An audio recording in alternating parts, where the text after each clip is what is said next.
Jim Costa on, Gotcha, Mr. Costa. and I'm putting my tie on so I'm not presentable. Kim Schreier's here.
The meeting will come to order.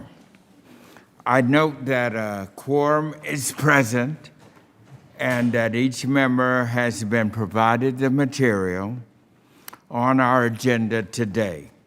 And I would remind members who are present in the committee rooms to please remember to follow the guidelines of our attending physician and ensure you are wearing a mask at all times unless you are speaking. And now, ladies and gentlemen, I want to start our meeting. If you could join the ranking member and I in a prayer and a moment of silence.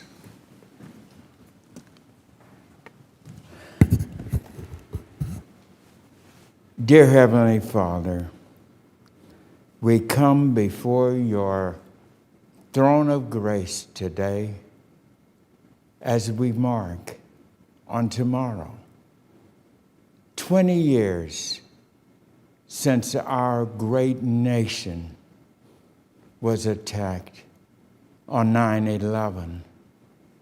We lost precious lives. We come for you to thank you for the first responders that came, that saved lives, the firemen, police officers, our beloved military. Dear God, as you have been throughout history, you've gone into fire with those in need. The children in the fiery furnace, you were there when they threw them in. There was a third one there, and they said it looked like the Son of God. We are grateful for your arms of protection.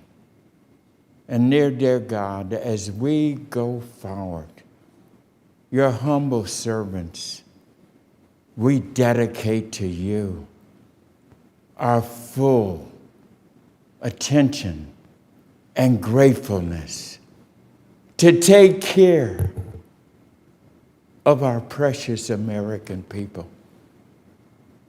And as you near, dear God, we need you. We continue to ask for you. And you have given us so many countless blessings. And we thank you for what you do each and every day. And for the families on this 20th year since we've had those attacks, please, dear God, as we recognize and honor those, please put your arms of protection and comfort and compassion around the wives, the children, the family members who gave that sacrifice. And dear God, as we look over into Afghanistan, we thank you for those 13 soldiers that gave their lives for the very people that they were there protecting. There's so much, dear God. Our hearts are overwhelmed and overflowing with thanks. And this prayer we say to you, in the name of your Son, Jesus Christ, we say, amen. Now, if we could have a moment of silence.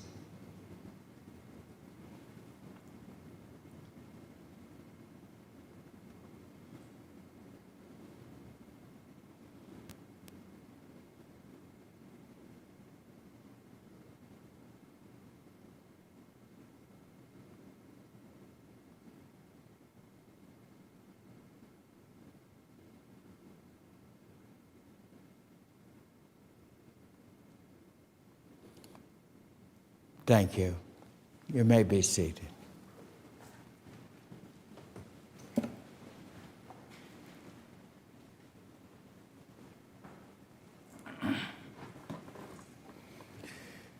Okay.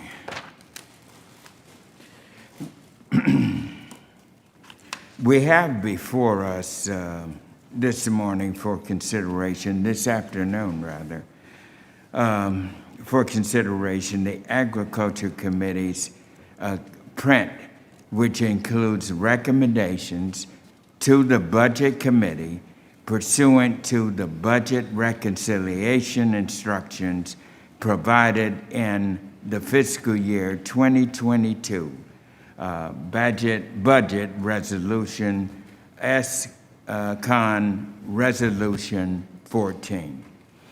Now I'd like to remind members that only amendments germane to the subject matter before us today shall be in order.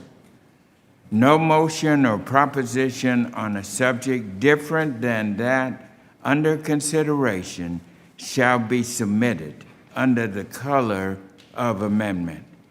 Members are reminded to please unmute yourselves when recognized to speak and to appear on the screen when you are called on to vote. Without objection, the chair may recess our committee subject to the call of the chair at any point during this meeting.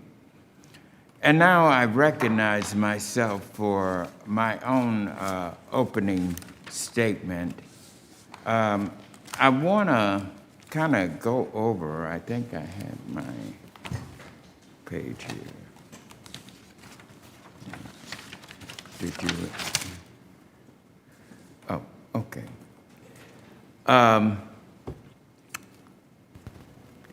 Before us today is the consideration of a proposal to satisfy the committee's reconciliation structure and discuss the agriculture's provisions included in this monumental investment in the American people as we build back better.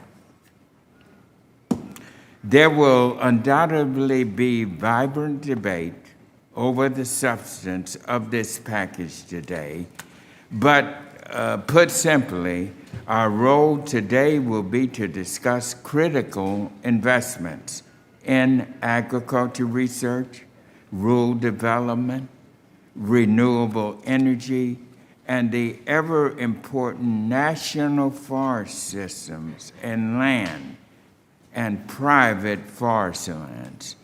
As you see, our nation is now ravaged with these fires out west. It is historic, it is monumental, and we've got to make sure that we invest in ways in which to protect and enhance our forest lands. We have, and I want to point out some of the things here. First of all, we will be dealing with $7.75 billion in agriculture research and infrastructure. Other countries like China, and I want to make this point very clear. China is on the move. They are determined to replace the United States as the #1 agriculture system in the world. We cannot and we will not let that happen. In order for us to do this, we in the Agriculture Committee are making sure that our partners in agriculture, our farmers, our producers, those out there that we depend upon for food production, they're our #1 trade entity. We got to make sure, ladies and gentlemen, make no mistake about it, China is outspending the United States on research investments, and that is why we've got this amount of money, 7.75 billion, and that will help us close the gap with China. We will also have 18 billion in rural job promoting investments to ensure that living in rural America or on tribal lands and our insular areas have access to clean water, reliable and efficient renewable energy as well. This funding will also support investments in renewable biofuels, infrastructure important to our farmers, and our fight against climate change, as well as flexible funding for rural community growth. We will also have 40 billion in investments in forestry programs to help combat these terrible forest fires and contribute to healthy and resilient forests. One thing I would like to address is the omission of conservation funding in the bill. Now, let me make one thing clear. Our team in our Agriculture Committee has been working diligently with the Congressional Budget Office on an additional $28 billion in conservation funding and climate-smart investments for our farmers and our ranchers. And I look forward to continuing to work to ensure that conservation funding is included when this package is taken up on the House floor. We got great work to do, and it's very important, and I appreciate you committee members being here, working with us, and making sure that we deliver for the American people. And now I'd like to recognize my friend, the distinguished gentleman from Pennsylvania, our ranking member, for any open remarks he would like to provide. Well, first of all, Mr. Chairman, I want to thank you for that prayer that you led us in. And as we approach tomorrow, it's a solemn day, Patriots Day, as we remember the loss of and how our country and the world has changed 20 years ago on that anniversary. I am proud to share the foundation of faith with you, which I know you do. That said, it is with solemn regret that I find myself before another partisan, unvetted, secretive process like the one conducted by this committee in February. Mr. Chairman, I took you at your word when you committed to strengthen this committee's reputation and return our storied history of bipartisanship. And I believe we had changed course when, through your leadership, we were able to unanimously pass bills that would shrink the digital divide and provide disaster relief to those in peril. Unfortunately, here we are again, about to force through an incomplete bill written behind closed doors by Senator Stabenow and Speaker Pelosi without a single meeting of our members to review its contents, much less a public hearing. Now, we were given the bill text less than 24 hours before this meeting, just seconds before the general public received it. That's not how we do business. That is not the definition of regular order. Sadly, members on both sides of the aisle are being jammed. We're debating an incomplete bill with unknown implications for every single person that we each represent. And I ask each of my colleagues, are you comfortable with this process? Do you understand what we're voting on? Do you know the top line number? Almost certainly will almost certainly plummet, requiring significant cuts and changes to these proposals, which will be left to the Rules Committee or worse, the Senate. Now, we're missing nearly a third of this spending proposal, leaving the fate of the policies most important to rural America in the hands of a majority who has advocated to offset the spending on the backs of family farms. Mr. Chairman, during the first reconciliation, despite your opposition to any amendments, Republicans had an amendment that passed with Democrat support addressing timely disaster needs. It was later stripped out by your leadership, and I'm beginning to doubt the role of the Agriculture Committee under the leadership of Speaker Pelosi. While one supports the broader reconciliation package or not, this committee has been given an opportunity to remove its priorities forward. It's disappointing the few bipartisan and substantive issues that we've worked to advance this Congress, and I know that we're both very proud of, the rural broadband and the WIP Plus bills, are not in the bill before us today. It's rumored your leadership wants to play games with rural America by adding those provisions to a continuing resolution in an effort to force Republican members to vote for legislation that may also raise the debt ceiling. Are we here to do the people's work and fight for rural America, or are we here to silently accept marching orders and succumb to a partisan charades? Such a calculated ploy is outrageous, and I ask that you implore your leadership to not continue to hold rural America hostage with inside the Beltway games. Then there's the elephant in the room, tax provisions in the broader package that, while outside of our committee's jurisdiction, are at the heart of the communities, families, and industry that we are here to champion. If you travel the country like I do and hear from producers and farm families on the ground, they're terrified, as they should be. Hardworking men and women that feed, clothe, and power our nation and the world will be irreparably harmed if the president's ramped-up death tax is allowed to become law. American agriculture is in grave danger if this harmful, wrong-headed tax on farm families is enacted into law. Now, I thank my Democratic colleagues on the committee, including you, Mr. Chairman, who have been vocal in opposition to these misguided provisions and their impact on farm families.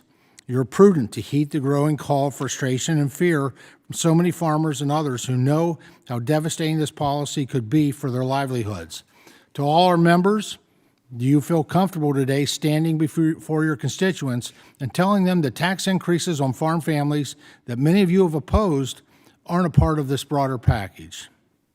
I, for one, don't. And proceeding with today's markup with anything less than a guarantee from your leadership that these harmful tax proposals are indeed off the table is a de facto endorsement of them. Republicans will be offering motions to move consideration of the bill until a date when we have the full story, including a complete bill to actually vote on, and a promise that the president's tax platitudes and policies are removed from this process. Mr. Chairman, I remain hopeful that you'll reconsider this package and process through an open, transparent amendment process. That's the way the Agriculture Committee does great work together. That is not this process today. At the very least, I hope you'll lend your support to the various motions for reconsideration and join us in protecting the farmers, the ranchers, and the foresters who feed, clothe, and fuel this great nation. And with that, I yield back. Yes, and I would like to thank the gentleman for his comments, and you're absolutely right. The great work that we did in our bipartisan collaboration for rural broadband, disaster aid, and let me just assure you that that is still on the table. We are working with it and in communications with both the Senate and the White House. The deal isn't done yet. But what we've got to do here today is do our part and get this moving out. Thank you very much for your nice comments regarding myself. Now, the chair would request that other members submit their opening statements for the record. The Agriculture Committee print pursuant to the budget reconciliation instructions for fiscal year 2022 is now laid before the committee, and without objection, the first reading of the text will be waived. Pursuant to Committee Rule 3I and House Rule X1, Clause 2, the chair may postpone further proceedings today on the question of approving any measure or matter or adopting any amendment on which a recorded vote is ordered. The chair now will recognize our distinguished counsel for explanation of our bill. All right. Thank you.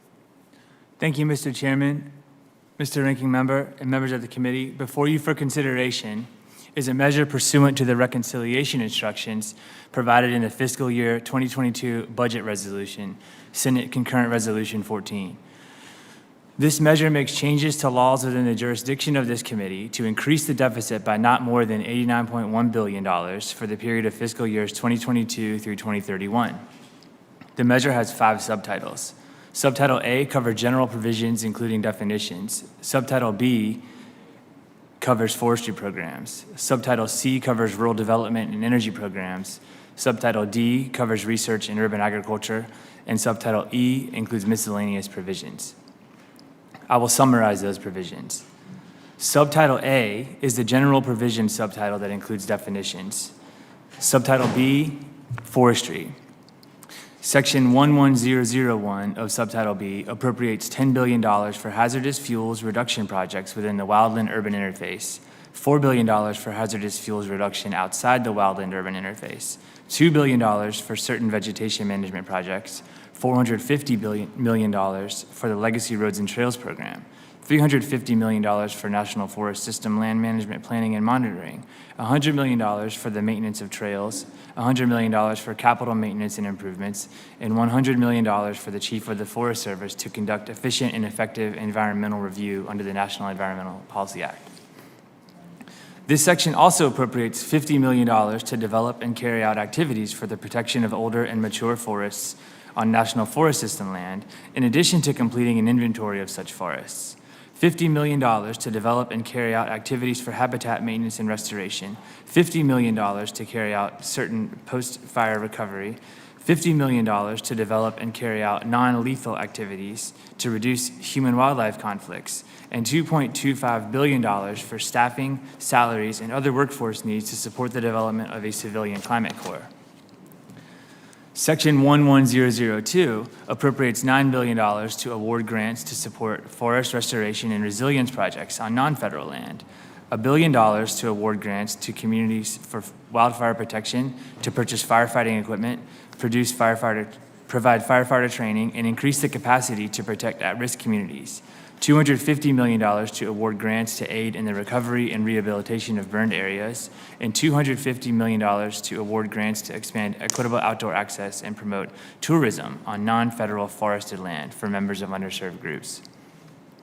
The section also appropriates $250 million for the state fire assistance and volunteer fire assistance programs, and $250 million for the implementation of statewide forest resource strategies. Section 11002 also provides funding for competitive grant programs in the following amounts: $250 million to carry out certain climate mitigation or forest resilience practices, $250 million for grants to support the participation of underserved forest landowners in private markets for climate mitigation or forest resilience, $250 million for grants to support the participation of forest landowners who own less than 2,500 acres of forest land in emerging private markets for climate mitigation, and $500 million to provide grants to owners of private forest land to provide measurable increases in carbon sequestration and storage. This section provides funding for the Forest Inventory and Analysis Program in the following amounts: $50 million for certain collaborative partnerships, $50 million for activities and tactics to accelerate and expand existing research efforts, $100 million to carry out certain recommendations with respect to climate change, forest health, sustainable wood products, and increasing carbon storage, and $50 million to provide technology enhancements.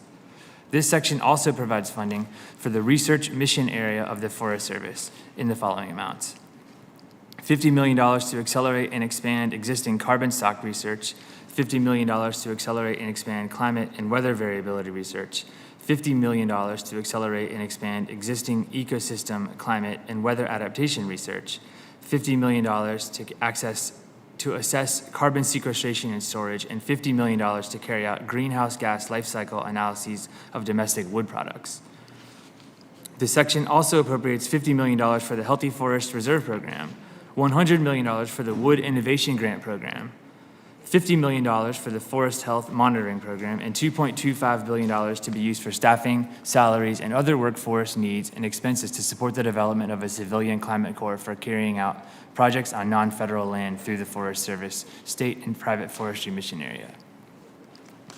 Section 11003 appropriates $1.25 billion to provide competitive grants to eligible entities through the Forest Legacy Program to acquire land and interests in land that offers significant natural carbon sequestration benefits or contribute to the resilience of community infrastructure, local economies, or natural systems. $3 billion to provide multi-year programmatic competitive grants to eligible entities through Urban Community Forestry Assistance Program, and $100 million to the acquisition of urban and community forests through the Community Forest and Open Space Program. Section 11004 provides a limitation that the funds made available under this subtitle are subject to the condition that the Secretary shall not enter into an agreement that is for a term extending past September 20th, 2031, and under which any payment could be outlaid or funds dispersed after September 30th, 2031, and shall not use other funds to satisfy obligations initially made under this subtitle. Subtitle C is the Rural Development and Energy subtitle.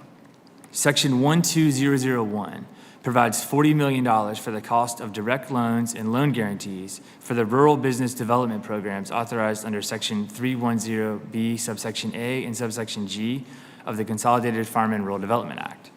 Section 12002 provides $430 million for the costs of grants for rural water and wastewater programs, including for colonias and tribes under sections 306, 306C, and 306D of the Consolidated Farm and Rural Development Act in insular areas and persistent poverty counties. Section 12003 provides $390 million for certain USDA rural development loan programs. This section requires that the Secretary make at least 6 months of payments on covered loans to the lender if the borrower has the opportunity to opt out of the payment. Section 12004 provides $200 million for the Rural Energy Savings Program under Section 6407 of the Farm Security and Rural Investment Act of 2002. The section requires the Secretary to make grants to eligible entities regarding energy saving program loans in an amount equal to not more than 5% of the loan amount at the election of the eligible entity. For eligible entities that make loans to qualified consumers in a persistent poverty county, the Secretary shall make grants of 10% in the case of grants. Section 12005 provides a total of $2.55 billion for the Rural Energy for America Program, or REAP, established under Section 9007 of the Farm Security and Rural Investment Act of 2002, $383.25 million of which will be for financial assistance for underutilized renewable energy technologies and technical assistance. This section also reduces the match requirement for grants awarded using funds provided under this section from 75% to 50%. Section 12006 provides $960 million to the Secretary to provide grants on a competitive basis to transportation fueling facilities and distribution facilities to install or upgrade fuel dispensers or pumps and related equipment, storage tank and system components and other infrastructure required at a location for ethanol blends and biodiesel blends, and to build and retrofit distribution systems for ethanol blends, traditional and pipeline biodiesel terminal operations, and home and heating distribution centers or equivalent entities to blend biodiesel to carry ethanol and biodiesel. Section 12007 provides $9.7 billion to the Secretary to make grants and loans for certain electric cooperatives to purchase renewable energy or renewable energy systems, deploy renewable energy systems, or make energy efficiency improvements. This section also allows the Secretary to make grants for debt relief and other costs associated with terminating the use facilities with high greenhouse gas emissions and related transmission assets. In making grants and loans under this section, the Secretary shall prioritize applications that will achieve the greatest greenhouse gas emission reduction and that will otherwise aid disadvantaged communities. Section 12008 provides $3.5 billion to the Secretary to award rural prosperity development grants to partnerships between local or tribal governments in rural areas and nonprofit or for-profit organizations to conduct comprehensive rural development and pre-development activities, support organizational operating expenses related to the rural development activities, and implement planned rural development activities and projects. This section allows for a recipient of Rural Prosperity Development Grant to use up to 25% of the grant to satisfy federal matching requirements of other programs. This section also provides $370 million to the Secretary to make Rural Prosperity Innovation Grants to nonprofit corporations or institutions of higher education. These grants require a 20% non-federal match and may be used to support the grantee's activities related to development and pre-development planning aspects of rural development, organizational capacity building to support the rural development activities funded by the grant, and to support the activities conducted under a Rural Prosperity Development Grant. Section 12009 provides $545 million for administrative costs and salaries and expenses for the rural development mission area, as well as for research and data collection costs under Section 12008 of this subtitle. Subtitle D is the Research and Urban Agriculture subtitle. Section 13001 appropriates $250 million to the Agricultural Research Service to carry out agricultural research related to climate change, $45 million to the Economic Research Service to carry out economic analysis and agricultural research relating to climate change, $16 million to the Office of the Chief Economist to carry out economic analysis and economic research relating to climate change and environmental services markets, $40 million to the National Agricultural Statistics Service for data collection and research related to climate change, $540 million for the Foundation for Food and Agriculture Research to carry out activities related to climate change, $380 million to the Office of the Chief Scientist to carry out advanced research and development relating to the climate through the Agriculture Advanced Research and Development Authority, and $5 million for agricultural climate research on biomass in accordance with Section 9008 of the Farm Security and Rural Investment Act 2002. This section also provides funding in the following amounts to the National Institute of Food and Agriculture to carry out agricultural education, extension, and research relating to climate change. $500 million for the Agriculture and Food Research Initiative. $500 million for the Sustainable Agriculture Research Education Program. $30 million for the Crop Protection Pest Management Competitive Grant Program. $20 million for the Agricultural Genome to Phenome Initiative. $200 million for the Organic Agriculture Research and Extension Initiative, $65 million for the Urban, Indoor, and Other Emerging Agricultural Production Research, Education, and Extension Initiative, $15 million for Centers of Excellence at 1890 institutions, $200 million for the Specialty Crop Research and Extension Initiative, $600 million for cooperative extension under the Smith-Liver Act, $126 million for cooperative extension at 1890 institutions, and $40 million for cooperative extension at 1994 institutions. This section provides $2.6645 billion for grants to agricultural research facilities under the Research Facilities Act. This section also provides $985.5 million to the Secretary for grants under the Research Facilities Act to minority-serving institutions, including 1890 institutions, 1994 institutions, Hispanic-serving institutions, and certain institutions of higher education in insular areas. This section provides $100 million to NIFA for research equipment grants. This section also provides $190 million for the scholarships for students at 1890 institution grant program. $50 million for grants to land-grant colleges and universities to support tribal students, and $50 million for the Higher Education Multicultural Scholars Program. This section provides $124 million to the Office of Urban Agriculture and Innovation Production and $14 million to the National Agricultural Statistics Service to conduct a study on urban agriculture that was required under Section 7212, subsection B of the Agriculture Improvement Act of 2018. Subtitle E is the miscellaneous subtitle. Section 14001 of Subtitle E provides $5 million to the Office of the Inspector General of the Department of Agriculture for audits, investigations, and other oversight activities for projects, activities carried out with funds made available to the department under this agricultural title. Thank you, Mr. Chairman. Thank you, Counselor. This measure will be considered on a subtitle by subtitle basis, and members may offer amendments on substitutes by subtitle basis. Amendments submitted in advance were emailed to members' offices last night and earlier today. Members will be responsible for having before them the text of any amendments. Members are reminded to please unmute yourselves and appear on the screen when you are called to vote. Now, before we begin, is there any member who would like to, at this time, speak on the bill? Mr. Chairman, Chairman. Yes, Congressman, I would like to who speak seeks on the program. recognition?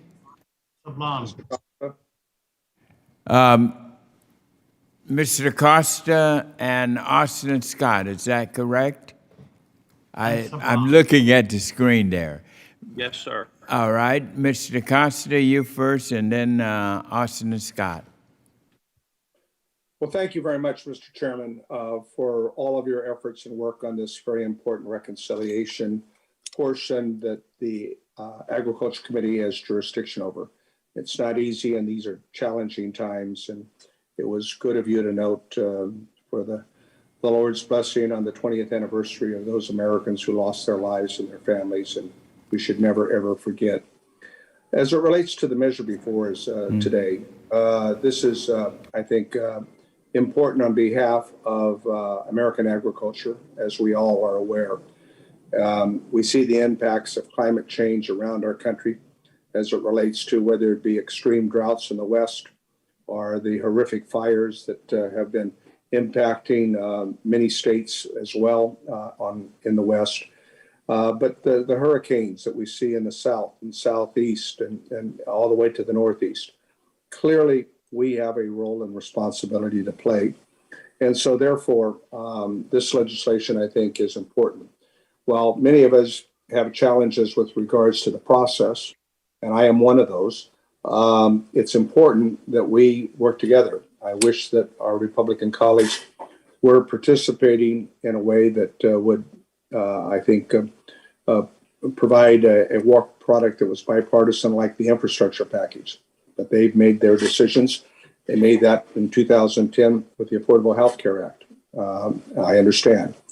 This bill is not perfect, clearly. It does provide funding in many areas that I think are important to American agriculture. Let us remember, the food that we put on America's dinner table every night is a national security issue. And I hope the majority of Americans, after the impacts of the pandemic last year, when our complicated and complex food supply chain was turned upside down with the closure of schools and restaurants, understood, in fact, that it is a national security issue. And therefore, we need to compete, as you noted, with China in terms of research and development. This measure does that. It gives us an ability to maintain our competitive global impacts.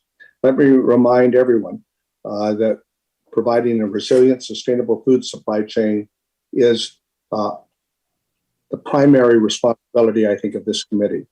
The money provided for the Ag Innovation Forestry is needed, and I will continue to work with all my colleagues on this issue. I know Republicans have some amendments on this that are positive, although I don't think they're going to support the legislation at the end of the day, whether their amendments are accepted or not. But we need to make these investments.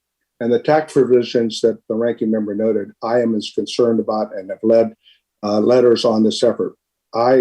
One of the reasons why I and a group of people want to ensure to see what passes the Senate in reconciliation and what are the tax provisions that provide the pay-fors, depending upon how much in terms of the top line numbers are made.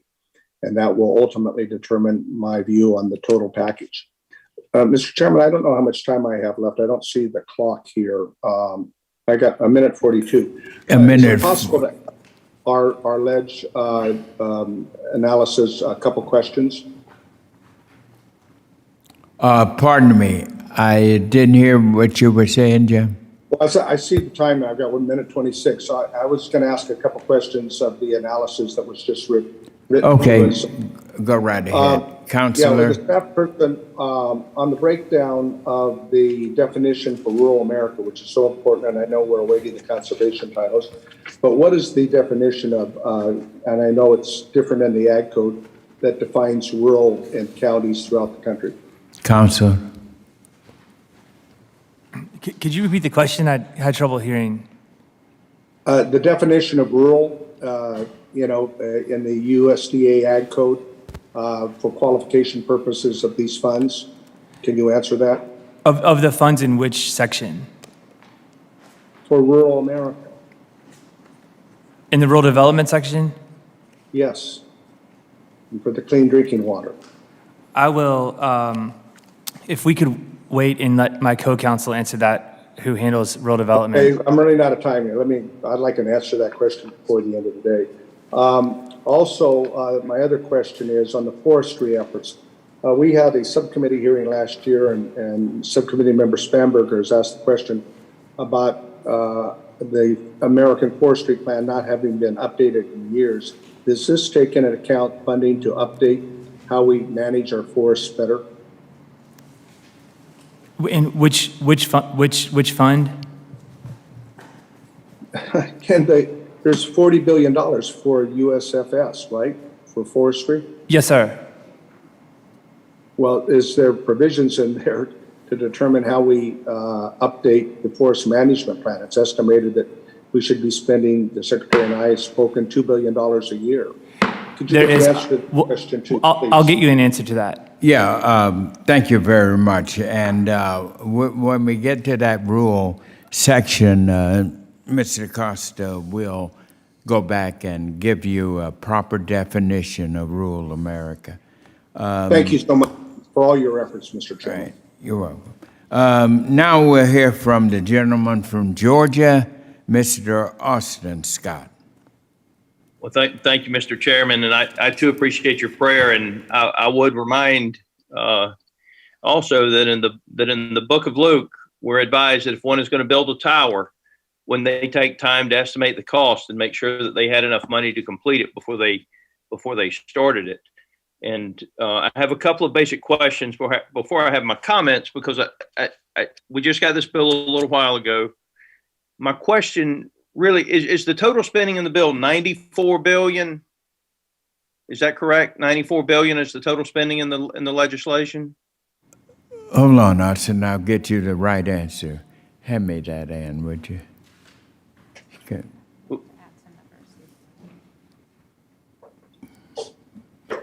I think you're right at about 90 billion. Okay. So of the 94 billion, am I correct then in that it is the Democrats' intent to move forward a piece of legislation that identifies 66 of the 94, but leaves 28 unidentified? Or is there more than the 28 that's not identified in how it would be spent in this? No, we have that 28 number you mentioned is in conservation, which we're going to deal with in a bit. Let me get that exact number from Ann. So there's 28 that's not identified. Is there any more that's not identified in here?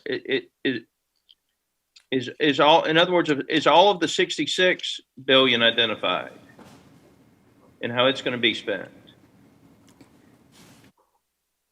Pretty clear in the explanation of the bill how all of the other parts of this will be spended. Okay. Well, Mr. Chairman, right now. so you're saying that in 50 Yeah. pages we have, there's 66 billion spelled out, and then there's another 28 billion that will be coming at a later date that the committee's not going to get to see or take action on until after the legislation's passed out of committee. Is that correct? Yeah, that's correct. Also, Austin, you got to understand we're in a process where we got both the Senate and the House moving ahead on these, and so we're not dealing in concrete just yet. Okay.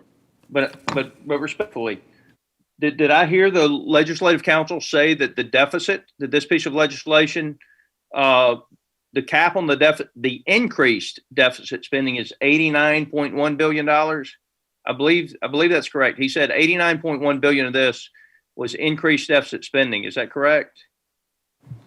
So, That's correct, Mr. Scott. The budget resolution instructed the Agriculture Committee to increase the deficit by not more than 89.1 billion. Okay, so of the 94 billion, 89.1 billion is deficit spending. And my question is, as we talk about China and their $7.75 billion investment, if 89.1 billion of the 94 billion that we all expect the Democrats are about to approve this legislation through the committee, 89.1 billion of the 94 billion is deficit.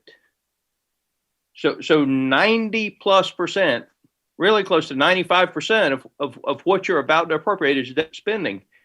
How much of that is going to be financed through the Bank of China?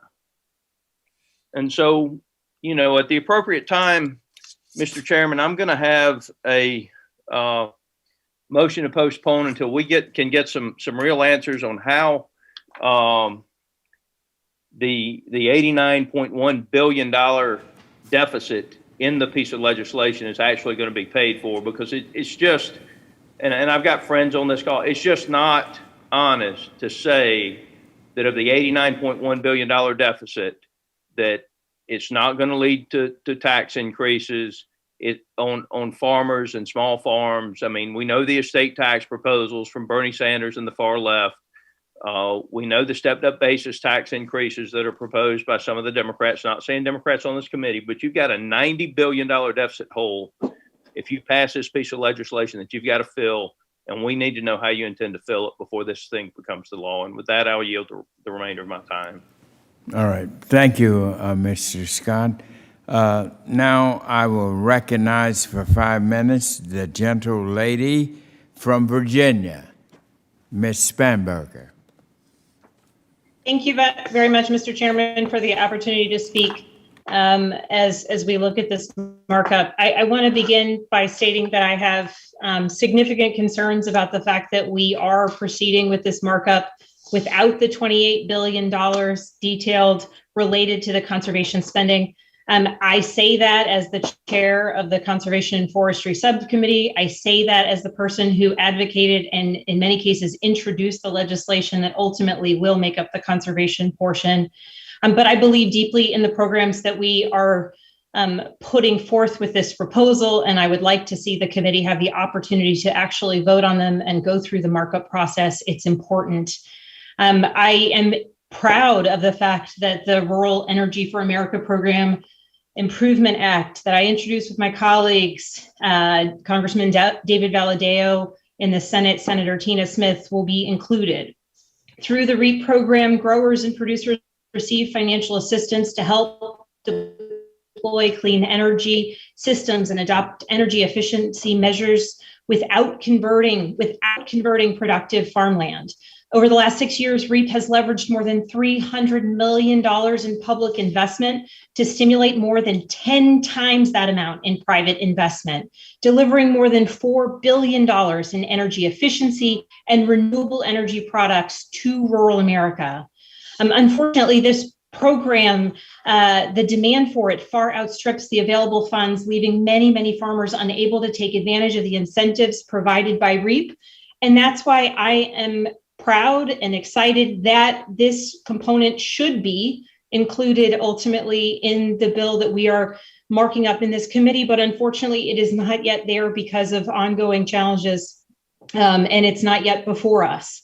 I'm pleased that this bill should allow provisions from my legislation that would significantly expand REAP, reduce burdensome cost shares on farmers and producers, invest in new technologies through set-aside reserve funds, and give innovations like on-farm energy storage, small-scale wind, and digesters the chance to break through. I know this will be included, but the idea that we're marking it up without having the opportunity to see this particular piece, I think, is a challenge. I wish that we had delayed this mark until we had the full components ready for us to discuss at length.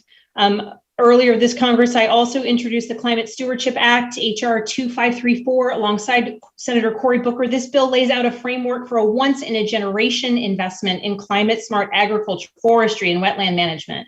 And I'm proud to see that so many of the priorities from my bill will be reflected in what the Agriculture Committee puts forth in the reconciliation process. Chief among the creation, it was introduced in that bill, as well as with legislation I introduced alongside my colleague, Congressman Neguse. That bill's called the 21st Century Conservation Corps Act.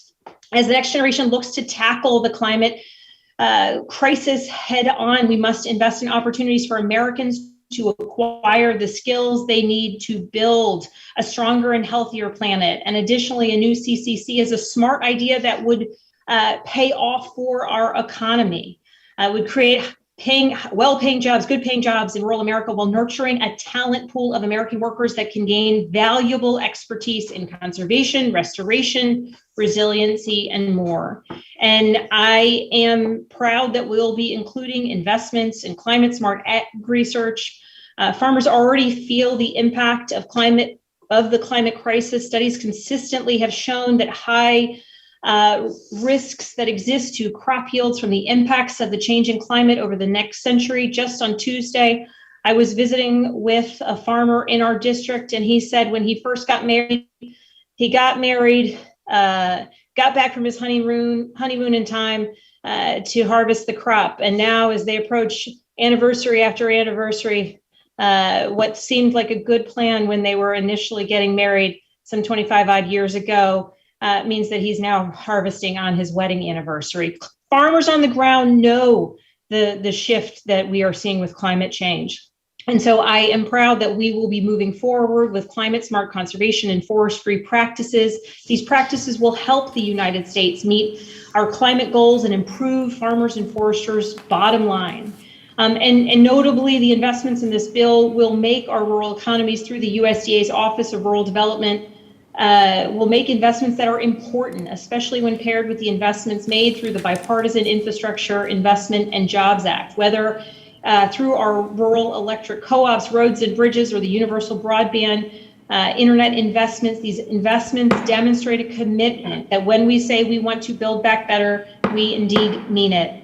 I look forward to moving forward, discussing this bill, the amendments put forth today. And I look forward to having the chance to speak on any of the conservation-related proposals that will ultimately move as part of the ag component of the larger Build Back Better Act. And with that, Mr. Chairman, I yield back. Thank you. Thank you, Ms. Spanberger. And I also want to congratulate you. You're right, you put a lot of time and effort in this, speaking to me, and I do want you to know we didn't get everything you wanted, but we did get some of the pieces of what you've been working on, and you have made our bill a whole lot better, and I commend you on your long, tireless work with climate change. Now I would like to recognize the gentleman from Texas, Mr. McLeod, for 5 minutes. Thank you, Chairman. And like has been mentioned, I do appreciate you taking the time to open us up in prayer today and to remember, of course, the events at this weekend highlights. Follow up here from our conversation Wednesday, I guess it was, and lost track of time. Gentlemen, please. Mr. Costa, mute yourself, my friend. Mute yourself. Go ahead, Mr. Cloud. Thank you, Chairman. And again, thanks for starting us in such the right spirit today. I am very concerned about the process leading into this. Has been mentioned, it's been less than 24 hours since we've received this bill. We've heard before about having to pass a bill so we can read it. This is more like passing a bill so we can write it, which is very, very concerning. You mentioned at the beginning about China, and yet we would point out that this bill does more to make us dependent on China's rare earth minerals than it does to free us from them Also, the importance of us supporting the American people. It was mentioned this is a massive investment in the American people, when this is more of a bill to build bigger government. As a matter of fact, there's not a single provision in this bill that directly supports the American farmer. To be clear, that means no funding in this bill will directly contribute to putting meals on the table. Lower costs for food for people whose dollar is already stretched by inflation will not be seen or happen with this bill. A few weeks ago, we had a markup on a WIT Plus bill that would have authorized $8.5 billion in funding to cover disaster losses. Not only is this a priority for farmers in my district, but also many members on this committee also talked about the importance of WIT Plus. Today's bill approves no money for WIT Plus. Also want to point out the irony of this bill funding grant and loan programs with rural prosperity in their name. If rural prosperity is a priority, the majority wouldn't be trying to repeal stepped-up basis to pay for their $3.5 trillion package that I might add was passed on a procedural vote on the House floor as opposed to as a bill. Other proposed tax policies like raising the capital gains tax wouldn't be happening if rural communities were in fact a priority. Many of us on this committee know that the success of small business owners and farmers depend on these tax policies. In fact, Texas A&M conducted a study on the impact of repealing stepped-up basis. Of the farms the study looked at, eliminating stepped-up basis would grow each farm's tax liability by $726,000. A lot of Texans are scared of what's to come should stepped-up basis be repealed and the capital gains tax be raised. Long-held family farms and businesses would be forced to shut down. Heirs of family farms wouldn't want to be liable for the increased tax burden. They wouldn't be able to support their farm, nor would they want to track the appreciation of business property that has been held for generations. Since I've been on this committee, there's been a lot of talk of ways to invest in beginning and minority farmers. Tax policies that make owning a farm more expensive won't inspire people to build, to open, or to continue farming. I call on my colleagues across the aisle to consider this package and vote against this administration's tax proposals. I know some of you have already been on the record opposing these tax changes. I hope your vote will stand by your word. There are many ways we can support our farmers, but supporting this bill is not one. I yield back. Thank you, Mr. Cloud. Let me mention to you that I have been at the lead on this stepped-up basis situation, and this is why it is not in this bill. I also sent a letter to the White House to President Biden explaining just what you said, and it is my hope that we will not have it in there. It would be devastating, not just to our farmers, but to families out there, but beginning farmers, others who get that inheritance and have to pay that capital gains tax on in a way that is just not fair. So I want you to know that it is not in this bill, and it is my hope that it will not be in the final one as well. I will now recognize the gentleman from New York, Mr. Delgado. Thank you, Chairman. Appreciate the opportunity. As the chair of the House Agriculture Subcommittee on Commodity Exchanges, Energy, and Credit, I strongly support the rural development provisions in this legislation and would like to highlight the proposed Rural Partnership Program. The Rural Partnership Program is closely aligned to my bill, the Rebuild Rural America Act, legislation I introduced with several of my colleagues on this committee, including Congresswoman Bustos, Congresswoman Craig, and Congresswoman Spanberger. New York's 19th congressional district is the 8th most rural congressional district in the nation.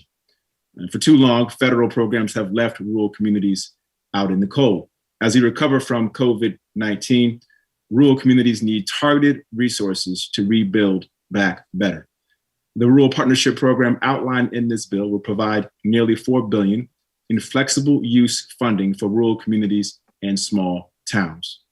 Similar to my Rebuild Rural America model, the Rural Partnership Program grant funding will empower rural communities, allowing them to use the money for locally tailored needs. This program will ensure rural communities, towns, and villages can address issues like food insecurity, high unemployment, or rural broadband access.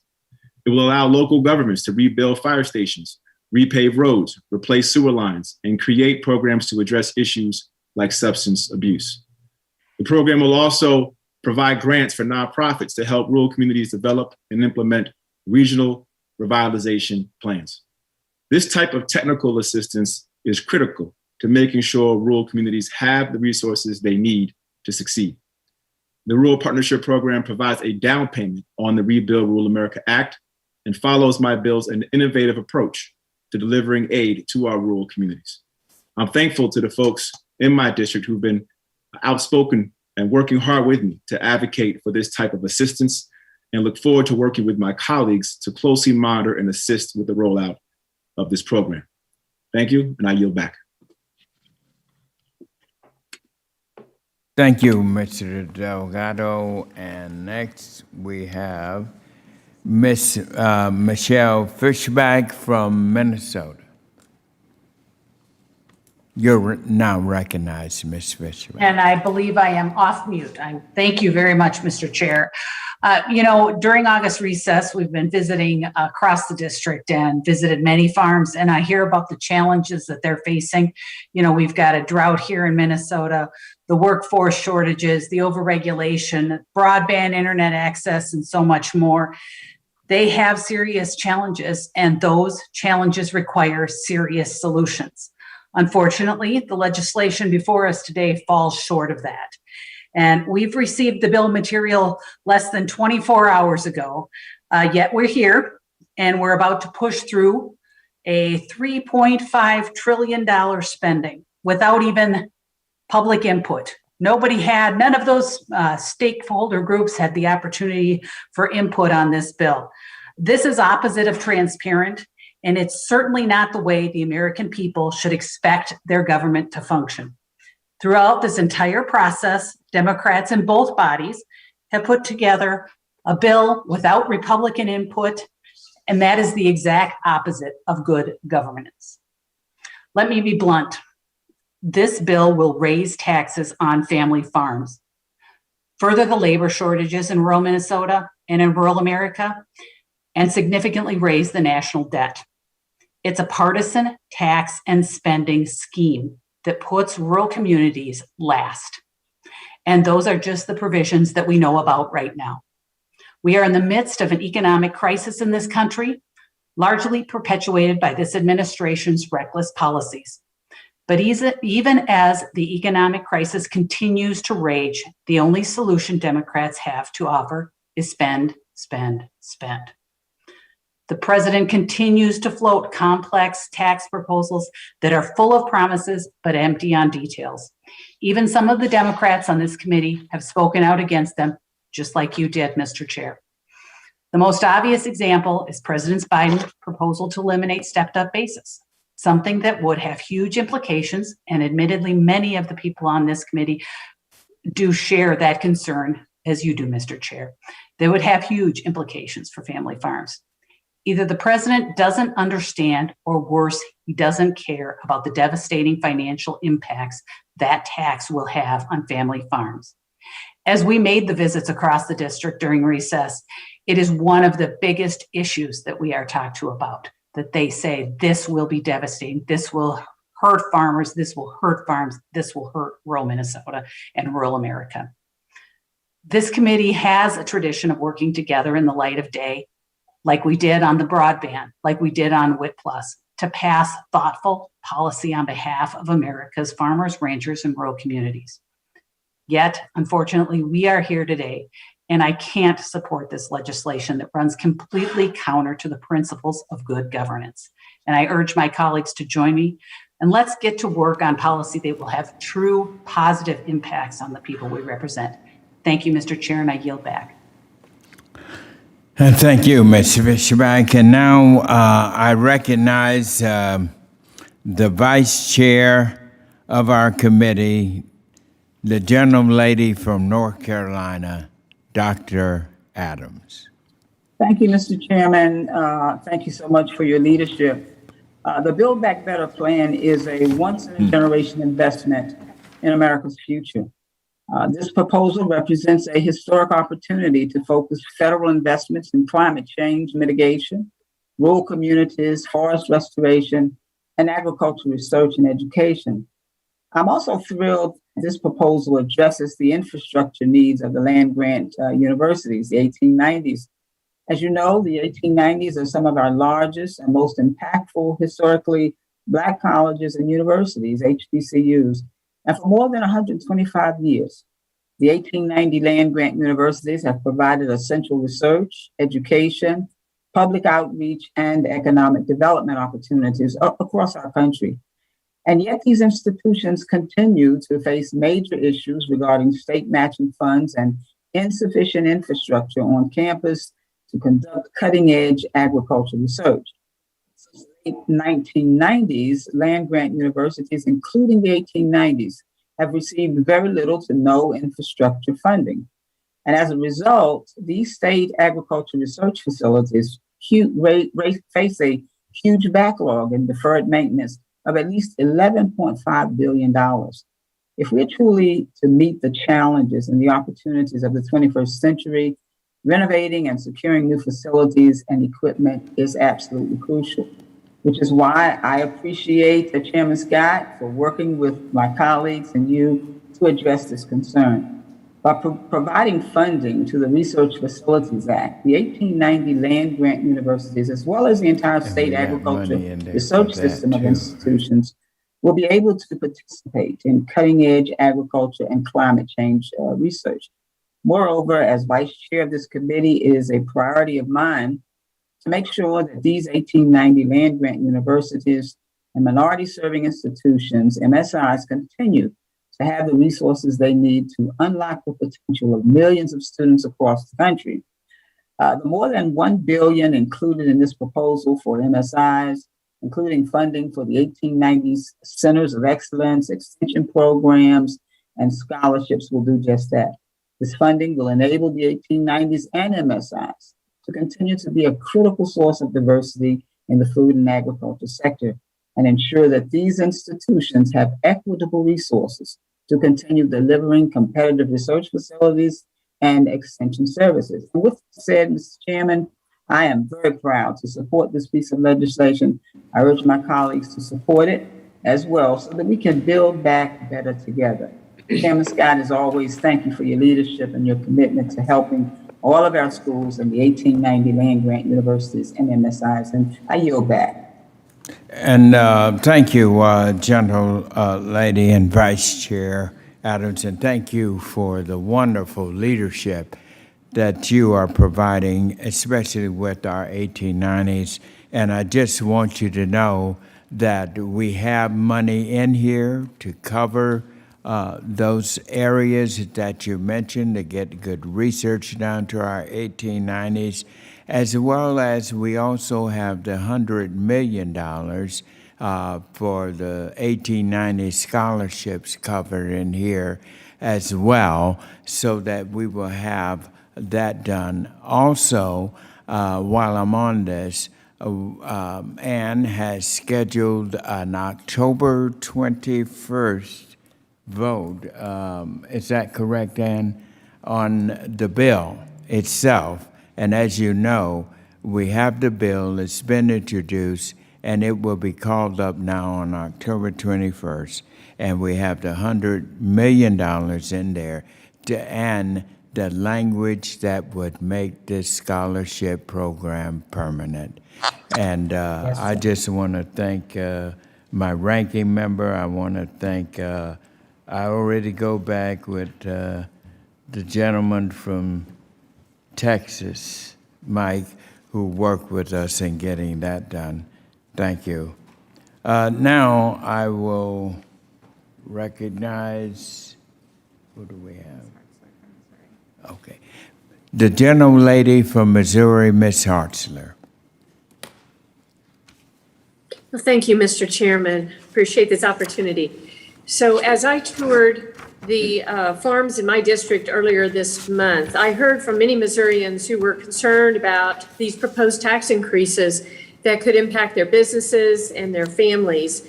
We also heard about the excessive Washington spending and skyrocketing inflation. I heard about the increased need for reliable rural broadband, how they can best keep their businesses operational and find people willing to work.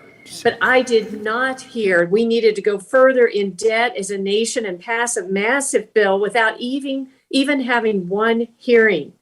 When the majority party refuses to operate in a bipartisan fashion, it doesn't just frustrate us here in Washington.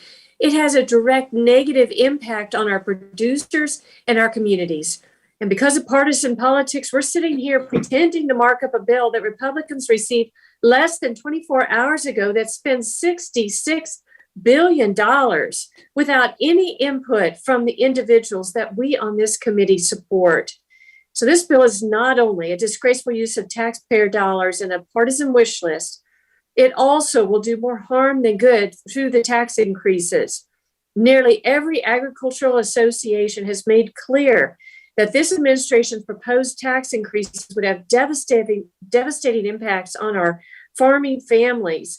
And I have here letters from Missouri Farm Bureau, Missouri corn growers, Missouri soybean, and Missouri cattlemen highlighting these potential threats to them and the negative impacts. And I would like to submit these for the record. I applaud my colleagues. Thank you.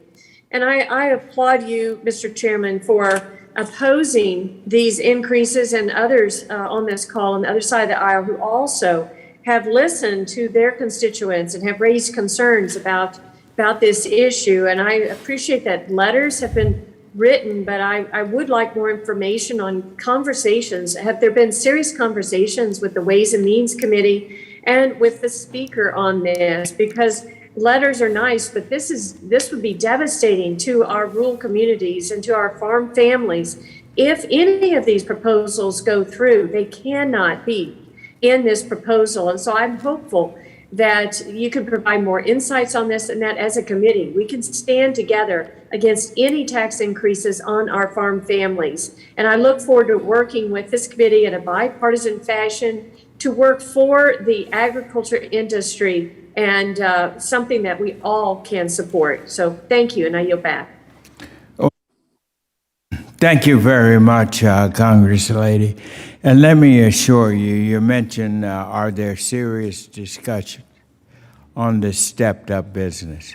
Yes, there have been. As I said, I've written a letter. I think there are other members on the Democratic side who are providing leadership on it already.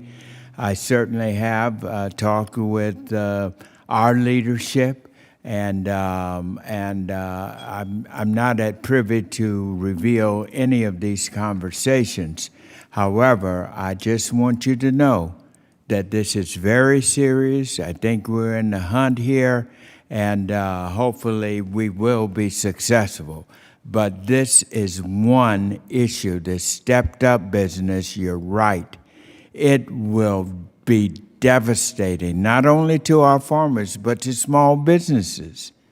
I mean, yes, I agree. And also that we cannot double the capital gains tax or reduce the estate tax threshold. So thank you for your support fighting these things alongside all of us. Thank you. Thank you. And now we will recognize, With the chairman yield? Miss Kim, is that Kim Schreier? Miss Kim Schreier from Washington. You're recognized for 5 minutes. Thank you, Mr. Chairman. And I am so glad that this bill includes significant funding for forest management and wildland firefighting, mitigation, and agricultural research. I want to quickly highlight a few of the provisions that will most benefit my constituents in Washington state. First, this bill makes a tremendous investment of $14 billion into hazardous fuel reduction, including $10 billion specifically set aside for the Wildland Urban Interface, or WUI. This is one of the largest investments ever made in wildfire mitigation. And hazardous fuels reduction, which includes mechanical thinning and prescribed burning, is desperately needed throughout the entire Western United States. Now, last year, a report from the Washington Department of Natural Resources identified 3 million acres of forest lands in my home state alone, nearly a quarter of which are in the Okanagan-Wenatchee National Forest in my district, as in need of restoration. And through active restoration and thinning, we can make our forests more resilient to drought, climate change, and pestilence. Prescribed fire, the practice of setting planned low-intensity fires overseen by professionals who can control the conditions on the ground, turns out to be one of the best ways to protect our communities from wildfire and restore forest health. Prescribed fires burn low to the ground, removing combustible debris from the packed forest floors, and along with mechanical thinning, this is one of our best weapons in fighting catastrophic wildfires, yet it's been horribly underutilized. That's why I introduced the National Prescribed Fire Act, a bipartisan bicameral bill that endorses the use of prescribed fire as an essential science-based strategy of reducing hazardous fuels to mitigate the worst effects of wildfire. And that's why I work to include funding for prescribed fire along with mechanical thinning in this package. These practices will protect our forests. I'm especially glad that some of this will be dedicated to the WUI, the Wildland Urban Interface. Places like Holly and Leavenworth, which is the highest risk of wildfire in the Pacific Northwest, were undeveloped. These areas were undeveloped 25 years ago, and now there's people living right up against the forest at high risk. And as our population expands to the WUI, we need to protect those areas. Relatedly, I am also thrilled that this program includes $1 billion for the Wood Innovation Grants Program. I'm hopeful this funding could be used in support of a small diameter mill in Chelan County.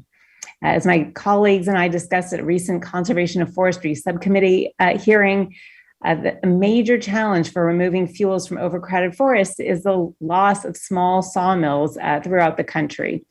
So developing a small diameter sawmill in Chelan County presents a unique opportunity to protect our forests and create family wage jobs. There is substantial momentum here and here locally and regionally to invest in this work. And so I encourage the USDA to work with Congress to use that funding in this way. I also want to highlight the investments in agricultural research. Modern ag research and education facilities serve as the backbone of our nation's cutting edge ag and food research. But research facilities face high deferred maintenance costs. For example, at Washington State University, Wenatchee Tree Fruit Research and Extension Center in my district, an aging plant growth facility that's well past its usual lifespan does not provide adequate quality control for high-level plant science. A new facility there is desperately needed and would cost $6 to $7 million. That is why my colleagues, including Representatives Panetta, Adams, and Plaskett, and I prioritized including investments in next generation ag research in this package. Frankly, each dollar invested in ag research provides strong returns to the economy. Lastly, I want to highlight the historic investment this bill makes in the Legacy Roads and Trails program. This is funding to improve or decommission forest roads and trails in areas where infrastructure is deteriorating. It's unique because it prioritizes water quality and watershed health with the goal of protecting American rivers and streams, endangered fish, and community water systems with targeted local products. It is results-oriented and collaborative, and only over half of the money used for fish passage and culverts comes from external partners. Thank you, Mr. Chairman, for including those, for protecting our forest lands, and for including these forest packages in this package. I yield back. Thank you, Ms. Shar. Now I will recognize the gentleman from Tennessee, Mr. Desjarlais. Thank you, Chairman Scott. I got to admit, I'm a little bit disappointed or highly disappointed at the way this hearing is being conducted today. The House Agriculture Committee has a long-standing tradition of prioritizing input from America's farmers, ranchers, forest landowners, rural communities, et cetera, when crafting legislation impacting their livelihoods. This committee also has a long track record of bipartisanship with members collaborating across the aisle. Historically, legislation coming out of this committee included both Republican and Democrat priorities that were fine-tuned over thoughtful legislative process. While I may not have always agreed with the priorities of my colleagues across the aisle, I appreciated the sanctity of the process. Unfortunately, the reconciliation process has been anything but thoughtful or collaborative. There has been no stakeholder involvement or discourse with constituents on this tremendous amount of money included in the bill at a time when spending is truly out of control. The bill's price tag currently was $66 billion, and we just heard from you, Mr. Chairman, in your remarks that at some point in the future, Democrats will be jamming another $28 billion into the bill behind closed doors. This is not the way to legislate. It's absolutely unconscionable to spend this amount without having a single hearing or opportunity to conduct oversight by having USDA in to testify. In fact, Republicans received this bill's text less than 24 hours in advance of this markup, and we still have no idea what the tax implications are going to look like because Ways and Means won't release the remainder of their bill until next week. This has been a horribly rushed process that lacks any sort of transparency. And this is my 11th year on this committee, as some of my other colleagues who've already spoken, and 8 of those were in the majority. I don't ever recall a hearing process like the one we had in February or the one we're having today, where we're going to spend untold hours on really a cake that's already been baked. We're going to go through the motions. We're going to offer some thoughtful amendments. And I am encouraged to hear the ranking member of the Forestry Committee, Ms. Spanberger, even acknowledge that this process is rushed, it's not complete, it's not ready. And yet here we are today going through the motions to jam this into this reconciliation process that I think you're going to find Americans are going to reject. We see the inflation across the country. We see gas prices going up. We see food prices going up. And we've just spent an incredible amount of money combating COVID. And now here we are sitting here today, irresponsibly looking at $100 billion or $90 billion that we haven't really fully discussed. And there's going to be amendments today. So maybe some folks across the aisle will remember what this committee is about, remember how it's supposed to function and operate. And we can postpone this until we know what's actually going to be in this markup and in this bill that's supposed to come before the committee. So I urge my colleagues across the aisle to think this through, think about the future of America, think about the debt we're going into, and let's do this in the thoughtful tradition of the House Agricultural Committee. Thank you, Mr. Chairman. I yield back. Thank you, Mr. Desjarlais. And now I will recognize Ms. Craig, the gentlelady from Minnesota. 5 minutes. Well, thank you so much, Chairman Scott and Ranking Member Thompson. I know we've got a lot to get through today, so I'm going to be very brief. Let me just reinforce to the committee, and you already know this, Mr. Chairman, leadership already knows this. I remain extremely concerned about any change in the stepped up basis. With that said, I know that there are some really critically important items in the legislation that we're going to mark up here today that are going to help my family farmers, and they're going to help rural communities all over this country. I just want to highlight 3 very quickly that we'll be discussing today that'll move the needle for Minnesota's family farmers and those in particular in the 2nd Congressional District of Minnesota. First, the nearly $1 billion investment in biofuels infrastructure will go a long way in expanding markets for family farms and increase the availability of biofuels for this nation's consumers. As I've said a number of times before, I think biofuels are an incredibly important part of our effort to reduce carbon emissions across our transportation sector, and they're a tremendous opportunity for markets for our family farmers. Second, the $4 billion investment in the Rural Partnership Program will help rural communities in my district and across the country create new opportunities and spur job growth. Third, the $2.5 billion investment in the Rural Energy for America program will help folks make investments in renewable energy systems that will provide significant cost savings in the long run and help fight climate change. Mr. Chairman, I've advocated for these actions on all three of these issues, as I know a number of my colleagues here today have on a bipartisan basis, and I really appreciate their inclusion in the text being considered by the committee. And with that, I'm going to yield back the remainder of my time. Thank you very much, Ms. Craig. And now I'd like to recognize the gentleman from Indiana, Mr. Baird. 5 minutes.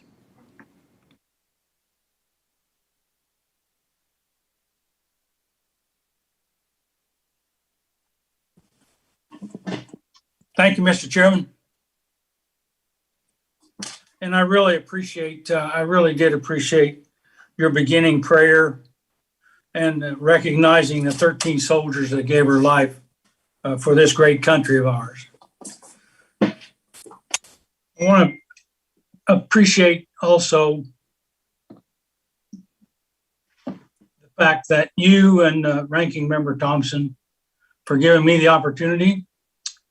Like many of my fellow colleagues, I'm incredibly frustrated with the process that has gotten us here today. To this point, I've been pleased. You know, we've done some really good work up to this point. I've been really pleased with the many things we've been able to accomplish together for this year. The bipartisan passage of measures to predict and provide disaster relief for thousands of farmers, ranchers in rural America. For our bipartisan efforts to deploy broadband across Indiana and America in our rural communities. And to work on both sides of these topics, fully embodied this collaborative spirit that we've known for and promised to be a tremendous benefit to the American people.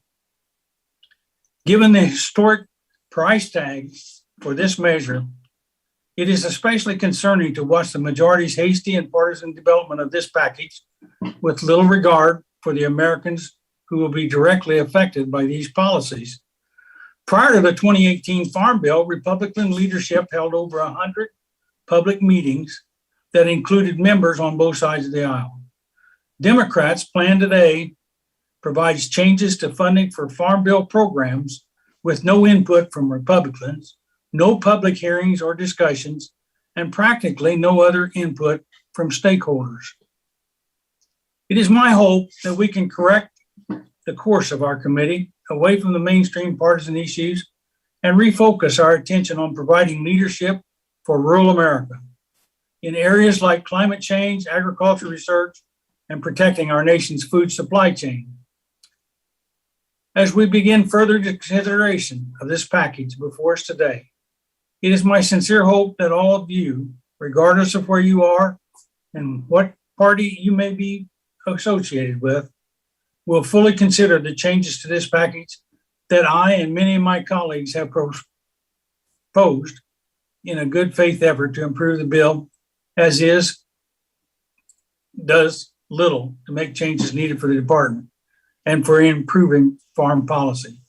Americans deserve a thorough, transparent, and collaborative process for legislation of this scale. I urge my colleagues to return to the normal order and restore the committee's reputation of bipartisan to support America hardworking farmers and ranchers. I thank you for the opportunity to share my thoughts. And with that, Mr. Chair, I yield back the balance of my time. Thank you, Mr. Baird. And I just want to comment on some of the things you've said. This committee is very proud of the hard work we've done together in a bipartisan way. And I want members, it's because of you that we were able to accomplish the disaster aid. We did that together, Democrats and Republicans. The climate change, we did that as Democrats and Republicans. Our 1890 scholarship program, we did that as Republicans and Democrats. And you've heard Democrat after Democrat already on this committee who are fighting as hard as Republicans against stepped up. Now, we can win this step up battle, and we got to do it in a bipartisan way. I'm taking the message to the White House, to our leadership. We can win this, but we got to do it together. And I'm going to stand up for this committee on the work that we are doing and have done. It's been historic, and we've done it in a bipartisan way. And I'm proud of the work that my ranking member and I have done on keeping this as a strong bipartisan agriculture committee. Thank you very much. And now, who's next? Ms. Pingree, gentlelady from Maine, you're recognized for 5 minutes.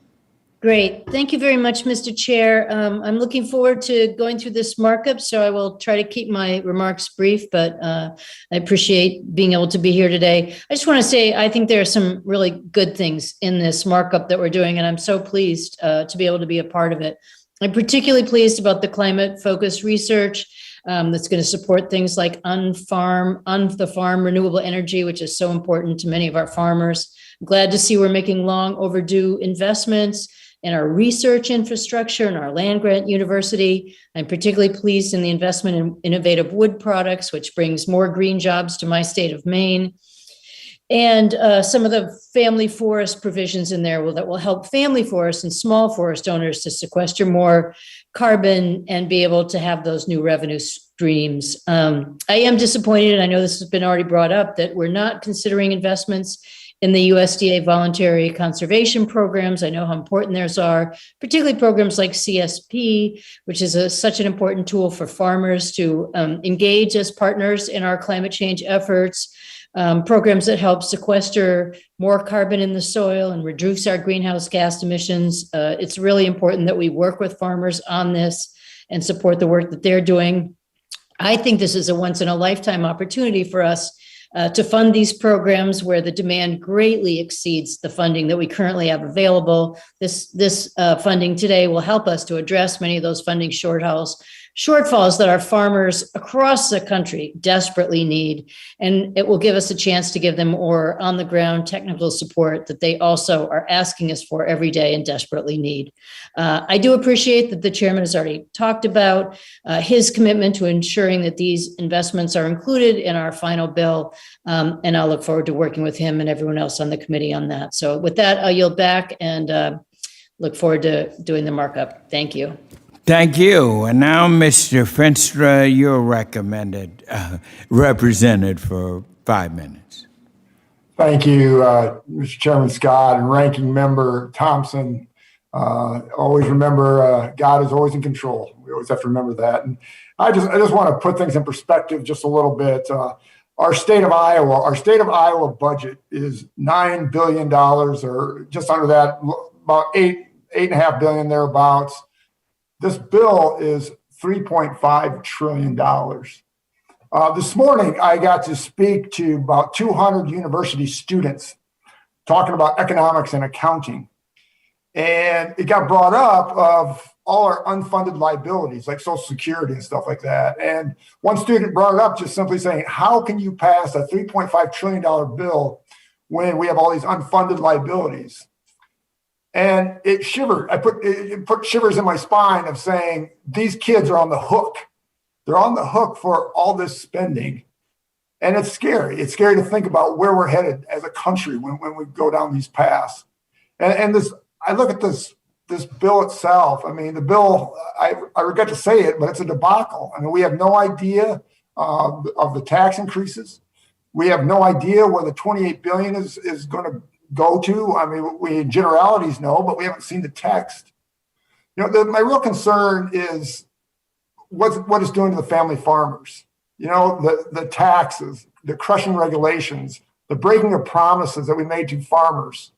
You know, farmers had enough. My district ranks number one virtually in all farming aspects in the country. We are the breadbasket to the world, the economic engine of our nation. And I'm here fighting for our farming community. I see what's happening. We talked about stepped up in basis, which is effectively a supercharged death tax. Thank you, Chairman, for going to bat on that. But there's more. That's just one piece of the pie. The administration also is calling for changes to tax known as 1031 like-kind exchange, right? Very similar to stepped up in basis. But what this does is when somebody's passing on property or when you're updating your farm equipment, that you don't have to pay that extra tax. And it sounds like that's going to be part of this bill. Democrat leaders are turning a blind eye to the negative effects of all these hidden taxes and these men and women who feed the world. They should not have to foot the bill for this reckless spending. They're also looking at implementing burdensome regulations that I'm just fearful of. Administrator Reagan recently announced that EPA will be looking at changing the waters of the U.S. rules. Return to WOTUS, which allowed the federal government to regulate 97% of Iowa's land. But it didn't stop there. Biden broke his promise to promote biofuels. He said that many times. Biofuels were completely left out of this bill, providing billions for subsidies for coastal elites that drive Teslas and Priuses or whatever it might be.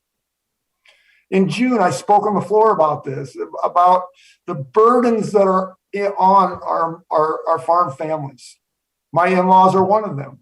We feel it. We have real issues, everyone. We have real issues that we need to deal with. We have anti-competitive behavior in the cattle market. We have the remaining competition of China. We have to develop stronger export markets. We need to prepare for the upcoming farm bill. Instead, we're here considering a bill that will solely benefit families on the East and West Coast and those leaving the families in the heartland of America behind. Our farmers, people deserve better. And this $3.5 trillion is just absolutely crushing to my kids and the kids I talked to today. Thanks, Chairman. I yield back. Thank you very much. And now I recognize Mr. Garbartol from California. 5 minutes. Thank you, Mr. Chairman. And thank you for bringing this important package of transformational investments before our committee, which will greatly, no doubt, improve the lives of Americans, including the residents of the Central Coast that I represent. Our Central Coast community has felt the impacts of the climate crisis in a multitude of ways. More severe droughts, increased frequency of heat waves, and record-setting year-round wildfires. The Build Back Better plan includes timely investments in climate-smart agriculture and research that aim to mitigate climate change while supporting the producers and farmers that feed us across the country. Universities and agricultural research facilities are key implementers of climate and innovation research. Investments in these institutions will help America advance our global competitiveness and ensure we are equipped for the future.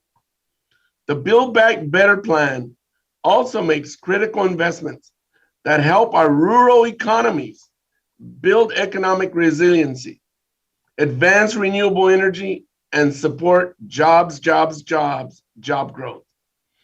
I urge my colleagues to support this bill in a bipartisan fashion, which will provide a vital support system for our ag producers, create good paying jobs, fight climate change, and fund agricultural education and research, both in my district and across our country.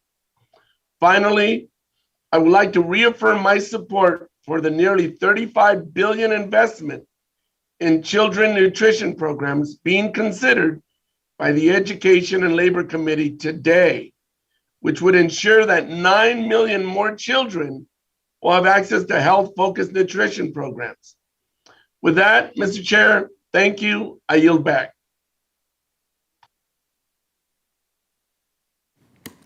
Thank you. And now I recognize Mr. Hagedorn of Minnesota. 5 minutes. Thank you, Mr. Chairman. I appreciate that.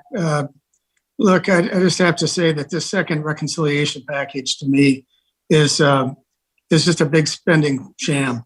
And it's going to contribute more to the war on agriculture that's being waged by the Biden administration and the Democrat Party.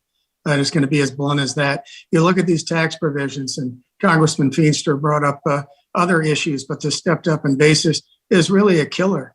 And, I don't know why anybody thinks it's a good idea to leverage on these family farmers who are going generation to generation and say, let's come up with a bunch of extra tax that you can't pay and then force them to sell out in order to, just pay the taxes to the IRS, and then the farm is lost. And I got to tell you, when that happens, you get smaller and smaller farmers selling out to bigger and bigger farmers. And bigger farmers aren't bad, but it means fewer people working the land and holding the land, fewer people living in our rural communities, fewer people shopping in our main streets, fewer people going to our schools. It puts enormous pressure on rural America. And why the heck the majority party would go along with something like that, I don't know. I mean, most farmers get it. There's going to be death and taxes in this world, but it shouldn't be in that order. I mean, even Senator Baucus from Montana, former Senator Baucus, was the head of the Finance Committee in the Senate for many years. He's written a column and he said, look, they did this, eliminated stepped up in basis a while back in the 70s. They did it again in 2010. And both times it was quickly repealed because it was so devastating against family farmers and small businesses and others that it just couldn't stand.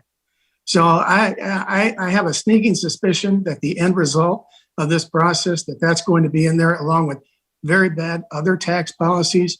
And so for that, we should oppose the bill on its face. It's part of the war on agriculture. And since we didn't have a hearing to talk to the farm groups and others about how despicable this provision is, I'd like to submit for the record a list of 40 farm groups and the letter that they provided that talks about the dangers of stepped up in basis, if that's made in order, Mr. Chairman. So ordered. Thank you. Yes. Second of all, another issue that contributes to the war on agriculture that's in this overall bill are the provisions on climate change. These are very disastrous provisions that are going to take us from U.S. energy independence and an all of the above energy strategy and move us to dependence on our adversaries, no less, and very high cost energy policies. If you're looking out for the farmer, that's not good.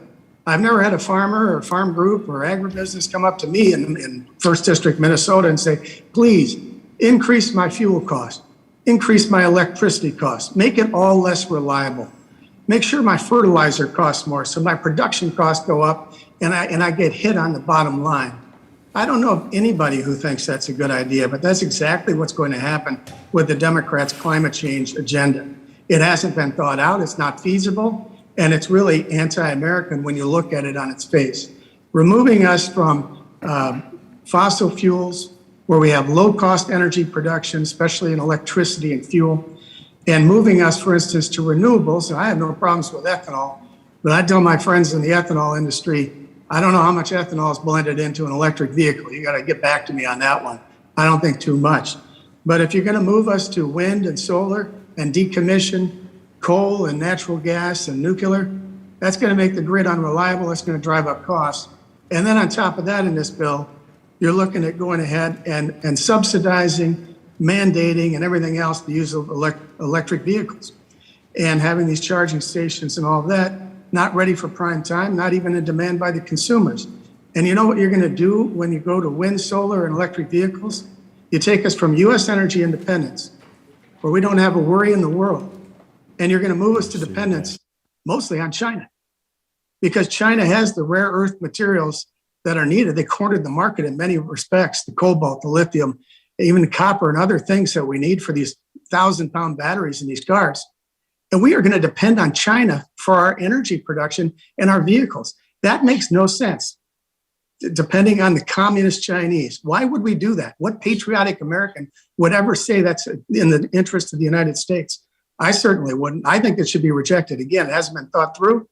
They need to revisit all this and do it in an orderly fashion that makes sense, that the economy and the market will dictate. So lastly, I just think this is a bad step that we're moving in with this reconciliation bill. Terrible bill we can't afford, and it contributes to the war on agriculture, which is higher taxes, more regulations, like Waters of the United States, which is coming down the road, higher cost energy, And on trade, I don't know. The administration, who knows what they're going to do with China and others and that. So for that and other reasons, I recommend a no vote. Thanks for your time. Yes, thank you. And now I recognize Mr. Panetta from California. Thank you. Thank you, Mr. Chairman. I move a strike last word. Yes. Thank you. Mr. Chairman, thank you very much for this opportunity and, of course, your leadership on this very, very important legislation that deals with two areas in particular that are very important to us here, especially on the Central Coast of California. Ag research and, of course, dealing with our wildfires. As co-chair of the Ag Research Caucus with my good friend Rodney Davis, I have fought for more robust investments in agriculture research from my very first day in Congress. And as you and many of this committee and in Congress actually know where I come from, the salad bowl of the world, agriculture is the #1 industry in my district. And today, the farmers and the farm workers I proudly represent are literally on the front lines of dealing with climate change. As I said, they are consistently dealing with the issues and the effects of the change in climate, and are consistently dealing with the more frequent and intense wildfires, including the damaging smoke taint, as well as the more devastating and prolonged droughts. But we can't just focus on providing relief after disaster strikes. We have to be more proactive and make sure our families, our farmers are more resilient and ready to fight for their future. That's why we need to increase investments in programs like the Agriculture and Food Research Initiative, AFRI, which is our nation's leading competitive grants program for ag sciences. This bill, I'm glad to say, includes a $500 million investment in AFRI funding and research that needs to get into the hands of our researchers and scientists who are working directly with producers in my district and all across this country to make sure our ag industry can be a part of our climate solution. Now, this bill also includes $380 million for the Agricultural Advanced Research and Development Authority, a program that Rep. Davis and I have been fighting to fund since AGARDA was first authorized in the 2018 Farm Bill. With $380 million, we can bolster AGARDA and invest in the type of high-risk, high-reward research that we need to have to be competitive in the 21st century. Now, this bill includes a $200 million investment in two programs that many of us on this community, Democrats and Republicans on this committee, have long supported: the Organic Research Extension Initiative, OREI, and the Specialty Crop Research Initiative, SCRI. Now, I represent a lot of specialty crop growers, and many of them grow organic or are transitioning to organic or grow both organic and conventional agriculture. And I'm absolutely thrilled to see that these programs receive funding in our bill, because I know that research will make its way back to the producers in my district, who are not only working to feed communities around the world, but also working to develop new tools and strategies for sustainable agriculture and to become even better stewards of our land. Now, being from the American West and considering what we are going through, not just in our fire season, but yes, fire years, I also want to highlight the $40 billion investment in forestry. Last year, my district was ravaged by fire, and this year is already proving to be another devastating fire year for California. So it gives me hope to know that this bill includes funding for hazardous fuels treatment in the wildland-urban interface, forest restoration and resilience grants, vegetation management, and funding for a state fire assistance and volunteer fire assistance programs. So, Mr. Chairman, from funding to ag research to funding to prevent, not just suppress forest fires, this legislation supports the people in my district on the Central Coast, but it also supports our agriculture all across our country. And that is why I look forward to continuing to support this bill. Thank you, Mr. Chairman. I yield back. Thank you, Mr. Panetta. Now I recognize Mr. Johnson from South Dakota. Thank you very much, Mr. Chairman. And I suspect some of you know that when I came to Congress, a spot on the Agriculture Committee was my top priority. I was committed to working on good policy in a bipartisan way. That's how I'm wired. And that's what this committee did, as much as any committee in the House. I am concerned, Mr. Chairman, that things have changed. Today's markup is a startling example of that. We're about to pass $90 billion in spending without a single legislative hearing, oversight hearing, outreach meeting or listening session to gain input on these proposals. Now, I want to provide a little context of that. And so let us recall that for the 2018 Farm Bill, a legislative package that had about as much agricultural spending as the bill that is before us, this committee hosted almost 100 hearings and listening sessions with real debate, real bipartisan debate to fine-tune the policy. For this bill, though, the majority has engaged in zero effort to find common ground or to build bipartisan compromise. I think we all realize we are a closely divided nation. Speaker Pelosi has a 4-vote margin. The Senate is literally 50-50. In that kind of a political landscape, I think Americans could be forgiven for expecting that our efforts would attempt to balance that close divide, that we would thread a needle between the half of us on the right and the half of us on the left. This bill does not do that, and I don't think any reasonable person could argue otherwise. I would close, Mr. Chairman, by noting this, and it is a source of great sadness to me. Our work on this massive bill is made all the more disappointing because it has caused this committee to neglect its other critically important responsibilities. Now, there are a number of examples, but let me highlight just one important one. Mandatory price reporting has already been extended by a year, and it expires at the end of this month. Let me say that again. Mandatory price reporting expires at the end of this month. Yet here we sit focused on massive new spending instead of focusing on transparency and accountability in the livestock markets. That is an area where ostensibly there is broad bipartisan support and agreement on what needs to be done. Ladies and gentlemen, we all know that we can do better. And so I would just suggest that we could put aside for a while this rushed reconciliation package and instead focusing on doing our work on important topics like mandatory price reporting, which again, expires at the end of this month. With that, Mr. Chairman, I would reserve. Thank you, Mr. Johnson. Appreciate that. And now I recognize the gentle lady from Iowa, Miss Axney. 5 minutes. Thank you, Chairman Scott, for the committee's important work on this legislation. And certainly I believe that the Build Back Better Act will do so much for our country, and really states like mine benefit the most, quite honestly. We're going to see huge opportunity and support for research within our institutions, get broadband out across this country, make sure that we have health care that people can afford in rural America. $1 billion, thank you, Mr. Chair, in making sure that we extend biofuels across this country. I really appreciate that. And I'm very grateful for you for the 2 pieces of legislation of mine that have been included in this. The Build Back Better Act includes 2 pieces, the Biofuels Infrastructure Reinvestment Act and the Rural Loan Aid Act. And so these 2 have been such a huge priority for me. Of course, with our biofuels infrastructure, we're going to be able to sell higher blends of biofuels, resulting in more demand for our corn and soybean farmers, and certainly more opportunity for jobs in our rural communities, and obviously more reduction in carbon emissions in our transportation sector. And then I've also led the effort to provide loan relief to rural loan recipients.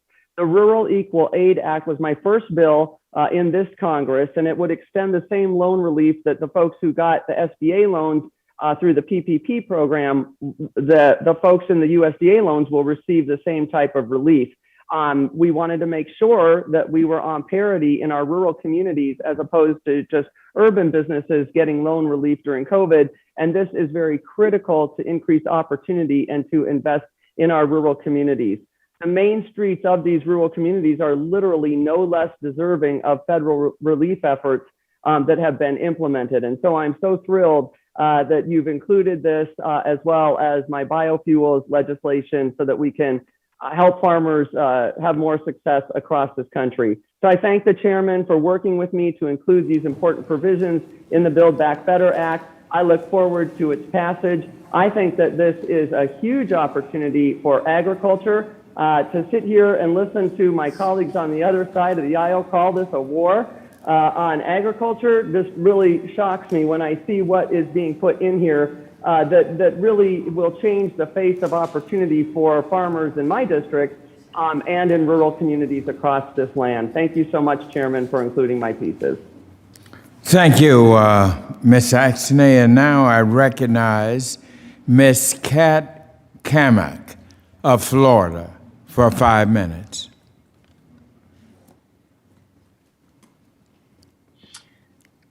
Can you hear me, Mr. Chairman? Yes, I can hear you. Okay, excellent, excellent. All right, thank you so much, Mr. Chairman, Ranking Member Thompson, for the opportunity to speak here today. You know, I was in Manhattan yesterday at the site of the World Trade Towers with my colleagues from the Homeland Security Committee, where we had a field hearing about where we find ourselves 20 years later, post 9/11. Are we safer today than we were 20 years ago? Now, sadly, the experts across the board, from NYPD to DHS and everyone in between, including members of Congress, we all said no. And as we face this massive markup with more unknowns than knowns, I want to remind my colleagues that food security is national security. And I would encourage everyone to think about that as we proceed today. Now, I have to say that given the short notice and the fly-by-nature process that we are seeing right now, the clearly deliberate manner in which this markup has come about to ensure zero input from Republicans, zero input from industry experts, or heck, even rural America. I've had calls here today with many of the representatives from major commodities and organizations who have had zero input. I'm surprised that we're even given the chance to try and address the many issues within the measure before us. Given the fact that we have heard from both Republicans and Democrats that have all expressed frustration and a little bit of disappointment in the markup here today, given that fact, I'm hard pressed to believe that what we are doing here today is little more than a charade. Everyone knows that the future of our nation's agriculture is on the line. We know the stakes. And everyone knows the importance of bearing the hatchet and coming together, regardless of what letter is next to your name, to find constructive solutions that help support and strengthen our nation's producers through an unprecedented time. But I'm not seeing that. I'm not seeing people come together. If that were the case, there would be Republican input in this process. So yet, despite an established record of bipartisanship on disaster relief and rural broadband, the majority made the conscious decision to reduce this important moment to a partisan exercise. Let's call it for what it is. There has been no transparency, no oversight, no remote interest in feedback from the majority, much less the farmers themselves who will be affected by this boondoggle. I can tell you that representing a majority agriculture district. All right. The language before us does nothing to address out of control spending or on the welfare programs carried out by this administration that has only grown dependence and ended decades of accountability and transparency. Why? Why is the majority so opposed to transparency and accountability? Why? This legislation does nothing to improve the farm programs that so many of our producers now rely upon. And what's worse, this reconciliation process is paving the way for a tax overhaul that risks destroying the American family farm as we know it. We've heard that there will be quote unquote carve-outs and exemptions for farmers, but has this administration, this majority, had any respect to even explain what those exemptions are? No. What the administration and the majority failed to grasp is the critical nature of American agriculture and the need for its continued survival. The majority's budget reconciliation process has done one thing. It has thrown American agriculture into yet another sea of uncertainty. The last thing that the very people who are keeping food on Americans' tables need is another uncertainty to contend with. The taxes destroying our family farms, the overburdensome regulations of heavy-handed bureaucrats in Washington, market fluctuations, trade issues, China, everyday weather. The one certain thing that our farmers are learning to deal with now is uncertainty. So why are we unnecessarily adding to that?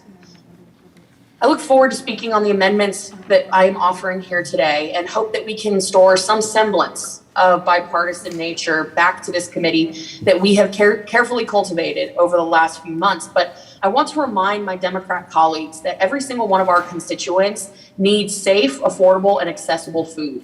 Destroying the very families that provide that food to our constituents is a direct attack on those constituents. It is not enough for our Democrat colleagues simply say that they're disappointed in the process and then turn around and vote for it. Words aren't enough. Our farmers deserve better, so let's do better. And with that, Mr. Chairman, I yield back. Thank you, Ms. Carmack. And now I recognize the gentleman from Kansas, Mr. Mann.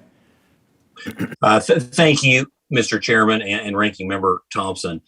Like many of my colleagues, I'm very frustrated with the process being used to bring this $3.5 trillion budget blueprint through reconciliation. You know, we lose track and we lose perspective. $3.5 trillion, y'all, is more than $10,000 per American.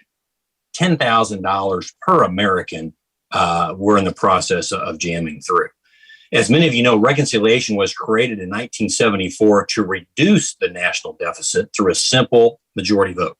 The idea was that through reconciliation, elected leaders would put aside political differences and instruct congressional committees on how to best prioritize the country's spending for the next year.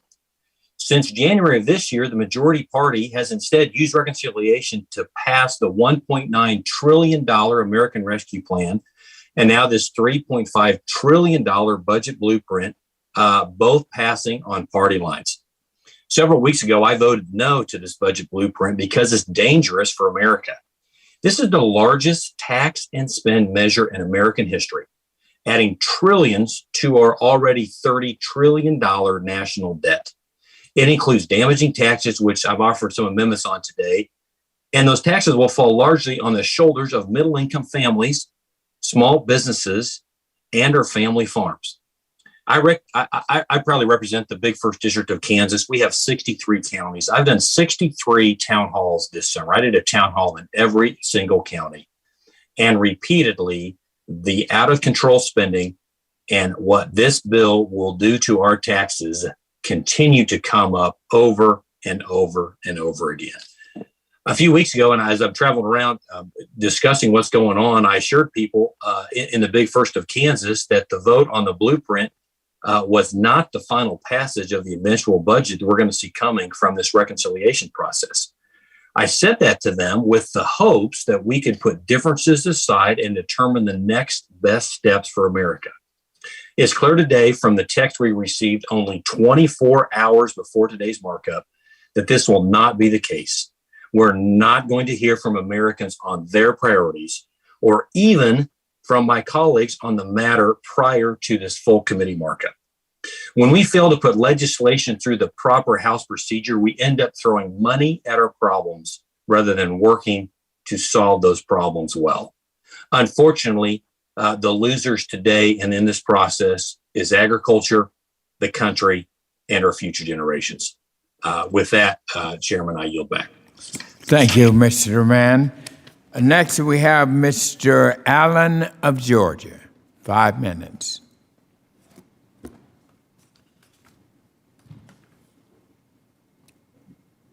Mr. Chairman, you're muted. Mr. Chairman, we can't hear you. Wisconsin. Oh, Mr. Allen of Georgia, you're recognized. We're addressing 5 the minutes. audio issue. Sorry, everyone.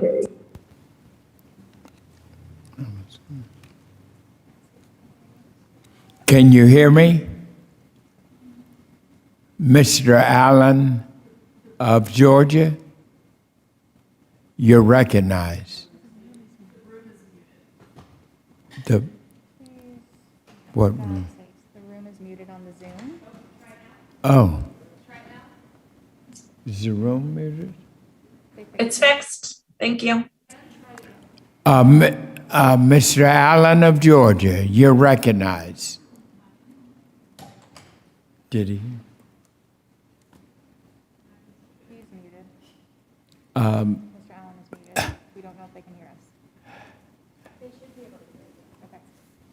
Mr. Allen, can you hear? Where is he? He's top right. Oh, Need to take it off mute. oh, he, Looks like he's in the car. oh, I see. Okay.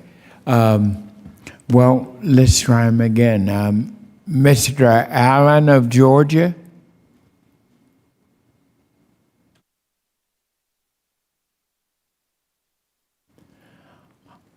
All right, if we're going to move on, but if Mr. Allen, if someone gets word to him, we don't want to miss anyone, we will.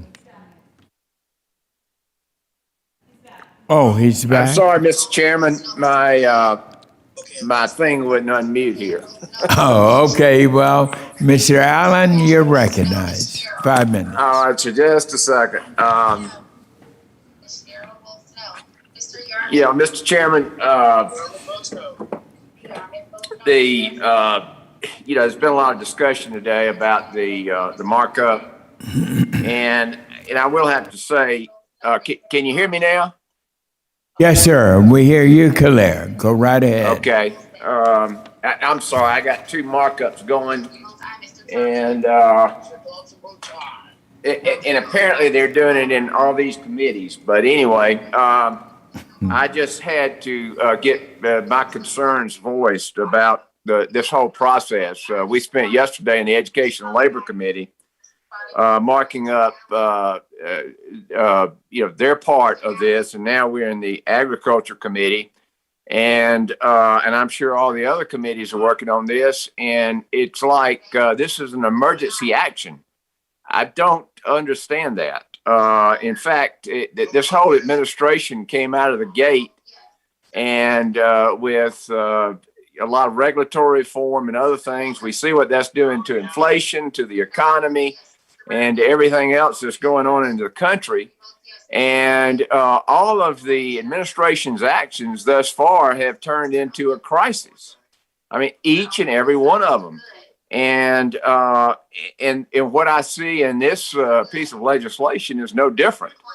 Right now our country's having to deal with all these crises. We've got inflation, we've got uncertainty, and frankly, from the standpoint of rural America, we don't produce carbon in rural America. We need carbon to grow our trees and our plants and everything else. The whole principle behind this is it just astounds me that the party in control of this House doesn't seem to understand or care how this massive increase in spending will impact the very constituents that we claim to represent. But if we continue this rate of spending, it will lead to increased inflation, as I mentioned before. And this is not the time to increase spending. Additionally, we're going to, additionally, when are we going to have oversight on the money we've distributed the past 1.5 years? We have provided the USDA over $141 billion for COVID relief, and there has been virtually zero oversight or hearings to investigate how these programs work and whether they need modifications or reform. As Chairman, as you mentioned in your opening remarks, the bills we're marking today, it doesn't even include the $28 billion of the total account, as Mr. Austin Scott brought up. So somewhere between now and the day when the full budget reconciliation package is brought to the floor of the House for a vote, the majority party will have to add around, will have to add this $28 billion. What's that going to look like? The entire markup today is dysfunctional, and it's a sad state of affairs. And I hope desperately that we might return to true regular order sometime in the near future. And that's the privilege I've had of serving on the Ag Committee. And I would hope we would return to that. Thank you, Mr. Chairman. Thank you. Thank you, Mr. Allen. Okay, hearing no further discussion, we now will move to subtitle A. Chairman, Je- Mr. Chairman, this is, Who seeks? this is Austin Scott, Mr. Chairman. Yes, sir. Mr. Chairman, I move to postpone consideration of the committee print until September 20th, 21, Mr. Chairman. We were given the text of this bill less than 24 hours in advance, only seconds before it was released to the general public. This bill spends a tremendous amount of money and will have a tremendous impact on every aspect of agriculture, our food supply, and it deserves candidly the consideration that can only happen when the members of Congress in Washington, D.C. So, Mr. Chair, I move to postpone to September 20th consideration of the committee print so that we as the members of Congress can do our job, and that is review this legislation, make sure that it does not increase taxes or the deficit, and then move forward with a vote at that time. Mr. Chair, I move to table the motion. I figured y'all. The vote is on tabling the motion to postpone. All in favor will say aye. Mr. Chairman, I raise a question of consideration. All in favor of the motion say aye. Aye. Aye. Opposed, no. No. No. No. The ayes have it and the motion is tabled. Mr. Chairman, I raise a question of consideration. Gentleman is recognized. For all basically, it really is alarming that members of this committee are being jammed by considering a significant spending bill. It's just out of character of the House Agriculture Committee, and it has been for the 13 years I've had the privilege and honor of serving on this committee. We're considering a significant spending bill without the ability to even vet the need and the purpose of this legislation. It really is unconscionable that the committee is considering this package knowing that nearly $25 billion in this committee's jurisdiction is going to be added without our consideration. You're asking us to vote on a bill where a third of it is undefined. There's no world where that makes sense. Certainly not within the world of the House Agriculture Committee. We're asking for what was being asked for with Mr. Scott was some additional time just so that we could actually do this in a proper way of knowing what that $25 billion in our jurisdiction on how it would be added. It really is it's also a dereliction of our duty as members of the Agriculture Committee continue this markup without the full knowledge of the tax pay-fors, which by all accounts, and I think there's a consensus, it'd be interesting if it seems like the folks I've heard from in their general comments, Republicans and Democrats have significant concerns of that, how it would be devastating to farm families. Transparency is not a partisan issue. In fact, many of my Democrat colleagues in this committee have called for the release of the tax pay-fors impacting farm families before this process should move forward. So I'm confident there is and I know that there's a bipartisan agreement on the need to delay this process. This isn't just for the sake of the delay, Mr. Chairman. This so we can know what's in this broader bill, what else in our jurisdiction will be tacked on, and ultimately do the work of this committee with integrity and transparency. Well, the gentleman raises the question of consideration, which is not debatable. The question is, does the committee wish to consider the committee print? All of those in favor say aye. Aye. Aye. Aye. All those opposed say no. No. No. In the opinion of the chair, the ayes have it and the consideration is agreed to. Mr. Chairman, I ask for a recorded vote. Yeah, they're just going to do elections.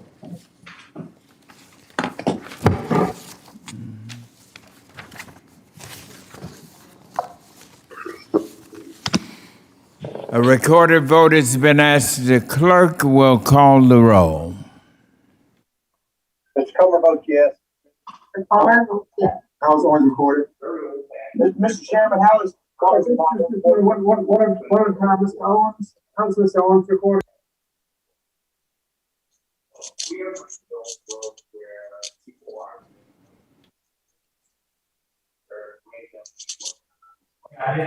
I didn't understand that. Who's calling and what was the question?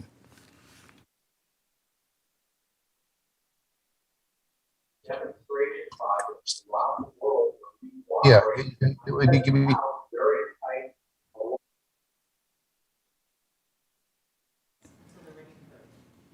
Okay, members, unmute yourselves until we're ready to vote.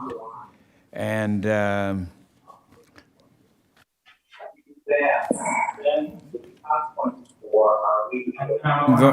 now I'm going to ask the clerk to call the roll.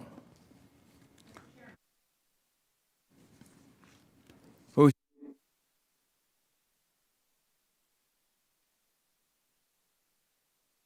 My vote.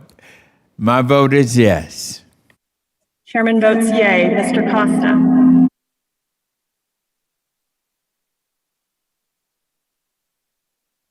Yes. Mr. McGovern votes aye. Mr. Vella. Aye. Mr. Vella votes aye. Ms. Adams. Adams votes aye. Ms. Adams votes aye. Ms. Spanberger.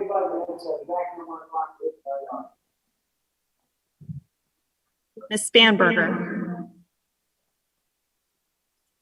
Mrs. Hayes. Mrs. Hayes votes yes. Mrs. Hayes votes yes. Mr. Delgado. Yes. Mr. Delgado votes yes. Mr. Rush. Rush votes aye. Mr. Rush votes aye. Ms. Pingree. Aye. Sorry. Aye. Ms. Pingree votes aye. Mr. This is the chair. As we are moving, the room it's not clear. We're not getting there's some electronic issue, and we're gonna call for a recess for 10 minutes until we can get everything clear. We're getting feedback. Is that correct? All right. So we will stand adjourned for how much? A recess. The sound is fine. The sound is fine. For 10 minutes, we will have a recess so we can get it straight. Thank you. 10 minutes. Is that Recess what is you to need? make sure. Yeah. All right. They just need to restart the system. The sound is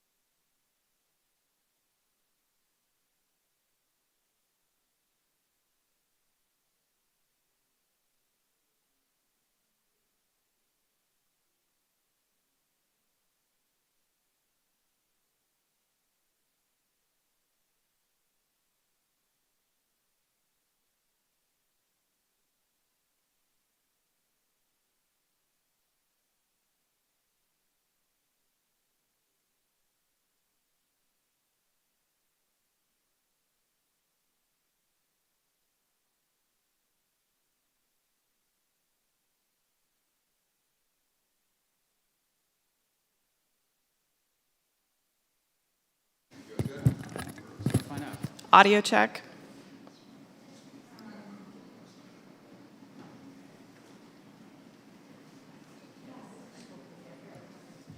Okay.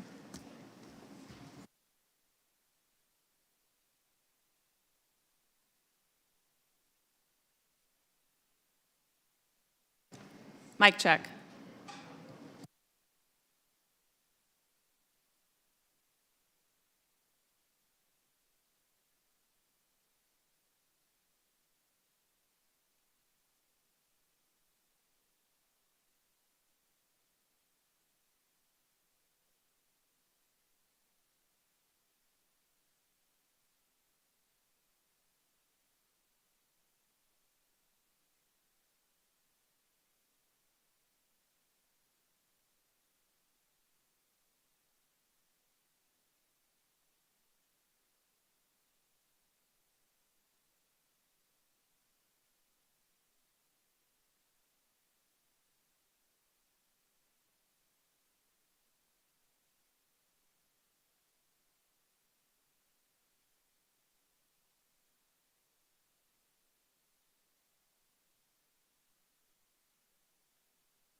Audio check, 1300.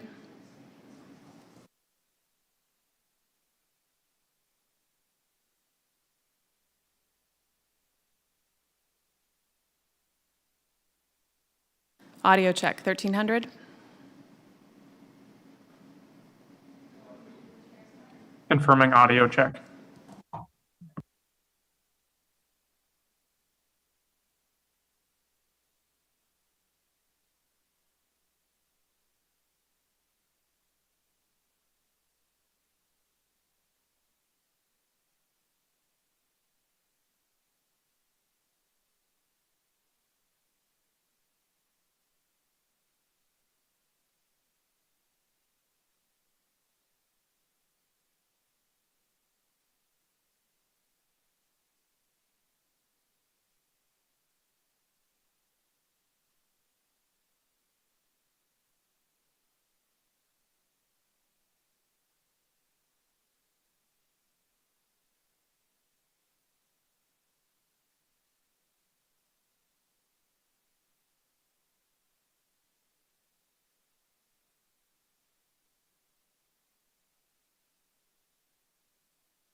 Okay.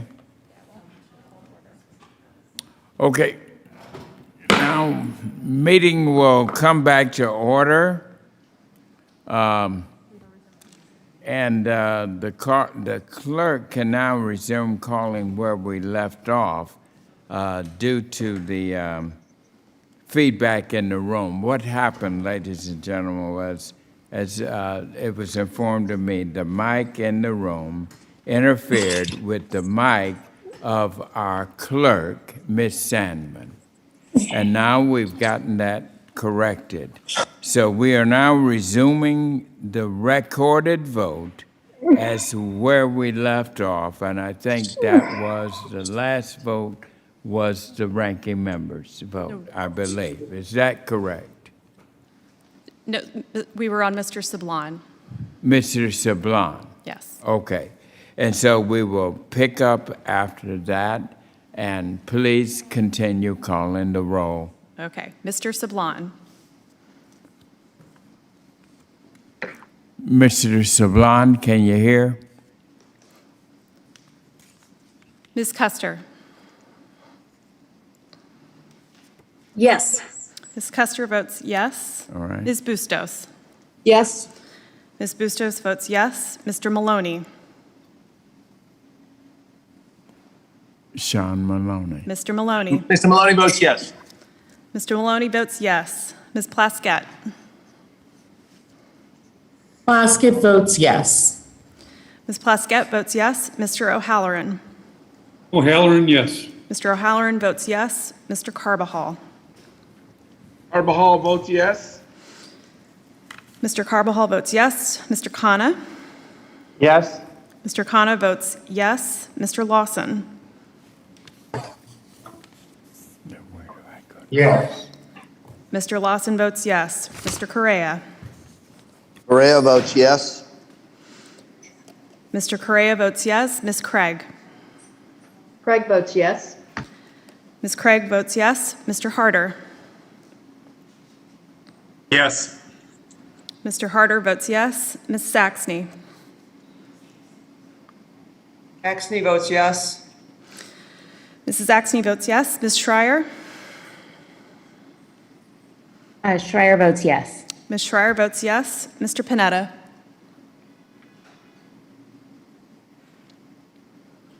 Mr. Panetta. Mrs. Kirkpatrick. Report.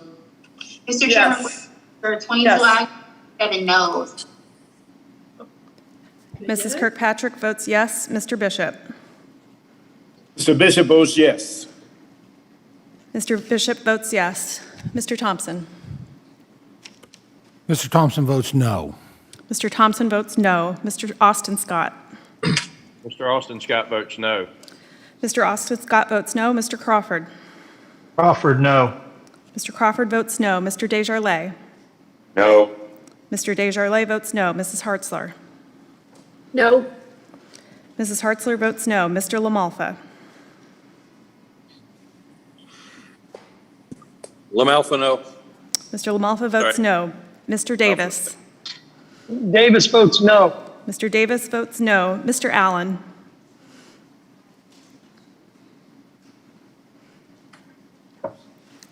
Mr. Allen.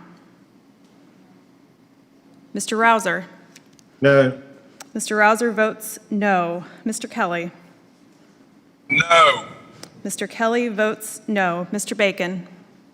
No. Mr. Bacon, Bacon votes no. Mr. Bacon votes no. Mr. Johnson. No. Mr. Johnson votes no. Mr. Baird.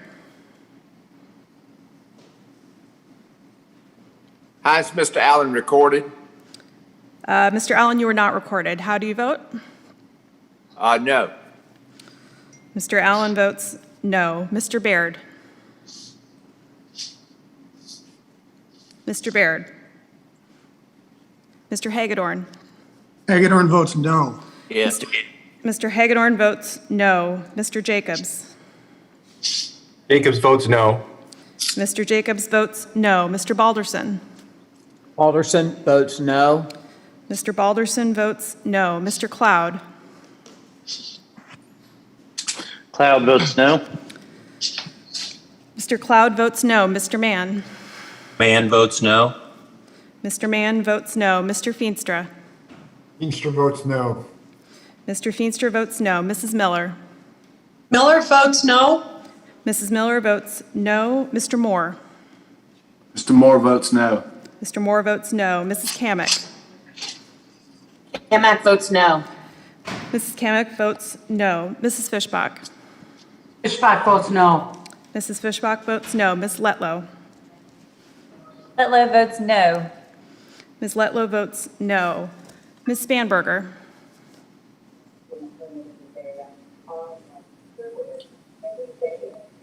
Ms. Spanberger. We got 2 meetings going here.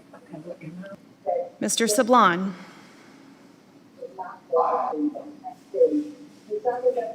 Mr. Sablon. Mr. Panetta. Aye. Mr. Panetta votes aye. Mr. Baird.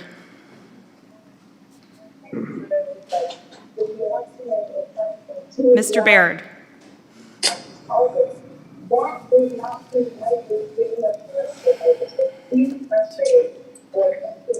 Mr. Chairman, how am I recorded? Mr. Costa, you're recorded as yay. Thank you. How's Adams recorded? Ms. Adams, you're also recorded as yay. Thank you.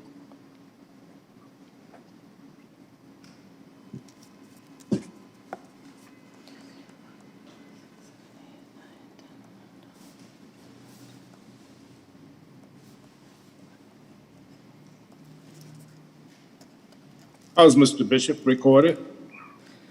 Mr. Bishop, you're recorded as yay. Baird, no. Mr. Baird votes no.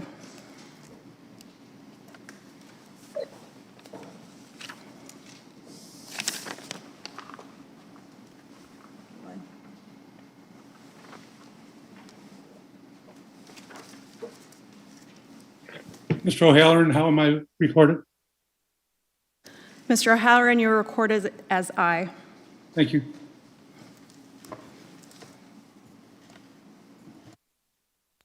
Clerk, how is Allen recorded?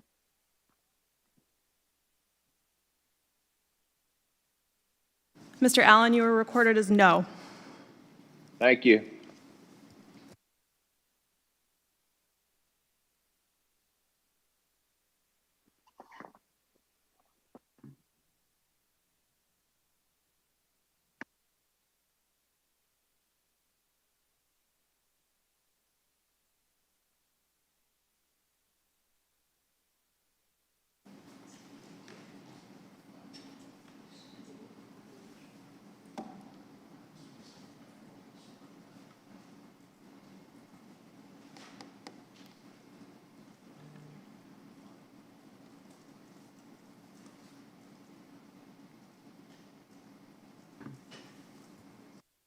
Madam Clerk, this is Ms. Craig. Could I just verify how I'm recorded, please? Ms. Craig, you are recorded as yay. Thank you. This is Sablon. How am I recorded, please? Mr. Salam, we did not have you recorded. Did you wish to record a vote? Is this a motion to postpone? No, sir. This is the question of consideration offered by the ranking member. So I vote no.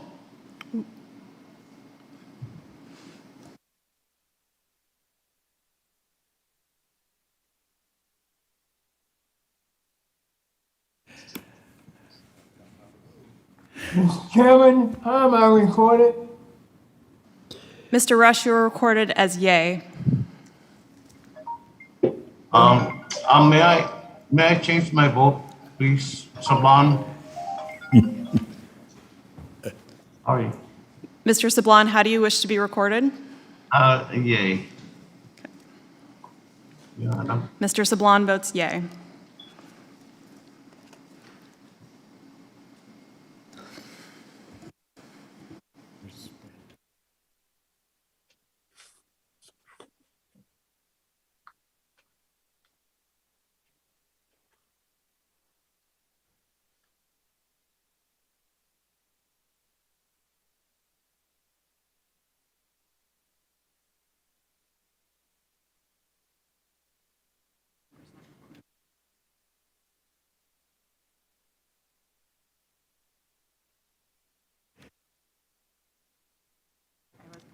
Okay. Is there any other member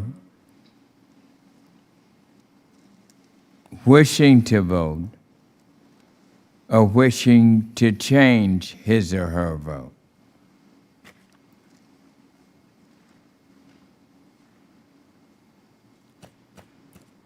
And have all members voted?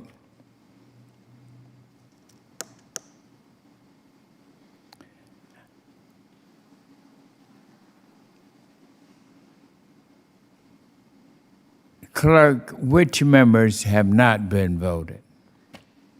Mr. Chairman, the only member not recorded at this point is Ms. Spanberger of Virginia.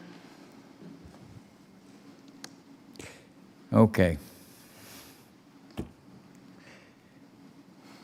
Now the clerk shall report the vote.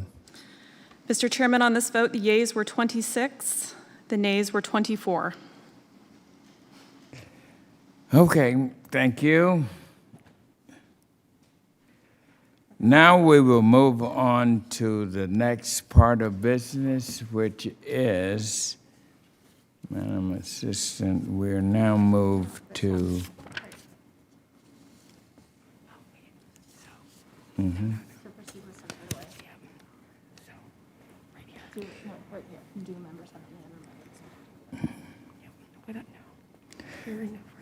Okay, hearing no further discussion, we now will move on to Subtitle A, General Provisions.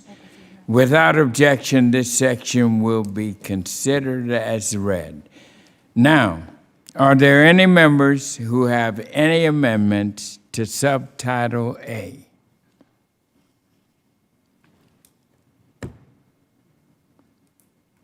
No amendments.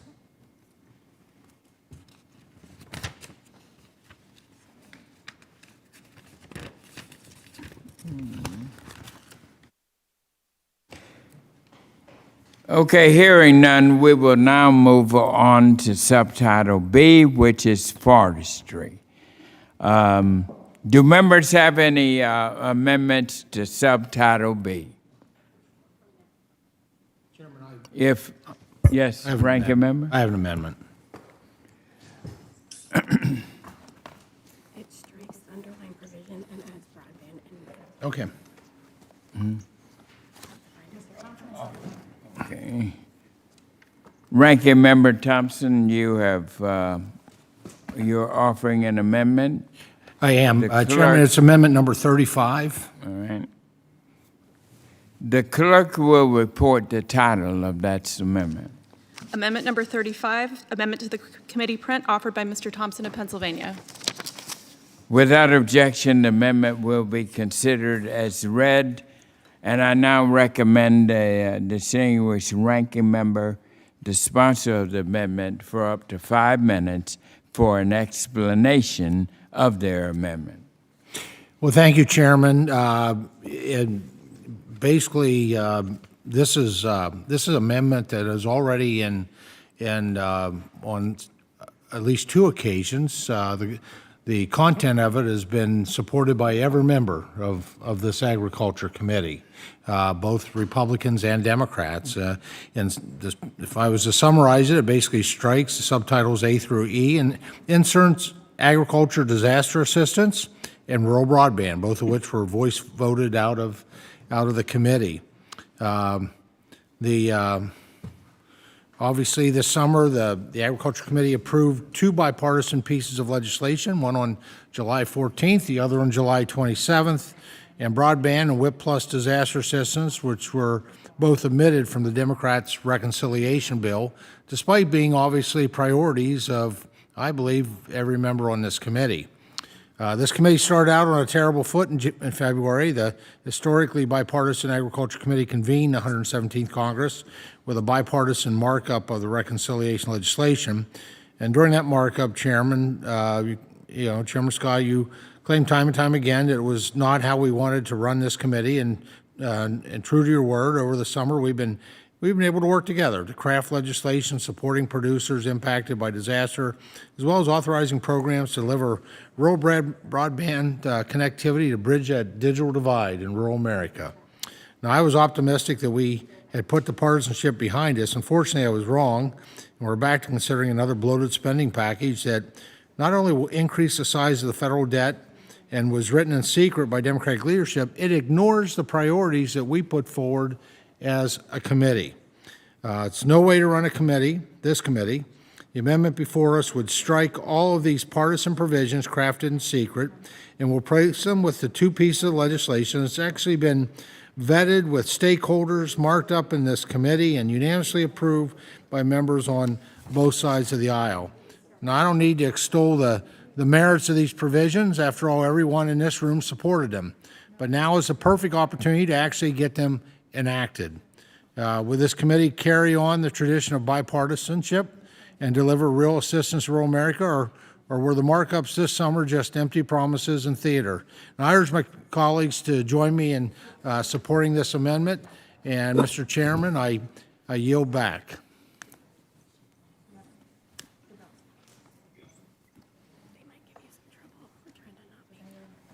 Mr. Chairman? At this time, does any other member seek to recognition to speak on the amendment? Mr. Chairman. Yes. Bustos?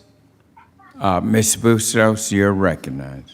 Thank you, Mr. Chairman. I was proud to be able to work with you, Mr. Chairman, and also the ranking member, and to support both the disaster bill and the rural broadband bill.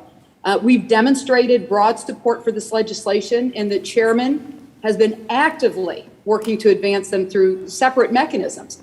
The Biden administration just this week sent a request to Congress to consider including funding for WIP for 2020, and for 2021 in the continuing resolution. The chairman has committed to working to include our disaster legislation in the continuing resolutions or another funding vehicle this fall, and to work with leadership to bring our committee passed broadband legislation to the House floor for a vote. So let's be clear here. All of the members of this committee are committed to enacting critical disaster legislation and investing in rural broadband expansion. There are opportunities for us to enact these key policies through other vehicles. This amendment is designed to undermine the passage of the underlying bill and the entire Build Back Better package. So I urge my colleagues to see this amendment for exactly what it is, an attempt to undermine our efforts here today. So with that, Mr. Chairman, I yield back. Mr. Chairman. I now recognize, I believe, Ms. Hartzler, is that right? Ms. Hartzler, 5 minutes.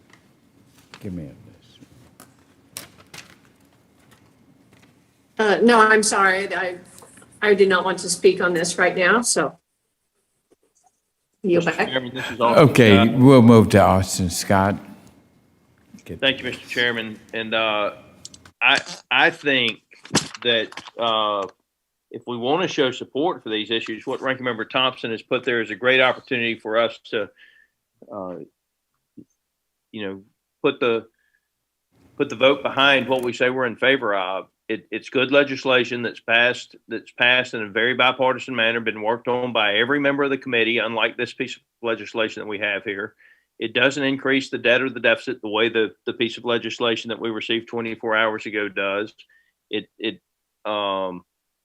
It candidly would actually help a significant portion of the people in this country and not saddle the next generation with tremendous sums of debt as what has been presented less than 24 hours before gives us. And so I would suggest that if we pass this amendment, that would give us a couple of weeks to actually read the legislation that's before us. I not only want to read the legislation, I want to read the instructions on the legislation and have the opportunity to see what the instructions were in the $89.1 billion increase in the deficit that is being authorized by what is about to it could be stopped right now. We could vote for Mr. Thompson's amendment and we could stop this monstrosity that's the $89.1 billion. It's an increase in the deficit. And my question, Mr. Chairman, with the $89.1 billion increase in the deficit, could anybody tell me what the actual deficit would be? Because the $89.1 billion is in addition to a deficit that already exists. So if a staff member could tell me what the total deficit what this package allows the total deficit to go to, I would appreciate that.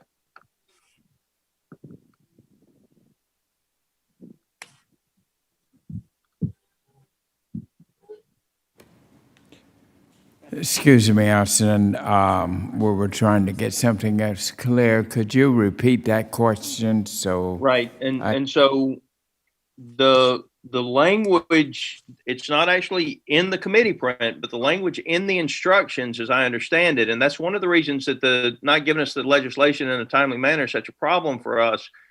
The language in the instruction allows an $89.1 billion increase in the deficit over anything that's already been passed. And so my question is, if the language passes without Mr. Thompson's amendment, since the current language would increase the deficit by $89.1 billion, what is the total deficit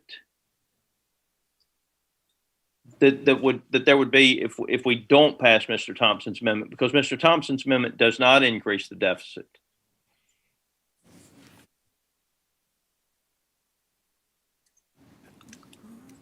So what is the existing deficit prior to the $89.1 billion deficit that's being authorized by this piece of legislation? first of all, the amendment that ranking member is offering does not amend the subtitle that currently is under consideration. And what we would need to do, if Mr. I'm Chairman, clear. if I could, point of inquiry. Yeah. I mean, even in my statement, I said it was amending titles A through F. So it certainly amends whatever title that we're on at this point. Yeah, and my amendment would modify A through F, A, B, C, D, E, and F. At least they were, so B was, yeah. So, Mr. Richardson, thank you for welcome. Would not this, if your amendment would disavow the entire bill and replace it with this? And I was very specific about that in my statement. So it would be inclusive of whatever title that we're actually on, if it's Title B or Title A.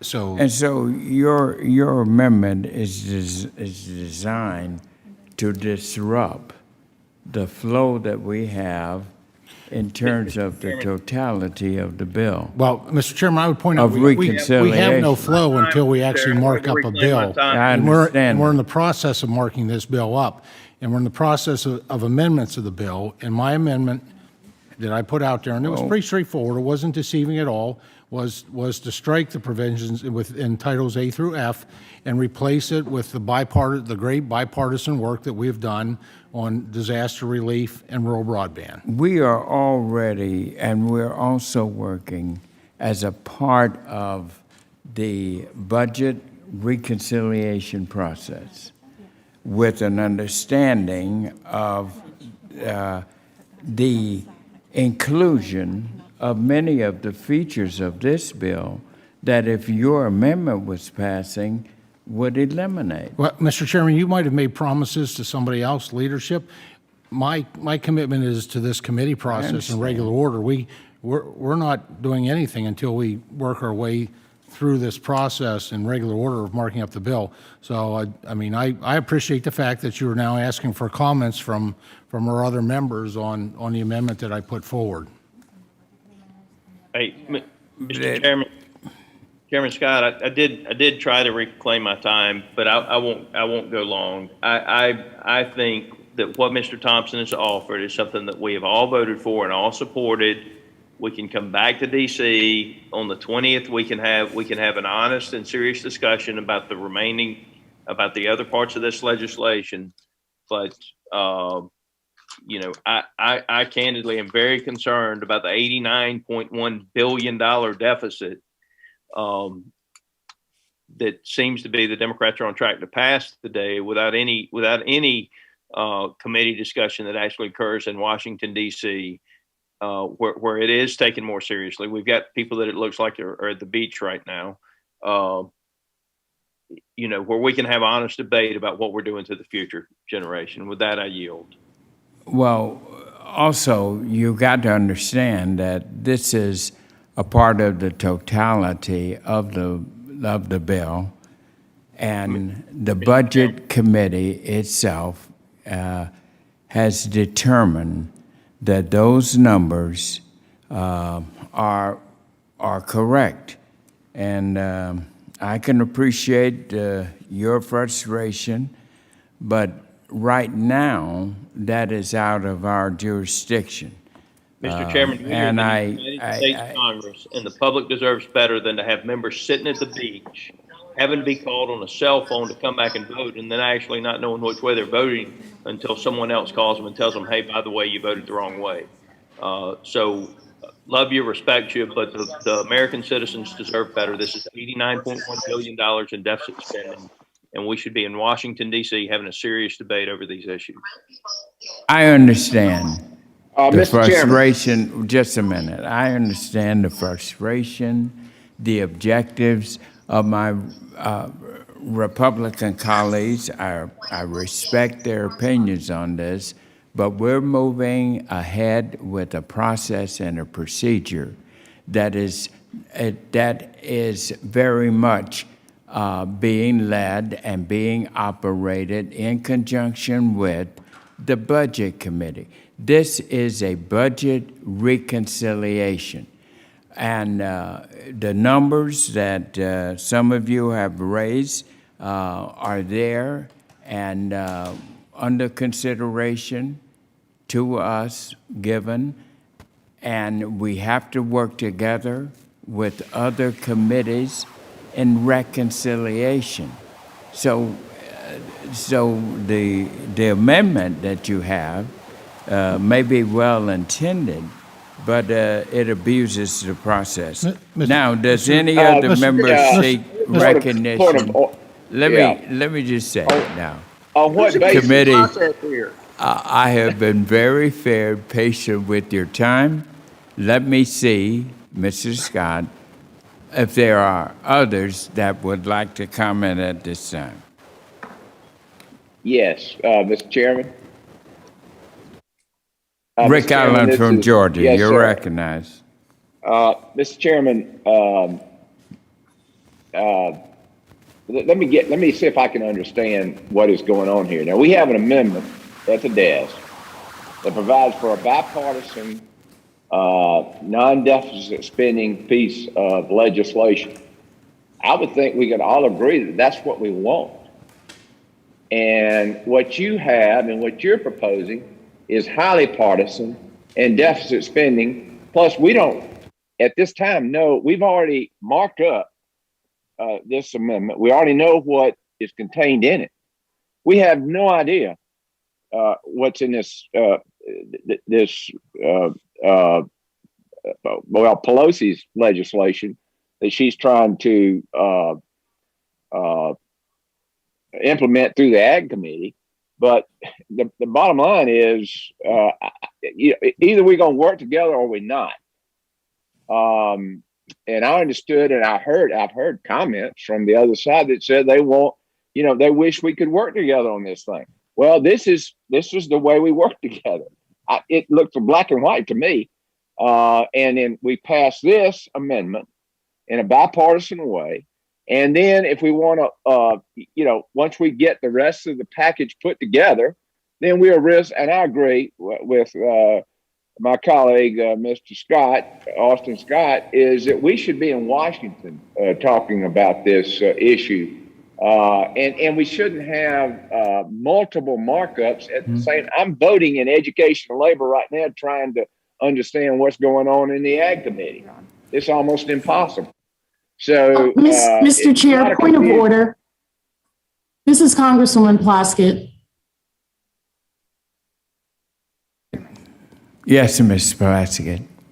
Mr. Chair, you are such a gentleman, but under point of order, this is absolutely out of order by my Republican colleagues, this discussion, this extraneous, strained, false narrative of crying about a process that they created when we did the Farm Bill not 2 Congresses ago. If we can get to, I believe that there is a motion for a vote. Let's vote and let's move on. And they can stop their theatrics and let's get this done. The same way they got it done when they were in the majority and rammed the Farm Bill down our throats. Mr. Chairman, Dusty Johnson from South Dakota. Mr. Acosta There's a is motion next. on the floor for a Hold vote. Let's call the vote. Mr. Chairman, Dusty Johnson is seeking to be recognized.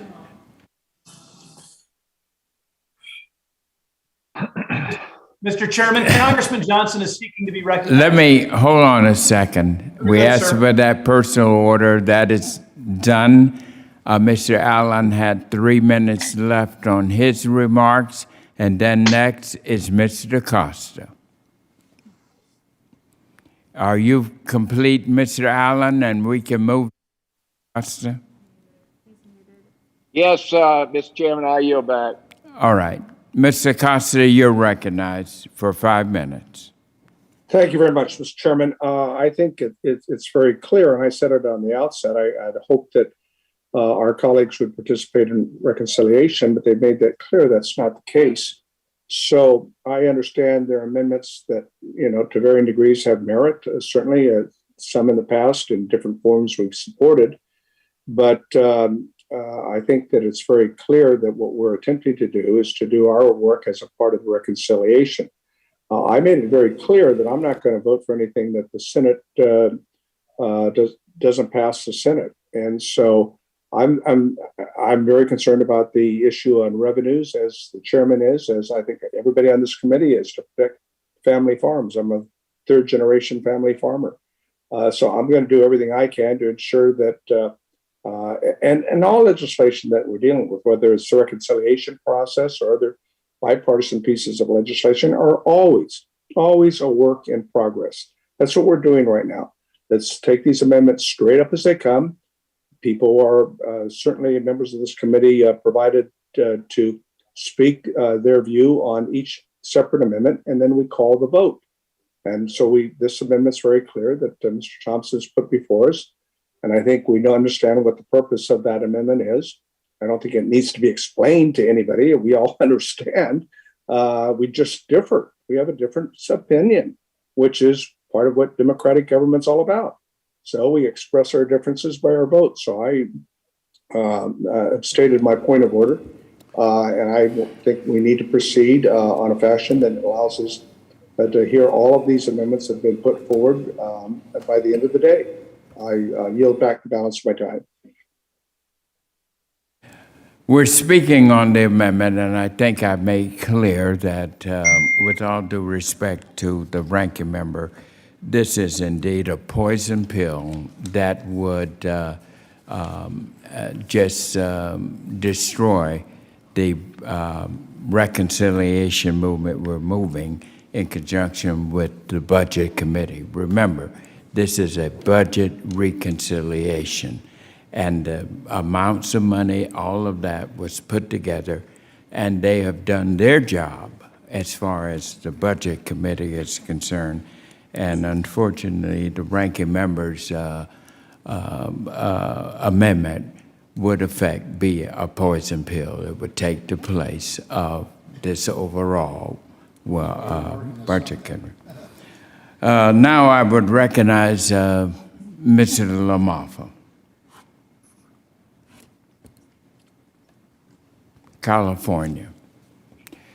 Mr. LaMalfa. Sir, thank you, Mr. Chairman. And I agree, you always are a gentleman in the way you conduct the hearings. But we do have some serious issues here. And I want to pick up on what Mr. Scott was saying about it wouldn't be that tough for us to get back to DC and do this work on the 22nd or 20th or whatever. Probably not on Flying Day on the 20th, but we really need to take a lot more consideration on this. I've got some very important additions to the forest title. Right here's the first blue day we've had in a long time. We've burned daily about an area about the size of Washington, D.C. amongst the various fires in here in Northern California. And so far, we've burned an area about the size of Delaware. cumulatively here in Northern California as well. So I hope we can bear back down and have a serious discussion. And if it's appropriate, I'd like to go ahead and talk about one of my amendments on Part B here, if that's okay, Mr. Chairman.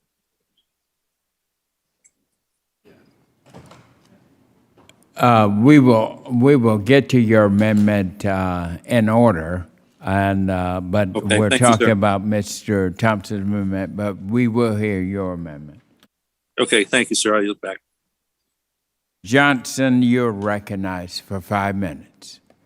Thank you very much, sir. And I want to start by acknowledging, I think, the very straightforward and clear and fair way that Mr. Costa described the process. I mean, we know who's in the majority and we understand who's in the minority, and we'll fight a little bit, but I do think being straightforward and honest about those things is appropriate.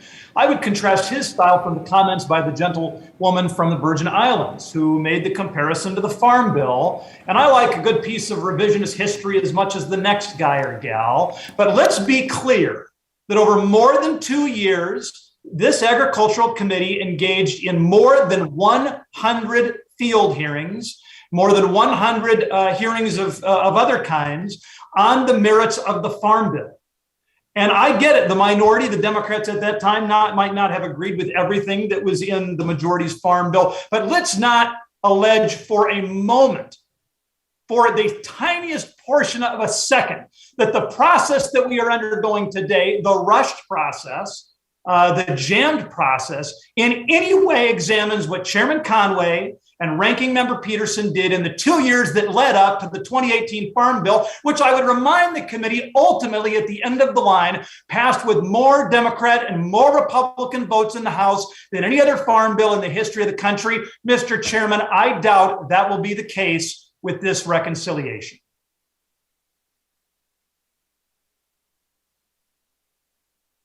Is any other member wish to speak? Amendment.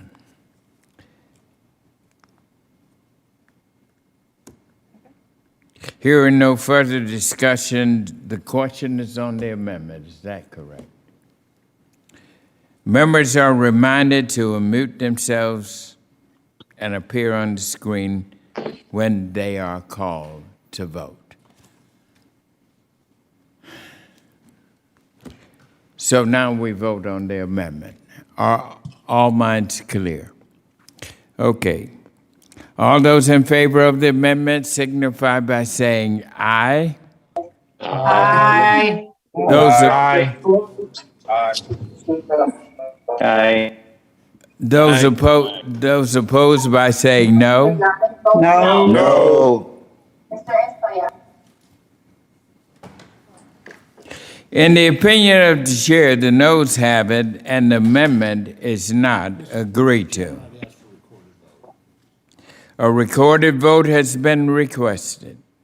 Further proceedings on the amendment will be postponed. Are there any other amendments in Subtitle B? Hearing none. Hearing none. Subtitle B is now closed. Now we will move to Subtitle C, Rural Development and Energy. Mr. Chairman, Who was seeks trying to get- recognition? Thank you, sir. I was punching the buttons here on getting back on Section B. May we continue Lamar. on that for a moment? Okay. Thank you. Okay, Mr. Lamafa, Yes, sir. did Thank you want to be heard? Yes, sir. Yeah. I have- Okay, I have you're amendment recognized. Go ahead. Thank you, sir. 5 minutes. Amendment number 21 in the Subtitle B. And I just wanted, again, I kind of alluded to it here in our previous comments, but we think, the forestry provisions we're looking at, additional funding is going to be helpful. The West has great need. And though that there is $40 billion in there for forestry, which is a substantial number, there's multiple provisions we need to get in place for Forest Service to actually be able to get off the dime and get moving. If Forest Service, for example, as provided, has to go into rulemaking, that will take 2 years of process to go through rulemaking before any work can go out on this project. As I mentioned, the West is burning down. An area the size of Delaware has burned in Northern California, myself and Mr. McClintock and Mr. Huffman's districts, just in the last month and a half or two. So we need treatment now. We need forest management. We need thinning. We need all manner. And post-fire, we need salvage. And I know that's a scary word for a lot of people, but we have a bunch of dead ghost trees out there that are going to be the next source of fire, next source of fuel. And so we can't be afraid of taking the salvage timber out and doing something positive with it. So if we continue to delay like this, we're going to continue to see the people's asset ruined and the air quality. It's not just wrecking this neighborhood here, but the smoke plume is going back all through the Midwest and hitting the East Coast under the right conditions. You've had non-healthy air days in places like Baltimore from fires happening on the West Coast. So, for example, in the current plans, there's restrictions on salvage tree removal. We need to get these salvage trees out. So there's just more and more restrictions that the Forest Service would have to jump through that makes the whole thing unworkable. So as we see ourselves burning down, we have to free them up to get the work done. In the 2018 Farm Bill, we offered numerous amendments on that and got a little bit of it done, but it should be obvious to anybody that we have a problem that needs a much more strenuous effort in getting after these the conditions that cause wildfire. I mean, my town of Paradise, 85 people lost their lives because of a rapidly moving fire through so much dry fuel. So what I've incorporated in this amendment is myself and Mr. Johnson's bill, my Restore Act and his Fire Act, and funding them both to the tune of $5 billion, $1 billion and $4 billion respectively, would give the Forest Service authority to perform their landscape maintenance and the treatments at a scale that will actually be effective and meaningful over the period of time. So we need more active management. If we don't, we're just going to keep doing what we do here and spend horrendous amounts of money on fire suppression. I've got at least 3 towns that have already, one burned down completely this year, another one partly, and another one a smaller portion. And there's 2 more being threatened right now. The town of Old Station, listen to the name. All right. We have to do better. And the town of Callahan could burn anytime. I know you never heard of them, but they matter to these people. It's not just South Lake Tahoe. It matters in this neighborhood. So let's move forward on something that will fund and enable the Forest Service to move more quickly than what we have in the past. Mr. Chairman, thank you for the consideration of my amendment number 21, and I'll yield back. Any other member wish to speak on the amendment? Mr. Thompson. You're recognized, ranking member. All right, Mr. Chairman, thank you. I want to thank my friend from California, Ms. LaMalfa, for offering this very important amendment, very timely. I also thank you for your hard work on behalf of our forested communities around the nation.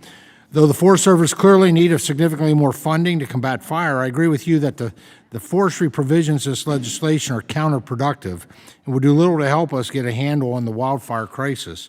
Funding should be focused on hazardous fuel reduction and active management, using all of our tools in the toolbox. However, this legislation has so many restrictions that it makes all the forestry provisions unworkable. The focus on non-commercial projects while discouraging commercial doesn't make sense and all but eliminates potential projects and acres where treatments are greatly needed.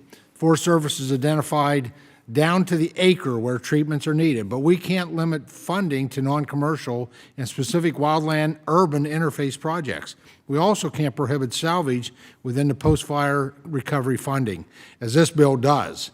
Where and when it makes sense, we should be encouraging salvage sales after a fire. Additionally, I have a great concern that most of this funding will be delayed with a variety of provisions in the bill that are new to the Forest Service. The agency will have to go through rulemaking to implement them. While this will take years to do, and quite frankly, the Western United States is burning up now. I'd like to echo Mr. LaMalfa's comments on the 2018 Farm Bill H.R. 2 contained a variety of thoughtful forestry provisions to help the Forest Service to more actively manage and treat the lands that we know are at great risk of fire. I'd also like to mention that the landscape scale authorities in this amendment have been vetted by the Forest Service and are contained in the Bipartisan Emergency Wildfire and Public Safety Act of 2020, led in the House by Mr. Panetta and Mr. LaMaffa. Unless we provide the Forest Service with the authorization they need and the targeted funding for fuels reduction and restoration, we're not going to be able to reduce the wildfire threat and support these rural forest communities. This amendment does what this bill needs by simplifying the appropriations to the Forest Service and focusing on where the needs are, management and fuels reduction. And Mr. Chairman, I think this amendment is a great example of the perils of the process of this budget reconciliation bill, somewhat undefined because there's $25 billion we don't know where will be spent. If this was a farm bill, and quite frankly, this is big enough, the amount of money we're talking about, it could have been the farm bill minus a few minor provisions. We would have had, this is the kind of things that would have been included in it because these are things that we know that we need to do. With that, I support the gentleman's amendment and yield back, and I encourage my colleagues to vote yes.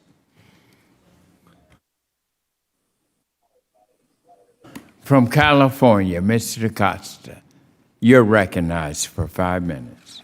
Thank you very much, Mr. Chairman. And as Mr. LaMaffa knows, I supported his efforts on those amendments back in 2018, and we made progress, and I think we're continuing to. I mean, frankly, I think he and I both agree that the U.S. Forest Service for several decades now has not kept up with appropriate management of our forestry practices. And I think there is bipartisan support for that. And while I agree with many of the comments that Congressmember LaMaffa and Thompson made, I'm not going to vote for this amendment.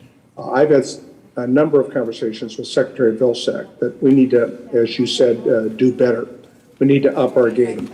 And I've spoken with Subcommittee Chair Woman Spanberger about the importance of coming out here and providing the necessary oversight to deal with these changes that we're looking at. Clearly, the devastating Dixie Fire that has taken place this year in northeastern California and other subsequent fires in all parts of our state, as they have been for several years now, have been devastating. We had the Creek Fire here last year. And so it calls upon us to all work together. And while I won't vote for the amendment today, I think that it's very important that we provide the proper oversight if we are able to reach an agreement on this reconciliation package. And then with the funding that's there to make sure it's spent in ways that we think is appropriate using all the forest management tools in our forest toolbox. And we've got material here that is usable in other forms. The Secretary of Agriculture and I discussed that. He agrees with that. And we really have to change our whole approach toward managing our forests for future generations to come, and especially with the seasonal changes occurring as a result of climate change and other factors. This is something we must do to ensure that our forests regain the health they need. So I think there's a lot of agreement here, and I pledge a willingness to continue to work with you, my friend, Congressman LaMaffa, and every member of this committee, and I think the subcommittee chair. I want her to come out here and hold a workshop, and we could, in Northern California or wherever would be most appropriate, and working with the state of California and other states that are very aggressively attempting to do a better job than we have done. But clearly, this is one of the highest priorities that I think this committee will be voting on as this part of the reconciliation package.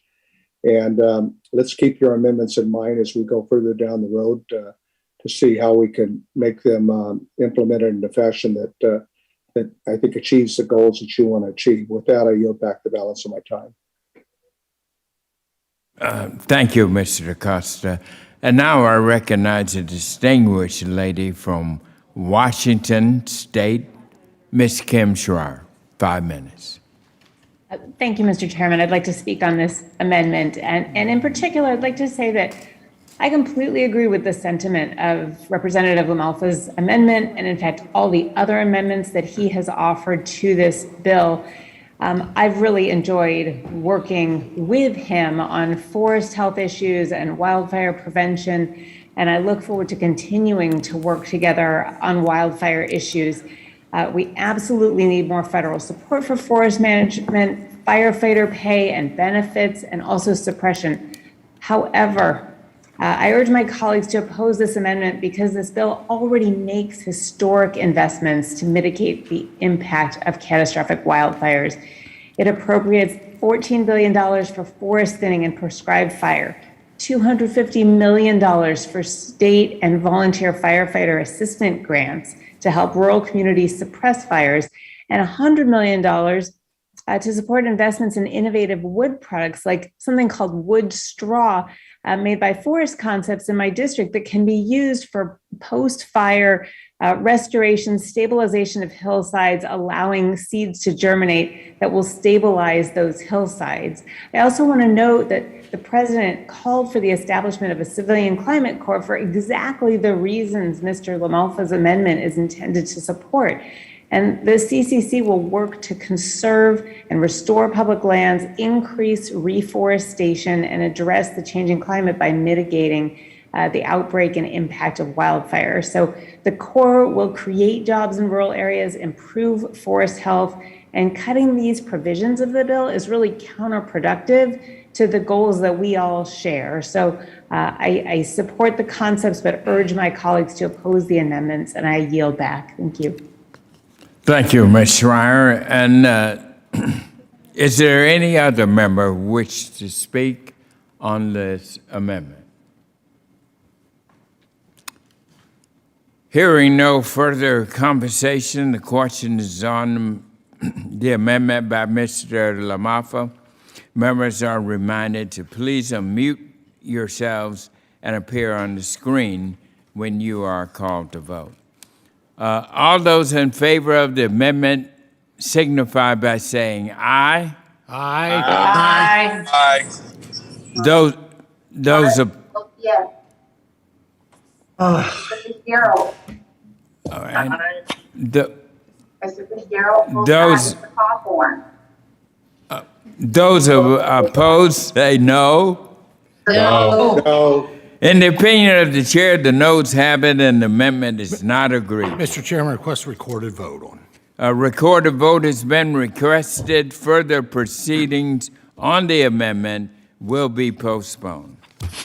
And now we will move to subtitle C, rules. Mr. Chairman, I still have a couple more in B, please. Pardon? Mr. Chairman, I still have a couple more items in Title B, please. What's that? Mr. Chairman, I did offer instructions that there were amendments in Title B. Yeah, but we've closed it. We approved. But we said Mr. LaMalfa, we would recognize him. All right. Well, it's not like Do the you- rules are working great. Yeah, that's true too. Don't So, hold the you members wanna responsible for the get it for technology. him? That's why we need Let's go everybody in ahead the and room when we take do them. this stuff. I mean, everyone's welcome in the room. Well, let's go ahead and include anybody else that wants to. All right. Ask him how many he would like. Now, let's get something clear here. Twice I've closed Section B, or had to go back to Mr. LaMalfa, because respectfully I had mentioned to him, and I closed it, but then I came back and honored Mr. LaMalfa. Now, I hear there are others that have amendments for Section B. Oh. Mr. Chairman? Surely you were given 24 hours notice on this, right? Yeah. So, Mr. LaMalfa, it was not one amendment you had others. Yes, sir. I mean, respectfully, How I would many say the way- how many additional amendments do you have before we can move to Section C? Okay, I thought you Oh, had we- them on a list, but I have, No, we didn't, and I thought you had one. Okay, let's move as securely as we can. We you. have several sections to get to, and we need to move as soon as we can to rural development. This is extraordinarily important. Our rural communities are definitely, I want to hurry up and get to them. So after I'm Mr. happy- LaMalfa, this section will be closed. There's nobody else that has amendments for Section B. All right, correct. All right. Except Mr. LaMalfa, and you have two. Okay, Mr. LaMalfa, please proceed. All right, thank you, Mr. Chair. Indeed, I'm anxious to get onto the rural development as well. If we had less stuff burning down around here, we wouldn't need quite as much rural development in my neighborhood. But that all said, I have Amendment 22, and then after that, 23 and 24, and I will move rapidly. So 22, this merely, this seeks to amend $500 million to restoration for post-fire areas. So what hasn't been emphasized in the current bill is that we have a giant problem with the landscape of where the damage has been done. And so in my area, this amount of money would be at least a down payment on the amount of work we've had just in Northern California and mine and a couple other members' districts for the restoration is going to be needed immediately post-fire when we have the amount of ash and erosion that we're going to see. That's going to, as soon as the rainy season, it will come again, there will be a rainy season, that will wash all of that material into, in my area, part of the Feather River watershed. And the Feather River watershed is the primary one for the California State Water Project, which delivers about 70% of the water to 25 million Californians and all up and down the state. So this is a significant issue of post-fire on any fire.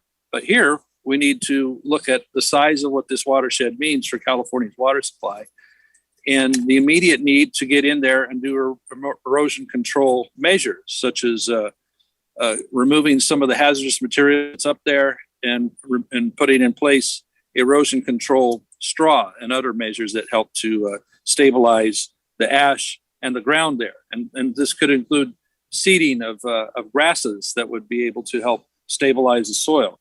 It's extremely important because this isn't just a local zone here. It's not just my district. It affects the whole state when we're talking 1.5 million acres with a few fires combined of about 2 million, in the watershed. So my amendment will direct funding to restoration work, including soil stabilization, the logging of the trees that need to be salvaged and removed from the area. Again, it's not a dirty word, removing dead trees. The salvage work is extremely important to restore the land, to restore the soil, get the thing growing again is something we would like. So replanting and vegetation are all important parts of that whole strategy, and we need it pretty desperately. So that's why I offer this amendment, and I would seek the aye votes of my colleagues. And I appreciate the bipartisan conversations we've had in the past and some of that work, some really, really good colleagues on both sides of the aisle. I hope we can find that spirit here. Thank you. I'll yield back.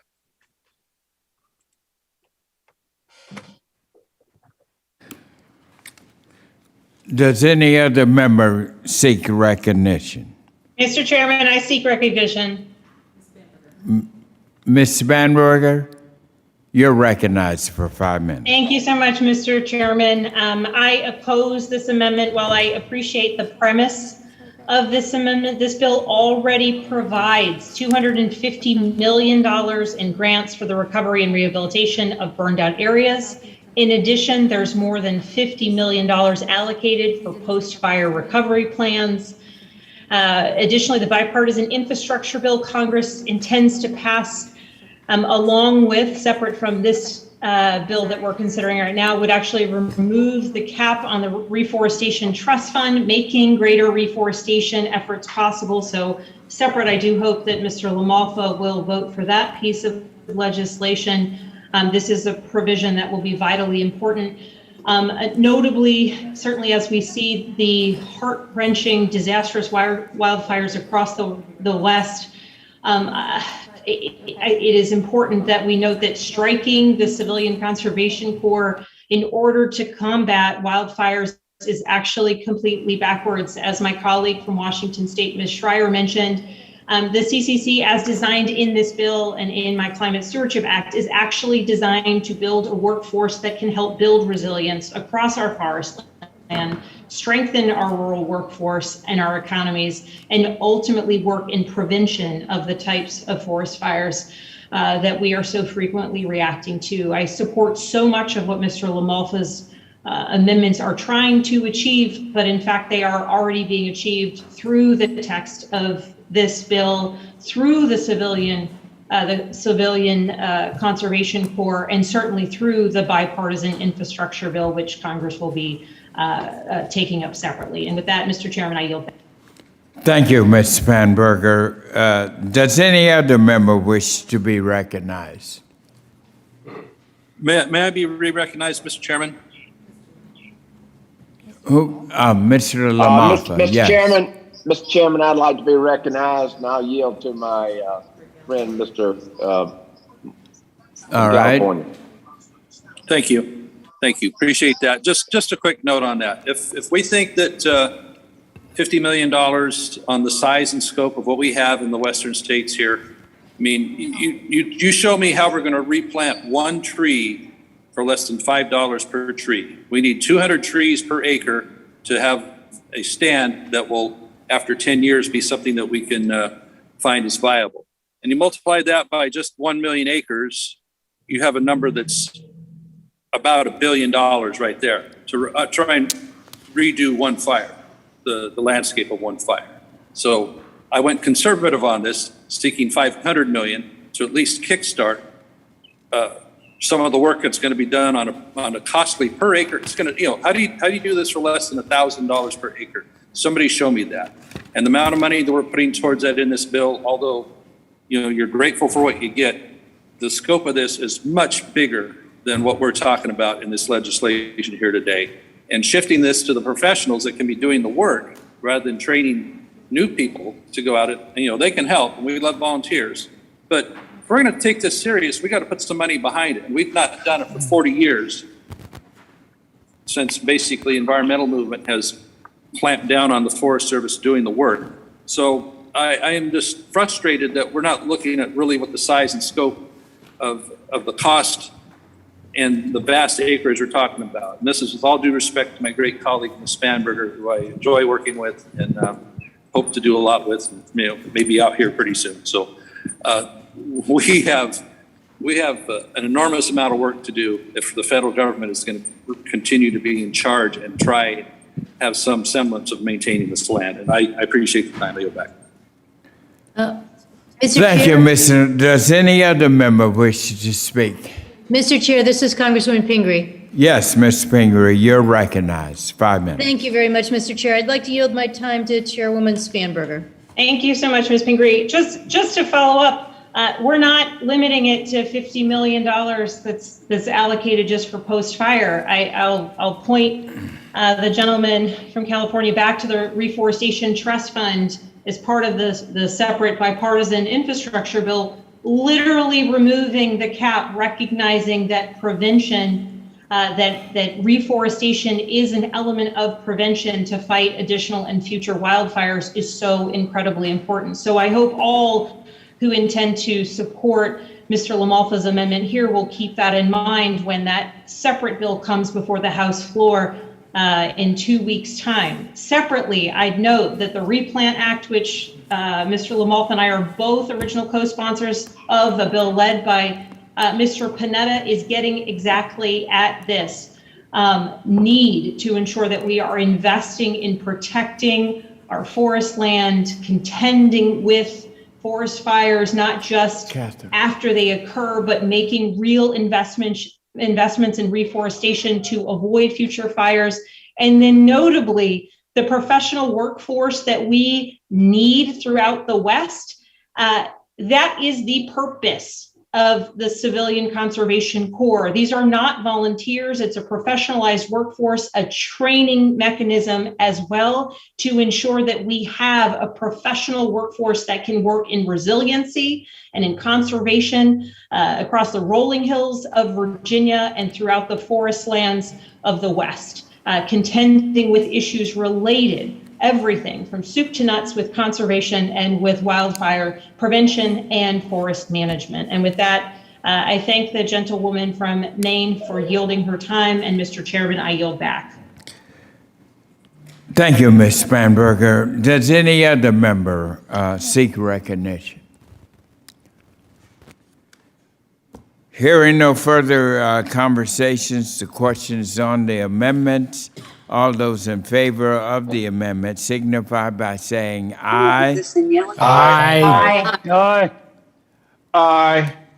Aye. All those opposed say no. In the opinion of the chair, the noes have it, and the amendment Mr. is Chairman, not I agreed request a to. recorded vote. A recorded vote has been requested. Further proceedings on the amendment will be postponed. Are there any other amendments to Subtitle B? Mr. Chairman, I have number 23. All right. Mr. LaMalfa, you're Okay, recognized. thanks. Thank you again, sir. I appreciate it. We've had a lot of conversation about firefighter pay, and that has really become so painfully evident that it's not working out as it is here. We're understaffed.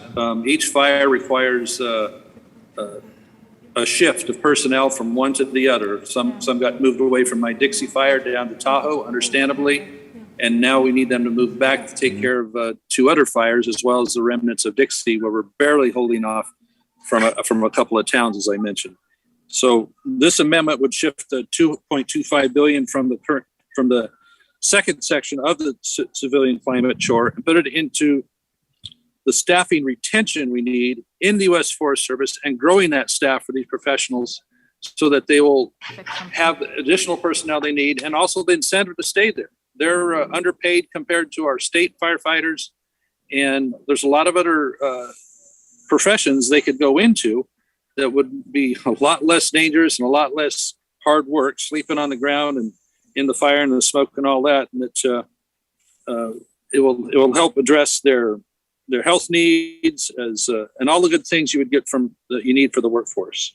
Indeed, they're so overextended right now with what we've seen this fire season, and it's not going to get better in 1 year or 2 years or 3 years because the fuel loads we have in the western states and our already arid climate are. The firefighters themselves are telling me they're incredible.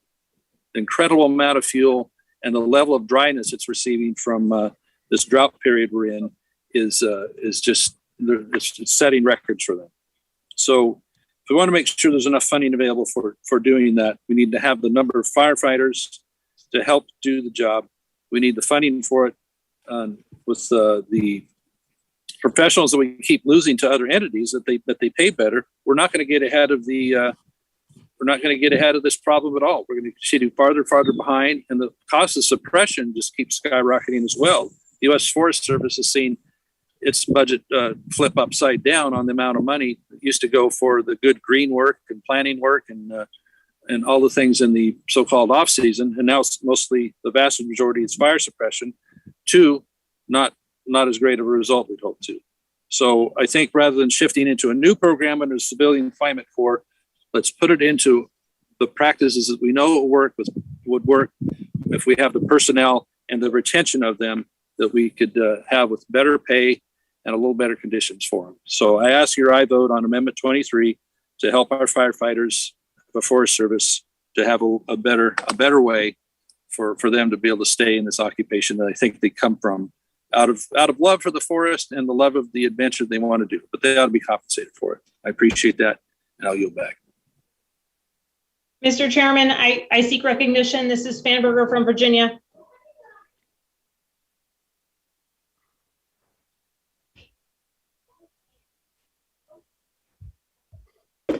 Okay. Technically, Ms. Spanberger, you've had your 5 minutes. Allow me to. Mr. Chairman? Hold on. Mr. Chairman, Go this ahead, is for a Ms. second Spanberger. amendment. My mistake. Thank you. We're on another amendment. You're perfectly recognized, Ms. Spanberger, for 5 minutes. Thank you, Mr. Chairman. I appreciate it, and I understand the mistake. I feel as though I've been talking a bit recently.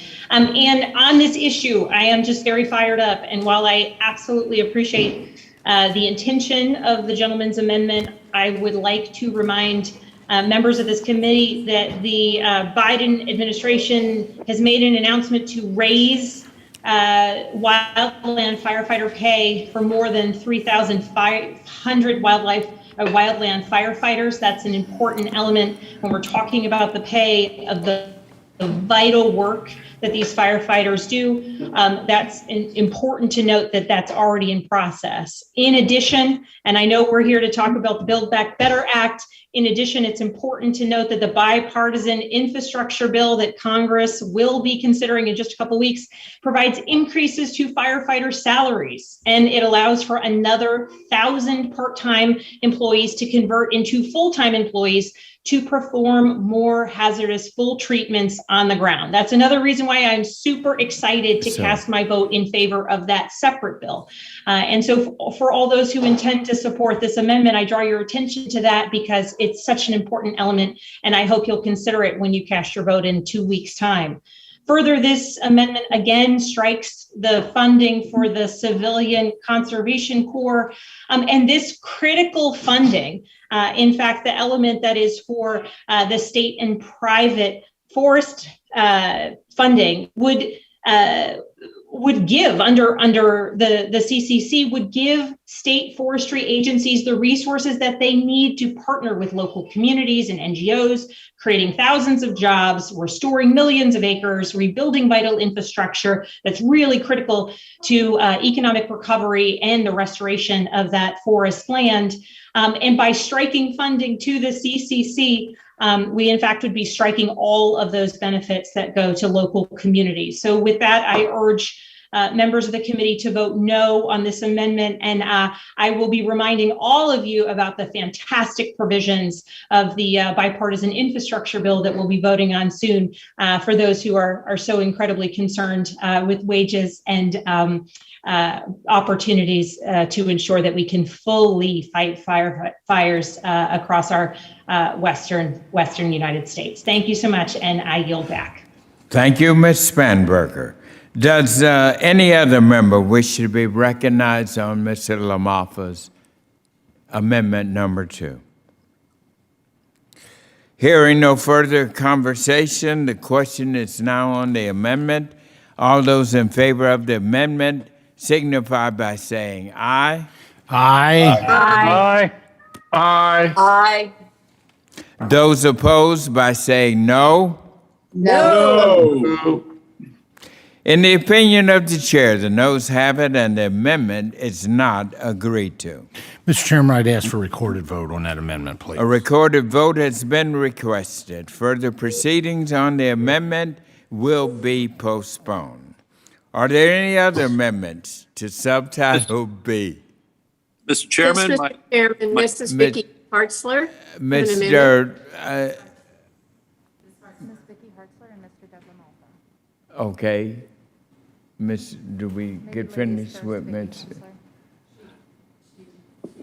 Mr. Chairman, I have Okay, my final. why don't we yield to the lady, Ms. Hartzler, and then we will come back to your third and final amendment. Thank you. praying. Thank you. I appreciate that, Mr. Chairman. I have an amendment at the desk. It's number 2 amendment. Yes, go ahead, Ms. Hartzler. Oh, thank you. My amendment ensures that the provisions directing the development and funding for the Civilian Climate Corps provision are removed from the bill. The bill provides $4.5 billion for this very vague development of the Civilian Climate Corps. And we already have in the USDA, the Job Corps Civilian Conservation Centers, which we have over 24 civilian conservation centers where young people can learn about conservation and careers and get an education that way. And when we have 10.5 million jobs available right now in our country, I think we should be better off encouraging our young people to take the jobs that are available or to go to college and major in a degree like forestry, rather than spending more tax dollars on a new program when there's something that's already very, very similar. And so rather than start up a brand new program, we should support the program that's there. And we should encourage young people to take advantage of jobs that are available in their community and the career fields that will help them develop those skills they need for forestry. So with that, I yield back. Does any other member seek recognition to speak on the amendment? Mr. Chairman, I'll make some remarks if you don't have a Democrat go next. Yes, you're recognized, the ranking member. Thank you. I want to thank Representative Hartzler for a fiscally responsible amendment. I'm obviously an advocate for career and technical education, vocational training. However, I don't understand why the House Agriculture is creating a new multi-billion program that we have never vetted. This program seems very duplicative of the Forest Service's Job Corps program that the Forest Service operates collaboratively with the Department of Labor. We can't afford duplication. And through the Job Corps, young adults may earn a high school diploma, earn a vocational certification over 30 trades, and earn careers in conservation, forestry, and wildlife firefighting. Well, I hope this committee can agree that we should appropriate resources in the current initiatives. The adoption of this amendment quite frankly, doesn't interfere with your budget reconciliation. It just assigns a priority to where we should go. I mean, the Job Corps is having future silviculturists. And the one failure I've seen with the Forest Service is we don't have enough people with those types of professional skills to manage forests. A lot of our forest supervisors do not have that kind of a critical background. And the Job Corps is a feeder system to do that. Creating a new bureaucracy and a duplicative program, it just doesn't make sense. But I yield back.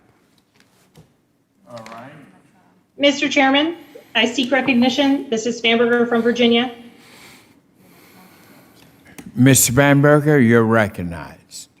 Thank you so much, Mr. Chairman. Currently there is no civilian conservation corps, and the urgency of the climate crisis really requires that we come up with a new level of ambition and creativity for how to address it. The next generation is looking to us. In fact, today is actually my daughter's 13th birthday, and among the things that we so frequently talk about in our home is the climate crisis that we are leaving to our children. And as the next generation is looking at us to see how is it that we in fact are tackling this challenge head on, we have to invest in opportunities for Americans to acquire the skills needed to actually be able to continue engaging, build a stronger, healthier planet, employ forest conservation practices, learn resiliency practices for our forest land, and establishing a civilian conservation or climate corps will provide the national service opportunities to a new generation and help power our economic recovery. Notably at a time where we have divisions across our community, the fact that we could unite Americans around a common cause and a mission, put thousands of Americans to work rebuilding crumbling infrastructure on our public lands, some of which date back, in fact, to the original Civilian Conservation Corps. It's so incredibly important. Across Virginia, some of our most incredible parks and hiking lands and trails were, in fact, put in place by the original Civilian Conservation Corps. And in this moment, we need to focus on nurturing a talent pool of American workers that can gain valuable expertise, give of themselves, and focus on conservation, restoration, resiliency, and more. That's in fact why I introduced the Climate Stewardship Act.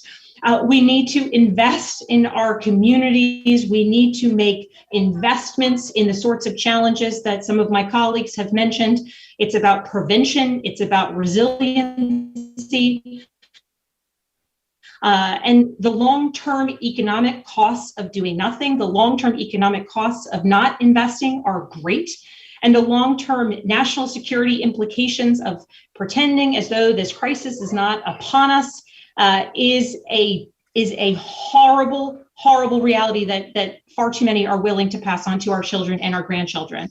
And so it's with enthusiasm, excitement, and purpose that I am so proud to support the need to create a civilian conservation corps so that we can put Americans to work, build this incredibly focused and talented workforce, and truly make an investment, not only in the forest land that is burning and the communities that need to be reforested and the rolling hills of Virginia, but also an investment in our economy and in our national security long term. And with that, I urge everyone to oppose this amendment because striking the CCC from this bill would be a significant mistake for all of us and certainly for the generations to come. And with that, Mr. Chairman, I yield back. Yes, thank you, Ms. Spanberger. Does any other member wish to be recognized? Mr. Chairman, this is Mr. Scott from Georgia, the other Mr. Scott. The other Mr. Scott, you're recognized. Yeah, I don't want to take the whole time, but I would just say, burning money doesn't save forests, and this is not conservation. This is a civilian climate corps, whatever you want to call it, but this is not, this is not conservation. If this was conservation, it would have broad bipartisan support on the committee. With that, I'll yield. All right, thank you. Does any other member wish to be recognized? Hearing no further conversation, the questions on the amendment. Members are reminded to unmute themselves. And all those in favor of the amendment signify by saying aye. Aye. Aye. Those opposed by saying no. No. Morelli votes no. Morelli votes no. Wyatt. And Wyatt votes no. in the opinion of the chair, the noes have it and the amendment is not agreed. Mr. Chairman, request recorded vote. A recorded vote has been requested. Further proceedings on the amendment will be postponed. Now, are there any other amendments to Section B? One to go, Mr. Chairman. LaMalfa here. All right. Mr. LaMalfa, you're recognized. Thank you, sir. This is number 24, also worn on the back of the great Willie Mays for a lot of years for the San Francisco Giants. So, Mr. Chairman, this amendment would also work to direct that $2.25 billion that was going for the Civilian Climate Corps instead be used for additional forest fire suppression activities. Now, why am I including it in this bill? Because to have our only shot be in the gigantic infrastructure bill, as it's called, I think would be leaving short what we're facing here in the West, that a bill that is going to have very difficult time. I don't want that to be our only shot here. So the emphasis here really needs to be on aggressive initial attack on fires, especially in the drought conditions we faced here in the arid West. Now, we haven't always seen the initial attack. We've had situations where they have monitored initial fires, whether it's lightning strikes or other causes, because they think it might be okay in a particular rocky, non-dense area. We've had at least two different situations where monitored fires, just here in the last couple months, have gotten away and become very, very large fires. So what we want to take this funding for, and as my colleague, the other Mr. Scott from Georgia was talking about, we have to be fiscally responsible here. Where are we going to get this funding unless we try and channel it here today through this committee in this process and Ag Committee? And so it's not an endless well here. So as our California firefighters are battling fire after huge fire and stretched to the limit, we have to put these resources in ahead of time so that we can have the, getting the air tankers. There's a constant frustration with getting contracts done for the equipment under what's known as the Viper program. The firefighters on the ground with its dozers, water trucks, and having the tankers. We had a 747 that went to waste this year because of the contracting difficulties. So if we could at least ahead of time having these resources lined up, ready to go, and the funding for them, instead of a new program, the Civilian Climate Corps, let's put it back into the already almost tried and true entity that we have with the Forest Service and make it as strong as it can be, because it's been wanting for a lot of years in what its priorities should be, the funding it should be, and ultimately the results that we all want and that Americans deserve with the Americans' asset. So we've already seen in the West, 5 million acres burned this year. 5 million acres. How many states do we want to make that the equivalent of 5 Delawares? You know, it needs to stop. And so I ask my colleagues to really please consider moving forward on legislation like on this amendment. So thank you. And I appreciate everybody's patience, but this is a passionate issue for us in the Western states, as we're not even halfway through the real fire season yet. We got a long ways to go. We have to set a course with Forest Service policy and Washington, D.C.'s prioritization of the lands it holds. So thank you. Yeah, you're welcome, Mr. Lamont. Mr. Chairman, Crawford here. Mr. Chairman, Crawford here. Yes, you're recognized, Mr. Crawford.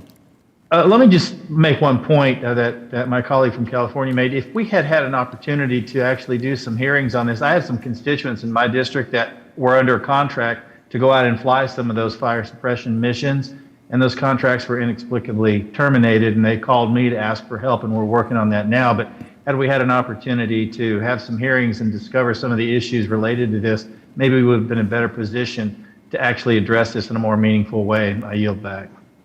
Yes, thank you, Mr. Crawford. And you're right, we're all very concerned about what's happening in the West with these fires. And does any other member wish to be recognized? Hearing no further conversations, the question is on this Amendment 4 from Mr. LaMancha. Members are reminded, of course, to unmute themselves and appear on the screen. All those in favor of the amendment signify by saying aye. Aye. Aye. Aye on LaMancha. Aye, the man from LaMancha. Those opposed by saying no. No. No to the man. No to LaMancha. Aye. In the opinion of the chair, the noes have it and the amendment is not agreed to. Mr. Chairman, with that request, a recorded vote. A recorded vote has been requested. Further proceedings on the amendment will be postponed. Now, I can safely say there are no more amendments on Section B. Now, hearing none, we now will turn to Section C. So before I do that, let me close the subtitle on B. It's now closed. And now let us turn to Section C for our rural broadband. Mr. Chairman. Chairman Scott. Chairman. Congressman Randy This is Feaster, I have our- an amendment at the desk. Isn't this the rural Mr. Chairman, I think. development? Yeah, we want to get to that. So we're moving now, committee, into the subtitle C, Rural Development and Energy. Are there any amendments? Chairman Crawford. Scott, Congressman Yes. Randy At the Feenstra. desk. I have an amendment at the desk. Who seeks recognition here first? Congressman Randy Feenstra. All right. Mr. Kingstrom from Iowa, you're recognized. Oh, Thank you, Mr. let Chair- me, Mr. let Chairman, me, I have an amendment at wait, the desk. hold on 1 second. What did you say? Yes. Yes. Mr. Frinstra from Iowa has offered an amendment, and the clerk will report the title of the amendment. Fine. Mr. Feenstra, what amendment are you offering? Maybe number 13, number 13.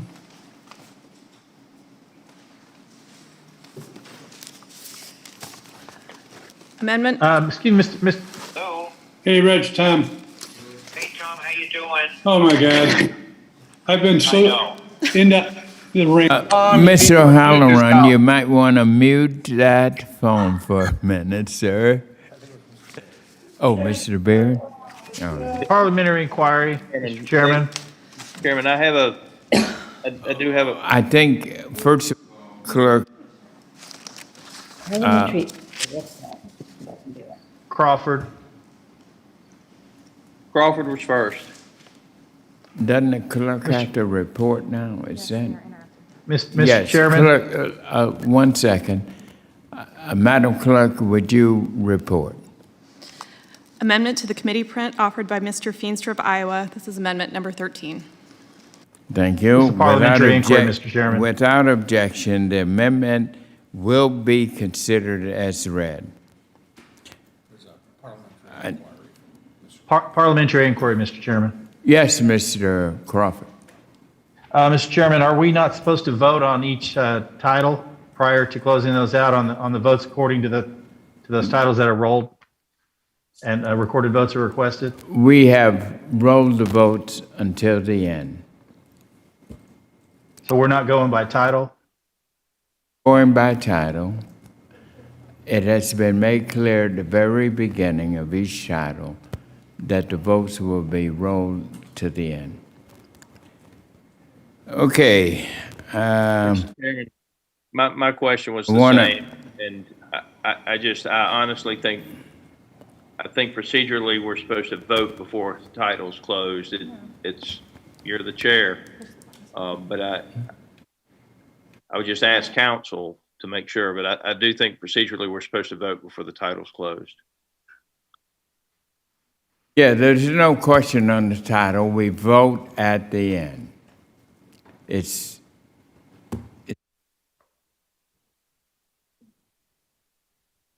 Yeah, and I call for unanimous consent at the beginning, and no objection was raised. This is the way we've been doing it now. All right, let's move on. Clerk, you read the report. Without objection, the amendment will be considered as read, and I now recognize Mr. Feenstra, the sponsor of the amendment, for up to 5 minutes for an explanation of your amendment. Thank you, Chairman Scott and Ranking Member Thompson. We have learned that loosely defined renewable fuels legislation never benefits the biofuels industry. Court cases have repeatedly ruled against the implication that biofuels will be covered through the broad legislative text. The courts have made clear that they want specific language from Congress on issues like year-round sale of E15. My amendment does just that and provides certainty on the intent of Congress for the uses of biofuel infrastructure funding. It also gives clear direction on where we expect the industry to head. As the nation's #1 district for biofuels production, my constituents know firsthand the benefits of ethanol and biodiesel. This clean-burning, lower-cost fuel option bolsters many rural communities throughout our nation's heartland. The industry has a great story to tell.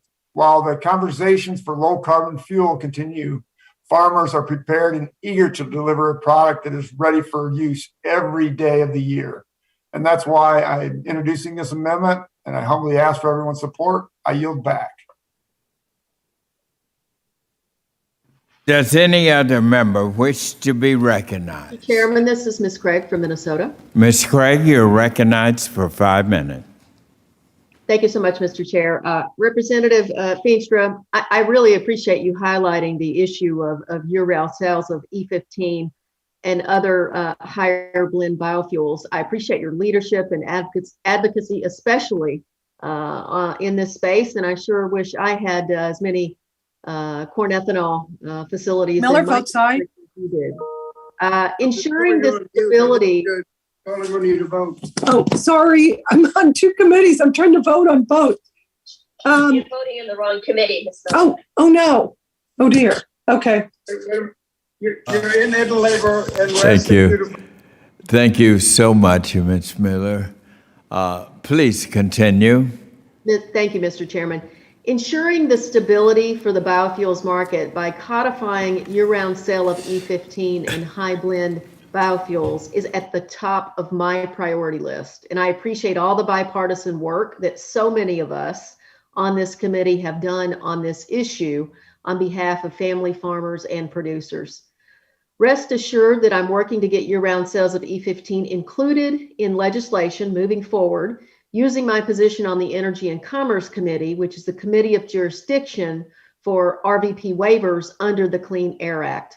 It's vital that we resolve this issue for our family farmers and biofuels producers across the country, and I'm proud of the bipartisan support that my bill, the Year-Round Fuel Choice Act, has garnered so far. Representative Adrian Smith, who's the Republican co-lead, the Congressional Biofuels Caucus, and I will continue prioritizing moving forward through different pieces of legislation.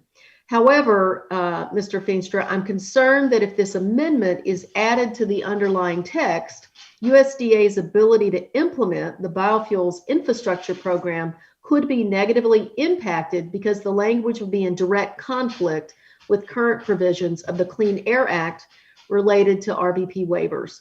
As you know, the DC Circuit Court has ruled definitively against EPA's ability to issue waivers for E15 and higher blends, which is where this conflict would arise. That's why it's so critical that we address the issue in the Committee of Jurisdiction as soon as possible.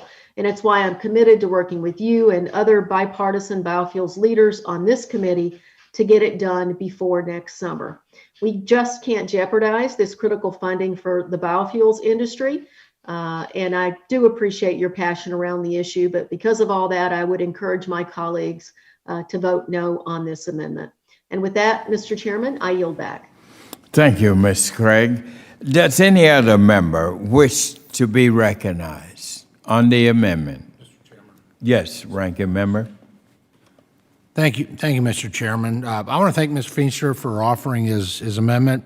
And while the Biden administration is looking to devastate the biofuels market, my opinion, stimulate China, stress our electric grid, and eventually overwhelm our landfills with hazardous materials by mandating every American drive electric vehicles. I know how important biofuels are to him, his district, and quite frankly to the agriculture economy and many Americans across our nation.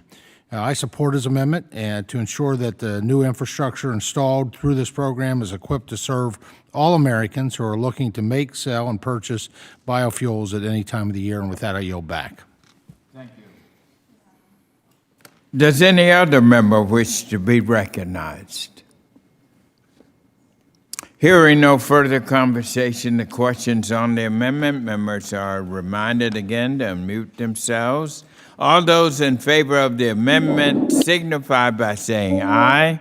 Aye. Aye. Those opposing the amendment say no. No. In the opinion of the chair, the noes have it, and the amendment is not agreed to. Mr. Chairman, request recorded Mr. Chairman, vote. I'd like to seek recognition. A recorded vote has been requested. Further proceedings on the amendment will be postponed. Mr. Chairman, I'd like to seek recognition. Bustos. Mr. Bustos, you're recognized. All right. Thank you, Mr. Chairman. I'd like to share my support for two specific provisions in this section. First, the Rural Partnership Program, and second, the Biofuels Infrastructure Program. The nearly $4 billion in Rural Partnership Program funding that's included in this bill will help local communities develop local solutions for local issues. Can't ask for anything more important than that.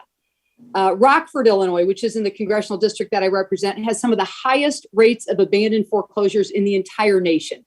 And the Rural Partnership Program could be utilized by nonprofits and local government in and around the Rockford area to help address the issue of abandoned homes by building up staff capacity, technical expertise, and trusted relationships throughout the community to help demolish and repurpose or renovate those homes. I'd also like to share my support for the Biofuels Infrastructure Program. This important provision will provide just shy of $1 billion in grants to fuel retailers so they can upgrade their underground storage tanks to handle higher blended ethanol. Biofuels represent a crucial market for our family farmers, especially across the Midwest, and they help drive down greenhouse gas emissions in the transportation sector. This grant program will help make biofuels more available in the marketplace, and that's a goal that's shared by my legislation, the Next Generation Fuels Act, which I introduced with my Ag Committee colleagues, Representatives Axney, Feenstra, and Baird. Again, thank you, Mr. Chairman, and the Ag Committee staff for your work on this important legislation, and I'll yield back. Thank you, Ms. Bustos, and also thank you for your leadership on the issue of biofuels. Does any other member wish to be recognized? Mr. Chairman, Crawford, Arkansas. Yes, Mr. Crawford, you're recognized. I have an amendment at the desk.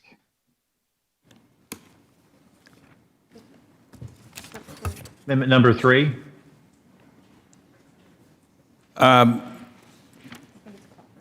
Mr. Crawford has offered an amendment. The clerk will now report the title of the amendment. Amendment number 3, amendment to the committee print offered by Mr. Crawford of Arkansas. Without objection, the amendment will be considered as read. And I now recognize the distinguished gentleman, the sponsor of the amendment, for up to 5 minutes for an explanation of his amendment. Thank you, Mr. Chairman. Thank the ranking member Thompson as well. Today I'm offering an amendment to allow the USDA to establish a permanent line of credit for directly supporting the operational cost of rural utilities experiencing qualified revenue losses during an emergency, including the COVID-19 crisis. The COVID-19 pandemic has affected us all, albeit in different ways. This is true especially when applied to our rural communities. Some communities have experienced little or no financial impact, while others have experienced significant losses. Last year, Congress acted through the Bipartisan CARES Act to enact enhanced unemployment benefits, issue $1,200 stimulus checks, and administer loans through the successful PPP program, which would assist all rural communities. However, instead of continuing to prolong this pandemic and slower economic recovery by passing more government-mandated benefits and handouts, we must look at the facts and determine how best to target and assist those who have been adversely affected by this pandemic. This amendment sets clear qualifications for banks to administer loans to rural utilities that need assistance the most, instead of wasteful one-size-fits-all spending. Additionally, this amendment will not just cover utilities' losses during the ongoing COVID-19 pandemic, but all similar future emergencies that profoundly affect rural communities and rural utility providers. By enhancing USDA Rural Utility Services' existing tools to deploy during such covered emergencies by financing their utilities for essential services, rural communities can remain operational. Originally introduced this amendment as H.R. 1291, the Reinforcing Utility Restoration After Losses or Rural Act, I now urge support of my bill in the form of this amendment and yield back my time. Does any other member wish to speak, be recognized? Mr. Chairman. Yes, ranking member. Mr. Chairman, I support Mr. Crawford's amendment. His work to ensure that vulnerable rural utility providers have the cash they need during emergencies to continue to operate. With the pandemic, floods, fires, and more, we've seen disasters that are amazingly destructive across rural communities. Mr. Crawford's amendment would ensure that essential rural service providers are able to navigate through a crisis while continuing to serve their customer. The amendment would ensure responsible lending, prevent bailouts, and encourage the right relief for the right people. With that, I yield back. Thank you, ranking member. Does any other member wish to be recognized? Mr. Chairman, Here. this is Representative Baird. Yes, Representative Baird, you're recognized. I have an amendment, number 20. Right now, we are dealing with, we'll get to you momentarily. Does any other member wish to be recognized? It's Mr. French's amendment, yeah, number 3 by Mr. French. Oh, I'm sorry, Mr. Crawford. Okay, hearing none, the question is now on his amendment. Members are reminded to unmute themselves. All those in favor of the amendment signify by saying aye. Aye. Aye. Aye. Those opposed by saying no. No. Aye. Aye. No. In the opinion of the chair, the noes have it, and the amendment is not agreed to. Mr. Chairman, with that, request a recorded vote. A recorded vote has been requested. Further proceedings on the amendment will be postponed. Are there any other amendments on subtitle C? Mr. Chairman? Yes, Mr. Representative Baird from Indiana. Yes, Representative. I'd like to offer amendment number 20 that deals with some of the innovative technologies that are available to help farmers and ranchers. One of those being the use of anaerobic methane digesters, which can convert food waste, and animal waste into fuel, and that drastically reduces farmers' reliance on fossil fuels and helping them utilize things that would otherwise go to waste. Mr. Baird has offered an amendment. The clerk will report the title of the amendment. Amendment number 20, amendment to the committee print offered by Mr. Baird of Indiana. Without objection, the amendment will be considered as read, and I now recognize the distinguished gentleman, Mr. Baird, the sponsor of the amendment, for up to 5 minutes for an explanation on his amendment. Thank you, Mr. Chairman.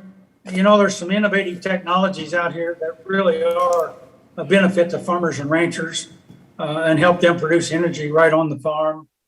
And one of those is the use of anaerobic methane digesters, which can convert food waste as well as animal waste into fuel. And that drastically reduces farmers' reliance on fossil fuels and helping them to utilize something that otherwise.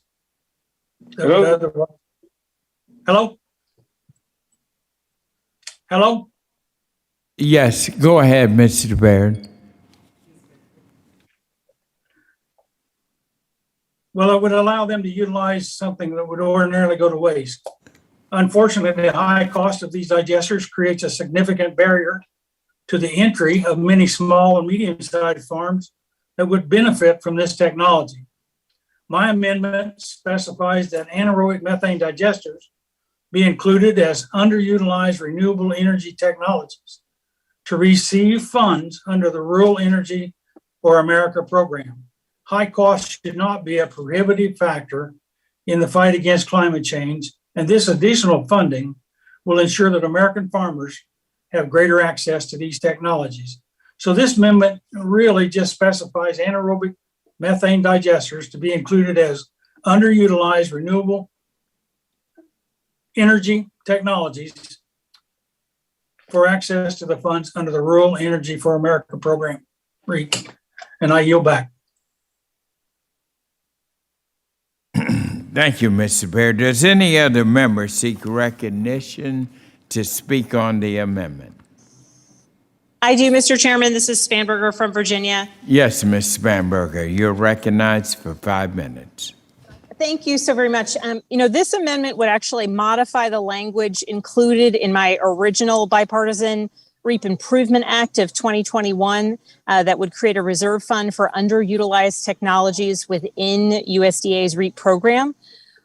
High demand from farmers for grants and loans to support traditional clean energy like solar energy and energy efficiency modifications has made it very difficult for emerging technologies like methane digesters to receive funds under the program. This is something that we're aware of and something that we've worked on to improve in the REAP Improvement Act of 2021. This fund notably would help remedy these concerns by specifically designating $191 million over 10 years for technologies designated by the Secretary as underutilized. It is certainly my belief as the original author of this provision that this would include methane digesters. However, and this is the however, permanently affixing methane digesters as an underutilized technology would be a critical mistake. If we think just a decade ago at a point in time when we might have given solar the same designation, and now that is a resource that dominates the program, in fact, causing some of the challenges for those who wish to utilize it for methane digesters. So as technological innovations do occur and more farmers utilize different technologies, it's really important that our legislation be flexible enough to recognize that these changes are happening as they happen. I look forward to working with Mr. Baird and any other colleague that really wants to make sure that this bill is implemented correctly, that there are provisions made that would allow for farmers and producers to be able to utilize and benefit from the REAP program to the fullest extent. But that is not achieved by permanently getting rid of the flexibilities that currently exist in this bill. So I urge my colleagues to vote no on this amendment. Thank you very much, Mr. Chairman. I yield back. Thank you, Ms. Spanberger. Does any other member wish to be recognized?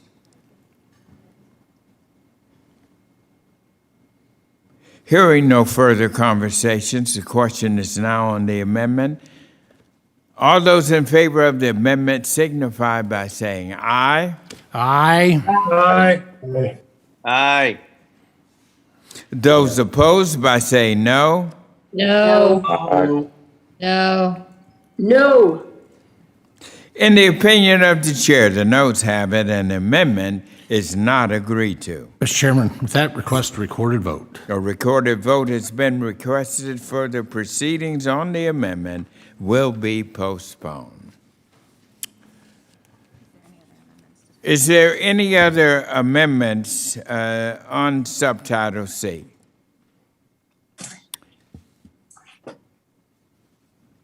Hearing none, Subtitle C is now closed. Now we turn our attention to Schedule Subtitle D, Research and Urban Agriculture.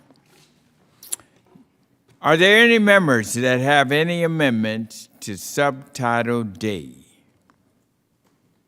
Chairman Scott, Yes. Congressman Feenstra here. I have an amendment at the desk. And it is number 11. Mr. Finstra has an amendment at the desk. The clerk will report the title of the amendment. Amendment number 11, amendment to committee print offered by Mr. Finstra of Iowa. Without objection, the amendment will be considered as read. I now recognize the distinguished gentleman, Mr. Finstra, the sponsor of the amendment, 5 minutes for an explanation of his amendment. Thank you, Chairman Scott and Ranking Member Thompson. My amendment includes contagious animal pathogens as eligible research for funding provided to the Agricultural Research Service. Animal pathogens such as African swine fever, avian influenza, and foot and mouth disease pose a significant threat to our nation's agricultural economy. As a leading district for livestock production, the livelihoods of many constituents in my area would be harmed by any animal disease and outbreak, and it would be tragic for the nation's food supply. In 2020, a study by the National Institute of Health concluded that changing climate patterns are affecting livestock health. It's important that we continue to provide funding for related research, ensuring that we have the necessary information to protect our livestock herds from these contagious pathogens. With that, I humbly ask for support of this amendment, and I yield back, Mr. Chair. Thank you. Does any other member wish to be recognized? Mr. Jacobs, I have an amendment on the desk. Mr. Jacob? Oh, yes. We need to finish this one, and then we will go to the next one. Are there any members that wish to speak on Mr. Fintra's amendment? Hearing none, the question is on his amendment. Members are reminded. All those in favor of the amendment signify by saying aye. Aye. Aye. Those opposed by saying no. No. No. In the opinion of the chair, the noes have it and the amendment is not agreed. Mr. Chairman, request recorded vote. A recorded vote has been requested. Further proceedings on the amendment will be postponed. Mr. Chairman, I'd like to be recognized. Bustos? You have an additional amendment. Nope. Nope, I just want to speak out on this part of the bill. Oh, yeah, fine. You're Okay, recognized, I'll be Ms. brief, and it's No, that's complimentary. fine. You're recognized for All 5 right, minutes. thank you, Mr. Chairman. I again want to thank you and the Ag Committee staff for for all of your work on this really transformational legislation. I'd like to specifically highlight the nearly $3 billion in investments in agricultural research that's included in this bill. This level of investment is crucial in our mission to outcompete China in the food and the ag sector. There are several of us on this call right now who have been in the middle of talking about China and its impact on America and how we can compete. But this will also meet critical climate goals and reduce greenhouse gas emissions. That way, the USDA facilities all around the country, especially like the one in the congressional district that I serve, the Ag Lab in Peoria, they can continue to build on their leading edge research. And these are the type of investments in research and data that are also part of the America Grows Act, which I introduced alongside with my Ag Committee colleagues, Congresswoman Schreier and Congressman Panetta. Really proud of the legislation that we're working on today that will give rural America the tools that they need to help our whole nation prosper in the generations to come. And with that, I yield back. Thank you, Ms. Vicios. Are there any other amendments on Subtitle D? Hearing none. Mr. Chair, Congressman Randy Feenstra, I have one more in Section D. Yes, and I have one too, Mr. Chairman. Okay. That'll be very good. Who was first here? Mr. Fentra? Randy Feenstra, number 12. Okay, Number 12. Mr. Fentra, you are recognized for, Mr. Fentra has offered an amendment. The clerk will report the title. Amendment number 12, amendment to committee print offered by Mr. Feenstra of Iowa. Without objection, the amendment will be considered as read. I now recognize Mr. Fentra, the sponsor of the amendment, for 5 minutes to explain his bill.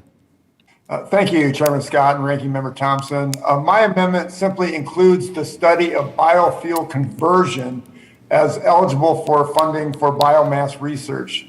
The conversion of biomass into ethanol has resulted in a domestically produced energy supply that promotes a cleaner environment and provides economic opportunity.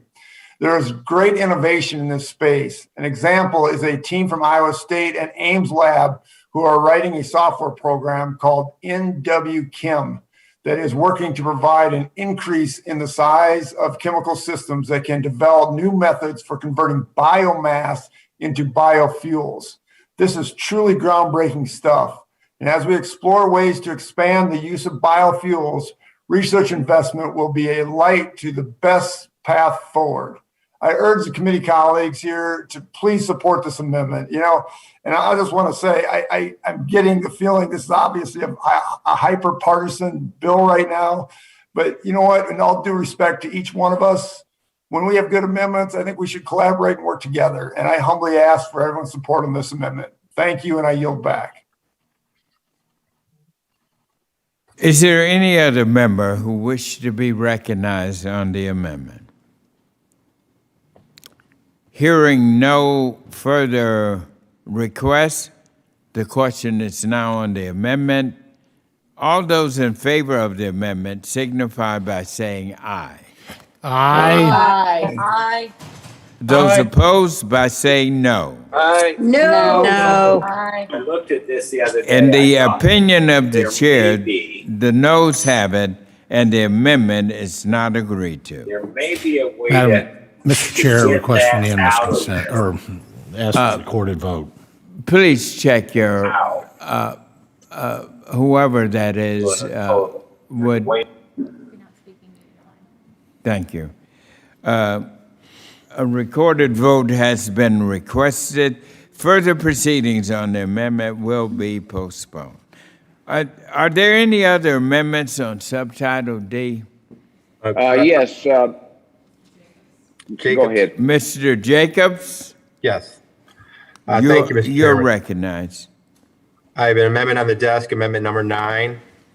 Mr. Jacobs has offered an amendment number 9. The clerk will report the title of the amendment. Amendment number 9, amendment to the committee print offered by Mr. Jacobs of New York. Without objection, the amendment will be considered as read. I now recognize the distinguished gentleman, Mr. Jacobs, who is the sponsor of the amendment. 5 minutes to explain his bill. Thank you, Mr. Chairman. My amendment would increase research to stop the spread of the spotted lanternfly, an invasive species that has spread throughout the Northeast and is quickly spreading into the Midwest and the South. The spotted lanternfly is a pest that feeds on fruit and trees and has had an especially pronounced impact on grapes and hops in New York, many of which are used for making wine and beer. The species is especially prevalent in Pennsylvania and New York, but has spread to Ohio, Virginia, and Vermont. My amendment would direct some of the $250 million allocated to the Agricultural Research Service for the purpose of studying climate issues toward research to figure out how to eliminate or minimize the spread of this species and its effects on the environment. The USDA should ensure they are adequately prioritizing immediate threats to American growers and the downstream industries they supply. The spotted lanternfly poses such a threat, which is why I have introduced this amendment. Before I conclude, I'll comment on the process for this package, Mr. Chairman. Going after the spotted lanternfly is a bipartisan priority. I've been glad to work with my colleagues on both sides of the aisle.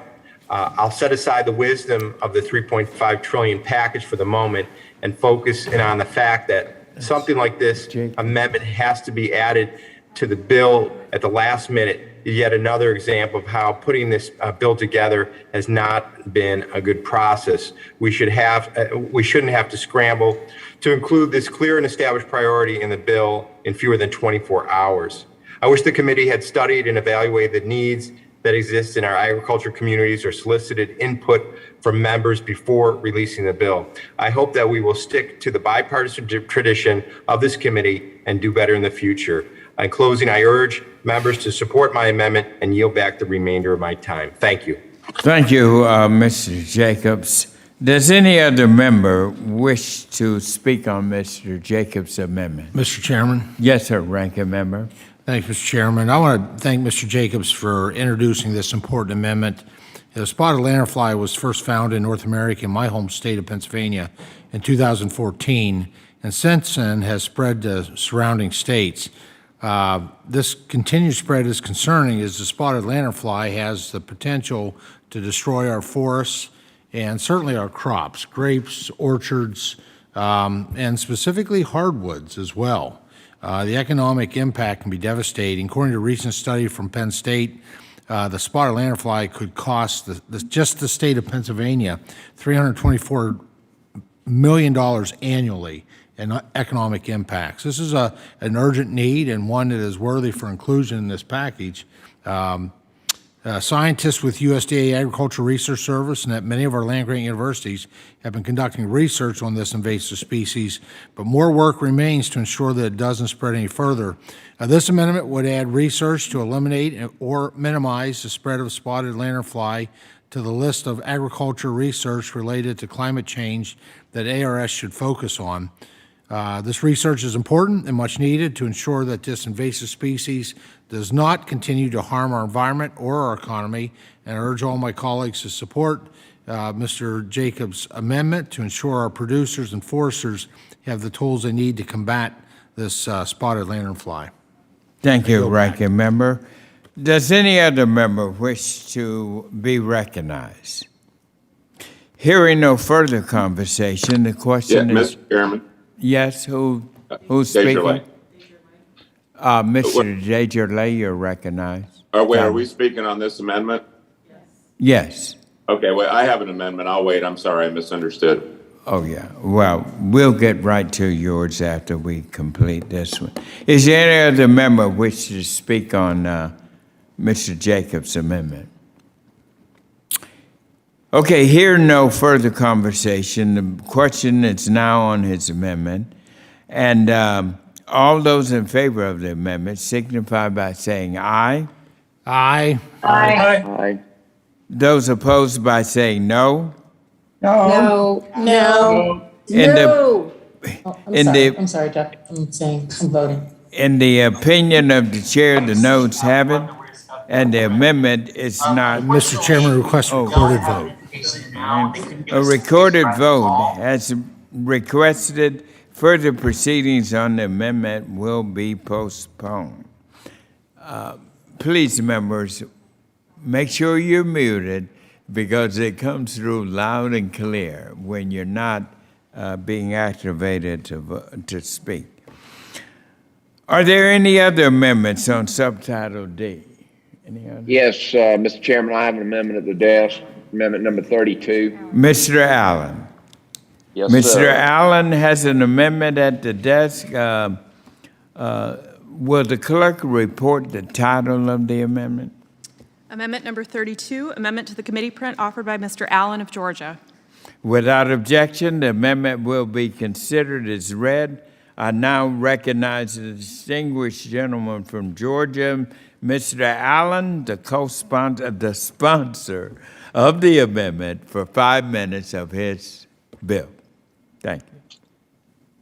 Thank you, Mr. Chairman. And my concern is the impact of this increased funding regarding climate change research on our ag community. You know, we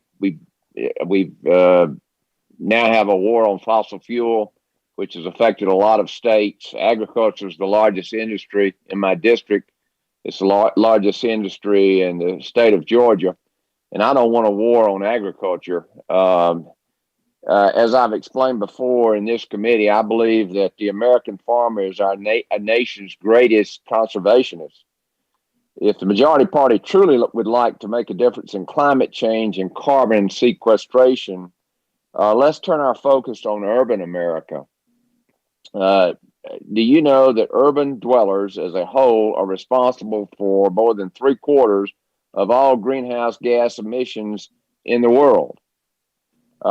This is why rural America is carbon negative. With our country's debt nearing $29 trillion, now is not the time for this kind of increased spending. I strongly disapprove of this bill and this reconciliation process, and in particular, these increases in spending on climate change research with regard to this committee. And with that, I yield back. Thank you, Congressman Allen. Does any other member wish to be recognized at this time? Hearing no further conversation, the question is on Mr. Allen's amendment. All those in favor of the amendment signify by saying aye. Aye. Aye. Those opposed by saying no. No. In the opinion of the chair, the noes have it and the amendment is not agreed to. Mr. Chairman, with that, request a recorded vote. A recorded vote has been requested. Further proceedings on the amendment will be postponed. Now, are there any other amendments on Subtitle D? Yes, Mr. Chairman. Yes. Ms. Desjardins, I have an amendment. Several have been speaking. Who first here? Mr. Desjardins? Thank you, Mr. Chairman. I have what is your number? Number 27. All right. Mr. DeLay has offered an amendment. The clerk will report the title of the amendment. Amendment number 27, amendment to the committee print offered by Mr. Desjardins of Tennessee. Now,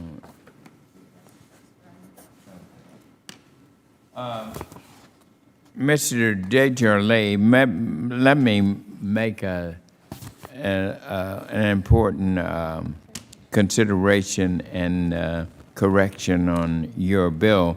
We are still now on Subtitle D. And as explained earlier, members have to offer amendment at the proper time in that. And I apologize, I should have been aware of that. But let me continue now for those amendments in section D. May I and, inquire we'll get when back. would be the appropriate time? My understanding from the committee was that this could be offered at any point throughout the subtitles. Okay, well, we will take that after we proceed with the others in the appropriate area of the subtitle. Because Okay, if the staff can get my staff and correct what we were told earlier, that would be great. Well, yeah, and your amendment sort of deals with the whole bill at the end, and that Okay. is where we will take it up, all right? All right, Now, thank you, sir. any other amendments on subtitle D? Mr. Chairman, Yes, who's recognized? Representative Baird from Indiana. Yes, And, Representative Baird. You have an amendment on subtitle D? Yes, sir. What number is that? 5. 5? Yes. Clerk, Madam Clerk, Mr. Baird has offered an amendment. Clerk, would you please report the title of the amendment? Amendment number 5, amendment to the committee print offered by Mr. Baird of Indiana. Thank you. Without objection, the amendment will be considered as read, and I now recognize the distinguished gentleman, Mr. Baird, the sponsor of the amendment, 5 minutes for him to explain his amendment. Thank you, Well, I'm Mr. all finally finished the educational labor. I think, Mr. Allen, you need to be muted. Go ahead, Mr. Baird. Thank you, Mr. Chairman. The 2018 Farm Bill established AGARDA as the authority to develop important technologies and research tools that will play a crucial role in the future of food and agriculture, and yet are unlikely to be undertaken by private industry. In the committee print funds, AGARDA for the first time it specifies that these funds should be used solely for advanced research related to climate. My amendment expands its scope by adding the qualified products or projects as defined by the 2018 Farm Bill to the list of eligible research. We can all agree that advanced research into climate change is important, but so too is research into biological threats like African swine fever and new technologies that can make crop production more efficient, to name just a few. We have a responsibility to honor the intent of AGARDA as outlined in a bipartisan farm bill to properly fund research and development that helps shield American farmers and ranchers from biological threats and support the work they do to produce food, fuel, fiber, and a growing population. I urge support for this common sense amendment. I yield back. Thank you, Mr. Baird. Does any other member seek recognition on this amendment? Mr. Chairman? Yeah. Yes. Who? Representative seeks- Kamak. Yes, Ms. Kamak, go right ahead. Thank you, Mr. Chairman. I appreciate the opportunity to be recognized for 5 minutes. With that, I would like to offer my support for the gentleman from Indiana's amendment to open up this funding to projects and products other than climate change. My home state of Florida is famous for its specialty crops, whether it's strawberries or blueberries, watermelons, yellow squash, we have got it here. And I know that our growers, our producers have been incredibly strained for several years under the nearly impossible pressure that the labor shortages have presented. Now, I've heard from way too many producers in my district, as well as up and down the state, about the dire need to find new options and opportunities for our producers to solve the serious labor challenges that we face today and will continue to face in the future. This amendment helps ensure a continued focus on research programs like those at my own district's University of Florida that we can maybe use for labor mechanization and automation that will one day provide answers to the persistent labor issues that we all face in our congressional districts, regardless of party affiliation. I'm proud to support this amendment and think that this will be a tremendous asset to our growers nationally and to solve some of the labor challenges that we have seen for years. And with that, I yield back. Thank you. Does any other member seek recognition to speak on Mr. Baird's amendment?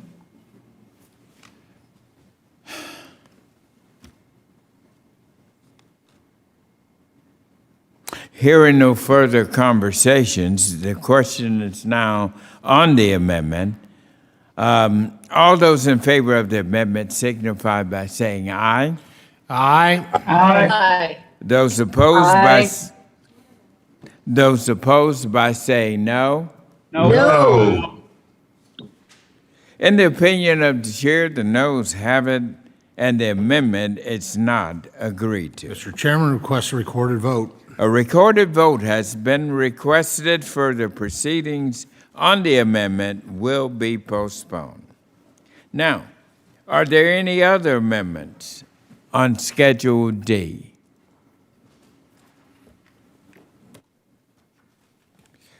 All right, going once, going twice. Hearing no more. Is there? Okay. Subtitle D is now closed.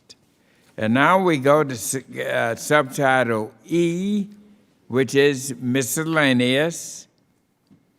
Do members have any amendments to subtitle E? Mr. Chair, Congressman Randy Feenstra, I have an amendment at the desk, number 38. Okay, and this is Mr. Petrie? Feenstra. Oh, Kingstra. All right, Mr. Kingstra. Mr. Kingstra has offered an amendment. The clerk now will report the title and number of the amendment. Committee amendment number 38. Mr. Chairman. Who seeks recognition?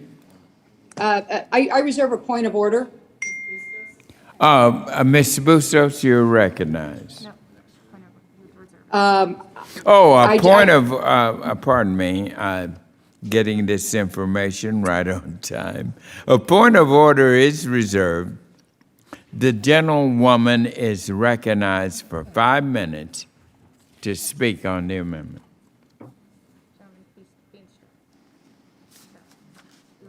This is amendment number 38, amendment to committee print offered by Mr. Feenstra of Iowa. Mr. Feenstra, you're recognized for 5 minutes. Thank you, Chairman Scott and Ranking Member Thompson. Constituents in rural America, like Iowa's 4th District, are concerned about the Biden administration and the Democratic administration of proposed changes to the tax policies that we talked about earlier today, such as stepped up in basis, like-kind exchange, and others. Changes the law on these tax policies would vitally harm my rural communities and rural communities in the Midwest and bring an end to many generationally owned farm family businesses.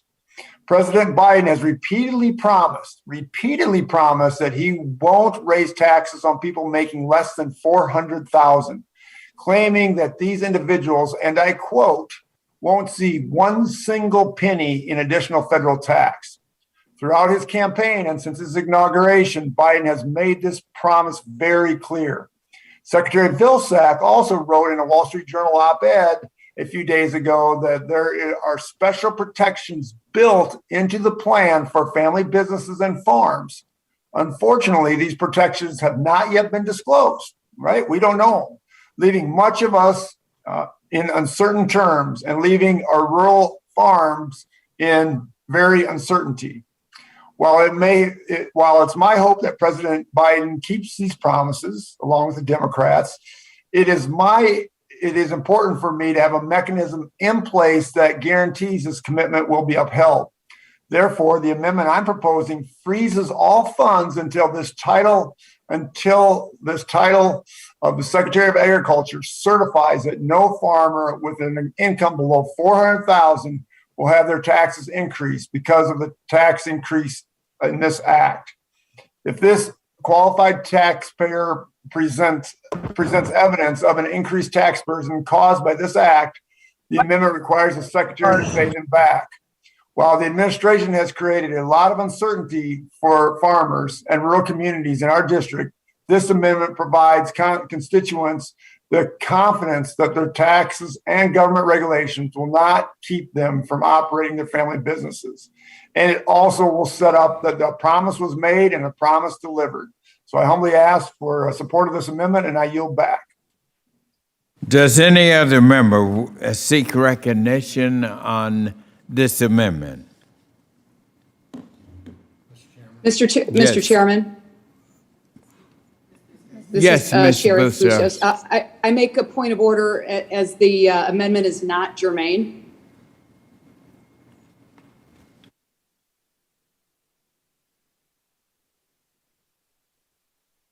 Thank you, Mr. Bustos. I will come back to you. The time of your point will be at the end after we get to the discussion on the amendment. Mr. Chairman. We will come back to you, Ms. Bustos. Ranking member, you're recognized. Thank you, Chairman. Mr. Chairman, time and time again, members of the agriculture industry have sounded the alarm over several proposed tax changes in this reconciliation package. But the administration and its cheerleaders, including our own Secretary of Agriculture, have routinely dismissed those concerns as unfounded, as though agriculture producers are just too dumb to understand tax policy. The administration has routinely promised an exemption to make sure farmers don't pay higher taxes, but they have steadfastly refused to offer a single scrap of technical explanation about how this exemption could work or would work, and despite the extraordinary complexity we all know that it would entail. Even as we are marking this legislation up, despite all the pleas of all the members of this committee, we're still afforded no details about how these taxes, which we are enabling with this piece of legislation, would work in practice. Mr. Chairman, you've raised the alarm, I've raised the alarm. Dozens of our fellow committee members on both sides of the dais have raised the alarm to the deafening silence of this administration. Now, I want to credit Mr. Feenstra here for thinking outside the box on how to ensure that the administration lives up to the commitments it has made to us, that these massive tax increases, none of which we've been able to evaluate yet, will not decimate our nation's agriculture communities. Now members can claim all they want that the administration has promised to protect farmers. But as we know from our time here, that doesn't mean anything until the ink is dry. This amendment should be called the Put Your Money Where Your Mouth Is amendment, because that's exactly what it does. It requires the administration to live up to the commitments it has made to the ag community, full stop. And I urge us all to adopt this common sense amendment. I yield back. Does any other member seek recognition to Chairman, speak on the amendment? Scott. Yes, who's seeking recognition? This is Representative Scott. Representative Scott, you're recognized. I think I understand what's going on here. That the Democrats are going to vote for this legislation and say, we didn't vote to raise taxes, you're just going to let somebody else do it in the form of changes at the IRS and other things. Kind of the same way Joe Biden says he didn't mandate vaccines. He's just going to let OSHA do it through rule and regulation changes. The bill as it's drafted, has an $89.1 billion deficit, and it spends about $94 billion, even though we don't know where about $28 billion of that is actually going. I'm a little baffled, candidly, that members of Congress would actually run for this job and then pass a piece of legislation under orders from Speaker Pelosi and Joe Biden that's contrary to the promises that you've made back home and not stand up for the people. Every Democrat on this committee, I guarantee you, has said that they're opposed to increasing the federal estate taxes, especially on farmers. You're opposed to the capital gains tax increases, especially on farmers. But you know as well as I do, if you pass this piece of legislation and you pass reconciliation, that it's going to lead to the tax increases on the farmers. Representative Feenstra has done a good job here of putting language together. The chairman clearly has the ability to rule it in order and allow us to vote on it. And Mr. Chair, I would just ask that you allow the vote on it and let us, as the ranking member said, put your money where your mouth is. Stand up for the people you represent or the party that you represent.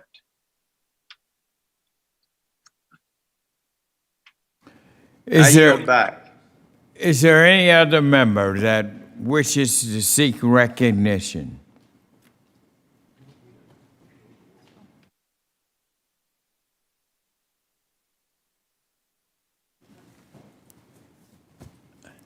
No further consideration on the amendment at this point.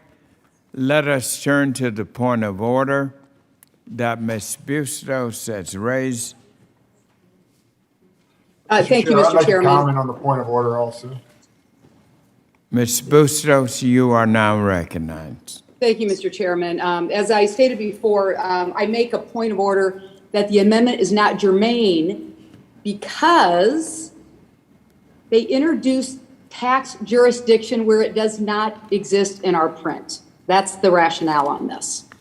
And with that, I yield back to you, Mr. Chairman. Okay, thank you, Ms. Bustos. The chairman is prepared to rule. Mr. Chair, before you rule, I'd like to make one comment. This is my amendment, if I could.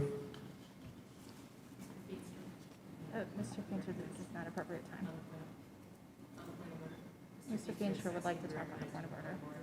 Mr. Feenstra. Is that okay?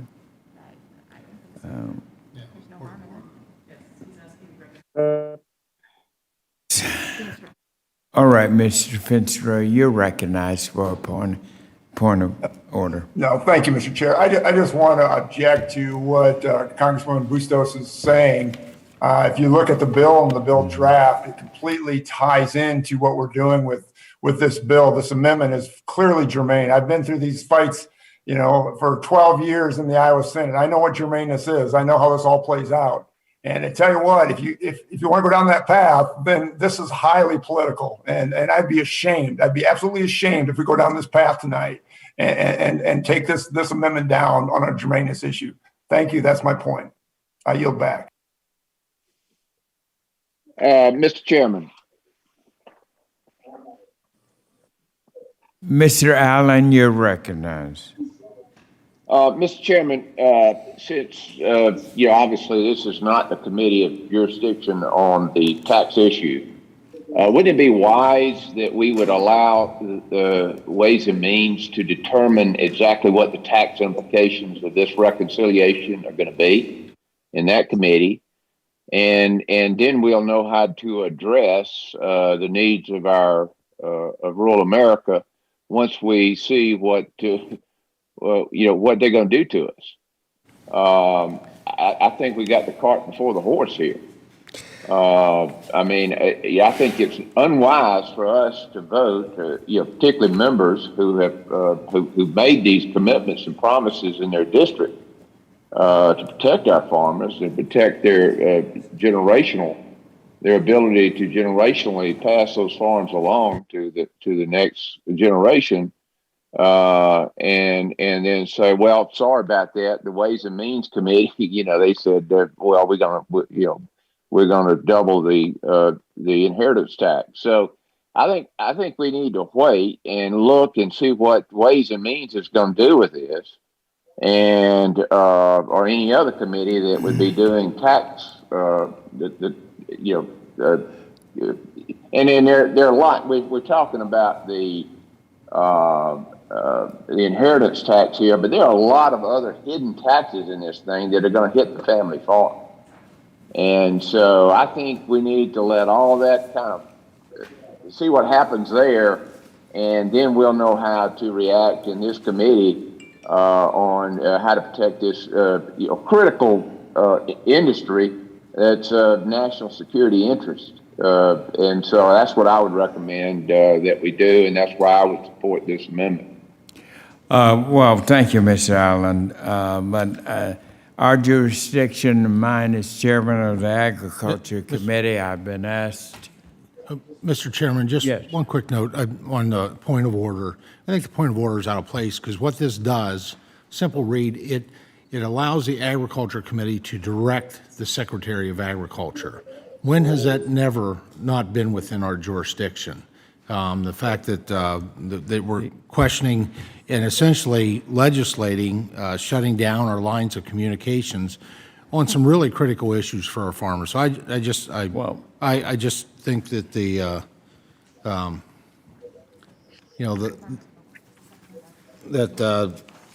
the point of order was not timely. Well, the issue here is that first of all, the Secretary of Agriculture does not levy taxes. That's number one. Secondly, the point of order was on the question of germaneness. And the chairman here, myself, I have said that I would rule. And if there's a point of order, you should rule if it was done properly. But in every committee meeting I've ever been in, a point of order is reserved at the time that the amendment is introduced. And that's not what I recall that happened here. The debate this was introduced after the debate had started. So. She did it at the beginning. Yeah, she That's did. correct, She Mr. didn't Chair, I insist on did. her point of order. Yes. And we reserved the point of order. And Mr. Chairman. So the chairman is going to rule on this so that we can move ahead.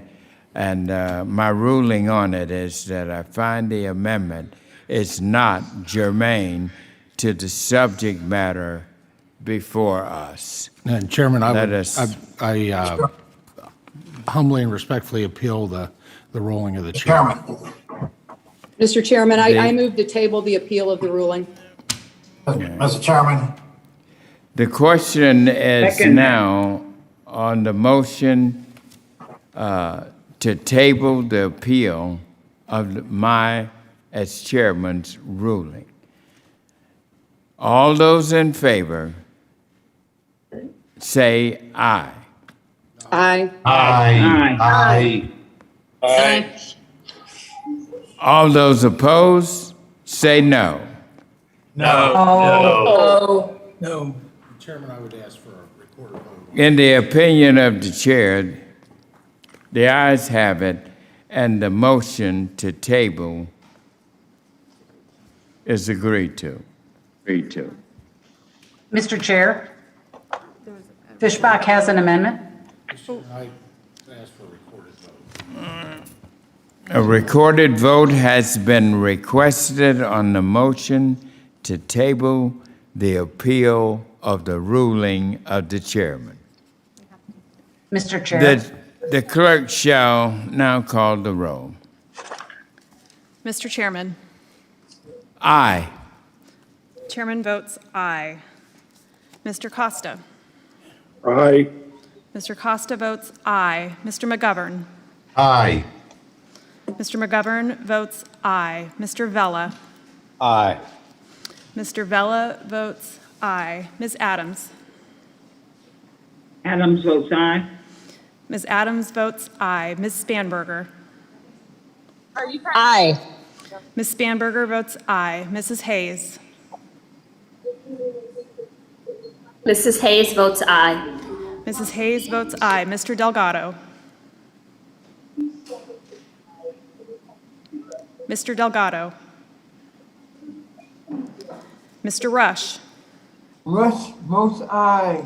Mr. Rush votes aye. Ms. Pingree. Aye. Ms. Pingree votes aye. Mr. Sablon.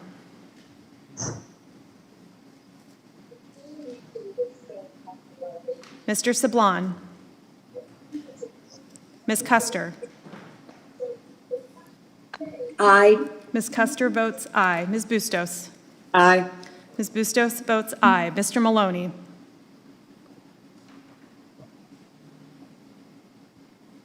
Mr. Maloney.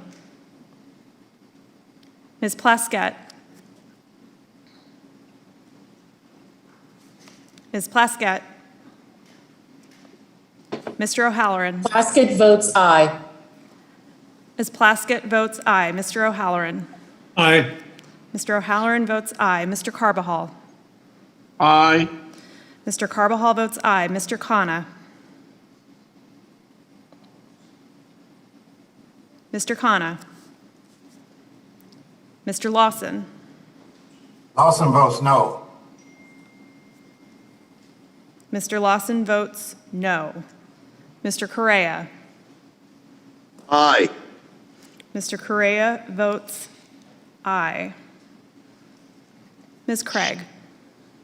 Craig votes yes. Ms. Craig votes aye. Mr. Harder. Aye.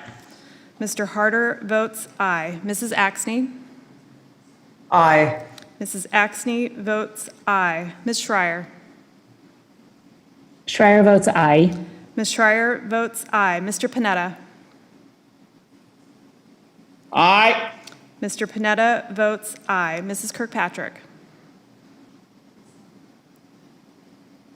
Aye. Mrs. Kirkpatrick votes aye. Mr. Bishop. Aye. Mr. Bishop votes aye. Mr. Thompson. Mr. Thompson votes no. Mr. Scott. Ma'am, is this a motion to overturn the ruling of the chair? This is the motion to table the appeal of the ruling of the chair. Okay, I vote no. Mr. Austin Scott votes no. Mr. Crawford? Mr. Crawford? Mr. Desjardins? No. Mrs. Hartzler?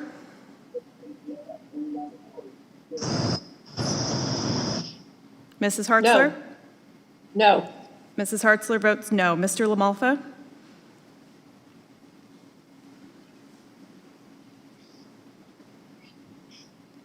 Mr. LaMalfa? Mr. Davis? LaMalfa, no. LaMalfa, no. LaMalfa votes no. Mr. Davis? Mr. Davis? Mr. Allen?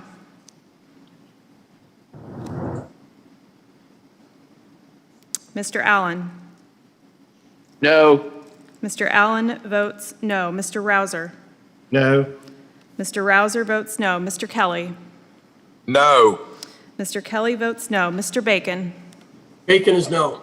Mr. Bacon votes no. Mr. Johnson? No. Mr. Johnson votes no. Mr. Baird? No. Mr. Baird votes no. Mr. Hagedorn? Hagedorn votes no. Mr. Hagedorn votes no. Mr. Jacobs? Jacobs, no. Mr. Jacobs votes no. Mr. Balderson? Balderson, no. Mr. Balderson votes no. Mr. Cloud? No. Mr. Cloud votes no. Mr. Mann? Mann votes no. Mr. Mann votes no. Mr. Feenstra? Feenstra votes no. Mr. Feenstra votes no. Mrs. Miller? Miller votes no. Mrs. Miller votes no. Mr. Moore? Moore votes no. Mr. Moore votes no. Mrs. Kamick?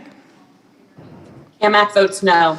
Mrs. Kamick votes no. Mrs. Fishbach? Fishbach votes no. Mrs. Fishbach votes no. Ms. Letlow? Letlow votes no. Ms. Letlow votes no. Mr. Delgado? Delgado votes yes. Delgado votes yes. Mr. Delgado votes yes. Mr. Sablon? Mr. Sablon? Mr. Khanna?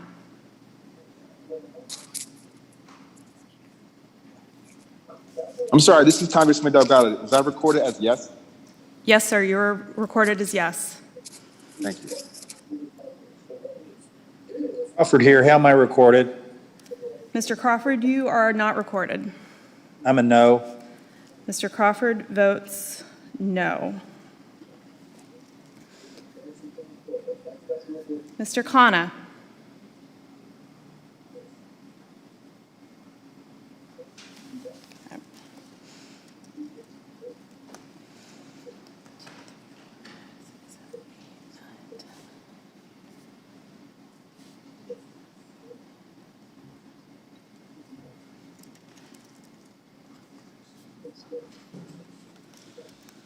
Mr. Chairman, how am I recorded?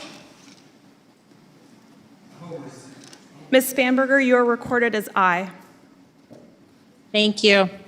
Hey, Mr. Chair, how am I recorded? Mr. Davis, you are not recorded.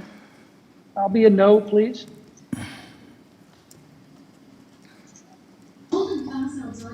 Madam Clerk, this is Ms. Craig. Can you tell me how I'm recorded?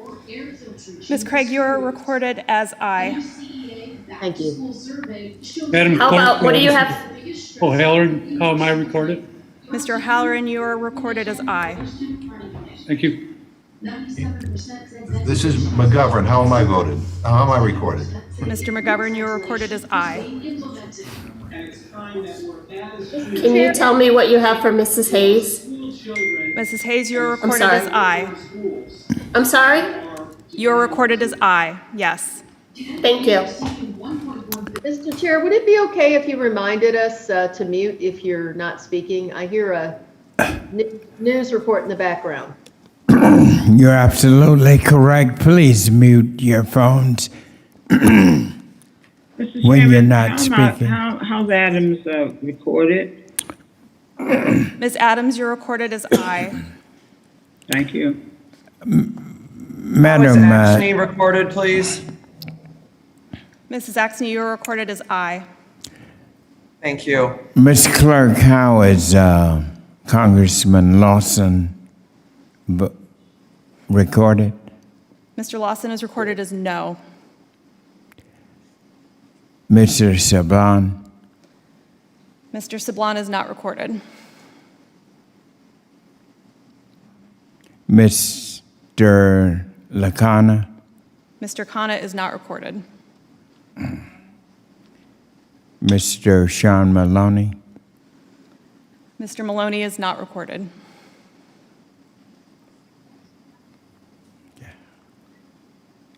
Mr. Chairman, how is Mr. Bishop recorded?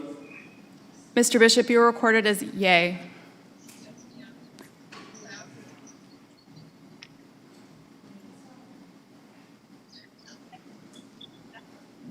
Mr. Chair, how am I recorded? Pingree? Ms. Pingree, you're recorded as yay. Thank you.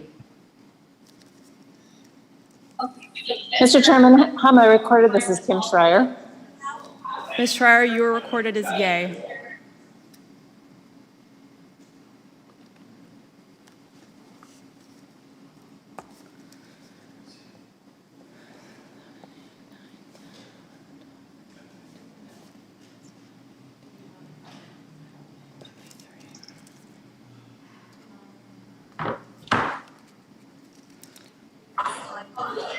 And I'm sorry, I couldn't hear. Mr. Chair, am I recorded as yes? This is Kim Schreier. Yes, ma'am, you are recorded as yes. Great, thank you. This is Sablon. How am I recorded, please? Mr. Sablon, you are not currently recorded. And so I would vote yes. Mr. Sablon votes yes. Mr. Chair, how am I recorded? Mr. Rush, you are recorded as yes.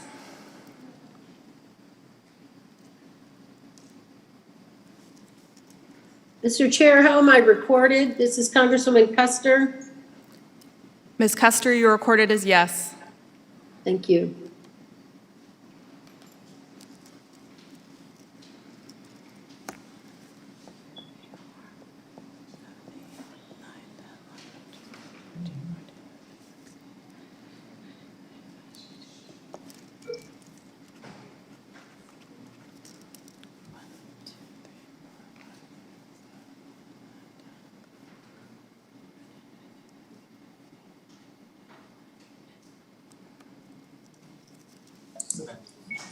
Mr. Chairman, I didn't get that. This is Mr. Rush. Would you please slowly tell me how I'm recorded? Mr. Rush, you are recorded as yes. Thank you.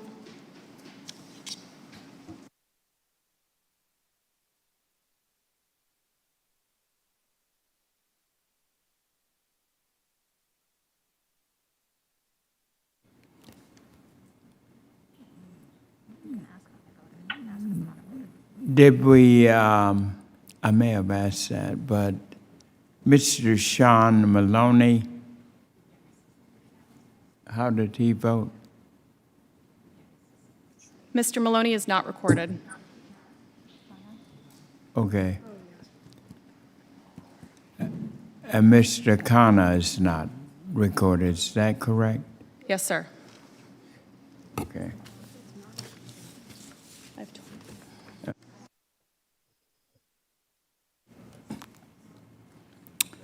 And Mr. Lawson, correct?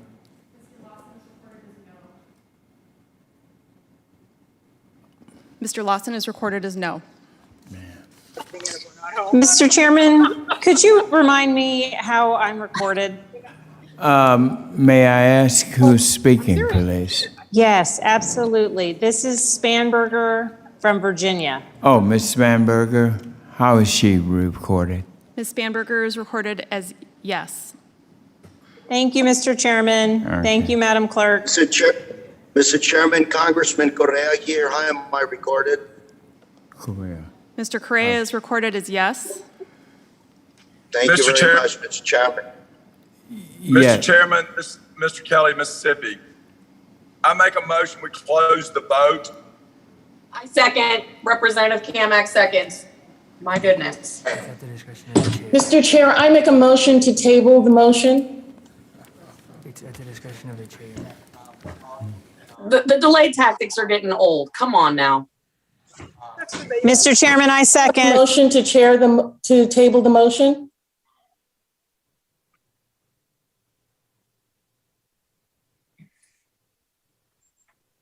I know. Yeah. Second that motion, Mr. Chairman, table. That's what we're voting.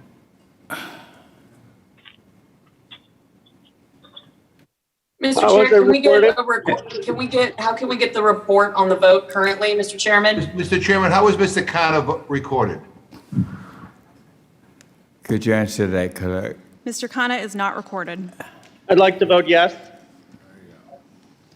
Mr. Khanna votes yes. Is that it? No, we did it. That's it. All right. Okay.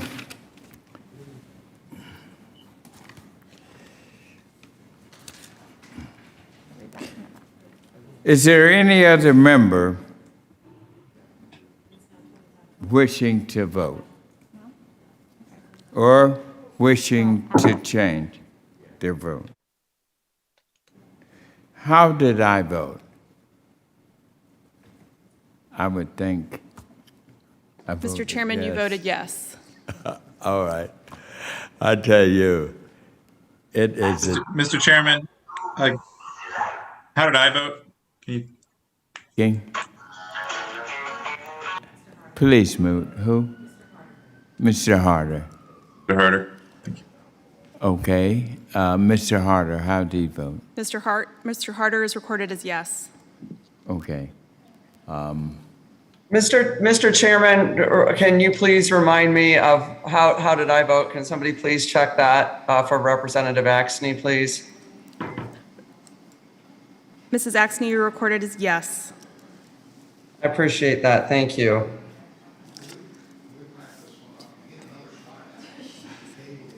Mr. Chairman, could I make a point of order just to ask if you have a sense of the schedule and how late we intend to go tonight?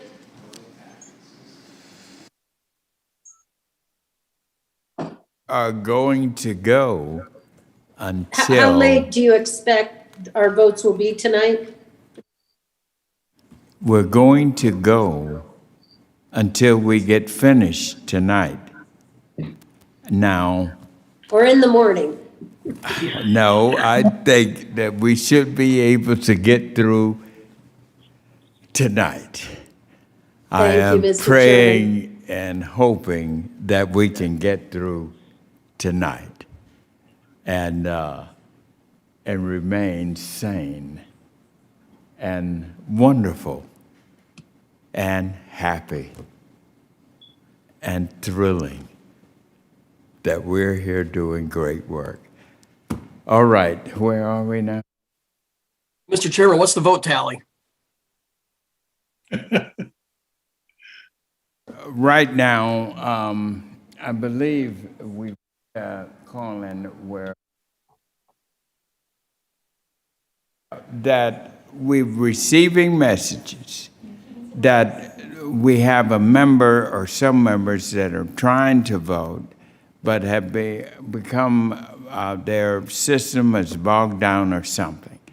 And I'm willing to give them just a few minutes, and then if we can't, then we just have to close it out where it is.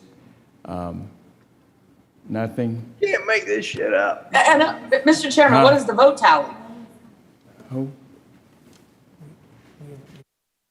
Mr. Chairman, the vote's not closed, so I don't want to know what the tally is.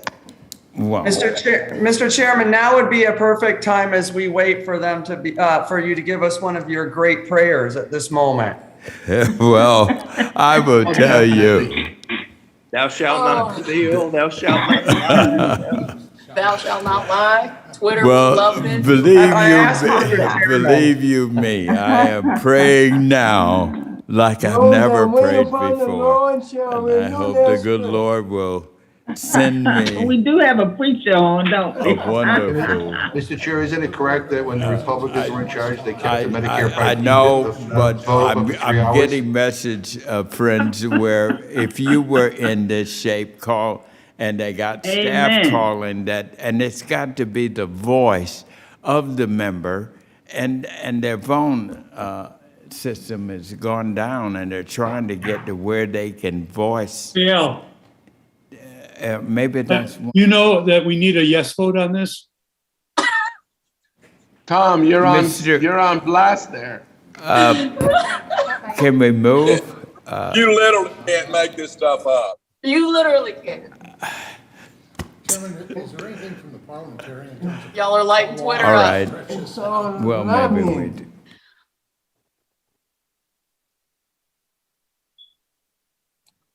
I'm submitting this for Saturday Night Live. I tell you what, this is worth the price of admission. I know. Well, I can't wait to see all the I'm NRCC. saying is that if I'm trying to be, I have tried to be a member's chairman here, and I got members' staff calling, trying to get them on the phone. They got a system where they're either in the car or they're somewhere where they can't, the voice can't get around, and it's a good and example of they're why we should all be in rural DC areas. to do this That's kind of absolutely thing. right, Mr. Chairman. That's a good example of why we should be in DC doing our jobs, not at the beach drinking pina coladas. You're Then come right. to DC. Yeah, Happy you're to. right. Happy to schedule the hearing up there. I agree with could you, be and here. Happy to. The chairman's Ranking there. Member Thompson and I Happy to. tried to Where get are you? members here. Catherine, I'm right here in DC. Yeah, I'm in here my in my office. office. I've been working all day with my constituents. Chairman, Good for you. Chairman, it's a member's responsibility to be in a position to vote.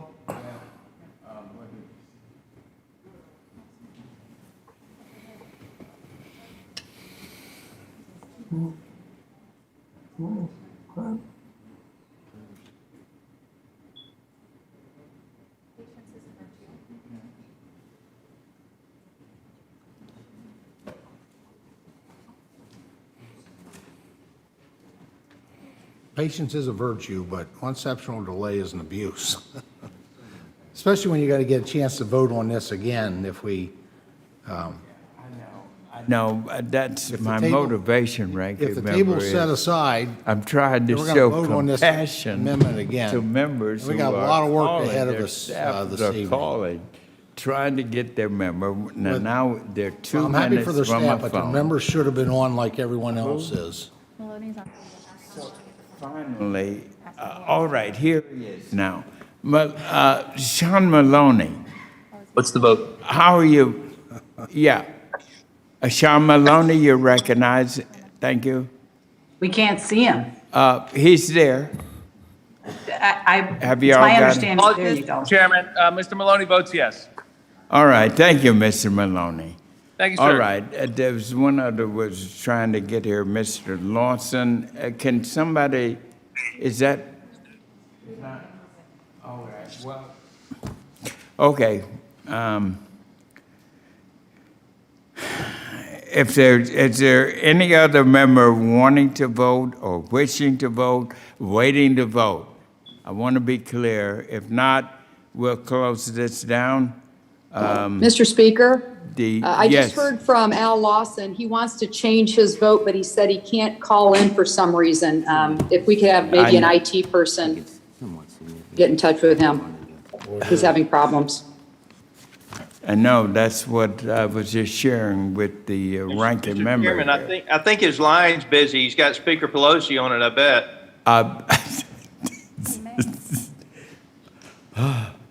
Well, I would say, I guess what I'm hearing is that we just Mr. Chairman, Mr. Lawson is having computer problems. You know, Mr. Lawson wants How was I recorded? Oh, my God. He's trying to get into the system. Mr. Chairman, Ro Khanna is on the line. Okay, can we get, is he there now where he can vote with his voice? Can you? Yes, I vote yes. Mr. Khanna is recorded as yes. Can I FaceTime you, Al? Yes. All right. So,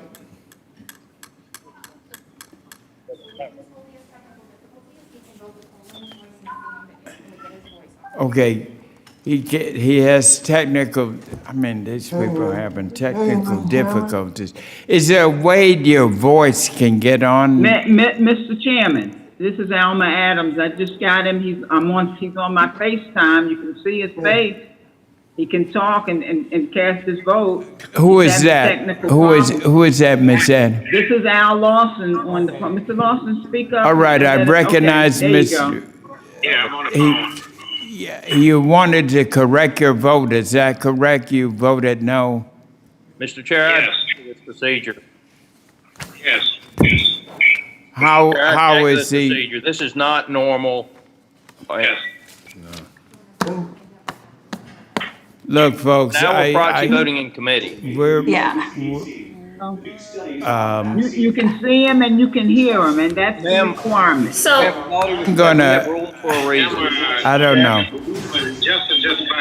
I'm gonna go ahead on and close the vote and let's move Okay, he's the gonna have his chips computer fall on in where 1 they minute, may. he says. He's having Mr. a Chair, I problem. have no objection to waiting for Mr. Lawson to hook up to his computer. Right, he said 1 minute he should be on, so. Who has their TV on really loud? Try to tell members. This is critical. You gotta Mr. Chairman, can you hear me? Mr. Chairman, can you hear me? apologize, right? Okay, we have to be able to see you too, Al. Can you try to get your video on? We're almost there. He made a mistake. We're waiting for you. There you go. I see you. Chairman, All right, my vote is yes. all right. Clerk, did you get that? Off no on I for Mr. Lawson. All right. Well, that's it, I think. The clerk now shall report the vote, and my deepest apologies to everyone, but as you can see, the members have had problems, and they call in on, as chairman, I wanted to. And we've had problems on both sides of the aisle, Mr. yeah. Chairman. I've been in 3 committees today, so. But this and should we've be waited for should be a good example of why why we got to be here. We got to dedicate our time and attention. You know, we're dealing with pandemics. We're dealing with lack of broadband. And so, would you report the vote, please? Mr. Chairman, on that vote, the yeas are 27, the nays are 24. Okay, thank you so much. I appreciate that. And again, my deepest apologies to the committee. And I appreciate you helping us and being able to recognize the technical difficulties that several of our members had. And one, as you know, made a mistake and voted wrong. All votes are critical. So, where are we now? Mr. Chair, this Fishbach Yes. has an amendment at the desk. Yes. Mr. Chairman, this is Jimmy Panetta. I reserve a point of order. It's Amendment 36. Okay. Yep. Ruby, don't. Point of order? What is that? You reserve a point of order. Oh, all right. The gentleman has reserved a point of order. The gentleman has reserved a point of order. What is that? Order?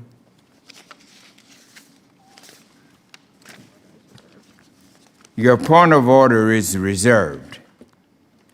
Mr. Chairman, this is Mr. Kelly. May I ask may I withdraw my motion that I made earlier? What was that motion? I made a motion to close the vote, which was seconded, and then there was a motion to table, so I am withdrawing, if you'll allow me, my motion to close the vote. Okay, thank you.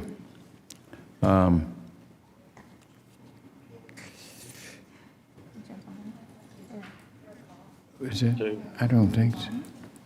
Mr. Chair, there was a motion to table too.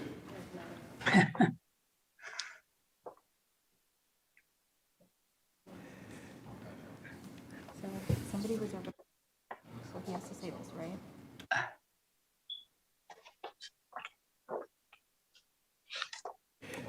Here's where we are. A point of order has been requested, and I have reserved the point of order. Now we will go to, I believe, Mr. Fintra's amendment? Mrs. Is Fishbach. that- Ms. Fishbach's amendment. Yep.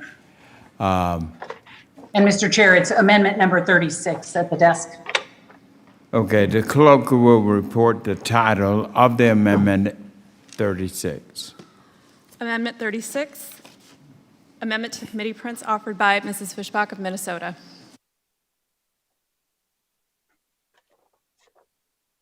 Mr. Chair, given that Without the majority, objection. I'm sorry, are you ready? Without objection, the amendment will be considered as read. And now I recognize Ms. Fishbach, the sponsor of the amendment, for 5 minutes to explain your amendment. Thank you, Mr. Chair. And Mr. Chair, you know, the majority earlier in the meeting, the majority refused to, wait for consideration on the spending bill until we see how it was paid for. So that was rejected. And just as we waited for very long for everyone to vote, the majority would not even allow a vote on the Feenstra amendment that would ensure that farmers would be held harmless, to hold the administration accountable. And Mr. Chair, I do want to thank all of the members, thank you, and all of the members on both sides of the aisle on this committee for expressing the deep concern over the Biden administration's proposal to eliminate the stepped-up basis and assessing capital gains taxes at death. And, I agree with you when you said in your June 2nd letter to the president that I am very concerned that the proposals to pay for these investments could partially come on the backs of our food, fiber, and fuel producers. And I close that quote. And I would like to, with unanimous consent, submit your June 2nd letter into the record of the committee, because I think that was very helpful to express your concerns regarding the stepped-up basis. By all means, so ordered. Thank you very much. And that is why I'm offering this amendment that would give a sense from the committee from all of us, on a bipartisan basis, that it would unite around the opposition to those proposals considered elsewhere in this package that could drastically raise taxes on farmers and ranchers to pay for this new spending. And I'm proud to incorporate that, what you put so eloquently in your letter on June 2nd, and insert that. And part of that is actually contained in the amendment to express our sense from this committee. And I would think that it would be a helpful thing for the committee to come together and express that as this bill moves forward, that we oppose that kind of taxes on the backs of farmers. So I urge the adoption of the amendment, and I yield back. Thank you. Thank you. Does any other member seek recognition to speak on the amendment? No. Ranking Mr. member, Chairman. come right to you. Ranking member. Okay, thank you, Chairman. This hasn't been an easy day for this committee, Mr. Chairman. We want to find common ground with you, but so far it's been a real challenge. And I want to thank Mrs. Fishwalk for offering this amendment and trying to find that common ground. I understand why you couldn't adjourn until we could know more. I really don't understand that, even though it's the right thing to do. I understand why you couldn't agree to hold taxpayers harmless, even though it's the right thing to do. But Mr. Fishbach has offered that we should all be able, something we should all be able to agree to. It's quite simple, really. It expresses the wishes or the sense of this committee to our colleagues in the Ways and Means Committee, that we should not raise taxes on farmers and ranchers and small businesses. You sent a letter, Mr. Chairman, on June 2nd, President Biden making the exact points in this sense of the Congress. They were the right points then, and I hope you'll agree that they're right points now. I share the serious concerns you expressed in your letter about how, quote, the proposed changes in tax provisions could hurt our family farmers, ranchers, and small businesses, end quotes. And that's exactly the same sentiment, right? Word for word, right there in the first point that this sense of committee represents. Time and time again, members of the agriculture industry have sounded the alarm over several proposed tax changes in this reconciliation package.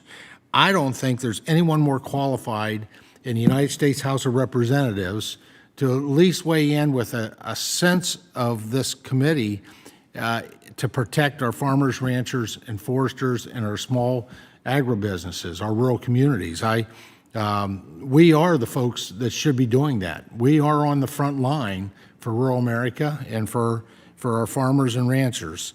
So, Mr. Chairman, this is the third amendment that we've had to try to get our committee to commit to protecting farmers from these potentially ruinous tax changes. We already know that the deck is stacked against us, Mr. Chairman. Now it's time we spoke with one voice, your voice, to draw a line in the sand together and oppose these harmful tax policies. And with that, I yield back. Thank you, Ranking Member, and I assure you that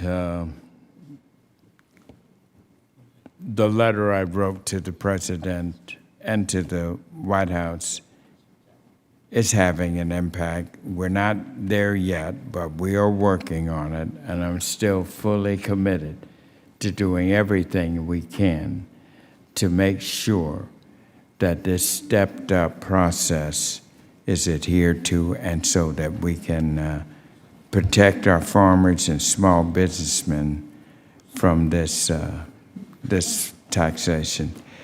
Is there any other member that seeks recognition on the amendment now before us? Anyone? Mr. Chairman? Yes, who's seeking recognition? Representative Kamak? Yes, Ms. Kamak, you're recognized. Thank you, Mr. Chairman. As I mentioned in my opening remarks, this reckless tax plan will cost our farmers and really truly just jeopardize the future of American agriculture. Some of my colleagues have pointed out, farmers and ranchers have complex ownership structures. There isn't always a dedicated heir, and a majority of producers would probably tell you that keeping their land in production is a top priority for them. I think regardless whether you are a Republican or a Democrat, we can all agree this should be a top priority. So not only are conservative voices speaking out, but those on the left. In fact, I have here a copy of a letter from a left-leaning organization that thinks that the administration should rethink the disastrous changes to the stepped-up basis and capital gains.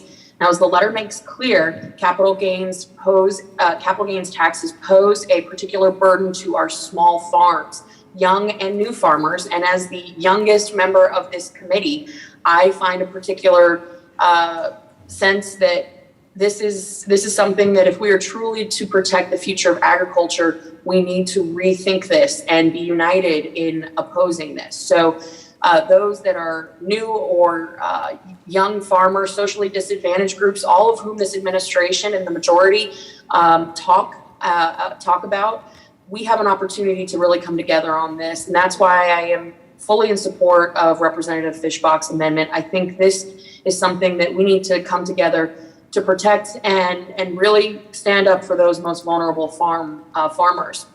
So we hear talk of exemptions and carve-outs there and exemptions here and there, but I want to be very clear. Under the tax changes planned by this administration and this majority, exemptions for family-owned businesses and farms will be untenable. It would be impossible to craft such provisions because 98% of the farms in the U.S. are family-owned.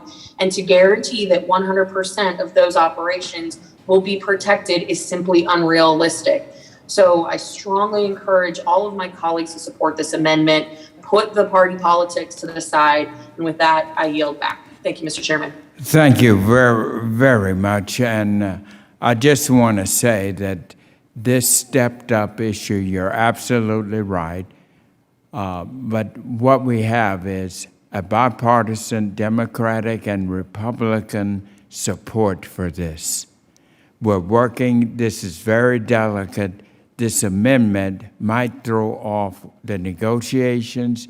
There are Democrats and Republicans that are working together with the White House to make sure that this stepped up is dangerous, and the impact it will have to our future of agriculture is being communicated by both Democrats and Republicans.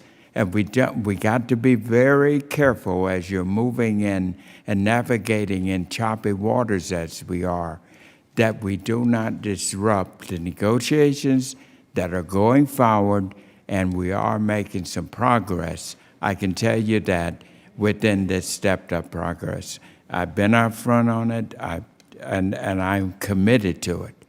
And so I hope Mr. you all Chair? understand that. Mr. Does Chair? any other, Michelle Fischbach, may I just comment? Yes. I would think that this being passed by the committee would help in the negotiations, because you obviously then have more of a voice, you have a stronger voice saying the House Agriculture Committee does not want stepped up basis. And I think it provides you more of power during a negotiation if those are going on. Thank you very much for that, and I hope, but there are things working where we can get some alternative ways of doing it without affecting that. But I'm not going to say any more on that, and I just appreciate where we are, and that this is Democrats and Republicans both agree this will be very damaging to Mr. Chairman? Mr. Chairman? Yes, Mr. Allen? Yes. The last bill that we undertook under budget reconciliation, there were no negotiations. I mean, zero. What makes us think it's going to be different this time? I mean, this thing's baked. And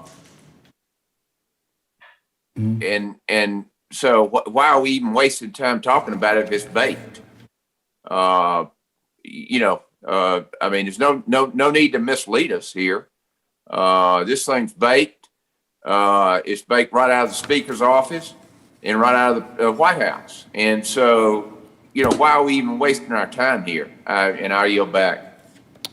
Is there any other member that wishes to seek recognition on this amendment? Michael Cloud. Mr. Chair. Mr. Chair. Okay. Yes. Who seeks recognition? Mr. Costa, you're recognized. With all due respect, I will tell the gentleman who just spoke, who I have utmost respect for, that I must disagree. This is not baked. And there's a lot of discussion going on. If there were bipartisan involvement in the reconciliation process, you would know about the discussion that's going on. And it's taking place between the House and the Senate, and it's taking place on the appropriate committees that are dealing with the revenues. And that's why there's a lot of disagreement in terms of where we end up. And the chairman is correct. It's in a sensitive area right now. But I can assure you that the concerns that have been raised today are concerns that we all share. And at the end of the day, with the margins as narrow as it is, and since Republicans aren't going to be voting for any of this, all of our considerations are taken into account. It's not baked in my view. You may have a different opinion, but that's my sense of it right now. They are trying to figure out how they thread the needle in this, and it's not baked. It's the dough's not even rising yet. But they're trying to do it rapidly. Thank Mr. you. Chair. Thank you, Mr. Chair, Mr. this Costa. is Michelle Fishbach. Mr. Cloud, you're next. 5 minutes. Well, I'd just like to address some of the concerns that have been addressed, because we keep hearing that we can't amend the bill because it would amend the bill. This is the same thing we heard last time we went through the reconciliation process, when after almost a full day committee passed, was taken out of the Rules Committee before it went to the House floor, making really our entire committee hearing just a show. That seems to be what the process here is. Again, these amendments are not being taken seriously by the majority. And I would point out that the committee is supposed to be part of the negotiation. That's the whole reason we have it. The reconciliation process was intended to run through committees so that you would have discussions on the process, and that, yes, the process would be amended and changed as part of the committee process. And so there's been comments about, amendments being dilatory. This entire process has been dilatory. And if the majority wants the kind of respect it should have in this process, it needs to follow the intent and heart of the process. Thank you, Mr. Now you're back. Cloud. Appreciate that. I believe Ms. Custer, you are next. You're recognized. Mr. Chairman, I wanted to make a point of order regarding germaneness. Okay. To reserve a point of order regarding germaneness. Okay, Mr. Panetta has already done that. Oh, I'm sorry. point My of hand order. is up. I apologize. I'll take that down. I apologize. No problem. Is any other member seek recognition? It's really the truth. I'm going to go to point of order. The gentleman, Mr. Panetta, reserved a point of order. That's correct. Thank you, Mr. Chairman. I make the point of order that the amendment is not germane. And it's not germane because it introduces the tax jurisdiction to this legislation where it does not belong. The chair is prepared to rule on that. You're right. Mr. It's Chairman, votes- Hagedorn from Minnesota. advice?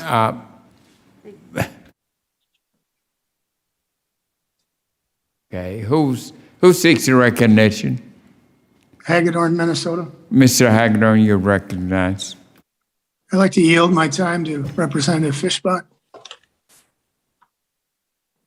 Thank you. Thank you, Mr. Hagedorn. You're recognized, Ms. Fishback.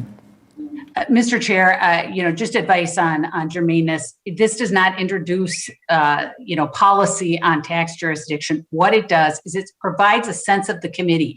And what I have heard many, many times as we have met, and from letters and from members from the Republican side, from the Democrat side have sent letters. This is the sense of the committee, so that this bill going forward, they understand that this is the Ag Committee does not support taxing farmers in this way. And I don't think it's not introducing tax jurisdiction. It is simply saying that we are here to advocate for farmers, and this is something that we want to do. And I don't know what's going on with these secret negotiations that we continue to hear about and that they can't be talked about in public. But this is something that we absolutely need to stand out on and make sure that we are stopping this tax policy that will harm farmers like this. Thank you. Any other members seek recognition? Got some folks that need to be muting their Pardon? we need some folks muting. Oh, yeah. Let me remind members, please, when you're not talking, please mute your phones so we can move along. The chair is prepared to rule on this issue of germaneness, as in previous cases. It's not within our jurisdiction. It's within Ways and Means. And so I am going to rule that the amendment is not germane to the subject matter before us.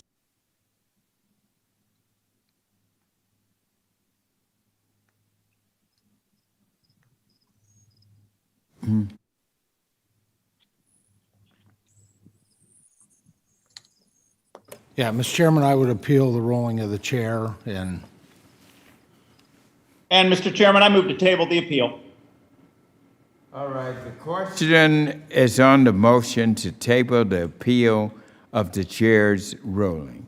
All those in favor say aye. Aye.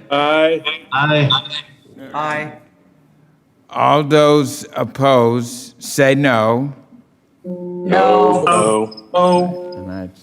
No. Yes.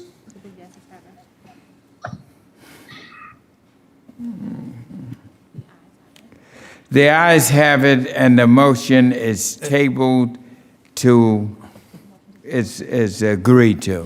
Mr. Chairman, I will be happy to not request a recorded vote if I could have your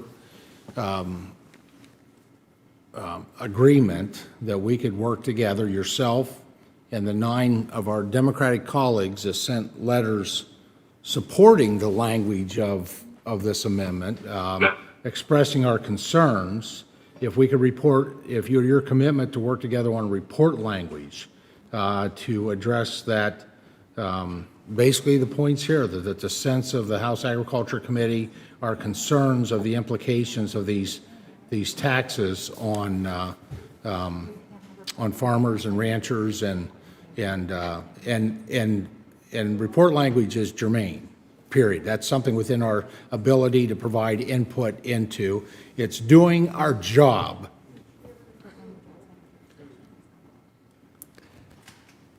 Well, report out of a jurisdiction is not allowed.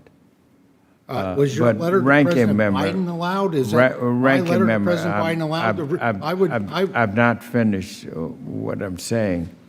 Is that you and I have worked together on several issues, and you and I have had to work through a series of processes in order to be successful.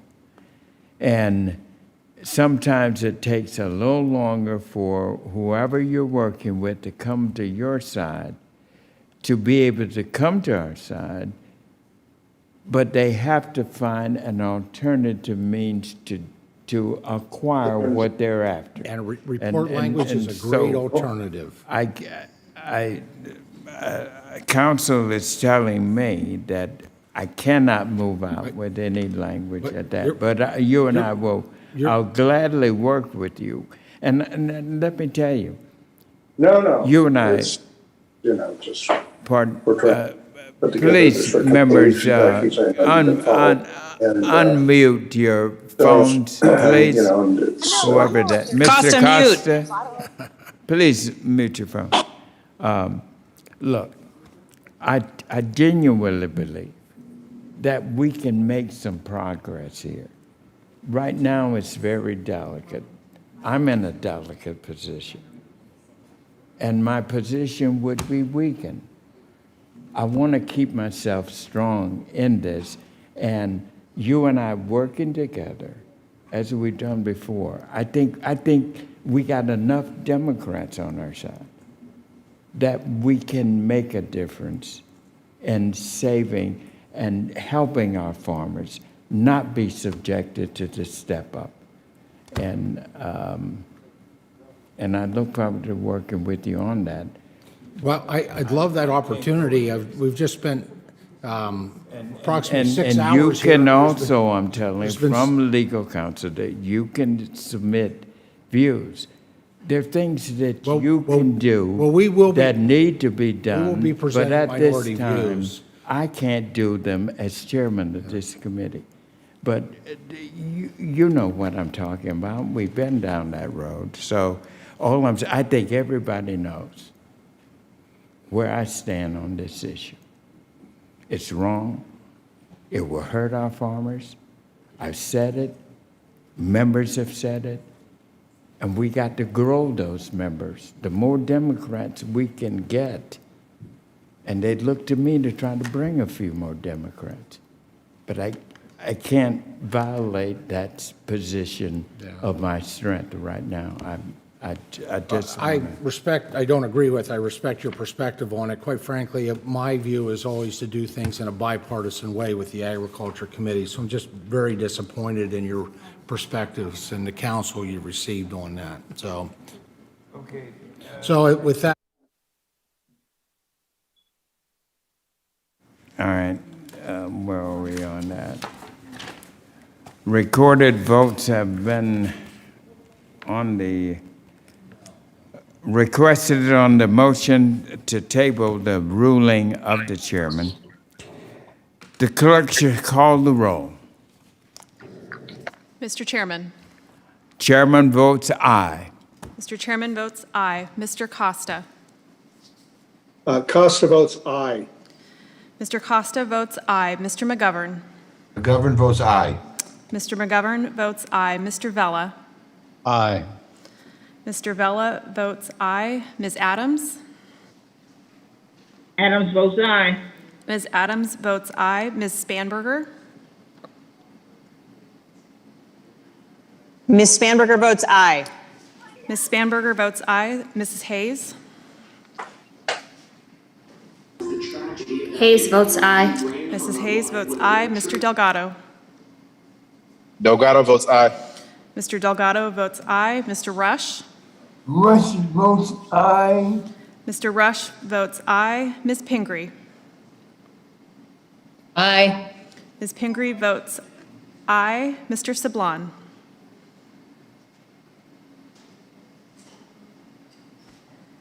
Sablon votes aye. Mr. Sablon votes aye. Ms. Custer. Custer votes aye. Ms. Custer votes aye. Ms. Bustos. Aye. Ms. Bustos votes aye. Mr. Maloney. Mr. Maloney votes aye. Mr. Maloney votes aye. Ms. Plaskett. Plaskett votes aye. Ms. Plaskett votes aye. Mr. O'Halloran. Mr. O'Halloran. O'Halloran, aye. Mr. O'Halloran votes aye. Mr. Carbajal. Carbajal votes aye. Mr. Carbajal votes aye. Mr. Khanna.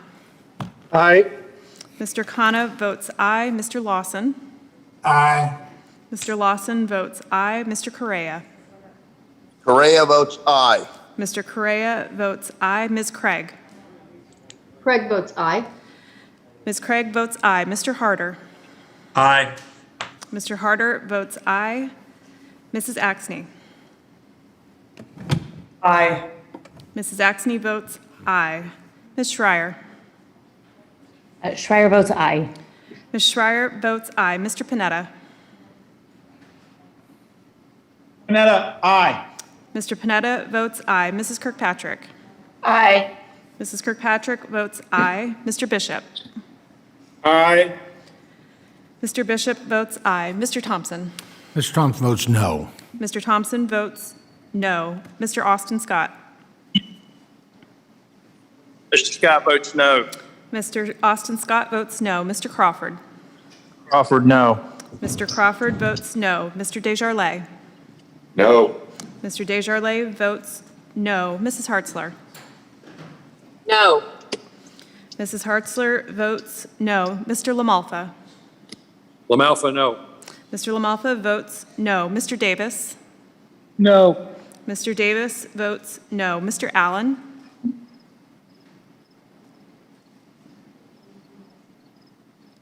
Mr. Allen. Mr. Rouser. No. Mr. Rouser votes no. Mr. Kelly. No. Mr. Kelly votes no. Mr. Bacon. Bacon is no. Mr. Bacon votes no. Mr. Johnson. No. Mr. Johnson votes no. Mr. Baird. Vote no. Mr. Baird votes no. Mr. Hagedorn. Hagedorn votes no. Mr. Hagedorn votes no. Mr. Jacobs. Jacobs, no. Mr. Jacobs votes no. Mr. Balderson. No. Mr. Balderson votes no. Mr. Cloud. No. Mr. Cloud votes no. Mr. Mann. Mann votes no. Mr. Mann votes no. Mr. Feenstra. No. Mr. Feenstra votes no. Mrs. Miller. Miller votes no. Mrs. Miller votes no. Mr. Moore. Mr. Moore votes no. Mr. Moore votes no. Mrs. Kamick. Kamak votes no. Mrs. Kamick votes no. Mrs. Fishbach. No. Mrs. Fishbach votes no. Ms. Letlow. Letlow votes no. Ms. Letlow votes no. Mr. Allen. Mr. Allen votes no. Mr. Allen votes no.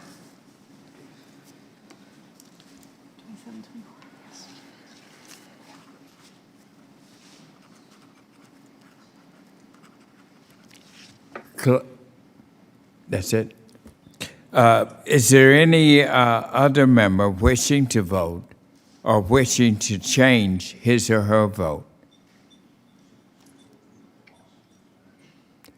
If not, the clerk will call, declare the vote. Mr. Chairman, on that vote, the yeas were 27, the nays were 24. Okay. On this vote, the ayes were 27 and the noes were 24. Is there any other amendments in Title E? Mr. Chairman, this is Congressman Mann. I have Amendment 37. All right.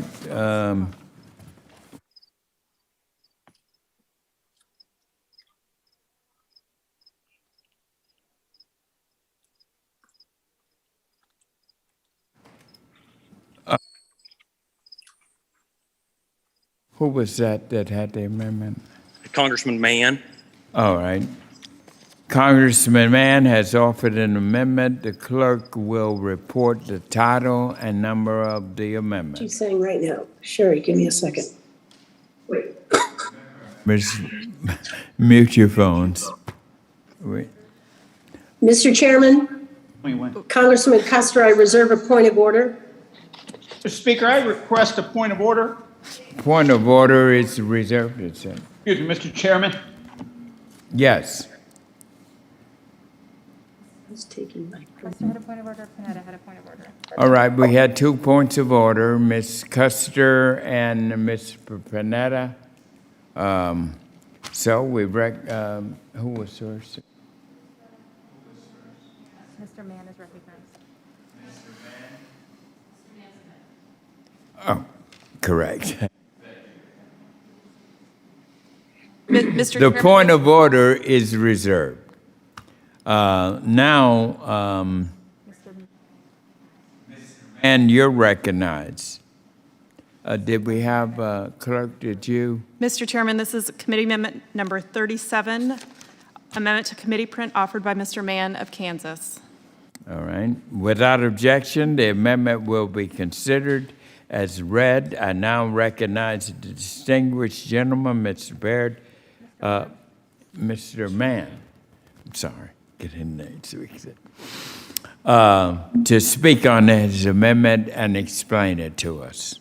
Thank you. Thank you, Chairman Scott. I believe strongly that we should be in Washington, D.C. right now, sitting around the table having this conversation, or wait 10 days till we come back. But since we're not, I decided to drive to a sorghum field in my district. My district, the Big First of Kansas, is the #1 sorghum producing district in the country. We're also #1 for wheat production. We're #1 for beef production. I did 63 town halls all over my district, every one of my counties this summer. The elimination of the stepped up basis came up every single time. And Mr. Chairman, respectfully, I just heard you a few minutes ago say you were willing to do everything you could to make sure we preserve the stepped up basis. This is a great opportunity for you and every member of this committee to be on record, being willing to protect the stepped up basis. I'm a fifth generation Kansan who grew up on our family farm. I'm sorry, what? So I'm a fifth generation Kansan. Hold on just a second, Congressman Mann. Members, please, when you're not on and speaking, keep your phones muted, please. Okay, thank you. Go ahead, thank Mr. you, sir. Mann. You know, I'm a fifth generation Kansan. I grew up on my family farm. The house that I grew up in is the house that my parents still live in today, and is the home that my great-great-grandfather ordered from Montgomery Ward catalog in the early 1900s. My brother now farms full-time with my dad. For our family, the farm is the way of life. And that's the case for thousands of farm families across my district and tens of thousands across the country. Families rely on the land and their crops for livestock for their livelihoods. So when we talk about eliminating protections for the very people who feed and fuel and clothe all of us, we're taxing those very people again and again and again on the same property like this field I'm standing in that's been in their family for generations. We better believe that it's going to get heated and personal. This change doesn't change the game for agriculture. It ends the game for tens of thousands of farmers. My amendment would establish a sense of this committee to protect farmers and ranchers and producers from the looming tax burdens that we are sure to see in this reconciliation bill. The amendment is based largely on the language from a letter that many members of this committee sent to other congressional leaders to make the proposed ag exemption to the new stepped up basis taxes a full exemption. Simply put, don't tax our farmers and ranchers and their generational property over and over and over again. Don't destroy their livelihoods. We should have their backs, and these are the people that this committee should be protecting, defending, and working to represent. Make an exception for them. Keep the 2018 Farm Bill's definition of family farm to include nieces and nephews and first cousins alongside spouses and children. We all know family farmers who have various family situations. This makes common sense. Permit common farming practices like leasing land without additional taxes to family members and non-family members. Provide equal treatment to all heirs regardless of their on-the-farm status. Do not impose the deferred tax obligation for any eligible heir. I urge you to support my amendment. Please, this is the very least that we can do. Mr. Chairman, I also ask that the letter from several of our Democratic colleagues to congressional leadership regarding their opposition to additional farm taxes like these be submitted into the record. This is an opportunity for everyone on this committee to be on record to say that they are for preserving the stepped up basis. It's time to put words into action and send a resounding message to the rest of this Congress, to the ag industry, and to the Senate that the House Ag Committee strongly opposes, unanimously opposes changing the stepped up basis. I yield back. That is so ordered. Thank you. Does any other member seek recognition to speak on Mr. Mann's amendment? Ranking member. Thank you, Chairman. Mr. Chairman, this is the fourth opportunity that we're going to offer you today to try to help protect our farmers from the looming tax burden that we all know are coming in the reconciliation bill. So far, we will offer you the change to adjourn this hearing until we could get more information. You decline. Mr. Feenstra suggested a novel way to protect farmers, but you declined that too. Mrs. Fishbach offered an amendment drafted from your own words, laying out a powerful case against laying new taxes on farmers, but you declined that as well. As you yourself have noted, Mr. Chairman, exemption from new taxes isn't good enough, and such an exemption will have a detrimental effect on farmers, especially young, beginning, and socially disadvantaged farmers just getting into farming. But that's where we're headed, because this committee cannot seem to find the will and the courage to stand up. Reconciliation title, did you mean? Excuse me a minute, member. Please, members, mute yourself until you get ready to speak to the committee. Go ahead, ranking member. Thanks, Chairman. But that's where we're headed, because this committee cannot find the will or the courage to stand up to Speaker Pelosi and stand up for rural America. After all those no votes, I think Mr. Mann has rightfully concluded that no Democrats are going to lay down on the tracks for farmers and ranchers, and these increases in this partisan reconciliation bill that you're jamming through are as good as done. And you know what? He's right. This committee can't muster the strength to stand up for farmers. You can bet no other committee is going to. In the absence of any other effort to protect farmers from the myriad of new taxes in this bill, I hope we can at least agree on the absolute paramount importance of the details of the exemptions that the administration has promised but failing to provide us. If the exemption is going to offer some shelter to our agriculture community from these new death taxes, then it cannot simply be cobbled together. It must be robust and complete and have our input. And that's what Mr. Mann is asking for us to agree to today. His amendment puts our committee on the record together asking for exactly what Ms. Axne, Mr. Costa, Ms. Bustos, Mr. Harder, Mr. Carbajal, Ms. Craig, Mr. Delgado, Ms. Shriver, Mr. Garamundi, Ms. Brownlee, Mr. O'Hallahan, Ms. Spangenberg, and Mr. Schrader have all asked for already, to make the proposed ag exemption to the new stepped-up basis a full exemption, and to make sure that members who represent rural districts have a seat at the table to make certain that it is. Mr. Chairman, that is it. That's the bare minimum we can do. Democrats have given ground on letting us know what's in the bill and seeing the tax provision before we vote. They refused to set up a meaningful mechanism to hold farmers harmless.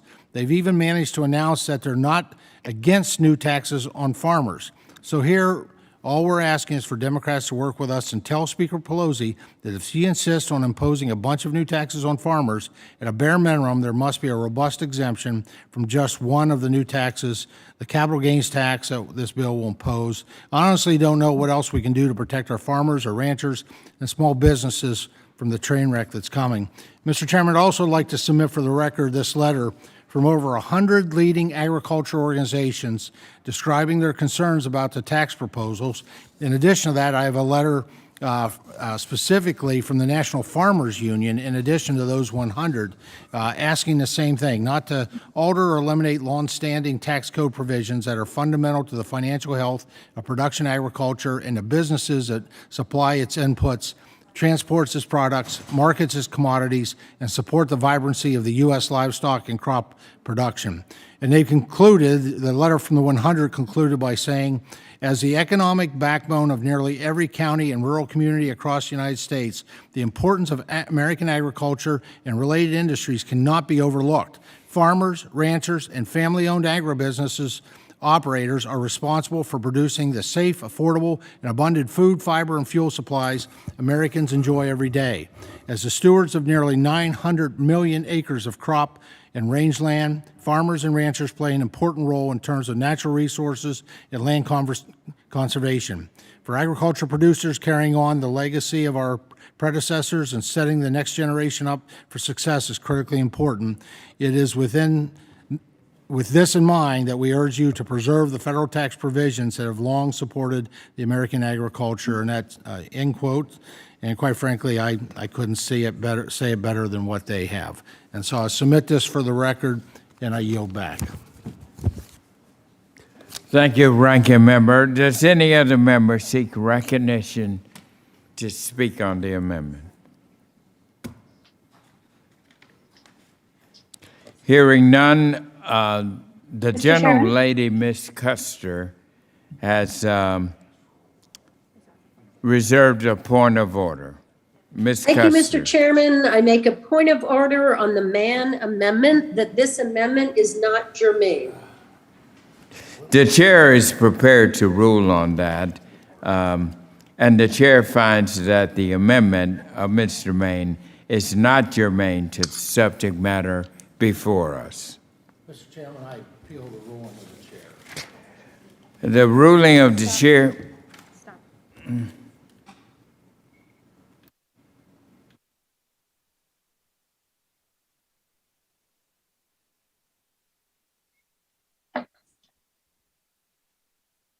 Ms. Custer, you're recognized to appeal. Is that correct?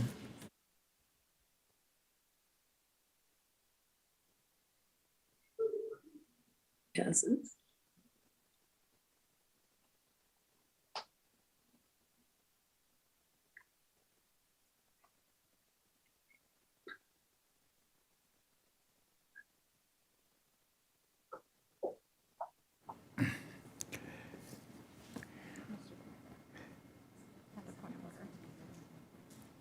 Mr. Panetta has a point of order. Thank you. I withdraw my point of order. Thank you, Mr. Chair.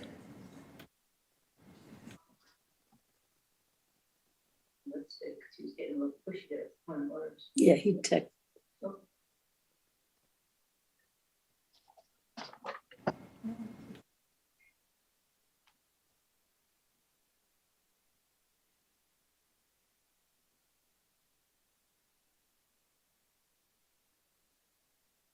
To appeal the rule of the chair. Motion to table. The motion table. Ms. Custer, that was your point of order, correct? Is she on? Mr. Chairman, my point of order was that the amendment is not germane, and you ruled on that. I have not yet heard a Republican appeal of your ruling. Didn't you I don't think the appeal? mic was on, so Ms. Custer didn't hear you. I'm sorry. Ms. Custer did not hear you. Yeah, no, I appeal the ruling of the chair. Oh, my apologies, Mr. Chairman. I moved to table the appeal. I could not hear the ranking member. All right, thank you. Thank you. She said it before I appealed. Jesus. It's the fourth time we've been on this appeal. The question now is on the motion to table the appeal of the chair's ruling. Okay, you guys. Who wants to yell? Who wants to yell? Please, unmute yourself if you're not on. Excuse me. The question now is on the motion to table the appeal of the chairman's ruling. All those in favor say aye. Aye. Aye. Aye. All those opposed say no. No. In the opinion of the chair, the ayes have it, and the motion to table is agreed to. Is there any other amendments on section E? Mr. Chairman, Hagedorn from Minnesota. I have two amendments. All right, Start with amendment number 10, please. all right. Mr. Pagidon has offered an amendment. The clerk will report the title of the amendment and the number. This is Committee Amendment Number 10, amendment to committee print offered by Mr. Hagedorn of Minnesota.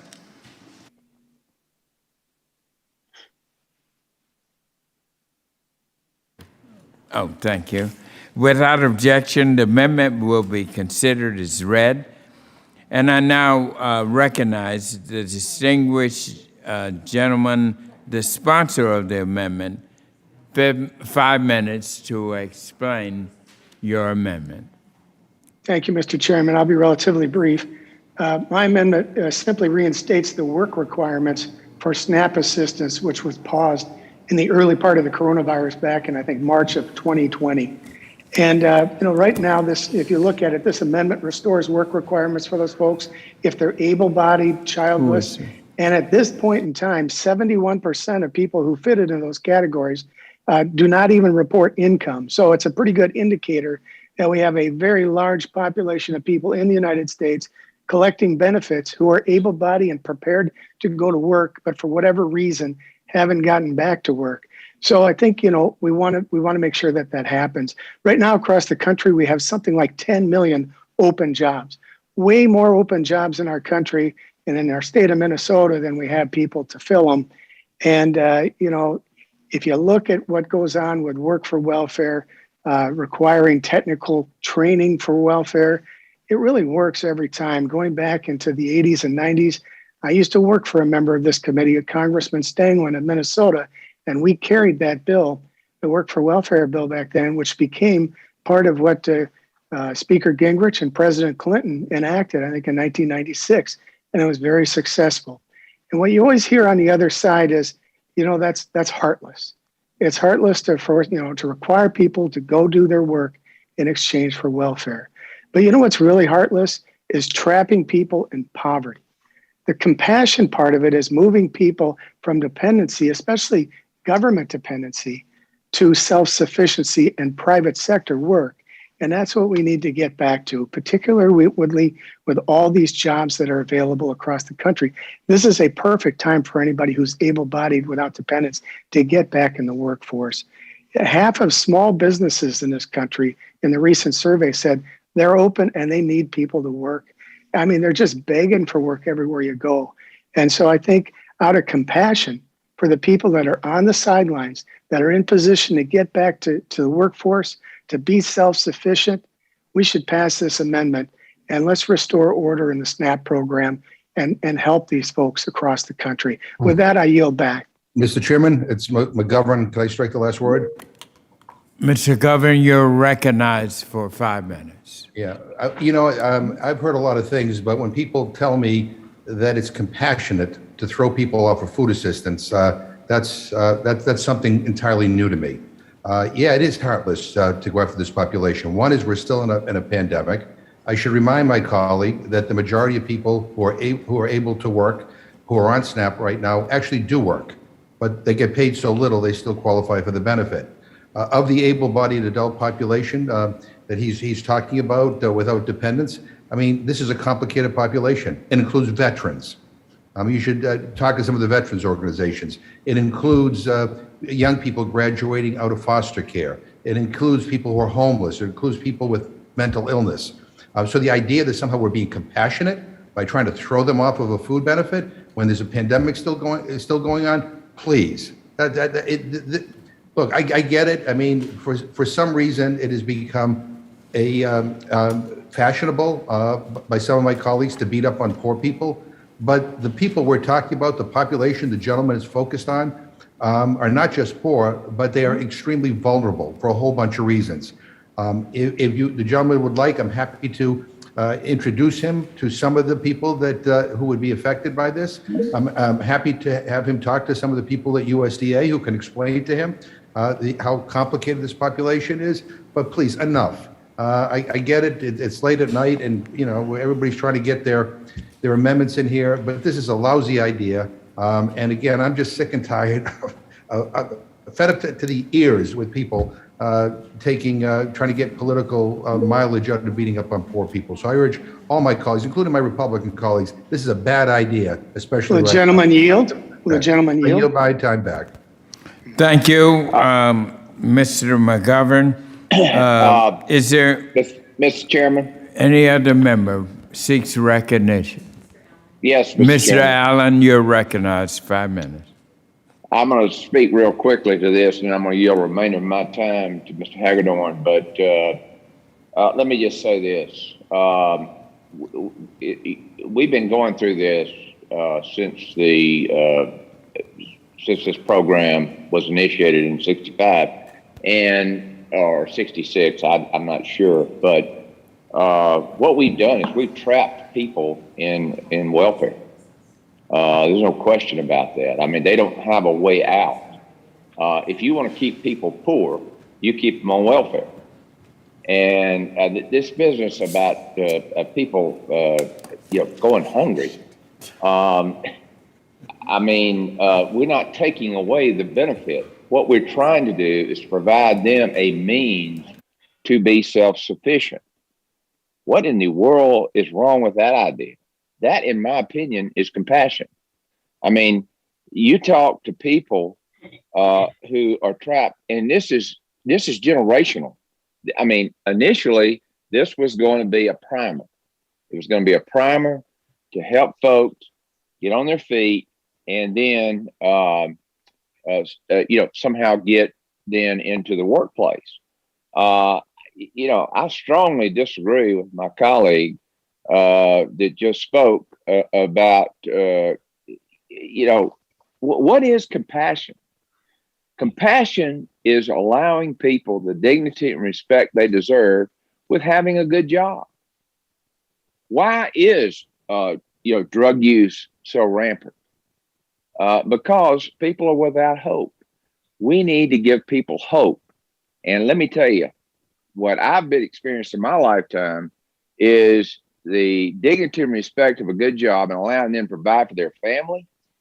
That motivates folks. And we know in the trials that drug use was reduced by 50%. And I'll yield the remainder of my time to my colleague, Mr. Hagedorn. I appreciate my colleague yielding. Thank you, Congressman Allen. First of all, using the terms like beating up on people, the left doesn't intimidate us anymore, Mr. McGovern. I have to put that pointedly to you because you've used those types of words before.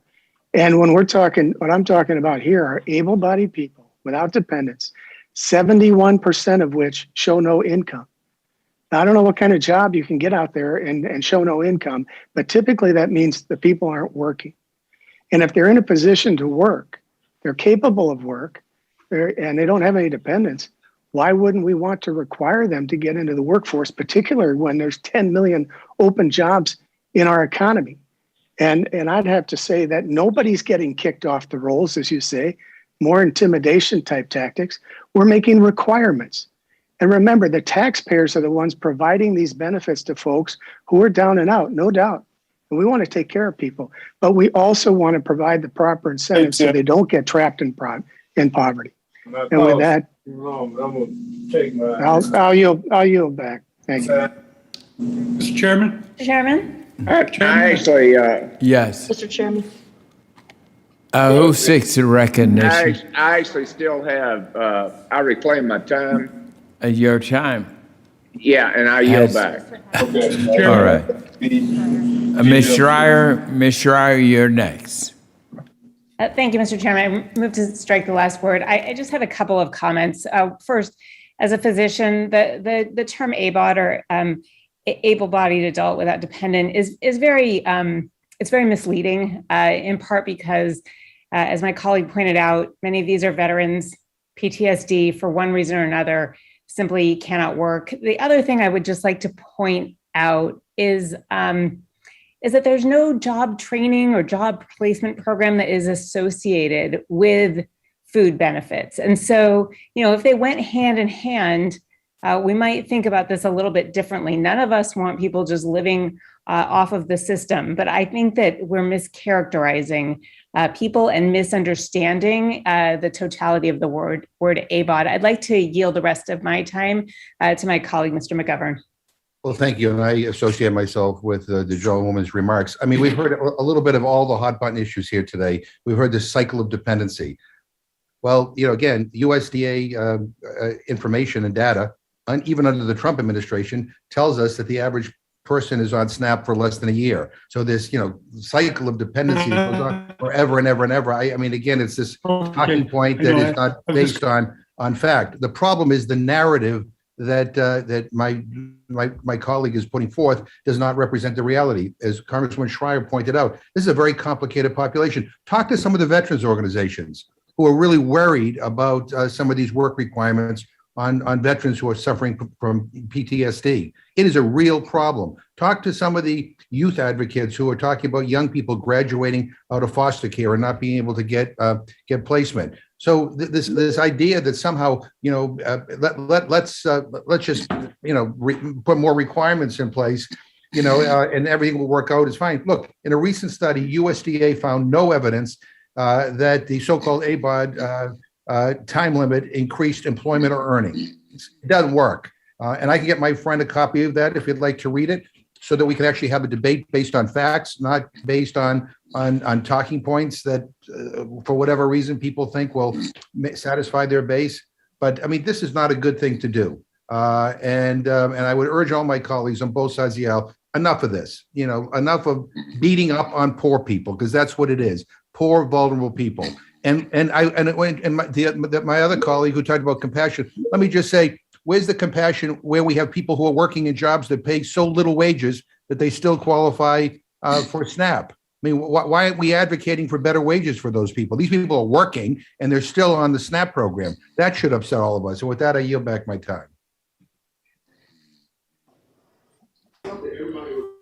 Is there any other Chairman? member that wishes to speak? Any Mr. other? Chairman? Yes. Who seeks recognition? Representative Kamak. You're recognized for 5 minutes. Mr. Chair. Thank you, Mr. Chairman. I move to strike the last word. You're recognized. Thank you. I want to speak in support of this amendment by my colleague, Representative Hagedorn.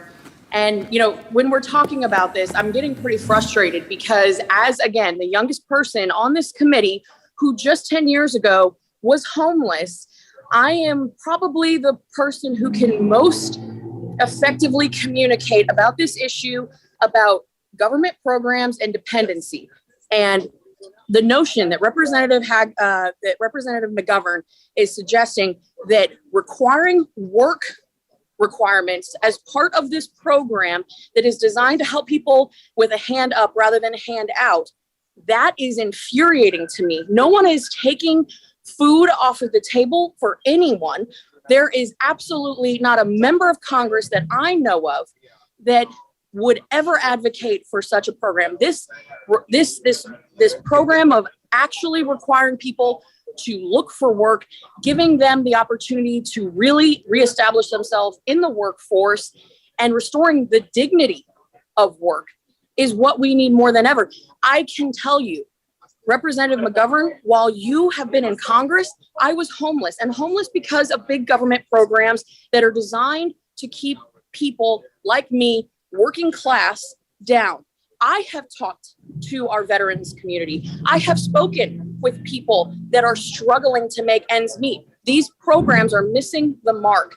I cannot stress enough how frustrating it is that the notion that we as representatives, as good stewards of taxpayer dollars who want to have accountability and transparency and encourage people to get to work and help them do that, that is somehow not compassionate. I find that absolutely infuriating again. And as someone who, while many members on this committee were members of Congress, I was homeless because of big government programs.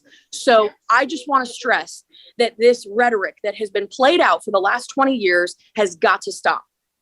If we are truly to get back to a place of helping people with a hand up rather than a handout, we have to rethink how we're going to approach this. And I think requiring work requirements is a part of that. And with that, Mr. Chairman, I yield back. Thank you. Does any other Chair. member wish to Mr. Chair. seeks recognition?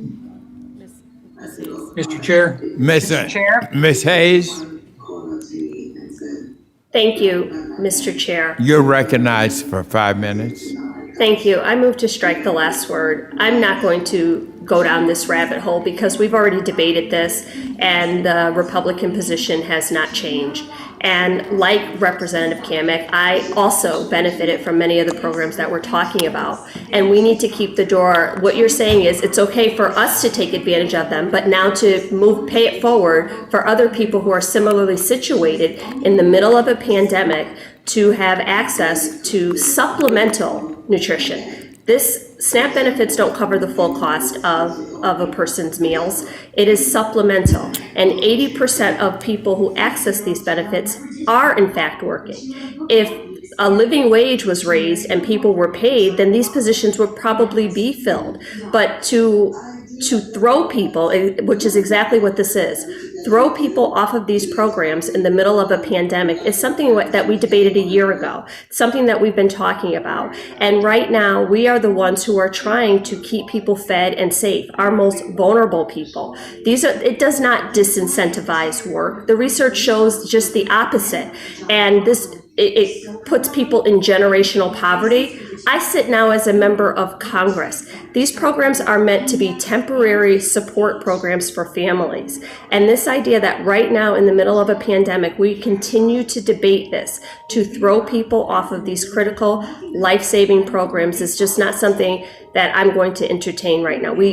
Last year, we had the or 2 years ago, the Secretary of Ag before the committee debating this very same thing, attempting to throw people off then. I have people in my district, their benefits, $36. $36. No one's high on the hog on $36 in SNAP benefits. So this idea that it disincentivizes work and people are choosing to stay home so that they can collect SNAP benefits is just wrong. It's just wrong. I urge all of my colleagues to reject this amendment, to make sure that we continue to keep vulnerable people safe.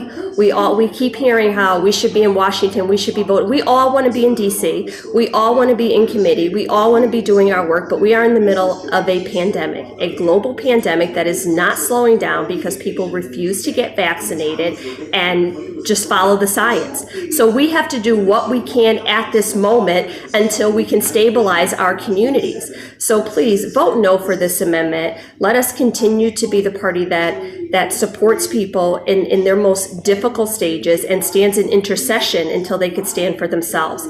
I can say that I have been the beneficiary of government programs, and they helped to stabilize my family so that I could then pay it forward and be a tax-paying, conscientious, and productive member of society. And given the opportunity, I think so many other Americans will do the same.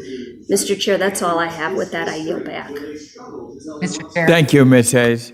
Is Mr. there Chair, any Fishbach. other member seeks recognition? Fishbach. Ms. Fishbach, you're recognized. 5 minutes. Thank you, Mr. Chair, and I would yield my time to Congressman Hagedorn. Look, I'll be very brief. Again, nobody's getting thrown off of anything. You're just having a requirement that if you're able-bodied and there's work available, which there is, folks should do that in return for their welfare. In this case, we're talking about benefits or food stamps. Okay, we get that. But usually folks are on many, many different programs receiving different types of welfare payments. And so there should be a comprehensive approach, no doubt about it. We're just talking about this today. And 2 years ago, within the last year, we spent $100 million on job training for folks to get them in the workforce.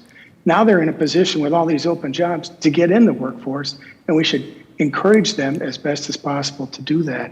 And if anybody is worried about folks who are working that don't have enough wages, I'm the first one that will talk with you about the concept of transition wages and things of that nature to get you past that cliff in welfare in order for the private sector work to make sense.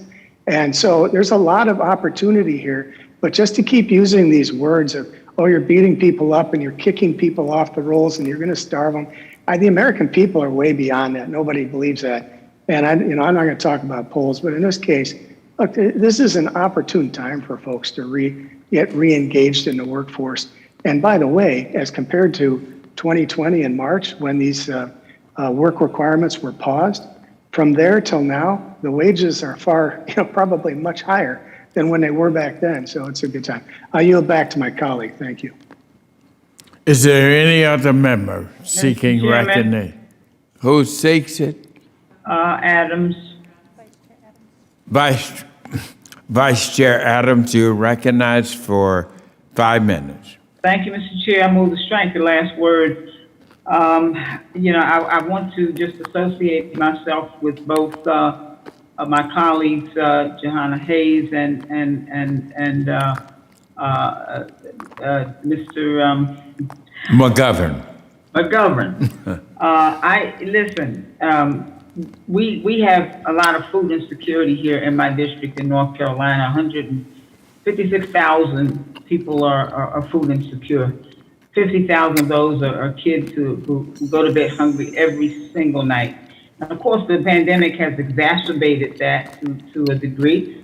I too benefited from food stamps. So it was stamps many years ago as I was trying to get through graduate school with my 2 children working on my PhD. But I'm going to tell you that the issue is that all these jobs that you say that are available, they're not paying people enough. So if you're able-bodied, and I think really we've kind of misconstrued what that means. And people need transportation to get there and so forth. I mean, there are lots of reasons why people need this assistance. And again, it's just a supplement at this point.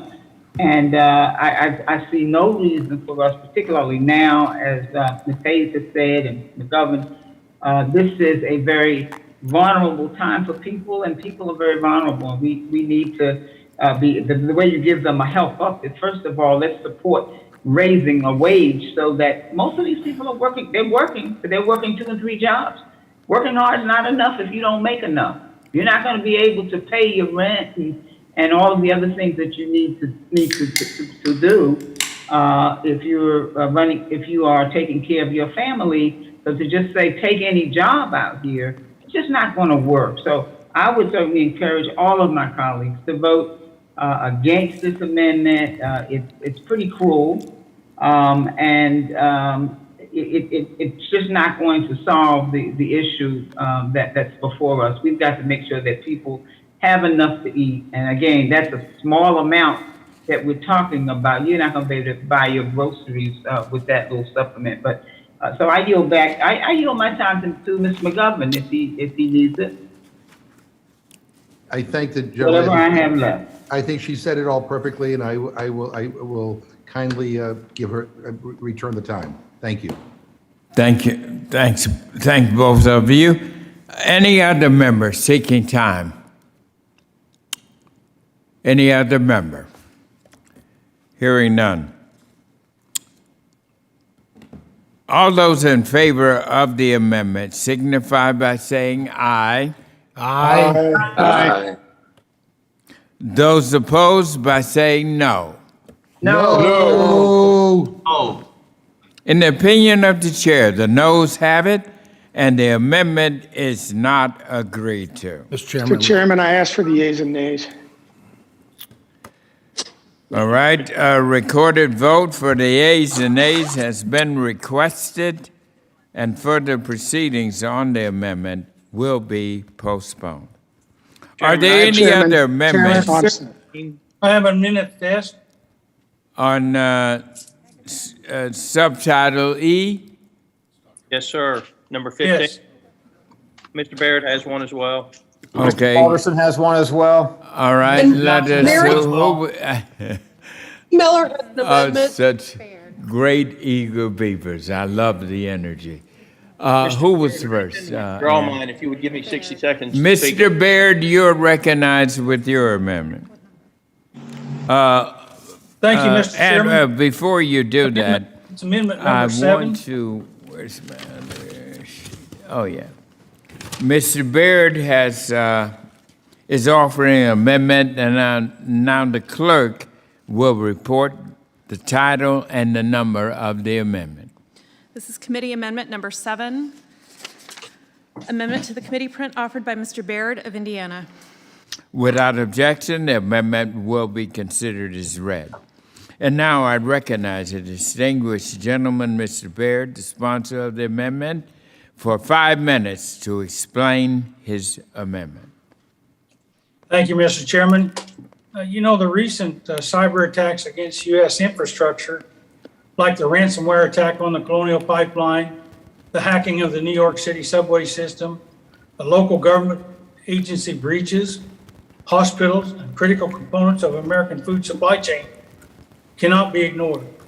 As such, we have a responsibility to allocate the funds necessary to properly prepare for and prevent future cyber attacks so that our infrastructure does not fall victim to our adversaries. My amendments dedicates $100 million in funds over 5 years to enhance cybersecurity activities and preparedness at the Department of Agriculture to protect sensitive data, personal information of department employees and our customers, and secure business information related to our nation's food supply chain. Our adversaries, like China and Russia, clearly have no intention of stopping, and we cannot continue to turn a blind eye to their attempts to undermine our critical infrastructure. We have a responsibility to protect our food supply chain, and part of that plan includes dedicating the funds necessary to best prepare for the future threats. And I yield back.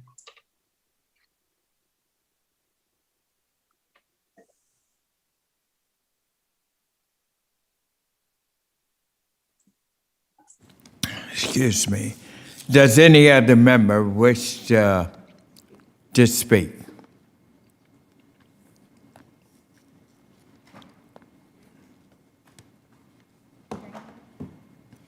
Who? Oh, hearing none, we will now vote on the amendment. All in favor of the amendment, excuse me. All in favor of the amendment signify by saying aye. Aye. Aye. Aye. Those opposed, all right. And those, all right. And those opposed by saying no. No. In the opinion of the chair, the noes have it and the amendment is not agreed to. Chairman. The ranking member. Request a recorded vote. A recorded vote has been requested. Further proceedings on the amendment will be postponed. Now, are there any other amendments on Schedule E? Mr. Chairman, I have an amendment. All right, who is first there? Mr. Austin Scott of Georgia. You are, before you come on, Mr. Scott, clerk will now report the title of the amendment and the number. It's number 15, Mr. Chair. All right. This is Committee Amendment Number 15, Amendment to Committee Print offered by Mr. Austin Scott of Georgia. Without objection, the amendment will be considered as read. I now recognize the distinguished gentleman from Georgia, Mr. Scott. Thank you, Mr. Chair. And I did not participate in the last discussion on SNAP because I knew that I was going to have the opportunity to talk about it now. As you know, the pandemic EBT, which I support some of the things that were done with that. I want you to know that. And my local school system did a wonderful job of feeding people. I went out with local missions who were feeding people. The local Peanut Butter and Jesus mission in Tifton did a great job in working together and making sure people who weren't close to the school system got paid. And I know that there were people during the pandemic that needed a little extra assistance. But I want my colleagues to listen to me briefly about how this is actually being administered by the current administration. You see, the PSNAP benefits were designed for people that were on receiving some assistance for their school lunches. But there's certain school systems, like in the city of New York, where everybody is granted the free lunch in the school system of New York, and that's a local government choice, and they have the right to do that. But the end result of the way the administration has done things, literally, if you're in a school system that provides free lunch to your kid and you make $1 million a year, you're getting $1,320 per child and supplemental nutritional benefits.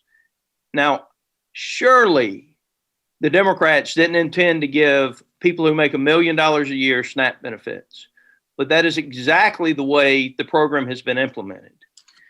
And so what the amendment does is it changes it from 5 to 15 days on the qualification period.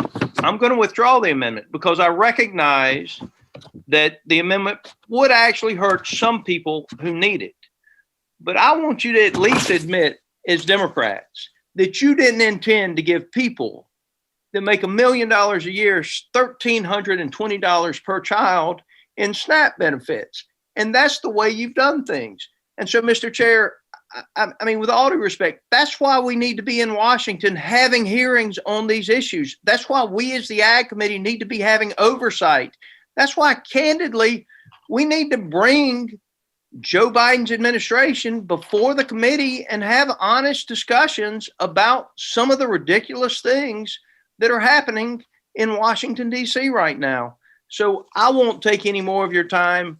I just want you to all understand the way the Biden administration is administering the PSNAP program, regardless of your family's income, if you live in the right school district, you're getting $1,320 a month per child in the school system. With that, I yield the remainder of my time. Thank you, Mr. Scott. Does any other member seek recognition on this Mr. Chair, amendment? I have a bill. I have an amendment. Right now, is there any on this amendment? If not, Actually, oh, he withdrew he's his looking amendment. for recognition. All right, his on this amendment has amendment. been withdrawn. Okay. Are there any other amendments in subtitle E? Mr. Here. Chairman, Alderson. Congresswoman Miller, I know has one, and Congressman Miller. Johnson has one after. Oh, okay, we'll Don't take forget it. Balderson, Dusty. All right, Oh, we yes, have. Boulders, of course. Hold The on a Honorable second. Gentleman We from have Congressman Miller has, and then Representative Johnson and Balderson. And then Hagedorn, please. Hagedorn. Scott, after Hagedorn, please, sir. And Mr. Chair, Fishbach has one. Austin Scott. And Mann has one. Fishbach.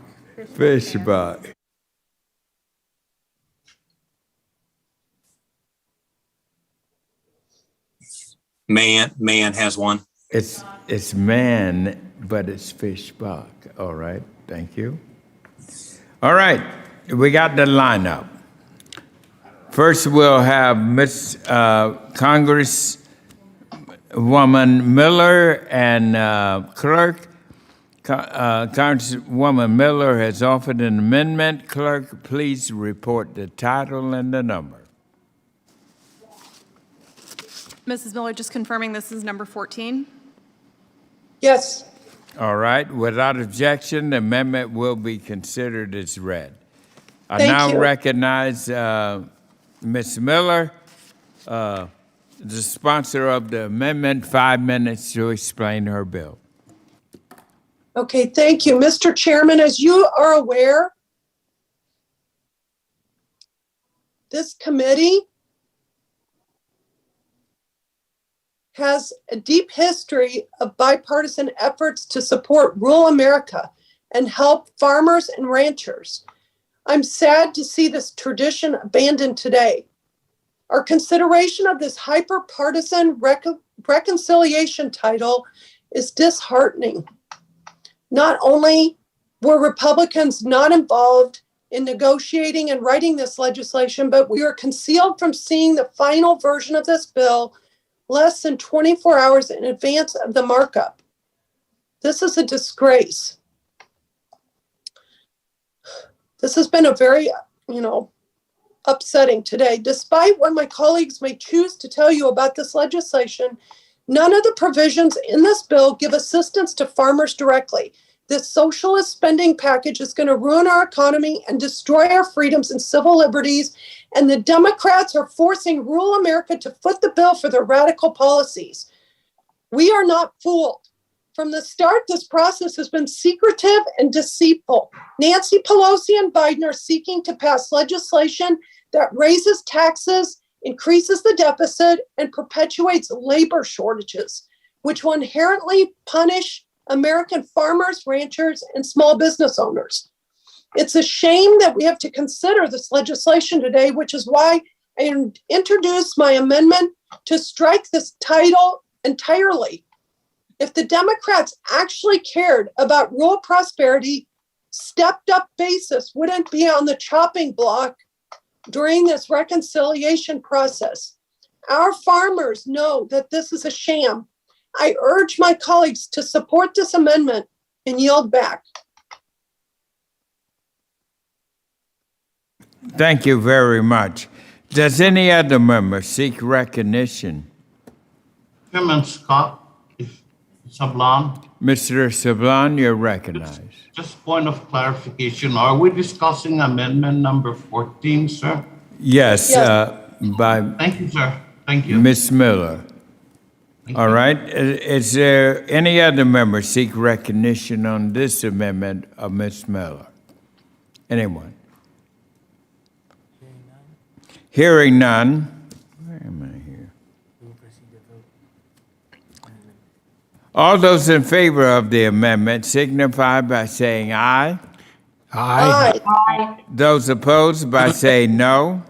No. No. In the opinion of the chair, the noes have it and the amendment is not agreed to. Mr. Chairman, Yes, request recorded please vote. have a recorded vote. A recorded vote has been requested. Further proceedings on the amendment will be postponed. Now, I think next in the queue was Congressman Johnson. Mr. Chairman, thank you. I know we have had more than our fair share of partisan bickering today. And so, boy, for anybody who has been frustrated with that, boy, do I have a deal for you. I have an amendment number 4, as it's been pre-designated, sir.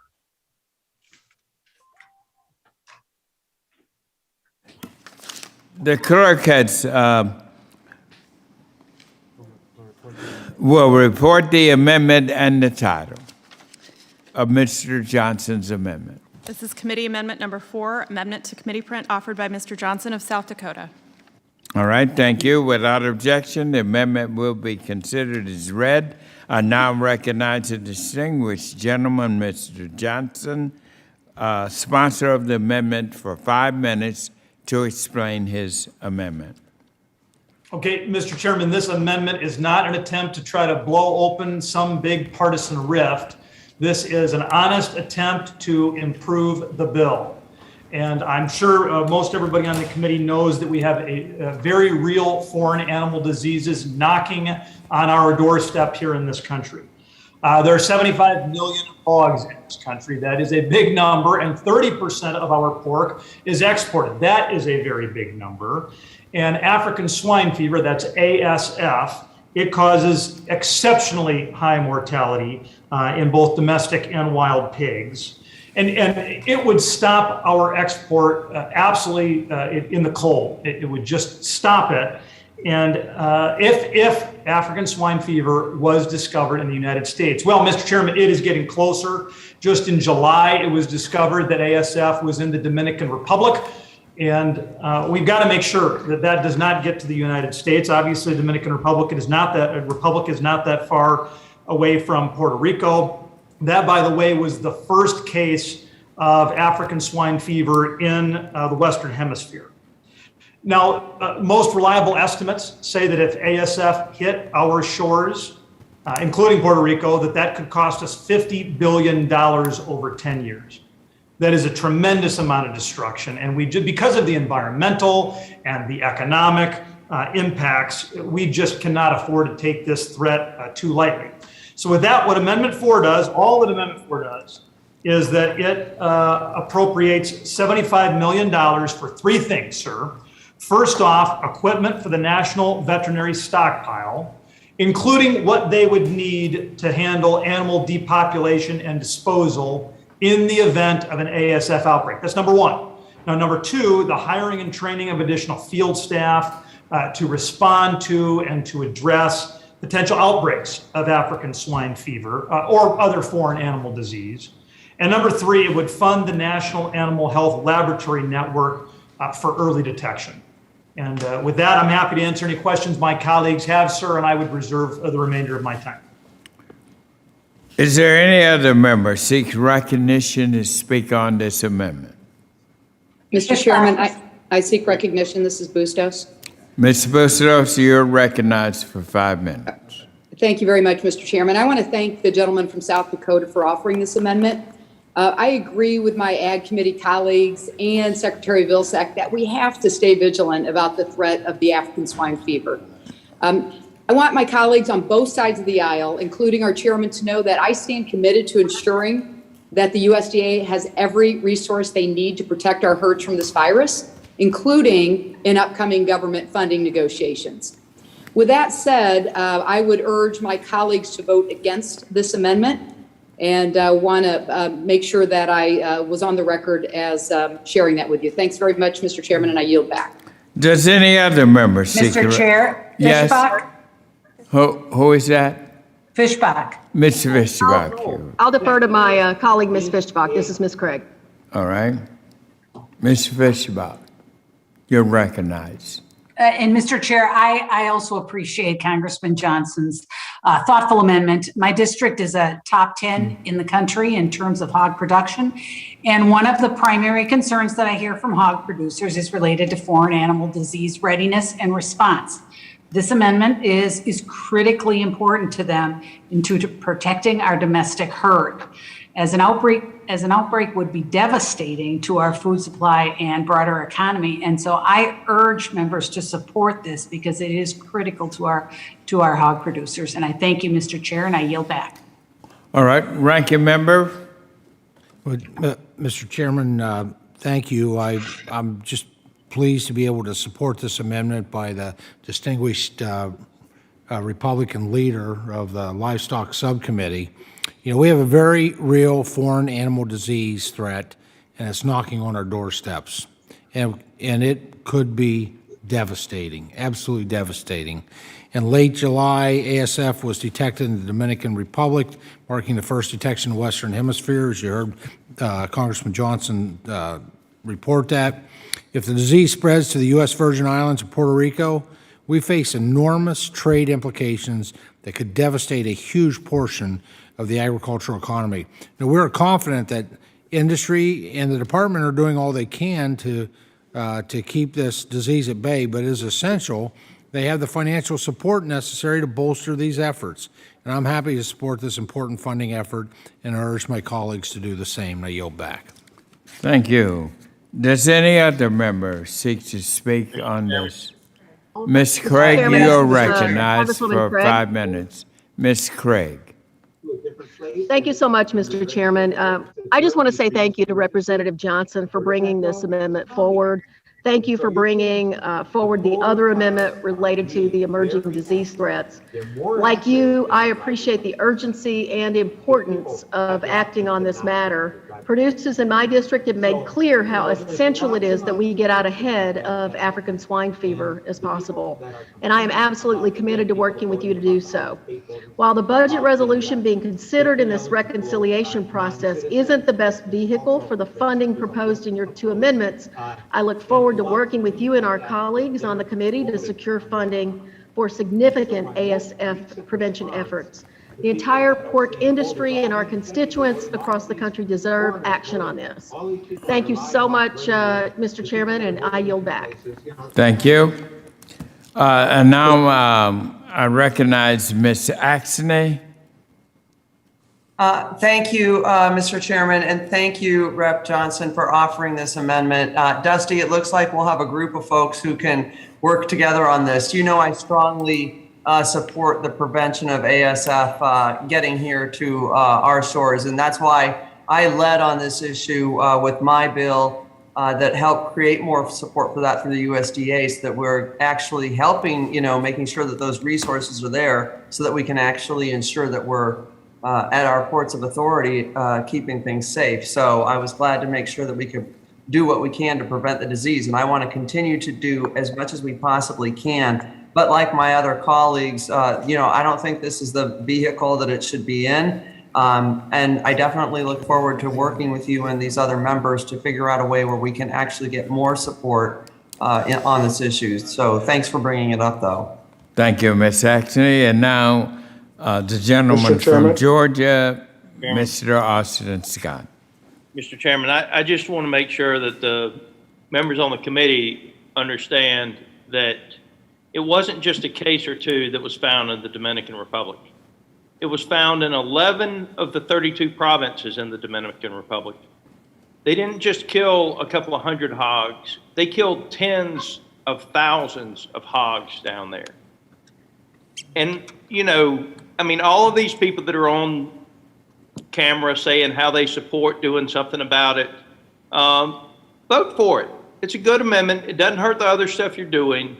They had to kill tens of thousands of hogs in our own hemisphere, and it was found in 11 of 32 provinces. This is a very serious issue.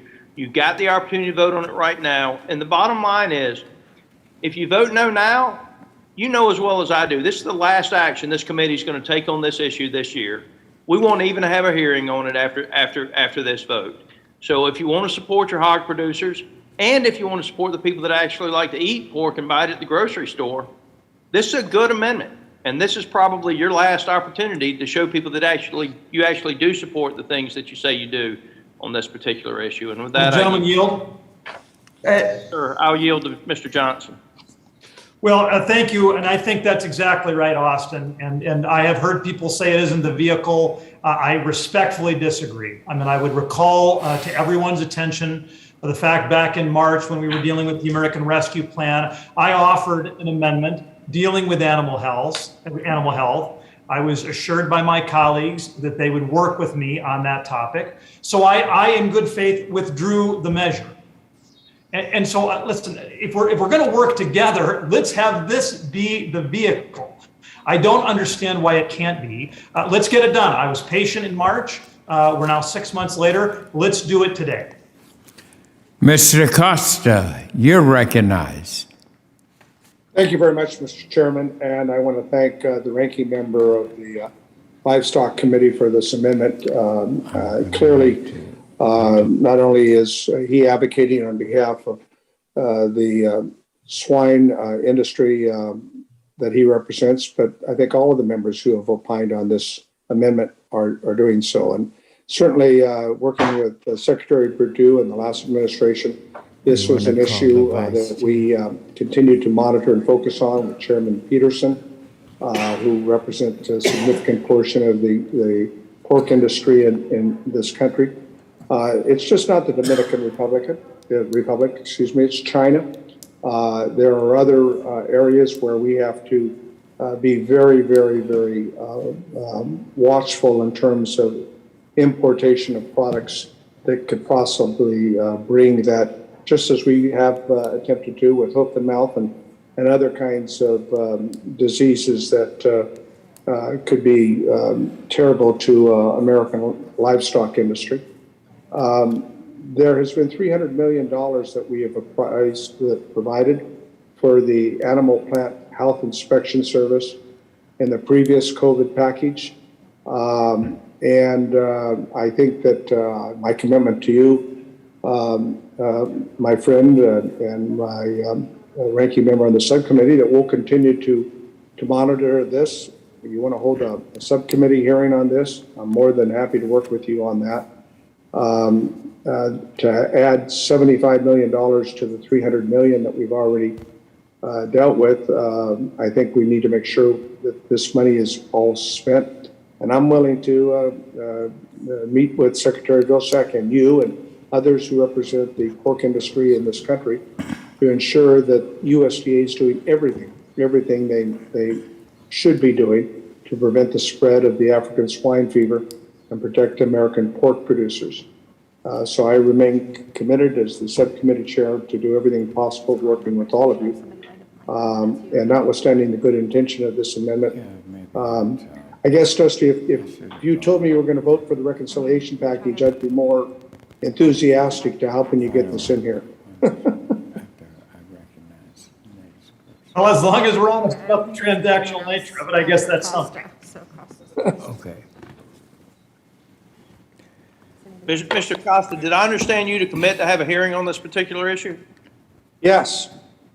And when could we expect that? It's an extremely important issue to a lot of us.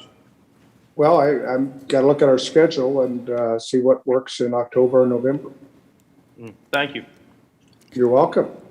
Does any other member seek recognition to speak on the amendment?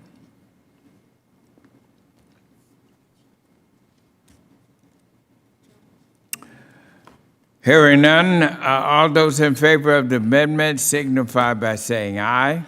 Aye. Aye. Those opposed by saying no. No. In the opinion of the chair, the noes have it, and the amendment is not agreed to. Mr. Chairman, request a I would recorded call for vote. the yeas and nays, please, sir. A recorded vote has been requested. Further proceedings on the amendment will be postponed. Are there any other amendments to subtitle E? Mr. Chairman, All right, we do have Mr. Balderson. Sorry. Thank you very much, Mr. Chairman. You're recognized for 5 minutes. Thank you, Mr. Chairman. I have amendment Before number you 19 go, to the let me table. recognize the clerk so she can cite the amendment and the number. Mr. Balderson, just confirming this is number 19. Yes, thank you. Without objection, the amendment will be considered as read. And I now recognize the distinguished gentleman, the sponsor of the amendment, for 5 minutes. Thank you, Mr. Chairman. Agricultural and agricultural research need new tech strategies, tools, and resources to meet the growing challenges to agricultural. In 2018 Farm Bill, Congress authorized a new pilot program called the Agricultural Advanced Research and Development Authority, AGARDA, to advance research projects focused solely on agriculture within USDA. The 2018 Farm Bill required USDA to submit a strategic plan for AGARDA 360 days after enactment, which hasn't happened. The Consolidated Appropriations Act of 2021 included report language that directed the USDA to submit a strategic plan 180 days after the enactment, which also hasn't happened. Earlier this year, many members of this committee on both sides of the aisle, including Chairman Scott and 19 other Democrats on this committee, sent a letter to Appropriations to request funding for several agricultural research programs, including AGARDA. In that letter, they state, "We request that the committee provide at least $2 million for the purpose of completing research projects within the pilot program, only available upon USDA's completion of the AGARDA strategic plan." As I said earlier, we have yet to see any sort of strategic plan from the USDA, yet this committee print would fund AGARDA, the first time ever at the level of $380 million. My amendment would restrict funds for AGARDA until after a congressionally mandated strategic plan is submitted and made publicly available. This is a common sense amendment that will provide proper oversight of a program that was created in the 2018 Farm Bill, and I urge all my colleagues to support that. Mr. Chairman, I also will be submitting a letter with this amendment for the record. Thank you. Thank you. You've heard the gentleman's amendment. Are there anybody else wishing to be recognized? This is the ranking member. Let me speak on the gentleman's amendment here. The gentleman is recognized. I want to thank Mr. Balderson for introducing this amendment. The 2018 Farm Bill required USDA to publish a strategic plan for the Agriculture Advanced Research and Development Authority within a year of enactment. Report language for the Consolidated Appropriations Act of 2021 also directed USDA to submit this plan within 180 days of enactment. USDA has yet to submit this strategic plan as directed in the 2018 Farm Bill. It's concerning to me that we would provide such a large sum of money to USDA to carry out this program without ever seeing the strategic plan that they are supposed to submit. They should be before, not just submitting this plan, they should be before this committee. At a minimum, a subcommittee level, I would appreciate also at a full committee level in order to, so that we could ask those difficult questions of the individuals who are responsible for putting this plan together. But they have failed on all fronts, yet we're looking to provide them within this budget reconciliation bill a significant amount of money. This amendment would ensure that none of the funds given to AGARDA in this bill would be available for use until USDA makes a strategic plan for the program publicly available. You know, oversight of USDA programs is an important function of this committee. However, we've failed to do so over the past couple years. It's my hope that my colleagues will join me in supporting this amendment to maintain proper oversight of this committee. And with that, I yield back. The gentleman yields back. Anyone else wishing to be recognized? If not, the vote is on the Balderson amendment. All those in favor say aye. Aye. Aye. Opposed, no. No. In the opinion of the chair, the noes have it. The amendment is not agreed to. Mr. Chairman, with that, I request recorded vote. Recorded vote has been requested. I think the chairman is he back? He is. Yes, I'm back. Thank you, Chairman McGovern, for substituting for me for a moment. A recorded vote has been requested. Further proceedings on the amendment will be postponed. Are there any other amendments in Subtitle E? Chairman Hagedorn, I think I'm next. Mr. Hagedorn, you're recognized. It's amendment number 25. I'm sorry. Before you start, Clerk, would you report the title and the number of the bill? This is Committee Amendment Number 25. Amendment to Committee Print offered by Mr. Hagedorn of Minnesota. I now recognize Mr. Hagedorn of Minnesota for his explanation of the amendment for 5 minutes. Thank you. Thank you, Mr. Chairman. Appreciate that, and the ranking member. This amendment's pretty straightforward, and I think anyone who's concerned about our livestock producers, particularly our pork producers, can support it. I offer this amendment with my colleague, Randy Feenstra of Iowa. You know, what it would do is make sure that these top-off payments to our pork producers, $17 a head, are actually dispersed by the Secretary of Agriculture in a timely fashion. Many of us know that our pork producers went through a tough time, along with many other farmers, and especially in the livestock industry, during the coronavirus pandemic. And I had a situation where we had too many hogs to process. Hogs had to be, unfortunately, euthanized, and there was just no demand when the restaurants shut down and things of that nature for the finer cuts of pork. And that put our farmers in a tough spot. So Congress came together and said, let's give our farmers some help in this area. A $17 per head payment was made to the pork producers a while back, but this second payment, this top off, has yet to be reconciled and dispersed. The Trump administration, back I think in January, put together a regulation, a rule saying, okay, we're gonna get these monies out the door to our livestock farmers. Unfortunately, 8 months later, Secretary Vilsack still hasn't signed the order to let those monies go out the door. So our amendment would require that 30 days after enactment of the underlying bill, the Secretary of Agriculture must release these payments to these producers. The money is appropriated, the distributions are ready to go. All we need is a definitive deadline for the Secretary to act. In the underlying legislation, there was no deadline. So it could be open-ended as long as the Secretary chooses. But I think as members of Congress who know how important this is for our producers, we should be in a position to say, it's time to finally make these payments to our livestock producers. And with that, Mr. Chairman, I'd encourage everybody to support it. I think it's just common sense, and I'll yield back. Dr. Reddy. Does any other member seek recognition to speak on this amendment? Ranking member? Thank you. I want to thank my good friend from Minnesota for his amendment. It's thoughtful and it's timely.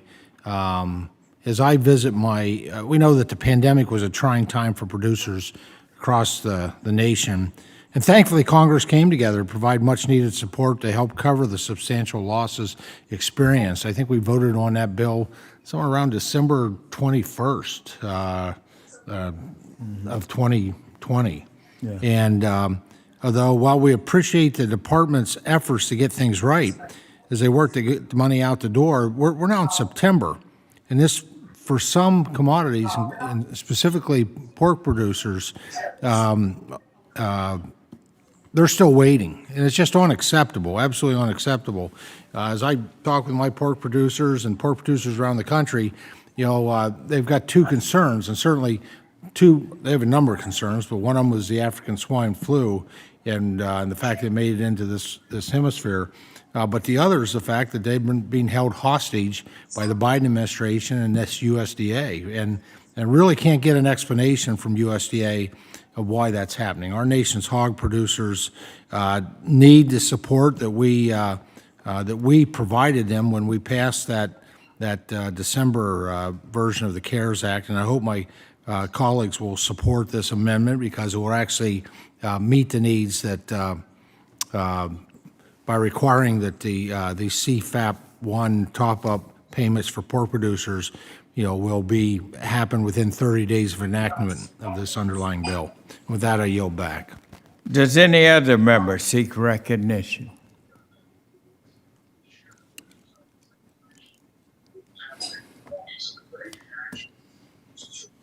Hearing none, no further conversation. The question is now on the amendment. Members are reminded to unmute themselves. All those in favor of the amendment signify by saying aye. Aye. Aye. Those opposed by saying no. No. In the opinion of the chair, the noes have it, and the amendment is not agreed to. Mr. Chairman, I request a recorded vote. Go ahead. A recorded vote has been requested. Further proceedings on the amendment will be postponed. Now we recognize Congressman Austin Scott of Georgia for an amendment.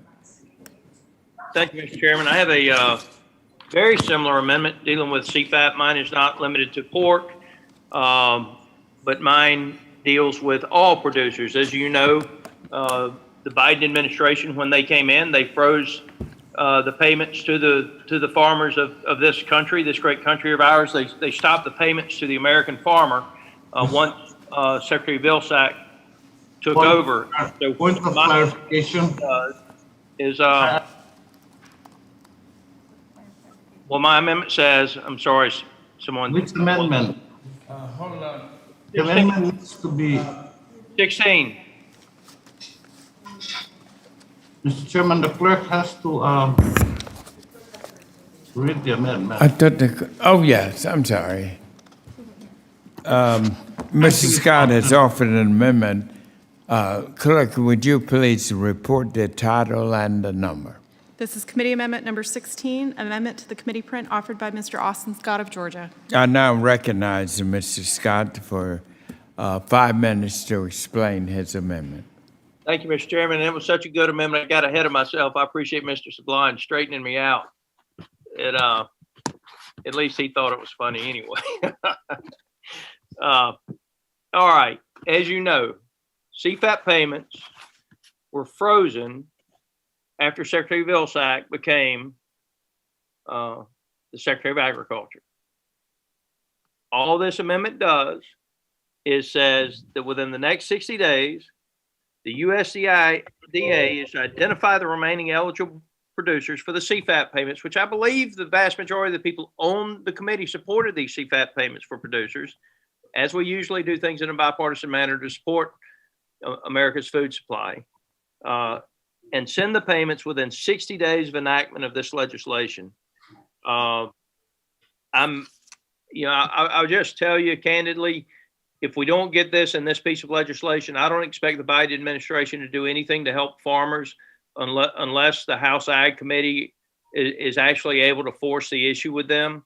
So this is an opportunity for us to vote to say whatever they were eligible for, doesn't give them new money, whatever they were eligible for, you have to identify that and you have to pay it out in the next 60 days. It's very simple, great opportunity for the Ag Committee to come together and do what we all say we do when we're back home and support our producers the way we tell our producers we support them. And with that, Mr. Chairman, very simply and simple and straightforward, money's already there. Let's do what we said we're going to do. With that, I yield. Is there any other member seek recognitions to speak on this amendment?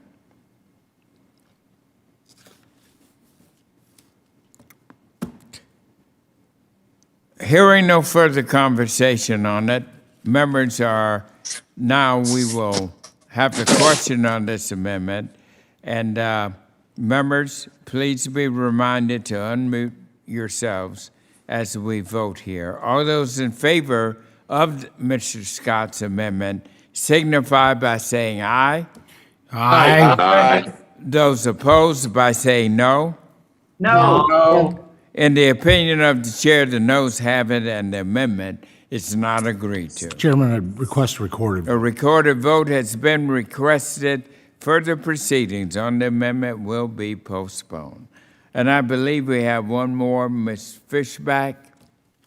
Thank you, You're Mr. Chair. recognized. Mr. Chair, I have an Chairman, if I could amendment. go after Ms. Fishback, I'd appreciate it, sir. Sorry, Michelle. Nope, Yeah, that's all I'm right. sorry, yes, Amendment number 18. Yeah. Madam Clerk, Ms. Fishback has offered an amendment. Clerk, will you report the title and the number? This is Committee Amendment number 18, amendment to the committee print offered by Mrs. Fishback of Minnesota. Without objection, the amendment will be considered as read. I now recognize the distinguished lady, Ms. Fishback from Minnesota, 5 minutes to explain her amendment. Thank you, Mr. Chair. And Mr. Chair, we've all talked at great length over the importance about broadband access. And I know that we've gone over it in this committee, and many of the members are very supportive of it, particularly the fact that we passed unanimously out of this committee the broadband access bill. You know, in stark contrast, we passed that bill in stark contrast to the highly partisan process, you know, that we're going through today. And this committee came together and passed that broadband bill. And so it's shocking that there is nothing regarding broadband in this bill, and that we are passing out of this committee, that the Democrats plan on passing out of this committee today. And Mr. Thompson offered that broadband bill in its entirety earlier in the committee hearing today. And I believe it was voted down, if I can recollect correctly. But my amendment would simply insert the text of the Broadband Internet Connections for Rural America Act that we passed. It's the exact language that was passed unanimously into the legislation, using the remaining $24 billion left in reconciliation funding. So that gap that we have in our allotment and what is in the bill. Mr. Chairman, in the spirit of bipartisanship, I even included the full funding for the innovative broadband advancement program that I know is very important to you. And I feel that when we are dealing with those strong rural communities that we are all supporting and trying to make sure that we have to support our ag industry, we absolutely need to support broadband, and we need it in this bill. And so I urge support for my amendment, and I reserve the balance of my time. Thank you, Ms. Fishback. Does any other member seek recognition to speak on this amendment? Well, hearing none, the question is now on the amendment. All those in favor of the amendment signify by saying aye. Aye. Aye. Those opposed by saying no. No. No. In the opinion of the chair, the noes have it, and the amendment is not agreed to. And Mr. Chair, I request a recorded vote. A recorded vote has been requested. For the proceedings on the amendment will be postponed. Now, Mr. Mann, you're recognized, And Madam Clerk, would you report the title of Mr. Mann's bill and the number? Mr. Mann, can you please confirm the number of your amendment? Yeah, amendment number 8. This is Committee Amendment Number 8, amendment to the committee print offered by Mr. Mann of Kansas. Thank you. Without objection, the amendment will be considered as read. I now recognize the distinguished gentleman, the sponsor of the amendment, 5 minutes to explain his bill to the committee. Yeah, well, thank you, Mr. Chairman. You know, trade is so important to agriculture today. And in addition to expanding markets and selling products in the U.S., we have got to continue to increase exports for all of our commodities and ag products because our farmers and ranchers here in the U.S. can't compete on the global stage unlike any other. We've got to make sure we continue to open markets. So this amendment will build on efforts from the 2018 Farm Bill to do increased support for trade programs with long static funding levels that help sustain international promotion programs that spearhead innovation, market access, development, and promotional activities overseas. Funding will be funneled through existing programs supporting domestic ag infrastructure and will be matched or exceeded with industry spending. Our trade promotion programs have longstanding records of success, are essential for our ag producers, and I implore you to vote in favor of this amendment so that we can provide some reprieve to our exporters as we continue to expand markets. Pretty simple and straightforward. With that, I yield back. Thank you. Is there any other member seeks recognition to speak on the amendment? Hearing none. Hearing on the amendment, the question is now on the amendment. All those in favor of the amendment, voting aye. Aye. Aye. Those opposed, no. No. In the opinion of the chair, the noes have it and the amendment is not agreed. Mr. Chairman, I call for the yeas and nays. A recorded vote has been requested for the proceedings on the amendment will be postponed. We have one more? Mr. Chairman, I have an amendment. Johnson? Very good. Thank you, sir. All right. The clerk will first report the amendment and the title and the number. Madam Clerk. Mr. Johnson, can you please confirm the number of your amendment? Yes, I believe it was pre-designated number 28. Thank you, sir. This is Committee Amendment Number 28, amendment to the committee print offered by Mr. Johnson of South Dakota. I now recognize the gentleman, sponsor of the amendment, for 5 minutes. Okay, so we had a broad-based bipartisan agreement that we really do have ASF as a clear and present danger to this country. We acknowledge that we need to work together to better fund those efforts. And there was mention that we had done $300 million for animal disease in the American Rescue Plan. And so that's all established. That's all in the evidentiary record, if you will, Mr. Chair. So where does that leave us? Well, the $300 million that was in the American Rescue Plan was only for COVID, and it was only for monitoring and surveillance. It was a very, very narrow mission provided to those dollars. And as a result, I'm not sure that a single dollar 6 months later has actually gone out the door. And so I'm not asking for any new money. We have the money available. Let's just, with Amendment 28, let's broaden the allowable uses to tackle an incredibly clear and present danger in ASF and other animal diseases. So specifically, what does Amendment 28 do? Well, instead of just doing COVID monitoring and surveillance, this amendment allows research, it allows vaccination, it provides for the replenishment of the national veterinary stockpile, and it allows for staffing to respond to emerging animal disease threats like African swine fever. And so again, this is just a repurposing. And just as Chairman Costa said, let's focus on getting the $300 million out the door and properly deployed before we talk about any additional dollars. I understand perfectly where he's coming from. This amendment is an attempt to do just that. Thank you, sir. And with that, I would reserve. Does any other member seek recognition to speak on this amendment? Yes, the ranking member. Mr. Chairman, I want to thank the gentleman from South Dakota for his amendment. I certainly support it. It's our job to ensure that taxpayer funding is prioritized and used efficiently as possible.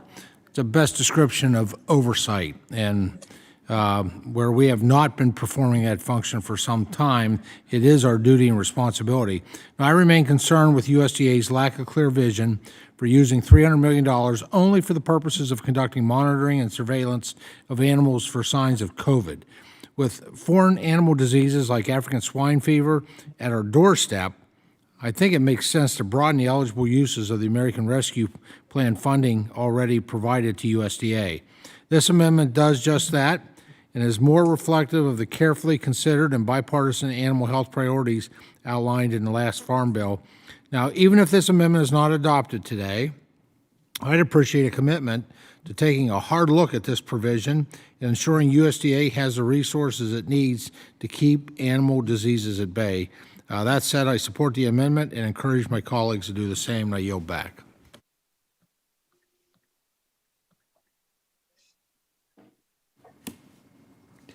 Does any other members seek recognition? Hearing no further conversation, the question is now on the amendment. All those in favor of the amendment signify by saying aye. Aye. Aye. Those opposed by saying no. No. No. In the opinion of the chair, the noes have it, and the amendment is not agreed to. Mr. Chairman, request a recorded vote. A recorded vote has been requested for the proceedings on the amendment will be postponed. Are there any other amendments on subtitle E? Mr. Chairman, Here. I have an amendment today. All right. Congressman Baird, Mr. Baird, number 26. before you start, Mr. Baird, Ms. Clerk, Mr. Baird has offered an amendment. Please report the title and the number. This is Committee Amendment Number 26, amendment to the committee print offered by Mr. Baird of Indiana. Without objection, the amendment will be considered as read. I now recognize the distinguished gentleman, Mr. Baird, the sponsor of the amendment, 5 minutes to explain his bill. Thank you, Mr. Chair. You know, as American farmers continue to endure the ongoing trade war with China, the difficulties implementing the USMCA, and continued negotiations of a trade agreement with the UK, it is crucial that the federal government prioritizes strengthening our trade relationships. According to the USDA ERS, U.S. agricultural exports brought over $136 billion to our economy in 2019. My amendment would block the availability of any of the funds in this section until nominees for both the USTR Chief Ag Negotiator and the USDA Undersecretary for Trade and Foreign Agriculture have been confirmed by the Senate. American farmers and ranchers cannot continue to wait for these important positions to be filled. Fair trade agreements are absolutely vital to the American agricultural economy. So we must ensure that our nation's farmers and ranchers are treated fairly in a global marketplace. And I yield back. Thank you very much. Does any other member seek recognition on the amendment? Mr. Chairman. Yes, sir. Ranking member. Thank you, Mr. Chairman. I thank Dr. Baird for this amendment. And this amendment has my full support. And its purpose is simple. No new spending until we have additional agriculture advocates at the trading table. I mean, that's important anytime, obviously, to agriculture, because trade is vitally important to production agriculture, and it's alarming these roles remain unfilled. It's even more important today because of the questions we have with the trade agreement with China, the China agreement, and USMCA. I mean, we look at just provisions that we all supported in terms of Canada with its ultra-filtered milk classification, where they They got around it by creating a new classification since then. Well, agriculture does not have a voice at the table with those countries for oversight, let alone new trade opportunities that I know that you and I and the rest of the committee is looking for our farmers and ranchers. And so this is really straightforward. Expanding upon and forging new trade agreements will put America's farmers and ranchers in a much more competitive position hi, good morning. in foreign markets. Listen, Hold my on, name is. Mrs. Bain, I believe, Sablon, please unmute yourself. You put our farmers and ranchers in a much more competitive position in foreign markets by expanding U.S. exports, creating additional jobs, and generating opportunities for communities across rural America. I don't see where adopting this amendment would bog down in any way this budget reconciliation bill in its entirety.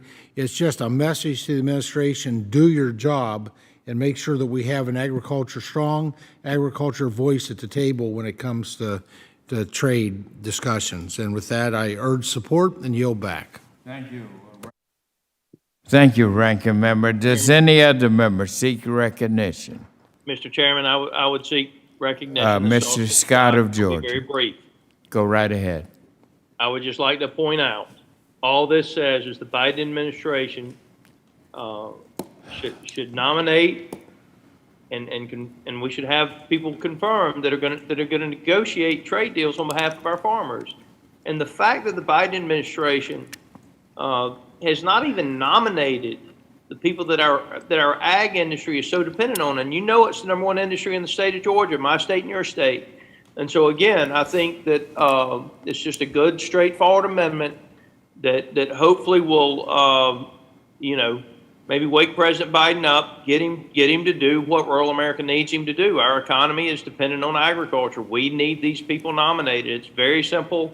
I am all for it. And if the president cares anything about rural America, he could make those nominations before the end of the month, and then this would have no impact on your legislation. Thank you, Mr. Scott. Does any other member wish to be recognized?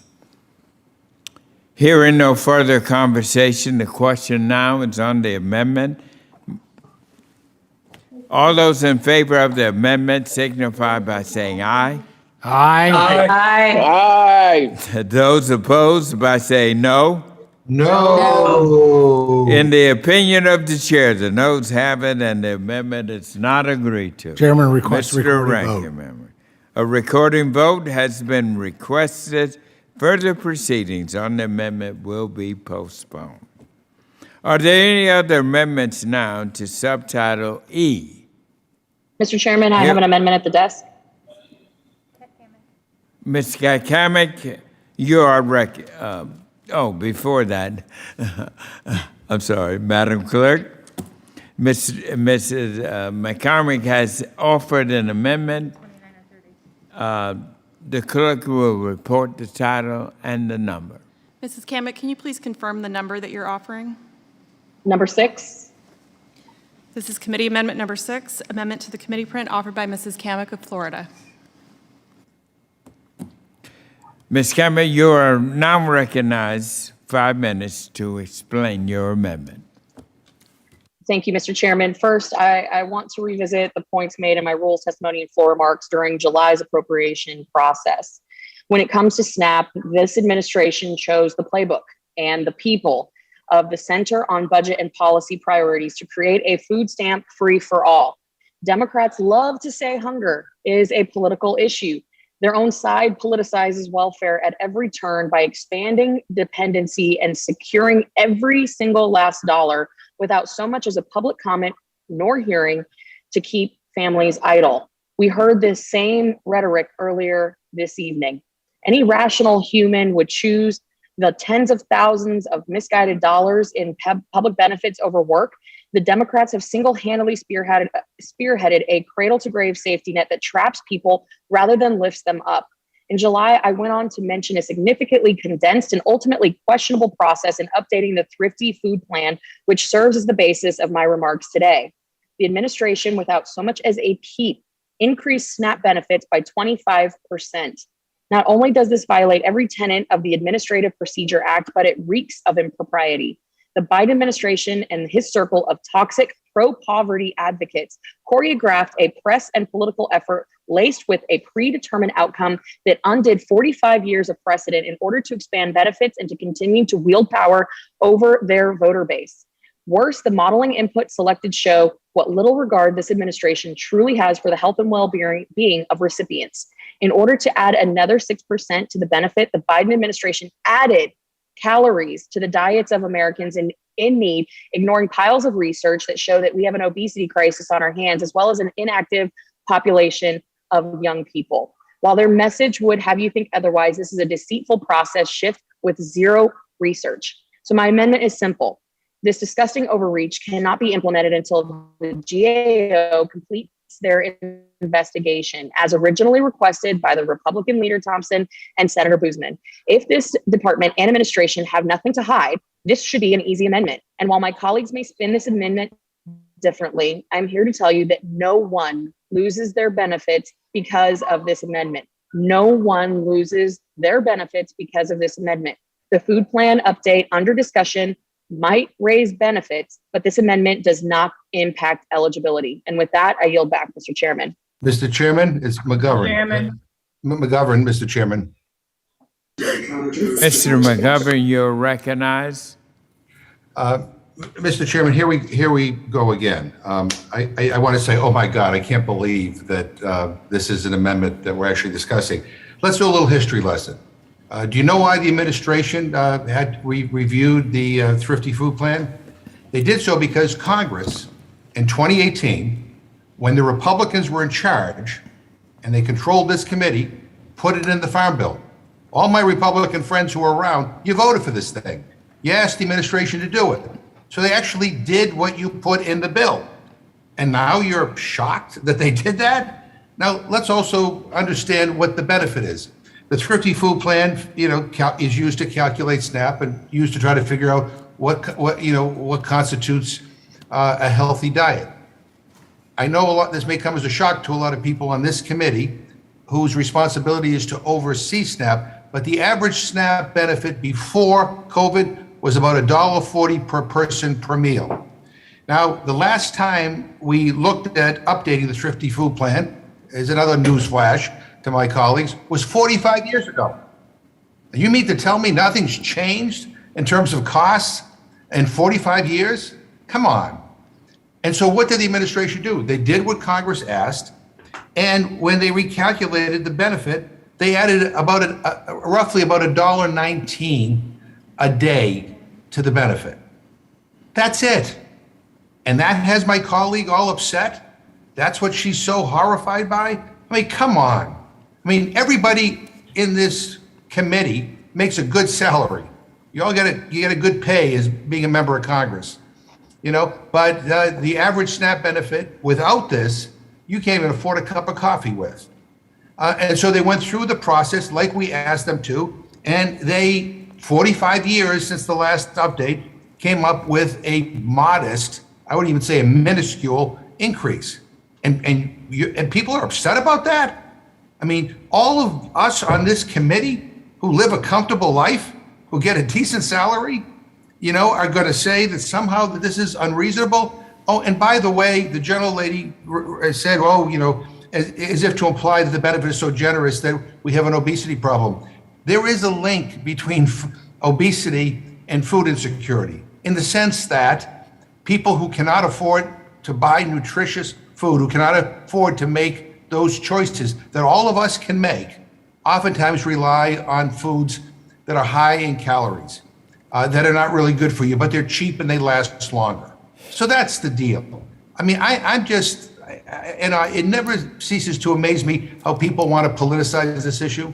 Again, how people want to somehow make this a controversial issue. But that's the story. We're doing this because the Republicans asked the administration to do it. You put it in your Republican Farm Bill. You all voted for it, those of you who are here, and they're doing what you asked them to do. And what they have done is come up with a modest, minuscule increase, and you're all upset about that? I mean, an extra $1.19 a day? I mean, go buy a Dunkin' Donuts coffee or Starbucks coffee, which I think most of my Republican friends buy. I mean, you can't buy a coffee for the amount of the combined benefit at this particular point. So I would just say, enough of this, enough. Stop demonizing people who are struggling. Stop trying to discredit a program that is actually designed to help make sure people don't go hungry. And by the way, we have a hunger problem in this country, in case you don't know. Close to 40 million of our fellow citizens don't know where the next meal is going to come from. And again, let's stop this idea that people's desire in life is to be so poor that they could qualify for SNAP. You know, a measly benefit at this point of about $1.40 per person per meal. I mean, you think people just are dying to get onto SNAP? Come on. That's why it's so inadequate. That's why food banks are at capacity mid-month. So you want to beat up on people, fine. But bringing this issue up as somehow, some sort of impropriety is ridiculous. I'm ashamed we're even debating this, and I yield back my time. Thank you, Mr. McGovern. Is there any other member seeking recognition to speak on this? Yes, I'd like to. Who seeks Chairman, I'd like to recognition? Mr. Allen of Georgia, you're recognized. Thank you, Mr. Chairman. The frustration is simply that since this program was instituted, all we've done is increase the numbers. Year over year, we increase the numbers. We have more and more people. We got, like I said, we've got 8 million jobs open in this country. We've got 10 million people sitting at home. And, if folks aren't working, what are they doing all day long?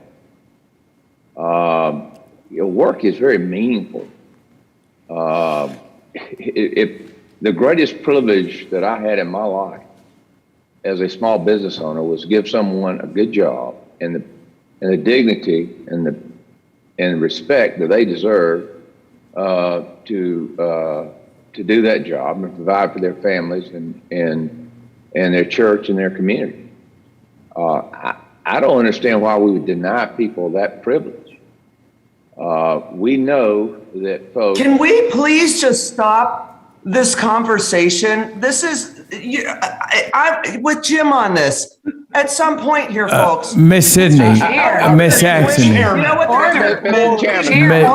Miss Axney. Chairman. Miss Axney. It's out of order, Mr. Chair. This is ridiculous. They're working. Now. Let me tell you.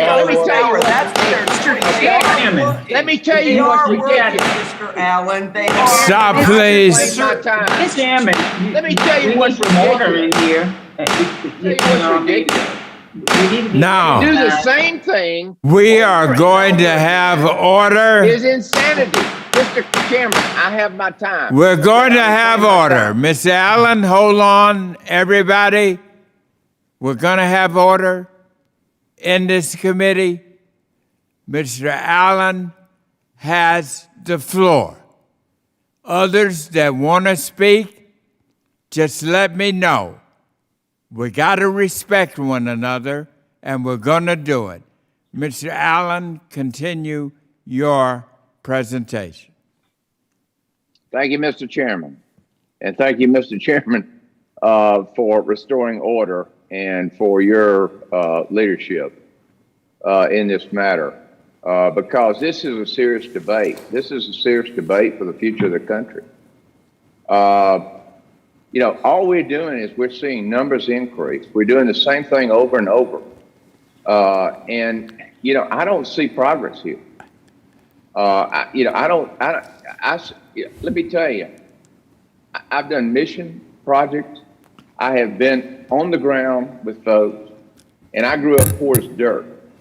And, I just want these folks to have a chance at a real life where they're not looking for government, for bureaucrats, for dependents. And I'll tell you this, you take with our veterans and with other folks on government, that depend on government services, they are so disrespected, you cannot believe it.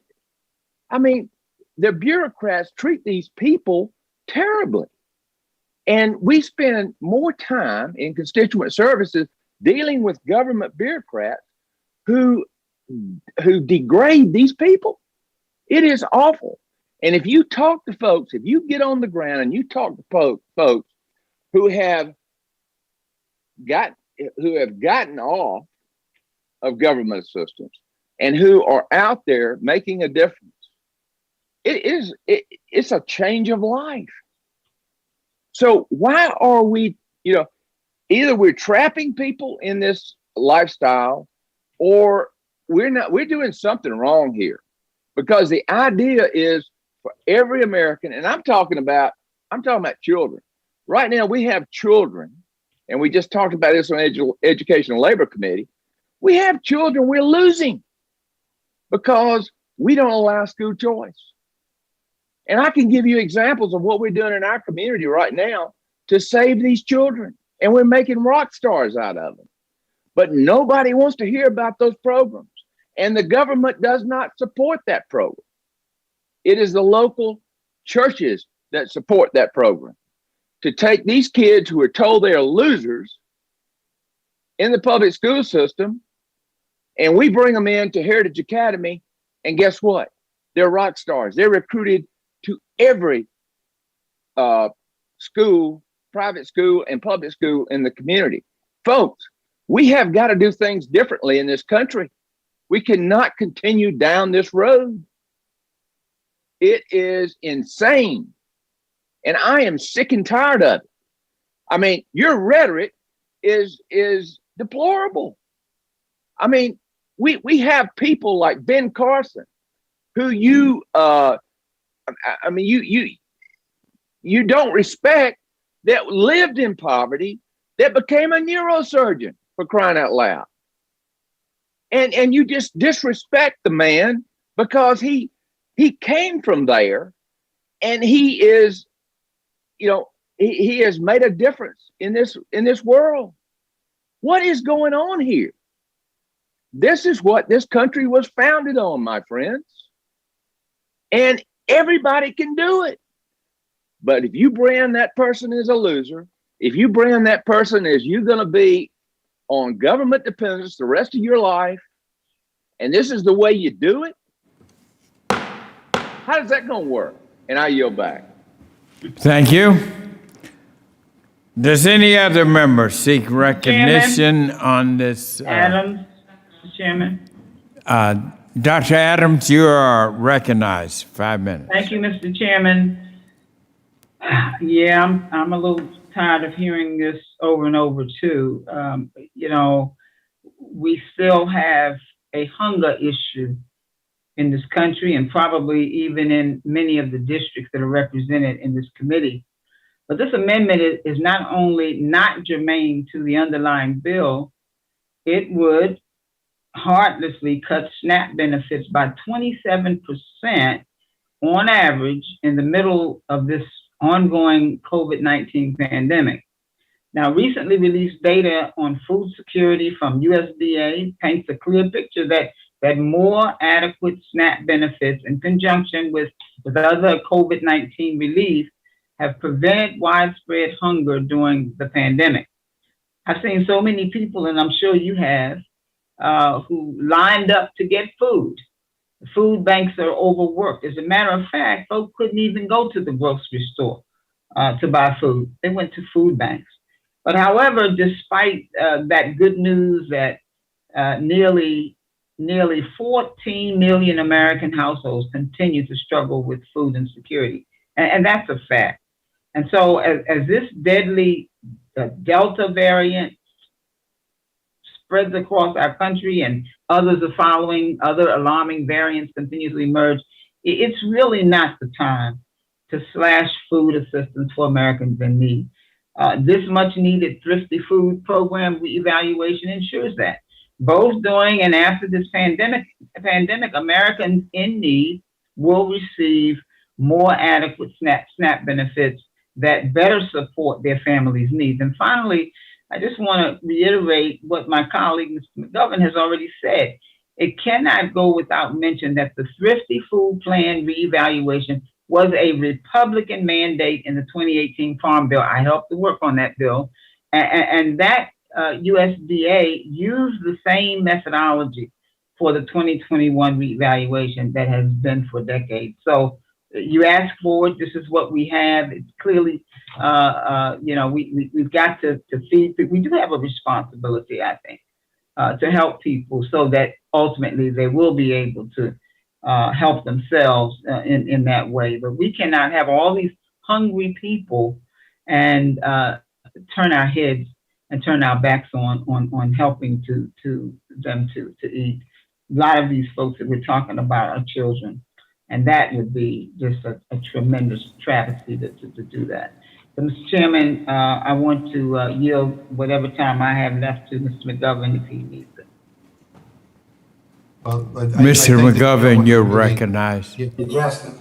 Yeah, again, I'll put my hand up and say something. Mr. McGovern has the floor. We will come to you next, Mr. Lawson. Yeah. Go ahead, I Mr. McGovern. I kind of lost my way listening to Mr. Cullen because the issue we're talking about here is the Thrifty Food Plan and the administration's recalculation of the benefit. It's not even a work requirement, but the idea that somehow on average $1.40 per person per meal is adequate in 2021. I mean, that is what the average SNAP benefit is.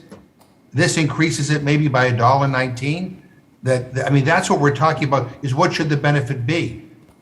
And the idea that benefit is discouraging people from going to work, I will again remind my colleagues, the majority of people who can work, who are on SNAP right now, actually do work. They do work, but they get paid so little that they still qualify for the benefit. I wish there was a little bit more outrage over that. People doing all the right things, working, sometimes working multiple jobs and still earning so little they still qualify for the benefit. So come on, I mean, people are hungry in this country. There's not a congressional district in America that is hunger-free. Not a single person on this committee has a district that is hunger-free. We ought to care about it. We ought to do something about it, not blame people, or try to, go down rabbit holes that have nothing to do with solving the problem. Hunger is a political condition. We have everything we need to solve it, but the political will. And this amendment, again, demonstrates the tone deafness of some people on this committee toward this issue. I yield back. Thank you. And now I recognize, I believe, Mr. Lawson for 5 minutes. Thank you, Mr. Chairman. And I would just like to say, we're not going to solve this problem tonight. And I think one thing they said, it might have been Congressman McGovern said that we need to have a think tank as well as a hearing on SNAP benefits and how you deal with the poor. During my tenure in the Florida legislature, in the House and in the Senate, I worked in conjunction with the School of Social Work at Florida State University and Florida A&M University and the psychology department on the devastating effect that what happens with many of these family stuff that are on SNAP benefits. My district is a poor district that borders Georgia, Austin, Congressman Austin's district, of which there is a lot of poor people in those areas. And because I have represented, loggers and seafood workers in Apalachicola and Liberty County and all the other places, I know the devastating effect and how people feel that having to get food stamps. I represented them for over 28 years. The ones that they so-called rednecks and everybody else, but I worked with them because they was hungry just like everyone else. Emotions probably run high, because of the lateness of the hour. But I can tell you, even during my tenure, in coaching and going into all these areas of Georgia, in Alabama and places like that, there were people that was really, really hungry. When I go out to the food banks and people drive up in their cars, they drive up, ladies and gentlemen, because they really need the support for their family. When I go into schools and find out there's so many schools in my district that are on free and reduced lunch, 100%, and some of them, the cafeteria workers put food in their backpacks so that that's the only meal that they're gonna probably get between now and when they come back to school on that Monday. I would tell you, if we need to study this issue, more, which would be great. So some people have no knowledge of how this really works. I grew up poor in the country, walking to school barefooted, and lost everything that we had in a fire, everything, and moved 5 or 6 times. Father disappeared for a while because of, didn't have no insurance, no fire thing. Yeah, but education is the equalizer. And if we can get a lot of these kids to see the opportunity of them staying in school and going on to the college and making a good living, we can reduce a lot of money that we set aside. You would just be surprised at some of the devastations that you see in these communities. I would urge my colleagues to take a different approach, and that approach that I would urge my colleagues to do is say, let us work. Let's work on this issue, not debate it to midnight, but work on this issue and see how can we come together. One of the things that Congressman Scott said that resonate with me is that many of these things that is happening, we probably haven't had the opportunity to study a lot of this, but we're trying to get a bill out of here. But it should be no reason, as reasonable people, where we can't do the best that we can for the poor, the less of those. Are we doing the right thing for them? That is the big question. How do we do it? It is so difficult to move people from poverty to prosperity. But one way that you can do it is through education and making sure that we're keeping these kids in schools, with this pandemic, making sure that we have food in their belly. And at the same time, if they make it out, we would have done something great because we have set them up to be successful in the future. And we know for a fact that people who have existed in these programs for year and year after year, they lose their motivation. They have a problem with what they're being paid. And there are jobs out there right now, and I think that the more that we can do as members, whether Democrats or Republican, independent, whatever you want to be, is if we work to focus and to look at things a little bit different, we can have the discussion, debate on both sides, and then come up with the issue that really affect poor people. We got a lot of poor people in this country that need our help. And this committee, I've always said one of the most important committees that I serve on, because I grew up in agriculture and environment, is an ag committee, because it means more for us to provide nutrition for people that are in need. Mr. Lawson, unfortunately, your time is over. Thank you for your excellent I'll comments. say this, so we can move forward together. I think we can solve this problem. Does any other member seek recognition? Ranking Chairman, member? Representative Scott. Ranking member, and then I will go to you, Mr. Austin. Well, Chairman, I know the hour's late and we've got a lot of work left to do, and we've been at this now for a little over 8 hours, and everybody's tired. And quite frankly, this is a very emotional issue. It's an emotionally charged issue. To me, it's very important that we help our neighbors in need. But I just want to be clear that this amendment really isn't so much about how much assistance people give. You're absolutely correct when you said that within the 2018 Farm Bill, which was led by Republicans, we were in the majority at that point, this was requested. And our questions that I know I have, Senator Bozeman has, it's a bicameral interest, is just in the process that USDA utilized in making this decision, just asking for transparency. And so just for the record, so folks know, we did, working with Senator Bozeman, who's a ranking member on the Senate Agriculture Committee, well, we did reach out to the Comptroller General to just review the process. And we've asked them to do that, to look at the methodologies that USDA used, the models that were used, the comparison to previous iterations, and the general legal opinions. We're talking about transparency process. We're talking about oversight. That's what our job is, right? And so I just wanted to share with you the GAO has accepted that request, and I actually think it behooves us to wait for the outcome and truly understand what the process was that this administration did.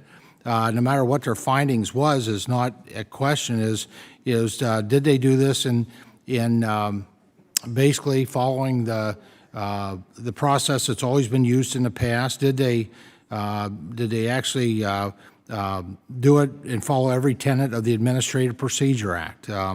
So I know this is it's a late hour and it's an emotionally charged issue, but I just wanted to bring back clearly, if you've read the amendment, I mean, we heard a lot of different perspectives on what was talked about here, but if you really look at the narrow scope of what this amendment does, that pretty well summarizes it. We're just looking to provide the oversight that we need to do on the process that USDA used.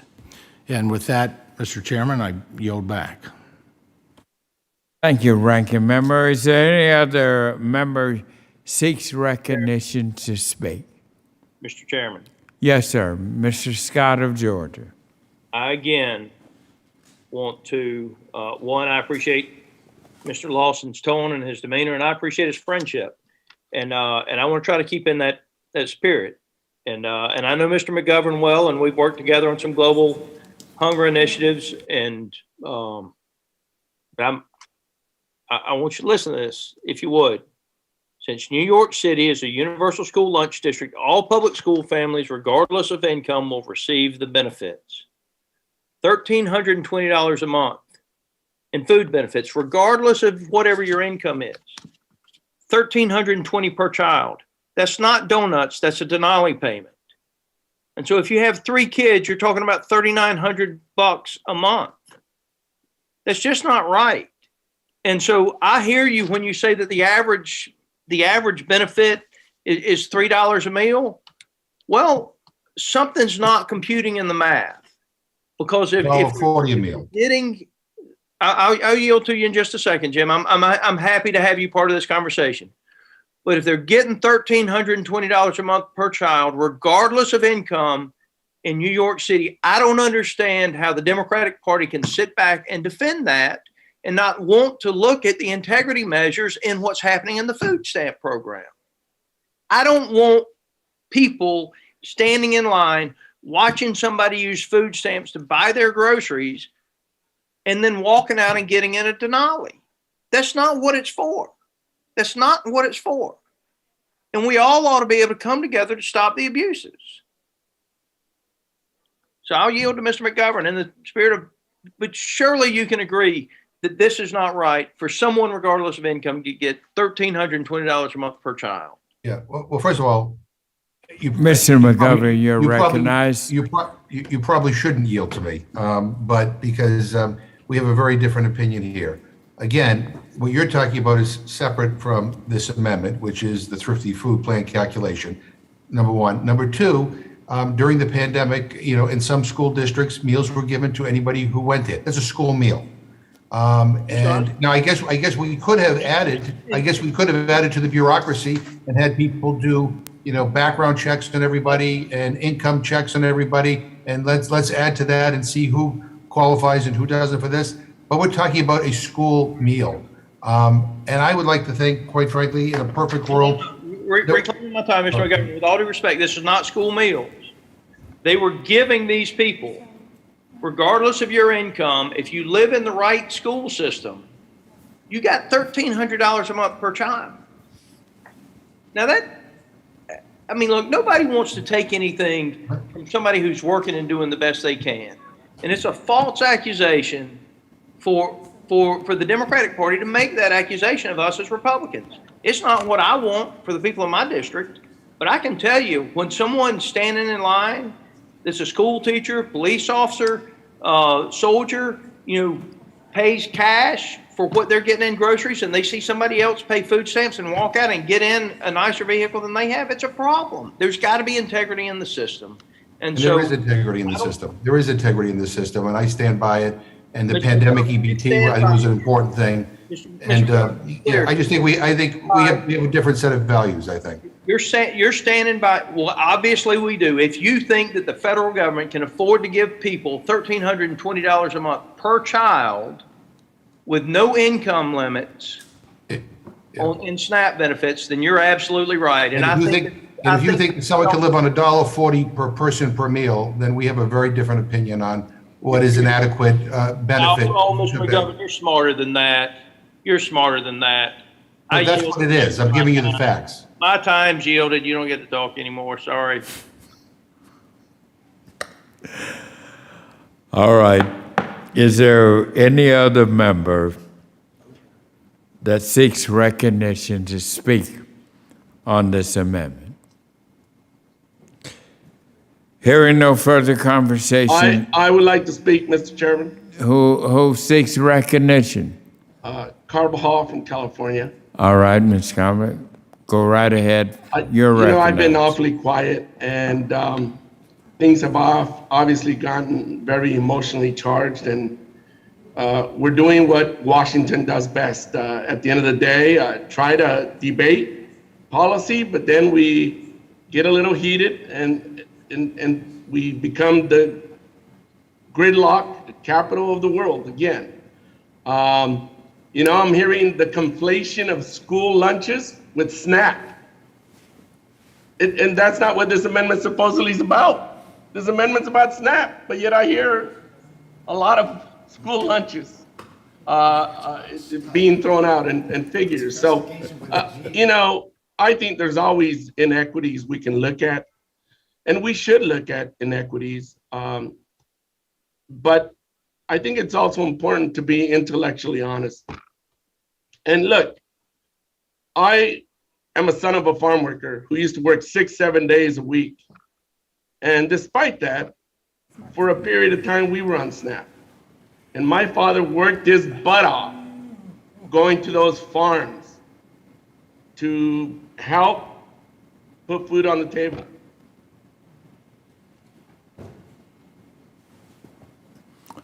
All right.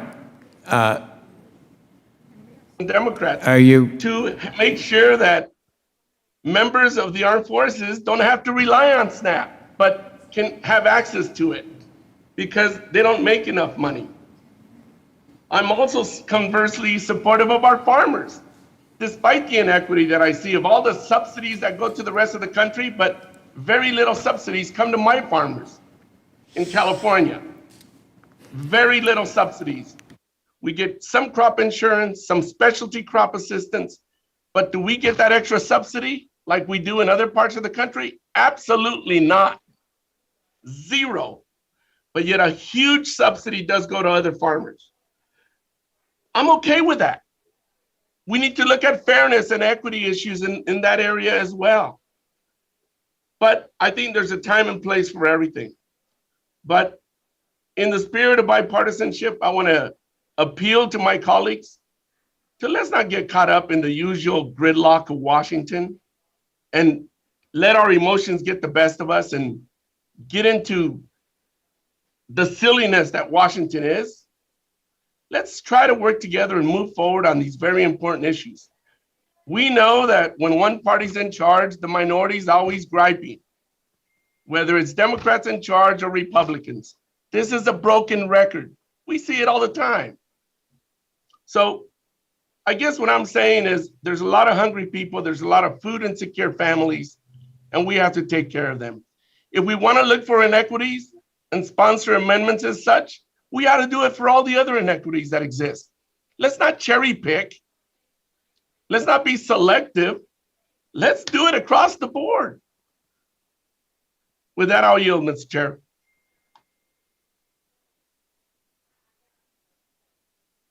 Thank you.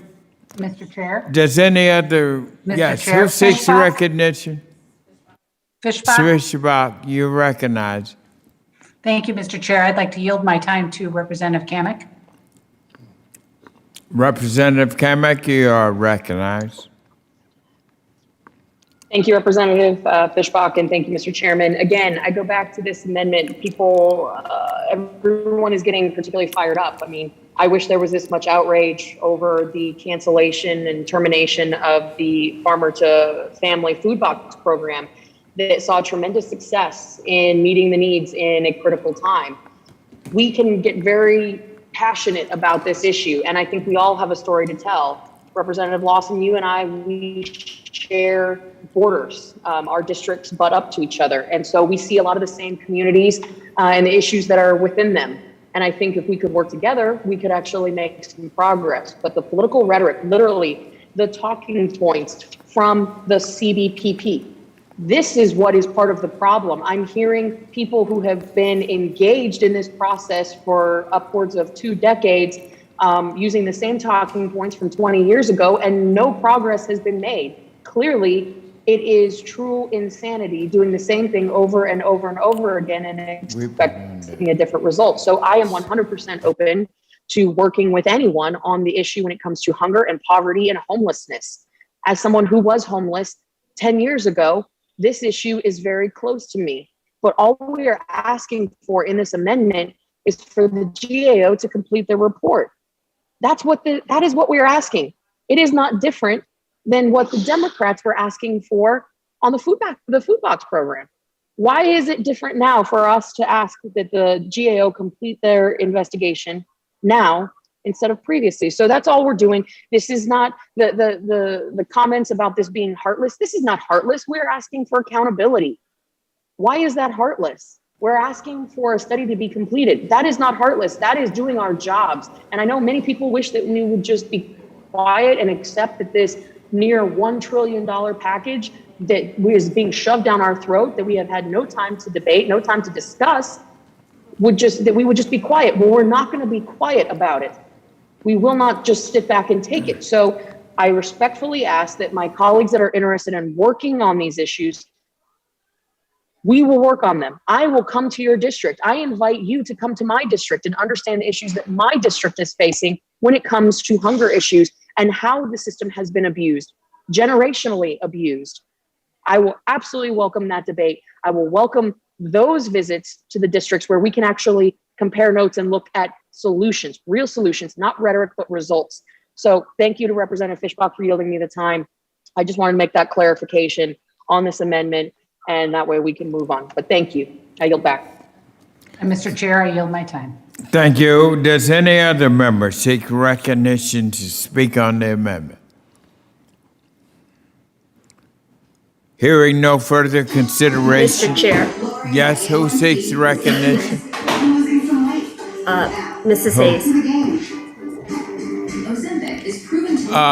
Ms. Hayes, I think that maybe your TV may be a little loud. Okay, that's much better. Ms. Hayes, you're recognized. She had to stand up. Oh, she did. No, I got to turn it off. I'm sorry. I just wanted to clarify just really quickly that $1,300 a month that we're talking about for students in New York was a pandemic EBT, and it averaged out to $82 per child per month for the time that they were educated fully remote. That was not $1,300 per child per month indefinitely. It was under the pandemic EBT process. It was about $264 per child for a family of 4. And that was a one-time payment to cover the cost of kids who were learning fully remote and the meals that they were having at home. That's all, Mr. Chair. I yield back. I think you're wrong on that. I'd like to see that. This is still my time. That's fine, but I think you're wrong on that. This is still my time. That's fine, but you're wrong. This is still my time. Prove it. Prove what you said. I think you're wrong. Mr. Scott Austin, it's Ms. Hayes' time. Now, members, let's respect one another. We can differ, and I understand the emotions on this issue, and it's very important. Thank you, Mr. Chair.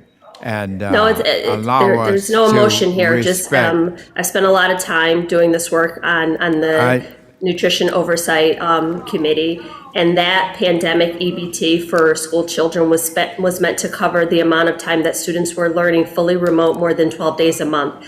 And in the state of New York, when Governor Cuomo made that announcement, it averaged out to about $82 per child per month, and it was a one-time payment.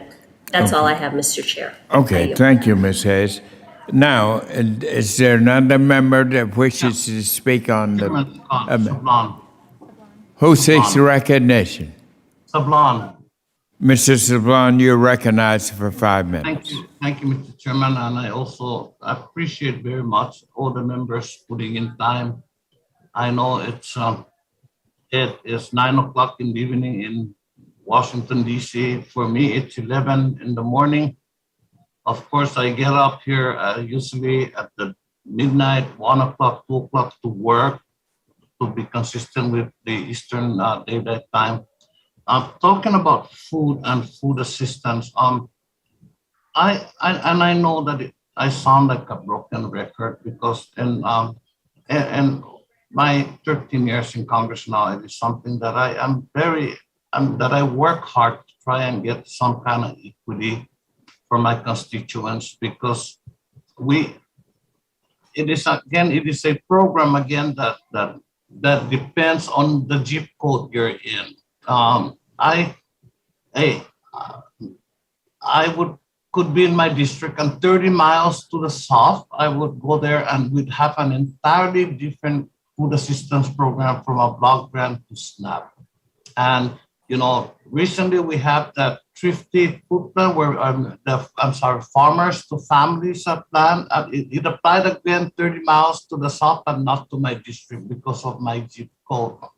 And in my zip code, in that island that's 30 miles between here and Guam, I can show you a 3-pound frozen chicken from Springdale, Arkansas could cost as much as $14 to $15 each. That's how expensive it is. And so, talking about hunger, yes, I've seen hunger here in my district, and I continue to see it, but I continue to find as much as I can, work as hard as I can to provide some kind of parity. It'll never be equal, but some kind of level, balanced way. And so I don't doubt that all of us want to, find a fair way to do this, but I do not think that, and I know for certain here in my district that people who are on food aid, they still use coupons. So that's how way behind we are.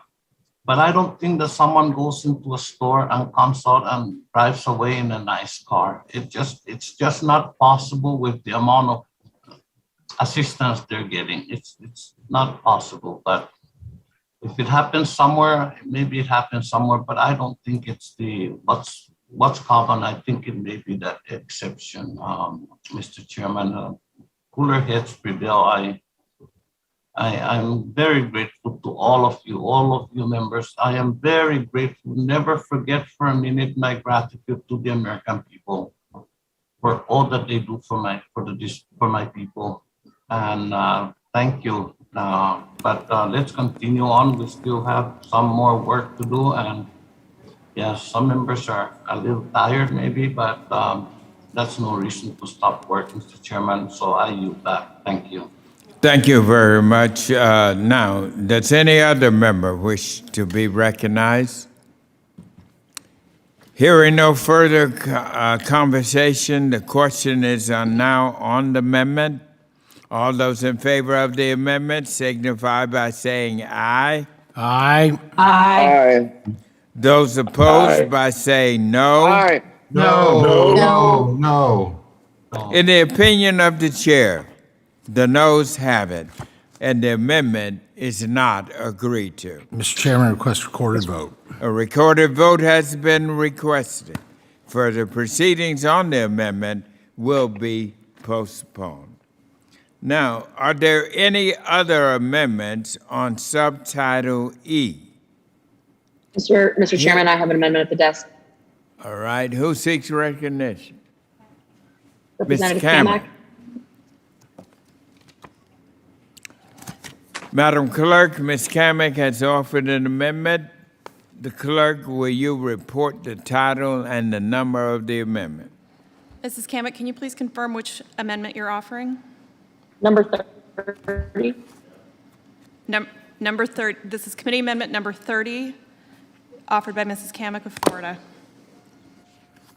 Without objection, the amendment will be considered as read. I now recognize Ms. Camrick, the sponsor of the amendment, for 5 minutes to explain her amendment. Thank you, Mr. Chairman. Now, and I had mentioned in an earlier statement the nature of the food stamp free-for-all perpetuated by this administration. Now, with more taxpayers being thrown at programs that expand the dependence, we are seeing other troubling signs. Fraud within SNAP and other programs is at historic levels. This is actually backed up by data and facts that have been provided. Now, it is bad enough that this administration is using every single trick in the book to keep a historic number of Americans idle through expansions in programs, but it is made even worse when we turned a blind eye to the very integrity of SNAP and other programs. As was just mentioned, we went through this dialogue and debate.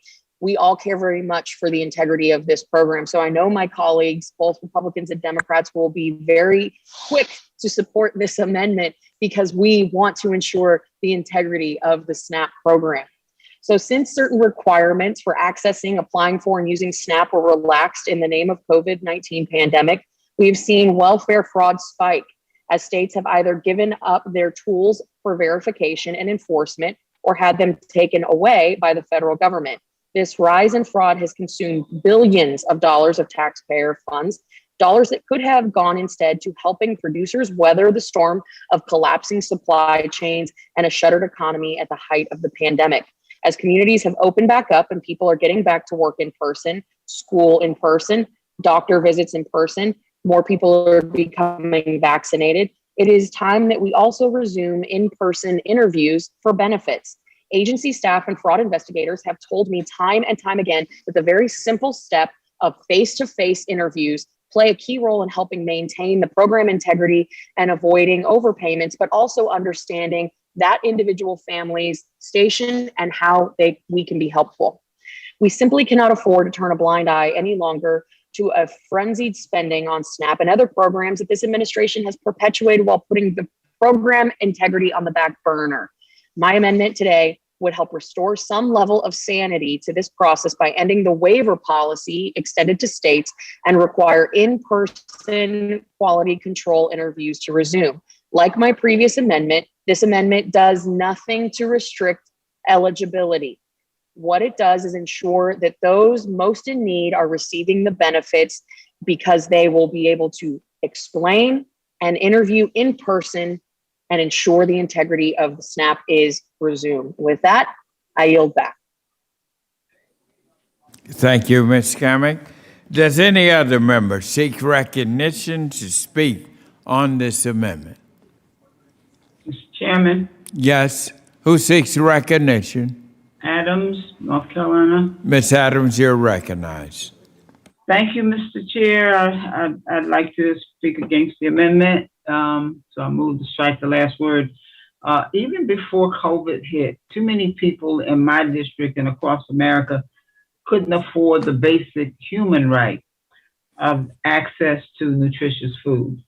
So programs like SNAP are our first line of defense against hunger, but we just can't go back to the status quo where hunger impacted tens of millions of hungry families in the richest country in the history of the world. The flexibility that the temporary telephonic signature waiver provides is a lifeline for so many Americans. This flexibility has allowed states to reach more of the community and recipients to maintain much needed SNAP benefits. So I'm grateful for the leadership of Congresswoman Custer for recently introducing the Streamlining Nutrition Assistance Paperwork Act, which breaks down the barriers to the eligibility and it strengthens the SNAP program for millions of people by improving the SNAP application process by making the temporary telephonic signature waiver permanent. Thank you, Mr. Chairman, and I yield back.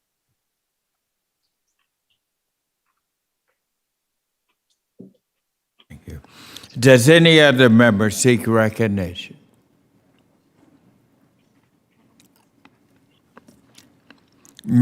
Hearing no further conversation, the question is now on the amendment. Members are reminded to unmute themselves as we vote.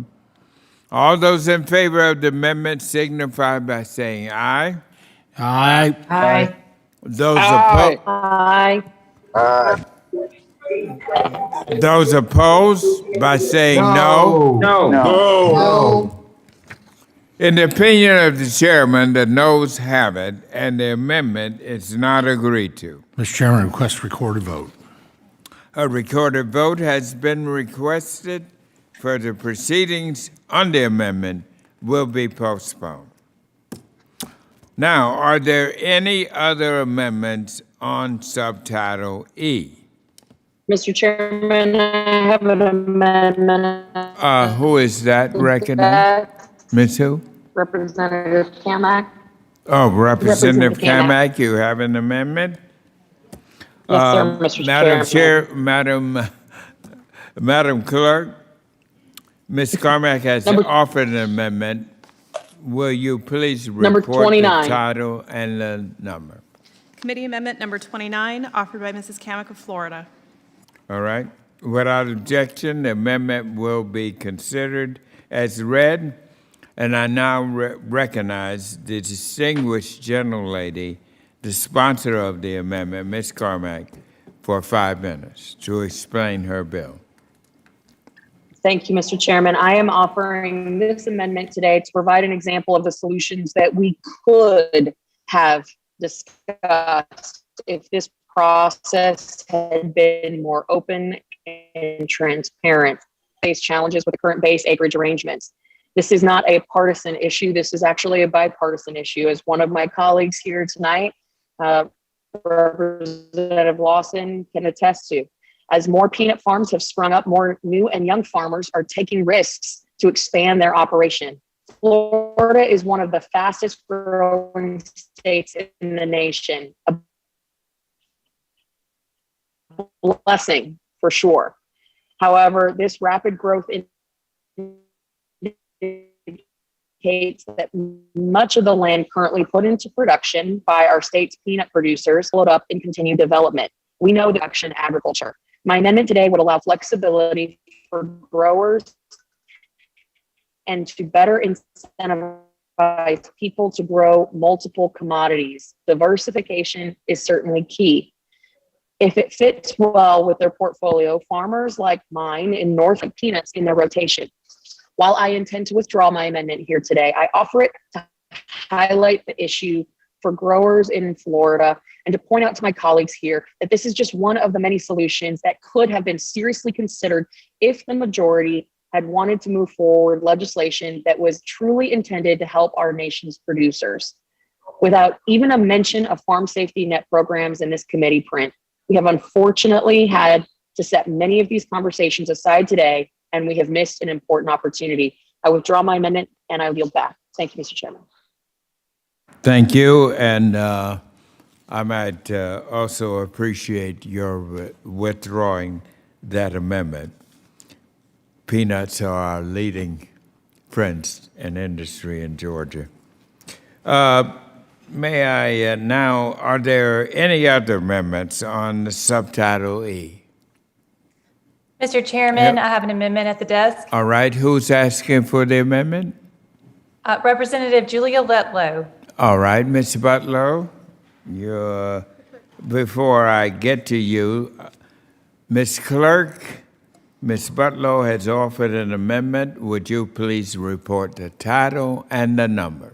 This is Amendment Number 33, amendment offered by Ms. Letlow of Louisiana. All right, without objection, the amendment will be considered as read, and I now recognize the distinguished gentle lady, the sponsor of the bill, Ms. Letlow from Louisiana. Thank you, Mr. For 5 Chair. minutes to explain the bill.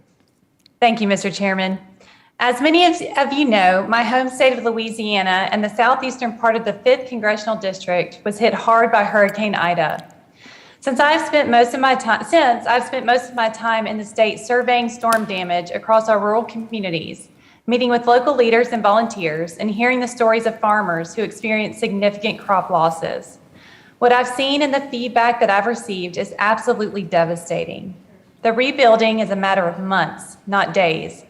But for one fruit and vegetable farmer, this was their entire crop and years' hard work. While our agriculture community works to recover from Hurricane Ida, many other producers across our state still await assistance in the aftermath of Hurricanes Laura and Delta of last year. These are just examples impacting my home state, but I know that my colleagues on this committee and their constituents can share very similar stories and concerns, whether it be wildfires, severe droughts, or derechos. The time for agriculture disaster assistance is now. These are the priorities we should be focused on here today. Therefore, I am offering this amendment to extend the Wildfire and Hurricane Indemnity Program Plus, also known as WIP Plus, for disasters experienced in 2020 and 2021. My amendment would provide assistance to our farmers that incurred crop losses due to disaster events, as well as farmers with losses to on-farm stored commodities, and extend a milk loss program for the years 2020 and 2021. This provision has already passed the committee with bipartisan support, and that work has been well received and applauded by many throughout the agriculture industry. As a committee, it's my hope that we continue on a path of developing programs and fostering initiatives that support our farmers in providing tools that help them sustain and better their operations for generations to come. With that, we must stand up for the farmers that faithfully feed and clothe our country and the world, especially in times of recovery. I urge my colleagues to support my amendment. Thank you, Mr. Chairman. I yield back. Thank you very much. Does any other member seek recognition to speak on the I seek amendment? recognition. Congressman Randy Feenstra. You're recognized, Mr. Bistro. Thank you, Mr. Chair. I support Congresswoman Lutnow's amendment. It was just a year ago that I dealt with the same thing with the derecho, the largest thunderstorm to ever run through our nation in Iowa and destroyed 40% of our crop. And it's so critical that we create funding through the WIP Plus program that we can help the farmers, whether it be in Louisiana, Texas, the great farmers in California. This is time where the Agriculture Committee needs to do its job. And we did pass an amendment. Thank you. I was very grateful that it got passed. Unfortunately, the leadership, the Democrat leadership, has not let it go any further than that. And if we all remember exactly what happened in the last reconciliation bill, the Agriculture Committee passed my amendment for the WIP Plus program, and then it also got stripped out by leadership. So to me, it begs the question of where does leadership, where does the Democrat Party stand on helping out us farmers, the farming community that is getting destroyed by hurricanes, by derechos, by fire, by ice? To me, this is just so critical. This is our job. This is our duty as we on the Agriculture Committee should do. So I again ask that we all get together and support this amendment. We can do it one more time. Let's get it done. Thank you. And hopefully we can all support this.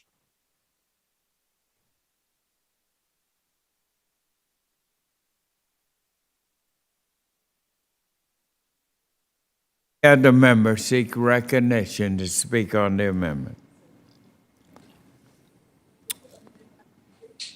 Hearing no further conversation, the question is now on the amendment. Members are reminded again, unmute yourselves so we can hear you. All those in favor of the amendment signify by saying aye. Aye. Aye.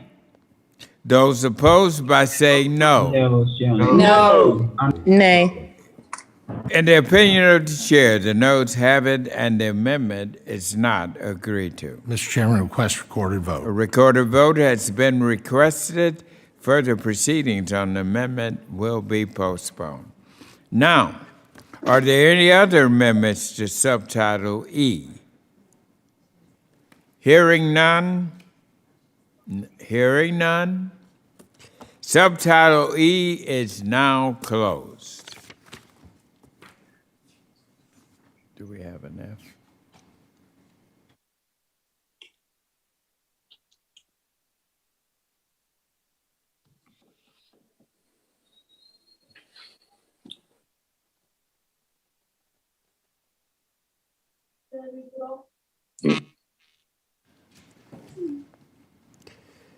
Is there any further debate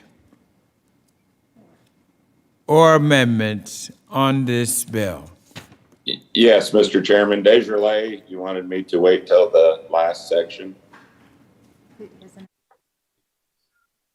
All right, Mr. Desjardins, you're recognized. Thank you. The anticipation has just been killing me here. This is really probably the simplest amendment of the night, and I'm sure we can all agree on it. It would simply cut funding in the bill by 2/3. This is the fiscally responsible thing to do when leadership attempts to jam us with an unnecessary, expensive, incomplete bill that had zero stakeholder involvement.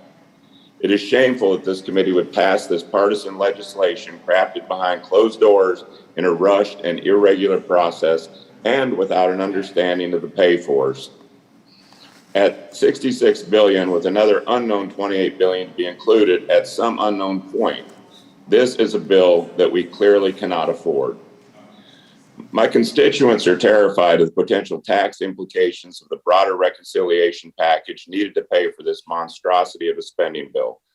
Policies like stepped-up basis that are being discussed would be devastating to our hardworking farmers, ranchers, and forest owners. We owe it to the people we represent to consider a carefully crafted piece of legislation, ensuring no harm will be done to our future generations of agriculture families. We cannot in good faith say that about this bill today and the costs it carries.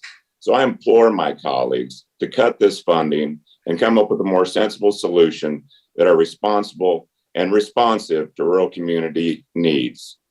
And I urge all my colleagues to consider this. We have an opportunity. This debt that we're acquiring for this country is going to have to be paid for. We talk about caring for our children and grandchildren. We can do our part in ag by cutting the spending now and looking at this 3.5 trillion monstrosity that's coming down the pathway in the House. And so I would urge everyone to vote for this amendment and salvage the 9 hours we've just spent. And I yield back.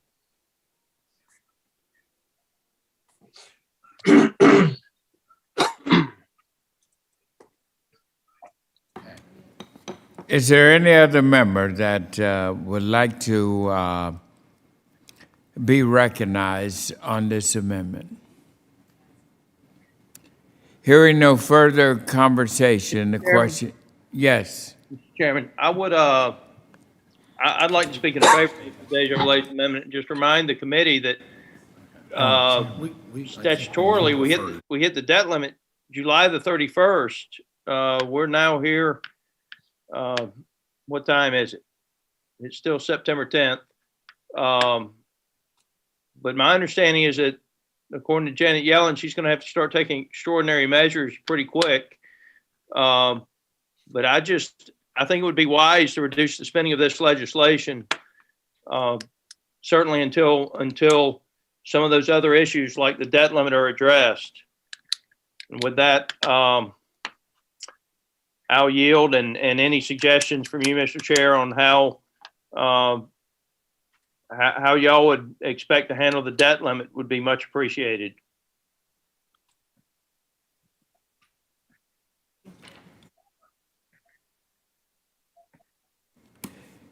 Thank you, Mr. Scott. Is there any other members that want to be recognized at this point?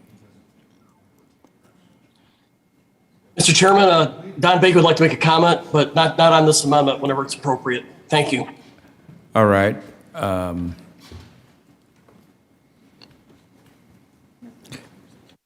If there no one else that wants to speak on this amendment, then the question is now on the amendment, and we will vote on that. All members that are in favor of the amendment signify by saying aye. Aye. Aye. Aye. Thank you. Those opposed by saying no. No. No. All right, in the opinion of the chairman, the noes have it, and the amendment is not agreed to.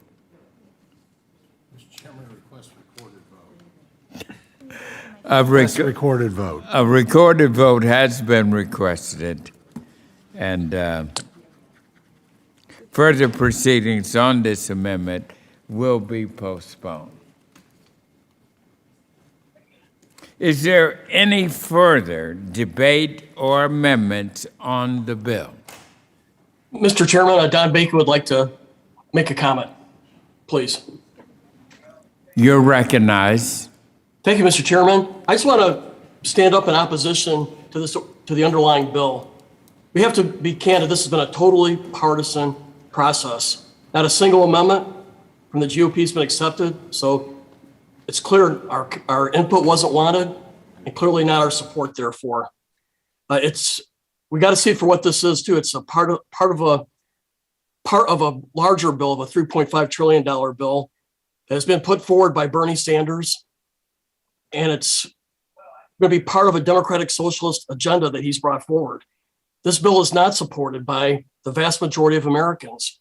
In my district, between 60 and 70% of constituents of our district want a hard infrastructure bill at about $1 trillion.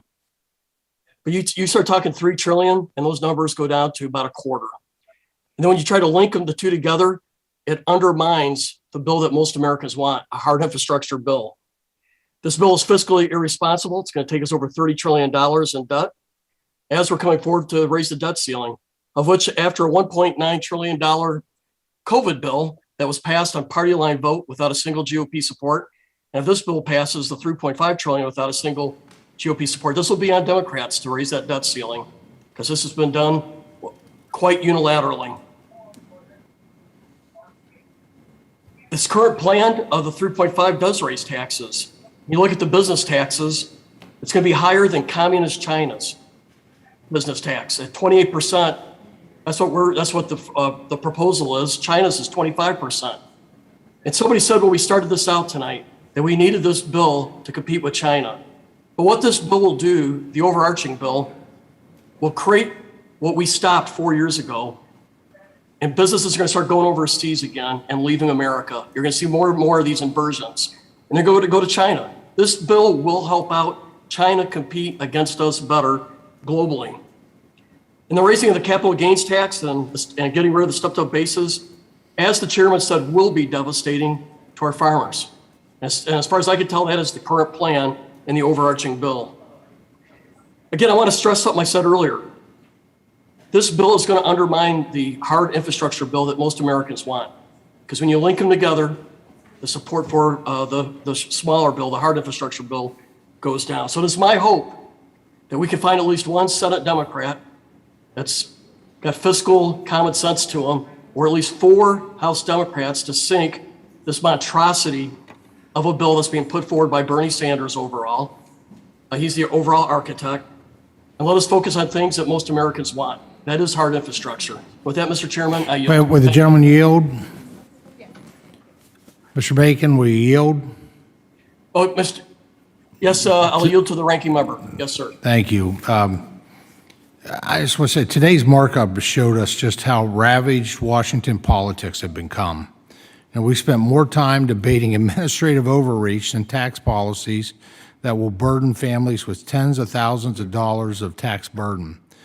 But germaneness only matters when it's convenient. We came here with thoughtfulness, with thoughtful, realistic, and necessary amendments that we know will protect farm and ranch families. But shame on me to believe that our Democratic colleagues would provide some legitimacy to this process with honest consideration of our bipartisan ideas. Instead, we fell victim to technical issues and radical progressive ideologies that are destroying rural communities. We held votes open rather than allowing more fulsome debates of the policies being jammed down our throats and Republican amendments to course correct. This was a discussing process from start to finish. Decorum went out the window, and I'm afraid we're on the irreversible course to the partisanship seen in every other committee in the House, never seen in the Agriculture Committee before. Mr. Chairman, I ask you again to report this instruction on favorably as we eventually complete this process and say no to your leadership and the progressive arm of your caucus that frankly hates rural America, its farmers, its ranchers, and its citizens. And I thank the gentleman from Nebraska for yielding, and I yield back. All right, well, Mr. Chair, I yield back to you, sir. thank you, Ranking Member. If there are any further debate or amendments on the bill, let me hear from our members now. We have completed each of the sections, and Mr. Chairman, yes, Mr. Scott? I want to go back to the national debt. I want to assure you that if the Democratic Party pushes forward with reconciliation, there's not a single Republican that's going to vote to increase the national debt limit. So at least attach the national debt increase that you're going to cause to the legislation, because if you pass it without it, you're effectively bankrupting or pushing it, at least pushing the country in default. Even if you pass it with the debt limit, you may be bankrupting the country. But this is a very serious issue. And if the Democratic Party, and I mean this specifically more for the Democratic leadership, thinks that you're going to pass this reconciliation and then Republicans are going to help you pay for it by voting to increase the national debt, you've got another thing coming. And when your leadership thinks they're going to put us on our knees and pull the hammer back, they damn sure better be ready to pull the trigger this time. With that, I yield. All right. Well, we've come to is there any further debate or amendment on the bill? Anybody needs recognition on the bill? With that, then, members, we've had a very spirited and very productive session on this. And this committee is now going to stand in recess until the call of the chairman. Next week, staff will be following up with each member to schedule as soon as we are able to vote on final passage at a time when all the members, we do not have many of our members on attendance at this time or on the board. And we want to make sure that we have thorough communications, and staff will be getting in touch with each of you. It's important that we schedule the final vote on all 18 amendments. Pardon? Mr. Chair? 30 amendments we will vote on and final passage of the bill. And staff is working now to schedule the time. It will be in the early part of next week. We have to work it so many other committees are doing similar action, and some of us are on multiple committees. We want to make sure that it's scheduled at a time when we are able to make it convenient for every member of this committee to be present when we make the final vote on this reconciliation package. My best estimate is from staff that it will probably be at the first part of the week, either Monday, Tuesday, or Wednesday. Ann, is that correct? All right, early next week, our staff director has told us, and staff will be in touch with everyone. Mr. Chair? Yes. Mr. Chair? Who seeks recognition? Mr. Chair, this is Michelle Fishbach. Yes, I Ms. Fisherman. just was curious about the process because are you going to make sure that every single person is available when you schedule this? I mean, many of us have been on here for 9 hours and are waiting to vote. And so I'm just wondering because next Monday and Tuesday, I'm sure that there's plenty on my schedule. I believe I already have one markup, as many people do scheduled. And so I guess I would suspect that it would be very difficult to find a time when everybody is available, but those of us that stuck it out and are still here 9 hours later should have the opportunity to vote. Yes. Chairman? We will definitely do our best. And we will make sure it's Mr. at Chairman. a time. Mr. when Chairman? everyone can- Mr. Chairman? Yes. Who seeks recognition? Adam, Cloud. North Carolina. You're recognized. Thank you, Mr. Chairman. And I just want to say, yeah, we've been sitting a long time and I've had 3 meetings myself today. But, you know, it goes, and I know everybody wants to have their say, and I certainly am not opposed to that. But that's why we're here so late, because of all these 30, 40, whatever amendments. So, you know, we have to keep that in mind as well, maybe when we start out on the process. So, you know, whatever you work out, I'm going to try to readjust my schedule to make sure that I'm able to vote. It's a very important bill. And again, you know, we're here because 30, 40 amendments later. So I yield back. Mr. Chairman, Dusty Johnson. Thank you very much. The committee is Johnson, sir. in recess until the call of the chair. Congressman Allen. Every one of you. Dusty Appreciate Johnson, it. sir.